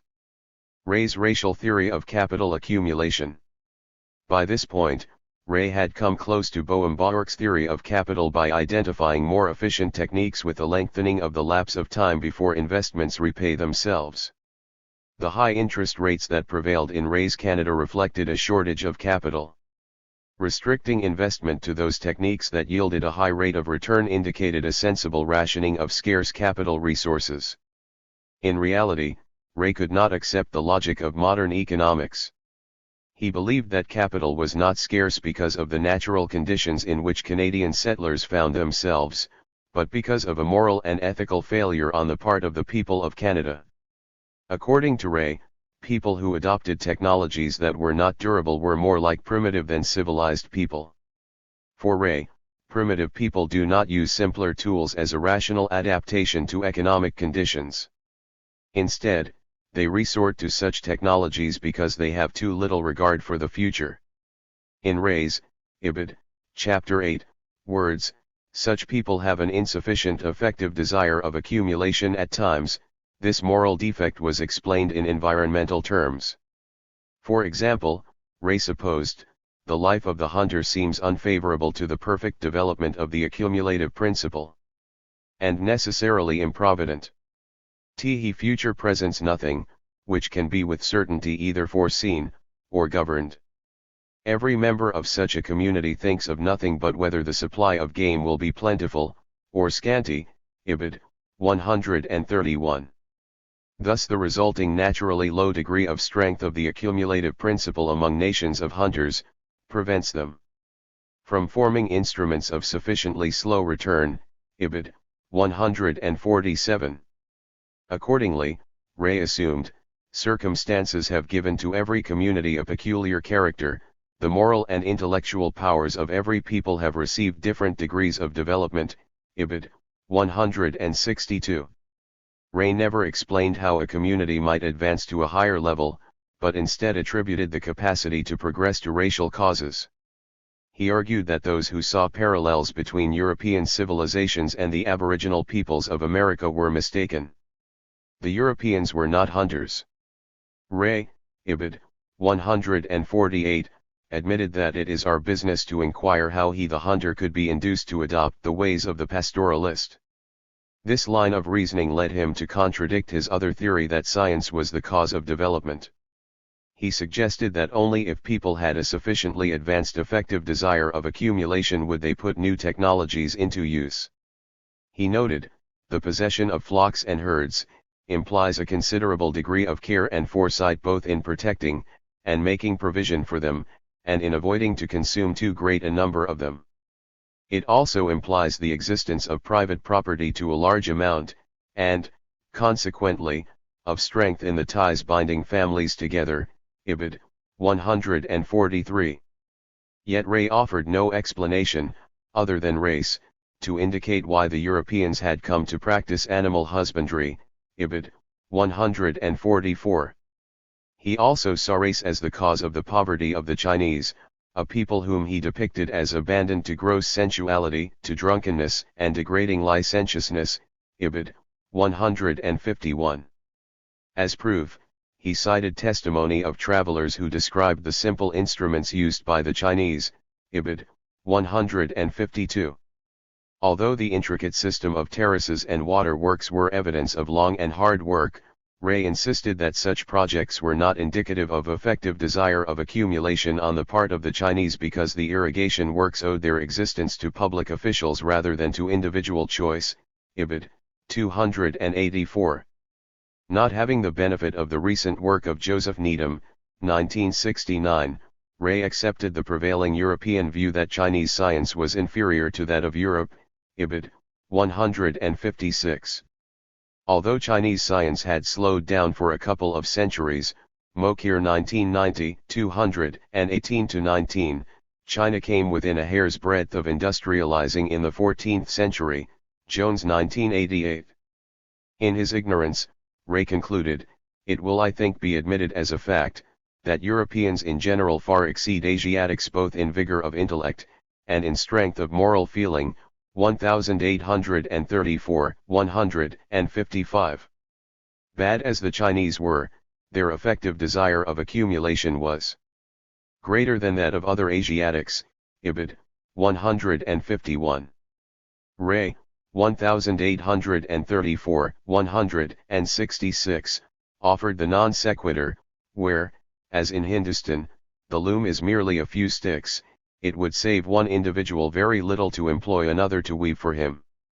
It is accordingly, in countries where the population is most dense, the facility of communication greatest, and instruments wrought up to the more slowly returning orders, that employments are most divided. Based on his theory of racial defects, he deduced, we should, therefore, a priori, suppose that the instruments formed by them must be of orders of quicker return, and embracing a less compass of materials, than those constructed by European nations, but of slower return.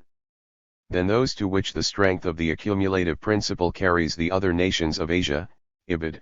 151.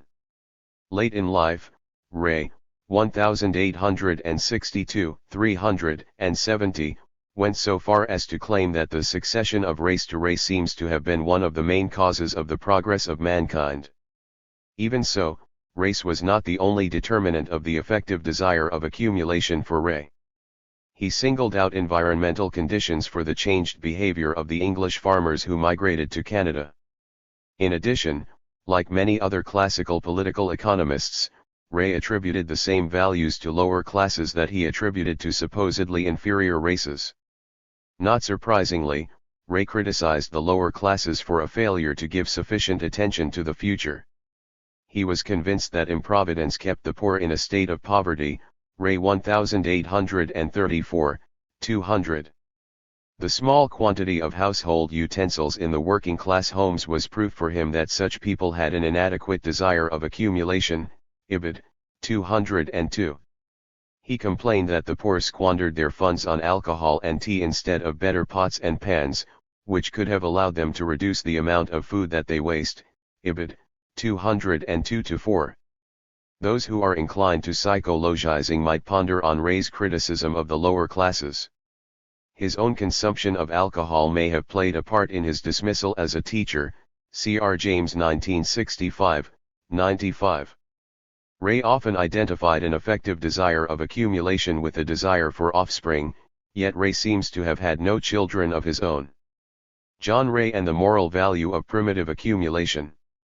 According to Ray, the condition of self-sufficiency and independence, as it was found in Canada, was characteristic of the most simple state of society, when art is so rude, and accumulation so little advanced, that each individual forms almost all the instruments he himself or his family exhaust. Ray 1834, 173. Ray complained. In most communities where the population is scattered and the internal communications are bad, many trades are practiced in the farmers' houses and by their own families. In this way it is that, in very many of the recently settled parts of North America, every operation that the wool undergoes, from the taking off of the fleece to the cutting and making up the cloth, is performed in the farmer's house and by his own family.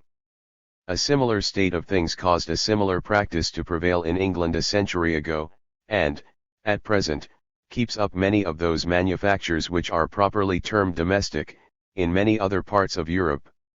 In Canada it is not uncommon for the farmer to have, not only the whole processes that wool undergoes till it comes to be worn, carried on by members of his own family, but also to get a great variety of other things made by them, which he could not procure otherwise by sending to an inconvenient distance.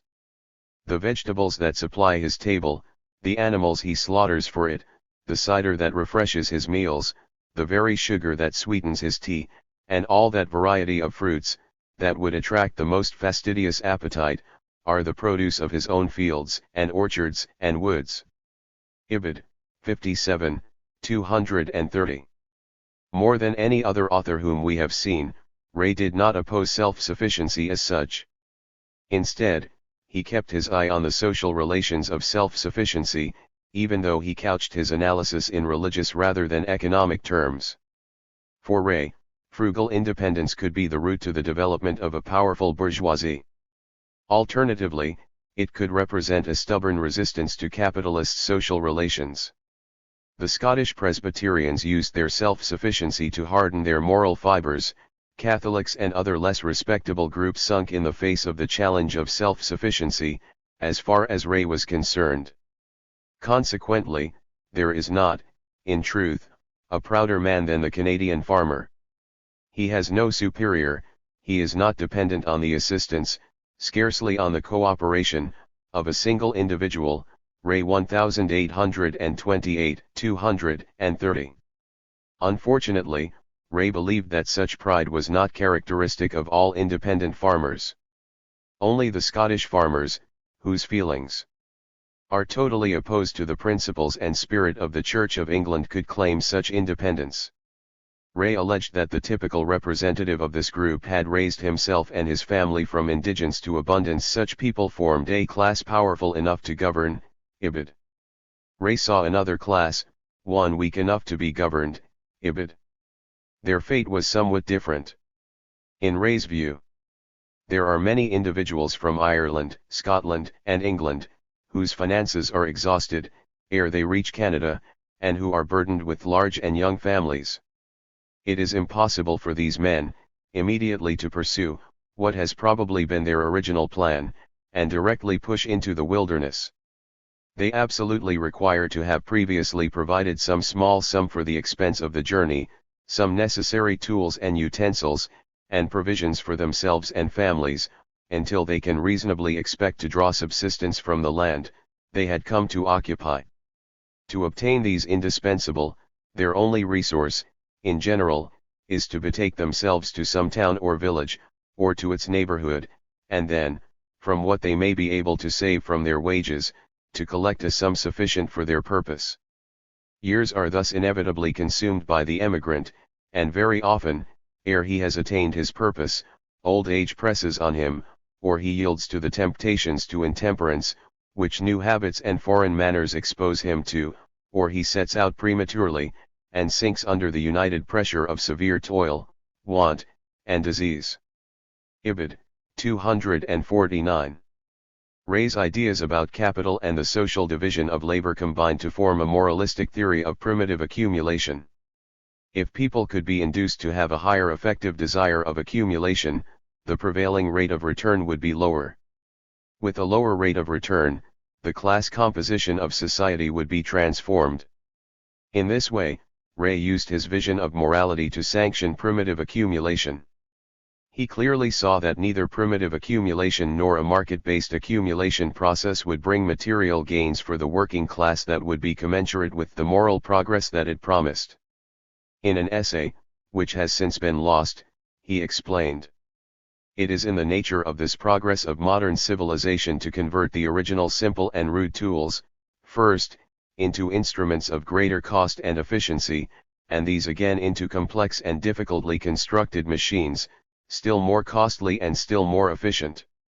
The distaff becomes a spinning wheel, and that changing its form, and wrought by other powers, is made part of a woolen factory.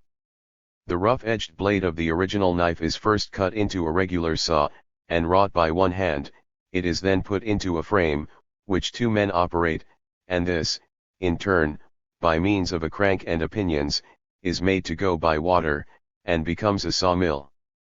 And so it is with all our implements, they are passing on to great machines." And yet there was a question which might possibly have occurred to the philosophic philanthropists of that day. Who are to be the owners of these great machines? Will the mechanics and artisans who now wield the tools own the machines, or will they be the property of a distinct class? So constantly has it occurred that it may be said it has invariably happened, that the former artisans, in giving up their tools, have never become the owners of the machines which have succeeded them. These machines come to be owned by a distinct class. The operative has no property share in the industrial operation, he owns nothing but his hands and the art of using them fitly. For opportunity to use them, and for pay for their use, he depends on the owner of the machine. He suffers in consequence a degradation in the social scale.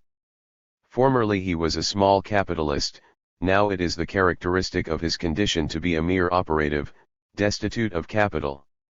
Cited in R. James 1965, 57-58. To make matters worse, Ray expected that the new technology would reduce the demand for skilled labor, as art advances from its first rude elements, the hand does less, the instrument more, 1834, 353. In the course of such development, some would prosper and some would fail. Ray came close to recognizing that the probable outcome for any individual would depend upon class origins, but instead he turned to racially based explanations. Nonetheless, Ray managed to produce an extremely valuable analysis of primitive accumulation. Why did Ray fail to win recognition for his obviously original analysis? His emphasis on personal and racial causes of poverty were not ungenial to classical political economy. Even today, economists sometimes look to cultural, ethnic, and religious characteristics as a major determinant of growth, see Hall and Jones 1997. Ray fell from favor because he, like Stoyart, advocated state action to further economic development. Consequently, like Stoyart, he was slighted. Take the case of Nassau Sr., whose own theory of capital owed much to the unacknowledged influence of Ray. Someone put the question to Sr., how such a fine economist as Ray could oppose free trade if the case against market interference were so self-evident. Sr. responded, "Oh, I never looked at that part of the book. What I am referring to is a certain chapter on the accumulation of capital, and other discussions of a like kind." The disappointed questioner gave up on political economy as a result of this encounter. He thought that pedants who were so afraid of entangling themselves in the labyrinth of their own science, that they would not follow a man whose genius and power they admitted a single step off the beaten road, lest they should find no end, were no guides for me, because it was clear that they could not have any confidence in themselves. Doyle 1886, cited in R. James 1965, 167-68. In the end, Sr. parlayed his reputation as a political economist into a successful public career. His theory of capital was barely distinguishable from Ray's. Boehm-Bawerk then appropriated much of Sr.'s capital theory as his own. Later, Boehm-Bawerk discovered Ray, whose capital theory seemed to be strangely similar to his own. This brief moment of recognition soon passed. Today, Ray lies largely forgotten. His papers, which were deposited at the University of Hawaii, have long disappeared. Conclusion.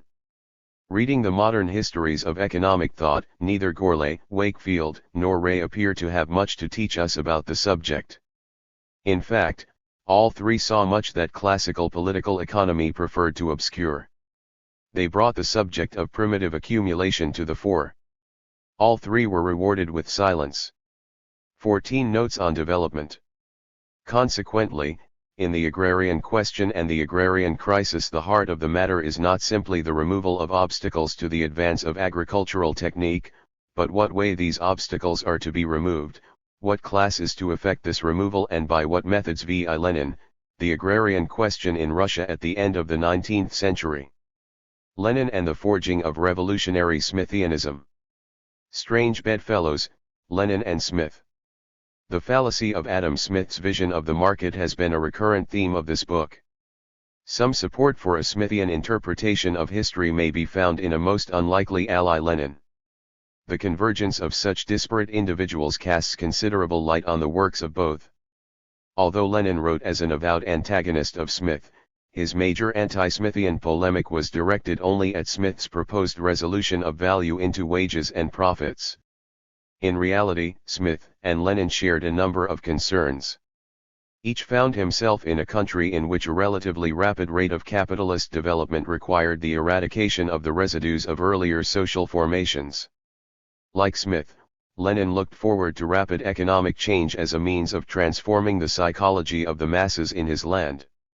An independent British scholar, Mark Jones, upon reading an early draft of this work, commented that Marx had never seen the squalor of a Russian village and Lenin had no first-hand experience of a British factory. As a result, Lenin might have sounded a different tone from Marx and the Marxists, who wrote from a Western European environment. In contrast to Marxists such as Rosa Luxemburg, who saw primitive accumulation as an ongoing process occurring on a world scale, the early Lenin, like Smith, believed that the vestiges of previous economies were naturally dissolving as a direct result of market forces, see Luxemburg 1968, chapter 27. In fact, Lenin was much more explicit than Smith about the relationship between capitalist development and the evolution of the social division of labor. For Lenin, 1893, 99-100, the concept market is quite inseparable from the concept of the social division of labor, that general basis of all commodity, and consequently, let us add, of capitalist production as Marx calls it. In one sense, Lenin parted ways with Smith. Lenin was careful to maintain the distinctions between capitalist and pre-capitalist modes of production. Smith generally obscured them. As Lenin, Ibid. 93, noted, in the historical development of capitalism two features are important: 1. The transformation of the natural economy of direct producers into commodity economy, and 2. The transformation of commodity economy into capitalist economy. The first transformation is due to the appearance of the social division of labor, the specialization of isolated, NB, this is an essential condition of commodity economy, separate producers in only one branch of industry. Lenin, of course, is a controversial figure, revered by some, despised by others. He enjoyed the advantage of the historical experience of the 19th century, but so did all his contemporaries. Nonetheless, a dispassionate reading of his works will reveal that whatever one may think of his methods and his goals, Lenin, more than anyone else, clearly addressed the subject of the social division of labor. Writing more than a half-century before George Stigler's, 1951, celebrated article on the division of labor appeared, Lenin observed: "The growth of small production among the peasantry signifies the appearance of new industries, the conversion of new branches of raw material processing into independent spheres of industry, progress in the social division of labor, while the swallowing up of small by large establishments implies a further step forward by capitalism, leading to the triumph of its higher forms. It is quite natural that in a more developed part of the country, or in a more developed sphere of industry, capitalism should progress by drawing small handicraftsmen into the mechanized factory, while more remote regions, or in backward branches of industry, the process of capitalist development is only in its initial stage and manifests itself in the appearance of new branches and new industries." Lenin 1898, 382. Lenin, 1893, 101, cited another Russian author, Vestnik Tropi, 1893, on the changing social division in the United States. Recently, in the United States, the woodworking factories are becoming more and more specialized. New factories are springing up exclusively for the making of, for instance, axe handles, broom handles, or extendable tables. Machine building is making constant progress. New machines are being continuously invented to simplify and cheapen some side of production. Every branch of furniture making, for instance, has become a trade requiring machines and special workers. In carriage building, wheel rims are made in special factories, Missouri, Arkansas, Tennessee, wheel spokes are made in Indiana and Ohio, and hubs are made in special factories in Kentucky and Illinois. Like Smith, Lenin had an eye for the positive developments in the countryside, but without Smith's blind spot for the harsher aspects of rural development. Although Lenin, Ibid.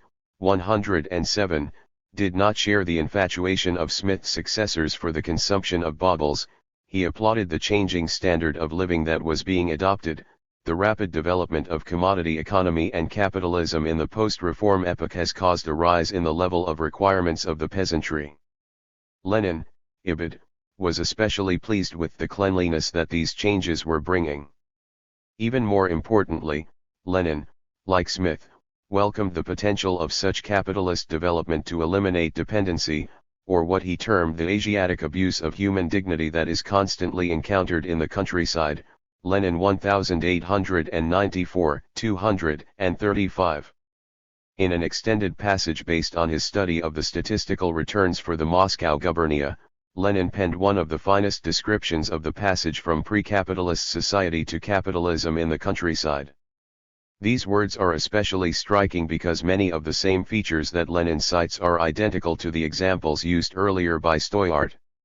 As industrial occupation spreads, intercourse with the outside world becomes more frequent. They buy samovars, table crockery, and glass. They wear neater clothes. Whereas at first this neatness of clothing takes the shape, among men, of boots in place of bast shoes, among the women, leather shoes and boots are the crowning glory. Of neater clothing, they prefer bright, motley calicoes and kerchiefs, figured woolen shawls and similar charms. In the peasant family it has been the custom for ages for the wife to clothe her husband, herself and the children. Stoyart mentions that the same practice was common in his Scotland. As long as they grew their own flax, less money had to be spent on the purchase of flax, less money had to be spent on the purchase of cloth and other materials required for clothing, and this money was obtained from the sale of poultry, eggs, mushrooms, berries, a spare skein of yarn, or a piece of linen.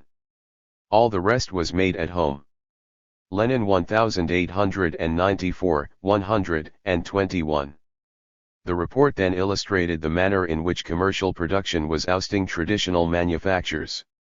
Lace was made mainly by young women of more prosperous or larger families, where it was not necessary for all the women to spin flax or weave.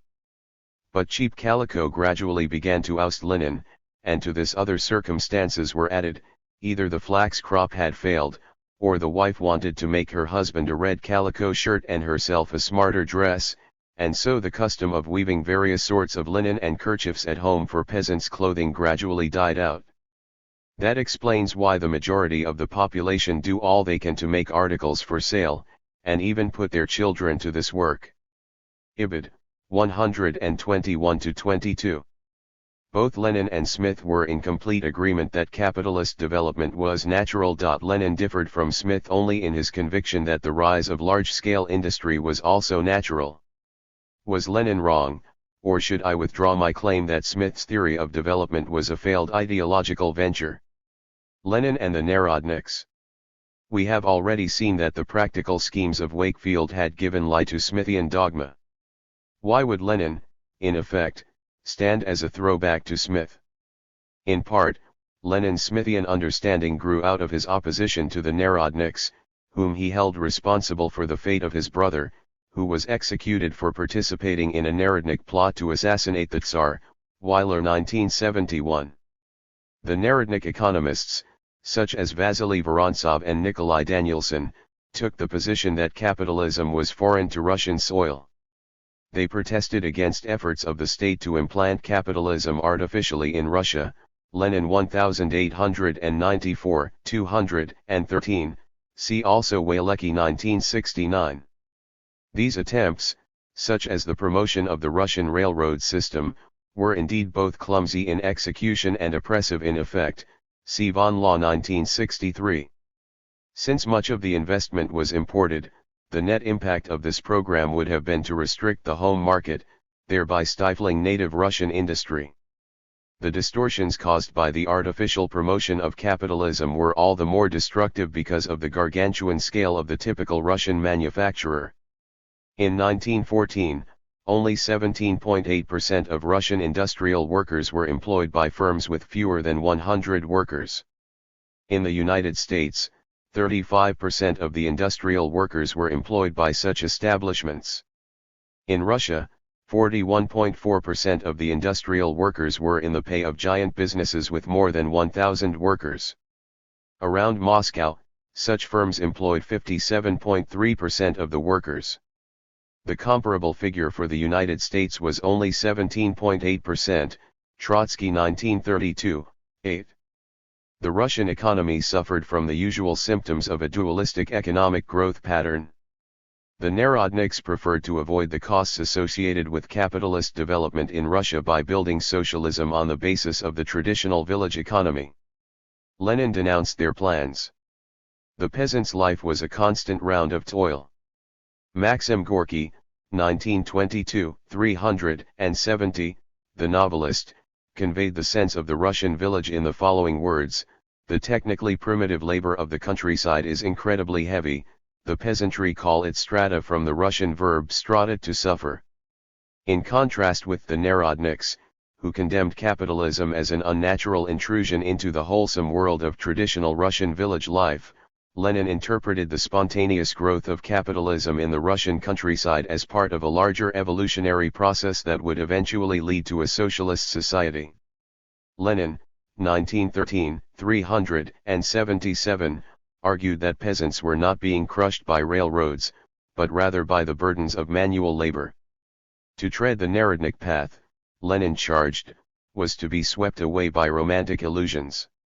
Lenin asserted that the villages were not the bulwark of traditional social relations that the Narodniks thought them to be. Capitalism had already taken firm root in the countryside. He insisted, Russia is a capitalist country, that the power of the workers' tie with the land in Russia is so feeble and unreal, and the power of the man of property so firmly established, that one more technical advance will be necessary for the peasant, who is living by the sale of his labor power, into a worker pure and simple. Despite its general wretchedness, its comparatively tiny establishments and extremely low productivity of labor, its primitive technique and small number of wage workers, peasant industry is capitalism. Lenin 1894, 210, 217. In this respect, Lenin's opinion squares with that of many modern, mainstream agricultural economists, who see peasants as precise maximizers. Schultz 1964, Chapter 3, see also the references in Hagen 1980, 129. Lenin, 1921a, 218, extrapolated from this observation, free exchange and freedom of trade inevitably lead to a division of commodity procedures into owners of capital and owners of labor power. The Narodniks, in short, addressed capitalism in terms of the state's success in promoting it. Lenin analyzed capitalism in terms of its spontaneous growth within the villages. In this sense, Lenin may be termed Smithian, while the Narodniks may be credited with picking up the mantle of Stoyart. Lenin could also find support for his position that capitalist development was natural in Engels's anti-Düring, see, for example, Engels 1894, 195-96, however, Engels was engaged in an attack on Düring's ridiculous force theory, according to which Düring all but denied any influence to economic forces inherent to the law of motion of capital. In this venture, Engels naturally avoided the subject of primitive accumulation. Lenin's class analysis bore some similarity to Smith's. Smith saw the progressive bourgeoisie as a spontaneous outgrowth of the village economy. The established bourgeoisie were more or less in league with the forces of mercantilism. Accordingly, Smith did not regard them highly. Lenin, too, wrote off the liberal Russian bourgeoisie as incapable of promoting development, see Kingston Man 1980, 133. Just as Smith unfairly criticized his mercantilist rivals, Lenin occasionally got carried away in his polemic with the Narodniks, Weiler 1971. Lenin may be charged with misreading some of his opponents, he may even have underestimated the potential of cottage industries to gather up fragments of time, see Georges Kurogan 1971, 252, nonetheless, he did provide a consistent revolutionary interpretation of Russian conditions. Lenin and Smith again. Lenin obscured the affinity of his analysis with that of Smith by identifying Smith with the Narodniks. However, this identification misrepresented Smith's purpose. Like the Narodniks, Smith did set out to show how market forces came to replace traditional relations of production. In direct opposition to the Narodniks, however, Smith attributed the evolution of the market to natural forces rather than the state. Lenin and Smith also shared an interest in the social division of labor. Although Smith did not explicitly analyze the social division of labor, his antagonism toward traditional self-provisioning showed that he favored an intensification of the social division of labor evolved. The social division of labor was Lenin's central concern in one of his first known works, on the so-called market question. In Lenin's Smithian-like analysis, the expansion of markets is made to serve both as condition and effect of capitalist development, obscuring the manner in which capitalist relations take root and the determinants of their specific course. Tribe 1979, 4, see also Crisinoe 1979, 20. In his most important work on the subject, The Development of Capitalism in Russia, Lenin, 1974, 37-39, repeated 3 times in the first 3 pages the assertion that the social division of labor was the basis of commodity production. Furthermore, like Smith, Lenin insisted that no external measures were needed to separate households from their means of production. If the peasantry were to gain access to the land, it will not abolish capitalism, on the contrary it will create a broader foundation for its development, and will hasten and intensify purely capitalist development. Lenin 1905, 440. Smith and Lenin were at one in their reading of the American experience as well. Sounding more Smithian than Smith, Lenin, 1974, 85, see also 1908, 140, contended that, in America, it was not the slave economy of the big landlords that served as the basis of capitalist agriculture, but the free economy of the free farmer working on free land, free from all medieval fetters, free from serfdom and feudalism. He may well have been correct, although quantification is difficult in this sort of matter. We do know that early American farming was predominantly a process of capital accumulation. Bidwell and Falconer 1941, 82-83, for a later period see Primack 1966. The homesteading family often pushed itself as hard as any slave driver could push his crew.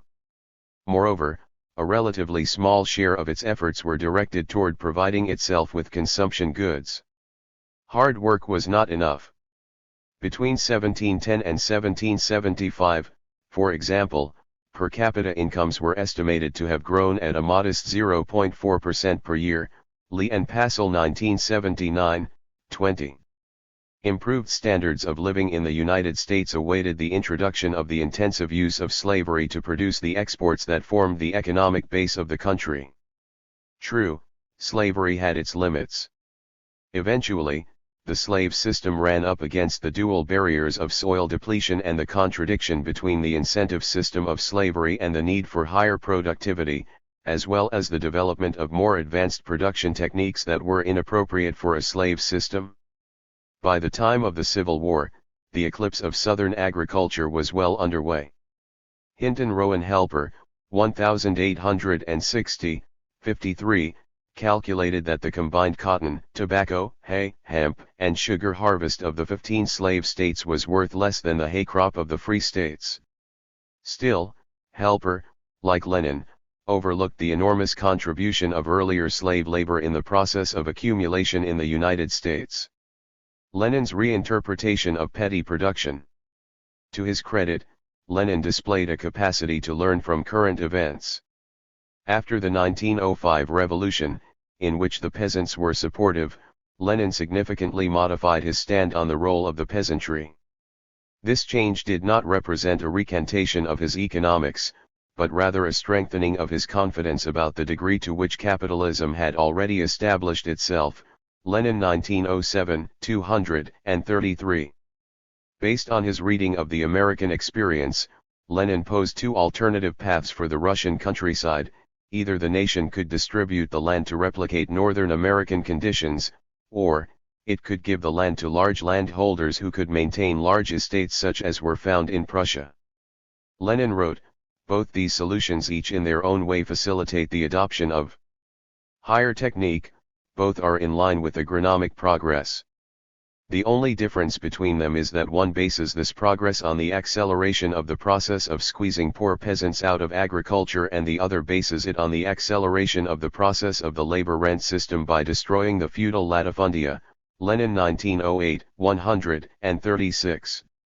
Consequently, Lenin, Ibid, believed that the essence of the agrarian question and of the agrarian crisis is not the removal of the obstacles to raise agriculture to a higher level, but how these obstacles are to be removed, which class is to remove them and by what means. Lenin, 1918, 377, also judged the American path to be the most democratic. And to cause the masses less suffering. Moreover, the American path was the most congenial to capitalist development. See also Lenin 1907, 238-42, 1908, 40-42. Lenin, 1974, 91, contended that the American path would inevitably withdraw the majority of these owners, whose position is hopeless in capitalist society, from agriculture, and no right to the land would be powerful enough to prevent this. Lenin, 1907, 241, confidently summed up his position with the conclusion that peasant farming evolves in a capitalist way and gives rise to a rural bourgeois and rural proletariat. Here again, Lenin's conclusions were identical to those of Smith. Although Lenin may have underestimated the importance of slavery to the U.S. economy, his imagery of the U.S. path was consistent with the experience of history. No matter what Wakefield said about the ease of taking up farming in the United States, potential farmers faced numerous obstacles, which became greater with the passage of time. By the 19th century, a typical farm cost about $1,000 to establish, Danhoff 1941. The extension of farming to new western lands glutted the markets and dropped prices to disastrously low levels, Field 1978. Around Cincinnati, corn prices sank to 6 cents per bushel in some districts, in others, they fell so low that corn was burned as fuel instead of wood, Gideon 1948, 215. For a theoretical discussion of this sort of phenomenon see Marx 1963-71, pt 2, 302. Credit was hard to find. The rates farmers had to pay were exorbitant, running as high as 120% for short-term loans, Gates 1960, 73. Especially in New England, where land was relatively scarce and infertile, farmers had to have recourse to debt in order to set their children up in farming, see Martineau 1837, 181. The distribution of wealth in the United States, which had previously remained relatively stable during colonial times, began to become much more unequal after 1774, Williamson and Lindert 1977. As a result, the U.S. economy began to create a substantial native-born industrial labor force out of the pool of largely self-sufficient producers. At first, these workers were women in the Northeast, left behind by the relatively more substantial exodus of men, Wright 1978, 118-19. By the time Lenin was composing The Development of Capitalism in Russia, farms had become an important source of industrial labor in the United States. Between 1860 and 1900, at least 20 farmers migrated to the city for each worker who took up farming. 10 farmers' sons took up residence in the city for each one who became a farm owner, Shannon 1945, 356-59, see also Goodrich and Davison 1935. Unlike Smith, who rhapsodized about people moving to new professions by virtue of the pull of better opportunities, Lenin emphasized the push of hopelessness to explain the migration from the countryside. Although the mathematical calculations are formally identical in either case, the social chemistry is not. The actual mechanism by which a native proletariat emerged in the United States was slightly more complex than what Lenin suggested. When times turned bad, people tended to return from the city to the farm. After the business cycle moved upward once again, the migration to the city could recommence on a larger scale. André Gunder Frank, for example, noted that as late as the 1958 recession, the city of Detroit alone lost 50,000 workers and their families to the subsistence farms of the southern and border states, Frank 1975, 30. Similar forces determined the flows of immigration into the United States.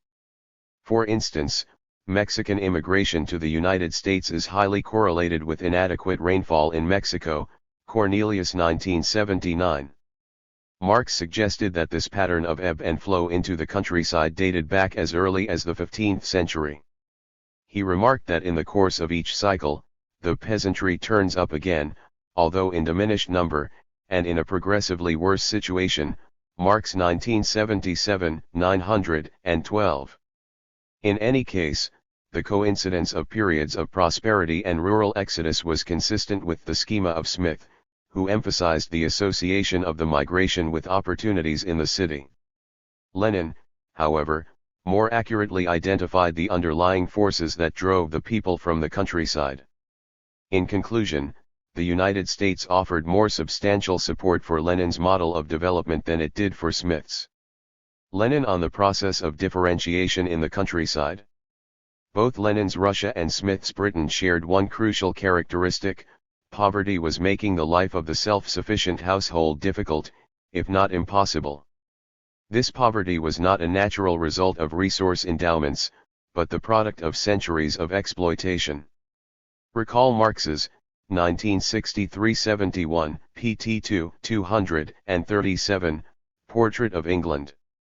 Nowhere in the world has capitalist production, since Henry VII, dealt so ruthlessly with the traditional relations of agriculture, adapting and subordinating the conditions to its own requirements. In this respect, England is the most revolutionary country in the world. Wherever the conditions handed down by history were at variance with, or did not correspond to the conditions of capitalist production on the land, they were ruthlessly swept away. This applied not only to the position of the village communities but to the village communities themselves, not only to the habitats of the agricultural population but to the agricultural population itself, not only to the original centers of cultivation but to cultivation itself. We have already made the case that this transition often occurs over long periods of time, Chapter 2.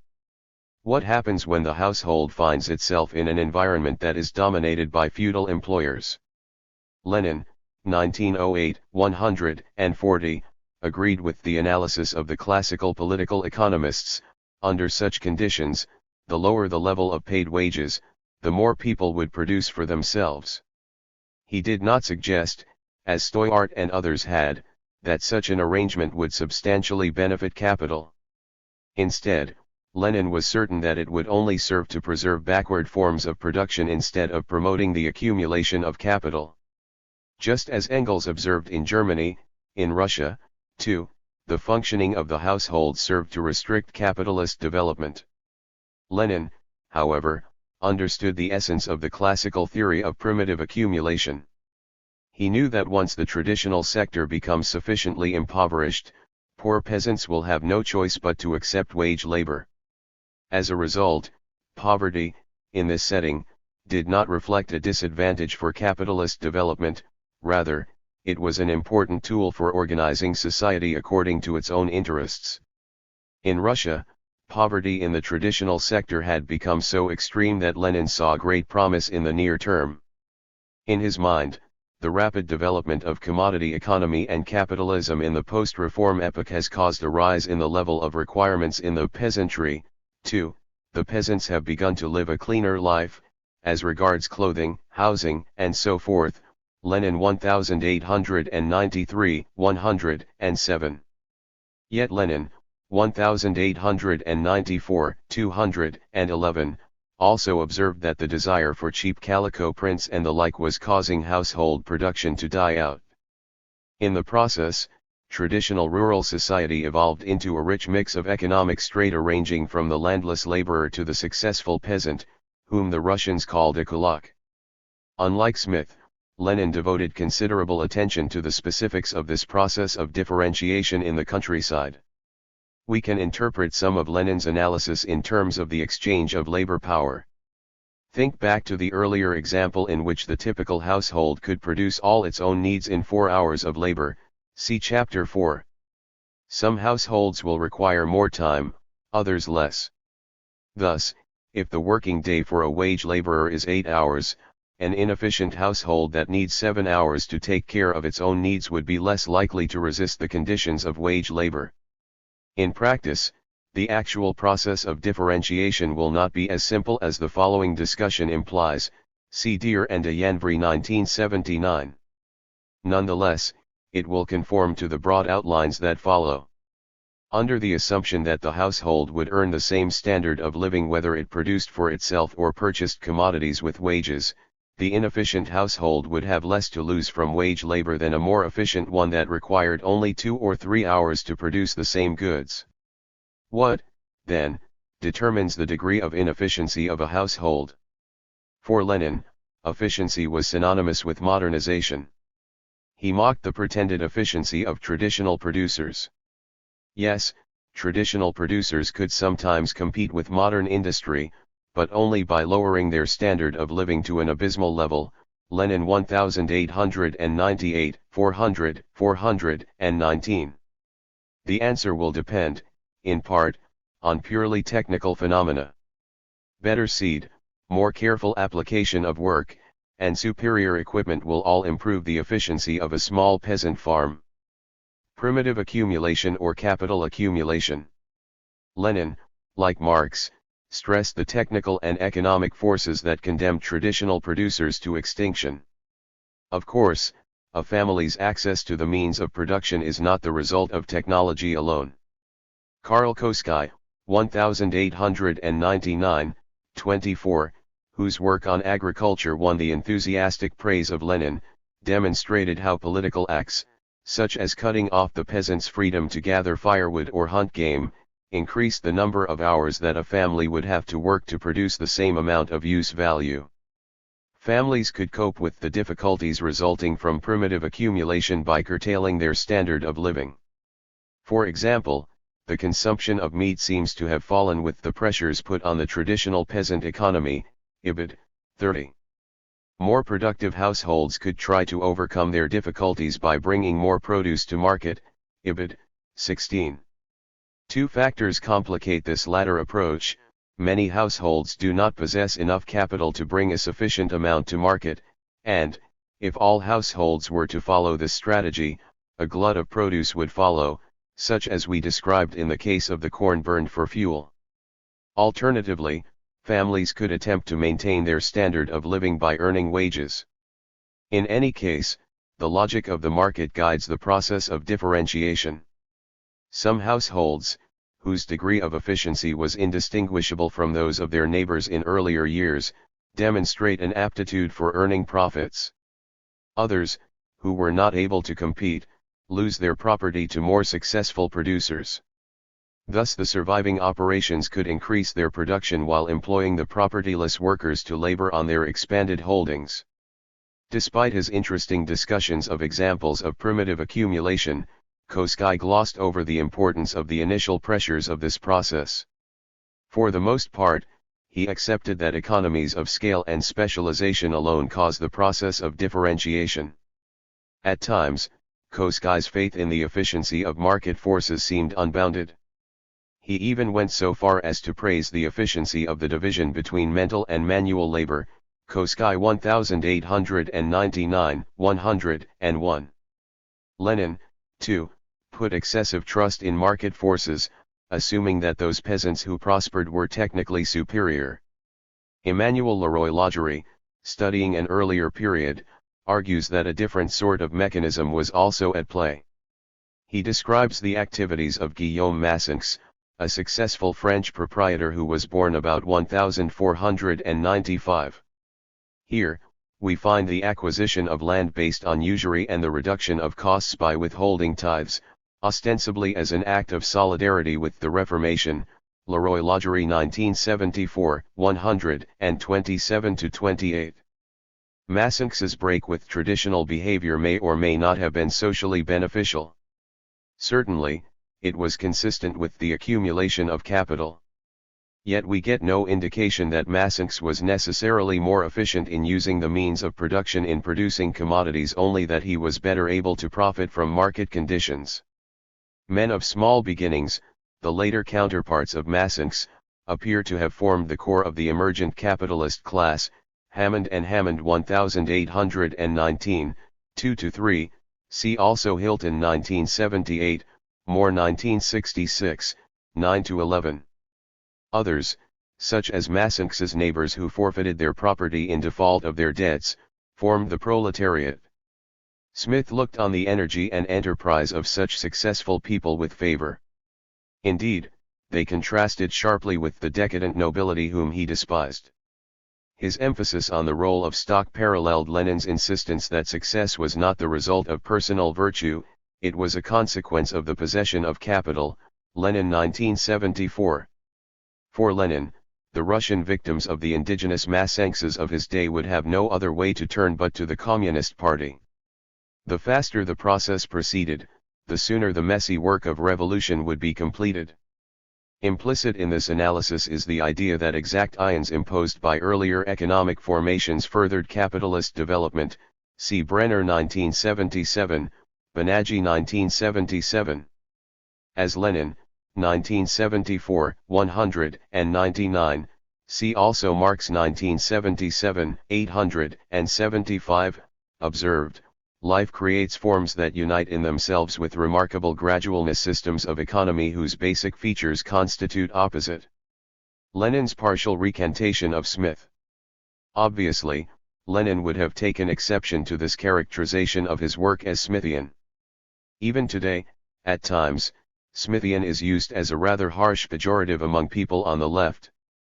For example, Robert Brenner, 1977, flings the accusation at such influential theorists as André Gunder Frank, Immanuel Wallerstein, and even Paul Sweezy.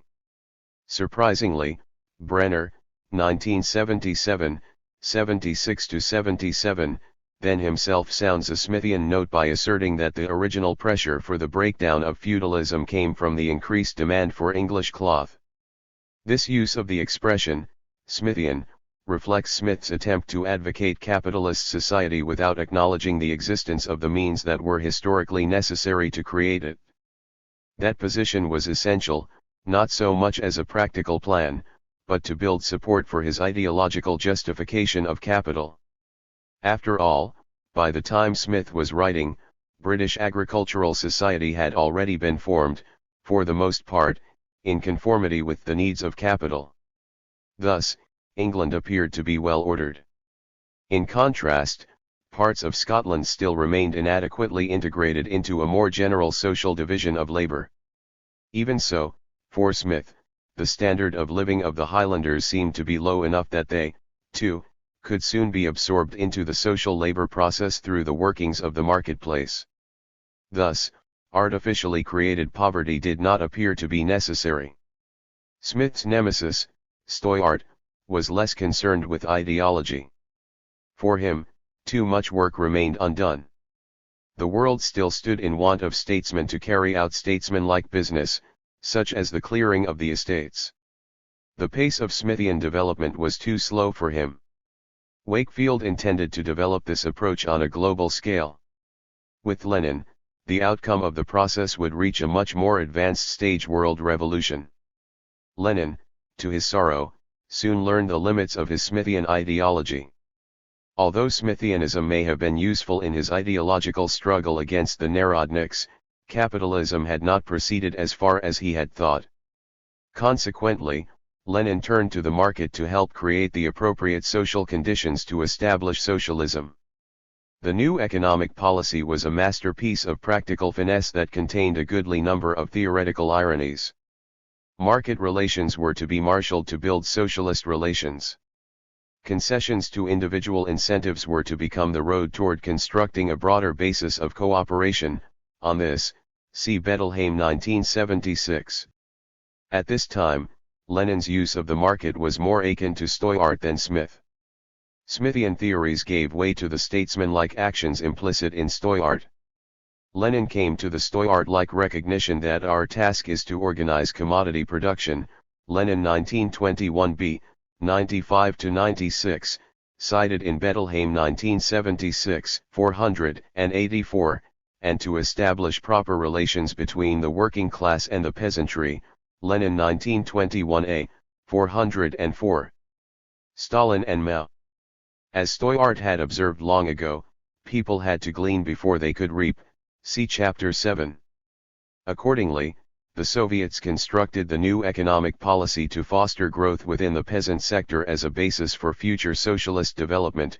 Lenin 1921a, 355. After Joseph Stalin took over the reins of power, the imagery of Stoyart continued to echo in the party deliberations.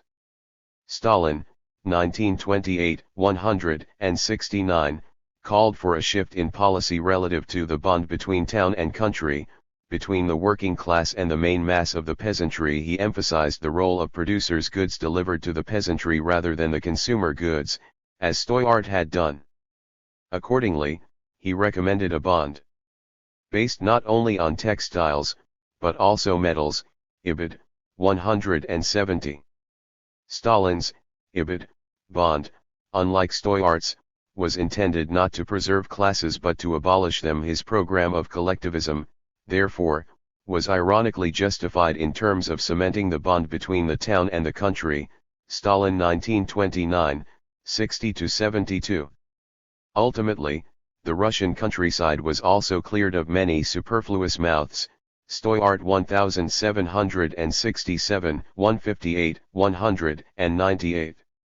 Like the Soviets, Mao Zedong expressed a desire to establish relations of production and exchange in accordance with socialist principles. Accordingly, he continued, more and more appropriate forms are being sought, Mao 1956, 294. China, however, had learned much from the mistakes of the Stalin era, but not enough, see Mao 1955a, 221, 1956, 291. Unlike Stalin, Mao believed that the proper arrangements could not be created by fiat. Fiat, unfortunately, can become habitual. Yet, Mao's successors, sounding like almost plagiarists of Stoyart, proposed an almost entirely economic program to link the interests of the state, collective, and individual directly so that every person in an enterprise takes it as a matter of his own material interests to be concerned about fulfilling the state plan and about what results the enterprise management achieves. Hu Taomu 1978, pt 2, 21, emphasis added. Mao, 1955b, 260, in contrast, stressed the importance of political work as the lifeblood of economic work. Mao, thus, stood for the substitution of the visible bond of politics for the invisible hand of Smith, see Wheelwright and McFarlane 1970, 122. In this sense, Mao's vision may nonetheless properly be called Smithian. In spite of the best precautions, he recognized that the spontaneous forces of capitalism have been steadily growing in the countryside, Mao 1955a, 201. The antidote for these Smithian forces of reaction was a patient Smithian program of socialist development. Mao insisted that economic calculations be performed on a long-term basis, 1945, 75, 1947, 124. He also shared Smith's idea of a largely rural, agriculturally led development that would eventually produce the highest possible level of industrialization.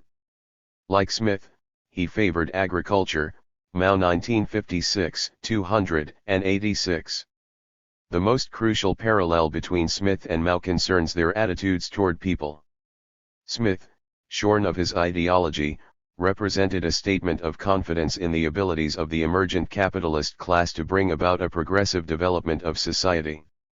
Mao's theoretical work, too, was a vigorous affirmation of the abilities of the great masses to lift society to heights previously unknown, if only they were allowed an appropriate environment in which their abilities could flourish. Such sentiments accurately echoed Marx's vision. Indeed, Marx's socialism may be said to be the proper heir to the best of classical political economy in this regard. The case of W. Arthur Lewis. The categories of political economy, such as primitive accumulation, shape its vision, they also define its blind spots. To give a fairly recent instance, one of the great failures of modern development economics has been its long neglect of food production. The tone for much of the current work in development economics was set by W. Arthur Lewis, beginning with his classic 1954 article, Economic Development with Unlimited Supplies of Labor. Lewis declared himself to be in the tradition of classical political economy.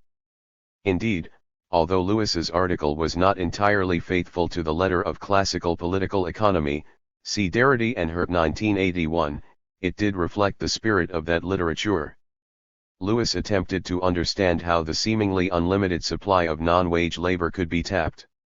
He even rehabilitated the categories of productive and unproductive labor in arguing for the necessity of squeezing the peasant producers, Lewis 1958, 8. Lewis was not entirely candid. Like the classical political economists, he noted that the wage level in the capitalist sector depends upon earnings in the subsistence sector. This is one of the worst features of imperialism. It is to the imperialists' advantage to keep wages low, and even in those cases where they do not actually go out of their way to impoverish the subsistence sector, they will at least very seldom do anything to make it more productive. In actual fact, The record of every imperial power in Africa in modern times is one of impoverishing the subsistence economy. Lewis 1954, 149. Lewis interpreted primitive accumulation to be an important feature of imperialism, especially in Africa, but it had nothing to do with the market. In fact, Lewis advocated a vision of economic development in which the subsistence sector would disappear as quickly as possible so that market forces could rescue people in the colonial lands. In describing how owners of plantations forced workers off the lands, Lewis, Ibid. 149, even appealed to the authority of Marx. Why, then, should the conflict between capitalists and those who engage in self-provisioning be limited to colonies? Was Lewis pointing to a racial or ethnic bias as the root cause of poverty in the colonies? He was silent in this regard. Lewis saw no conflict between the goals of the classical political economists and the welfare of people in the subsistence sector. On the contrary, he counseled underdeveloped countries to follow the advice of classical political economy, increase savings and investment so that capitalist employers can hire the excess agricultural labor that leaves the countryside. The interests of capital and labor are apparently supposed to be united. Classical political economy ostensibly took a similar position. With Smith, all evils are laid at the feet of mercantilist practice, capitalism was the source of salvation. Yet hidden within the works of classical political economy was the uncomfortable truth that capital would profit by attacking the ability of people to provide for themselves. Thus, Lewis was true to the tradition of classical political economy in lauding laissez-faire theory without openly discussing the interventionist practices that accompanied it. Those who followed Lewis without fully understanding the classical policies fell into a grave error. The classical economists were always mindful of the importance of food price policy. Lewis's followers, who listened only to his lectures on the beneficial effects of capital, ignored that aspect of classical political economy. The case of Lewis again shows that a proper reading of the classics may have significant practical implications. The effects of Lewis's policies have been disastrous for agriculture in the less developed countries. Conclusion. The conclusions reached in this book should be obvious by now. First and foremost, this book was intended to show that primitive accumulation was a crucial force in the process of capitalist development, not just during a pre-capitalist past or even some imagined moment when feudal society suddenly became capitalist. Rather, primitive accumulation played a continuing role as part of capitalist development. In addition, I attempted to demonstrate that primitive accumulation has been shown to be a theoretical category that is especially valuable in analyzing the accumulation of capital in general. The category of primitive accumulation is central to understanding the evolution of the social division of labor. This book reveals that the classical political economists' purported adherence to the values of laissez-faire was thin indeed. In fact, classical political economy and primitive accumulation are inextricably entwined. True, the seeds of capitalism had been planted long before the age of classical political economy, but never before and nowhere else had the process of capital accumulation been so intense. The classical political economists took a keen interest in promoting primitive accumulation as a means of fostering capitalist development, but then concealed that part of their vision in writing about economic theory. By calling attention to the role of primitive accumulation in classical political economy, this book points to the need to revise the traditional reading of classical political economy. Within this context, Adam Smith becomes less original. His significance emanates from his ideological vigor in advocating laissez-faire and his eventual success in obfuscating all information that might cast doubt on his ideology. Others, such as Wakefield and Ray, took a substantially more realistic view about the nature of accumulation, although later economists cast their analysis aside to create the impression of a humanitarian heritage of political economy. Judging from the literature of the history of economic thought, this revision of history has succeeded mightily. The invention of capitalism represents a plea to correct this legacy of error and omission. Rather than discuss these results in more detail here, or even summarize them once again, I would prefer to direct our attention to an unmentioned theme of this book that deserves further study. In calling for the acceleration of primitive accumulation, classical political economy displayed a keen sense of the underlying forces of capital accumulation. Given the social relations of production, the small-scale producer represented an unmistakable barrier to the advance of capital. In fact, the classical political economists realized that self-provisioning did not have to be restricted on account of its failure, but rather because of its success. Even while the Industrial Revolution was proving its enormous potential, small-scale producers displayed a remarkable tenacity. True, in many cases, they held on only by lowering their standard of living, yet that factor was not always a primary cause of their ability to continue. Small-scale production has its own economies, its own efficiencies. In the long run, they may not be equal to those of modern, capital-intensive production, but where capital is scarce, such technologies are particularly competitive. The lessons that can be drawn from the classical political economists' analysis of small-scale production may be especially useful for poor, emergent socialist states. Such societies may do well to adopt a transitional program that relies heavily on the potential of technologies similar to those used by the traditional household sector. Obviously, in working out this sort of program, classical political economy did not provide a blueprint, but, then, neither did Marx. Although classical political economy was originally written to aid capital in the exploitation of labor, it may, nonetheless, prove to be a crucial source of inspiration. Perhaps one of the byproducts of this book will be to rekindle an interest in this aspect of classical political economy.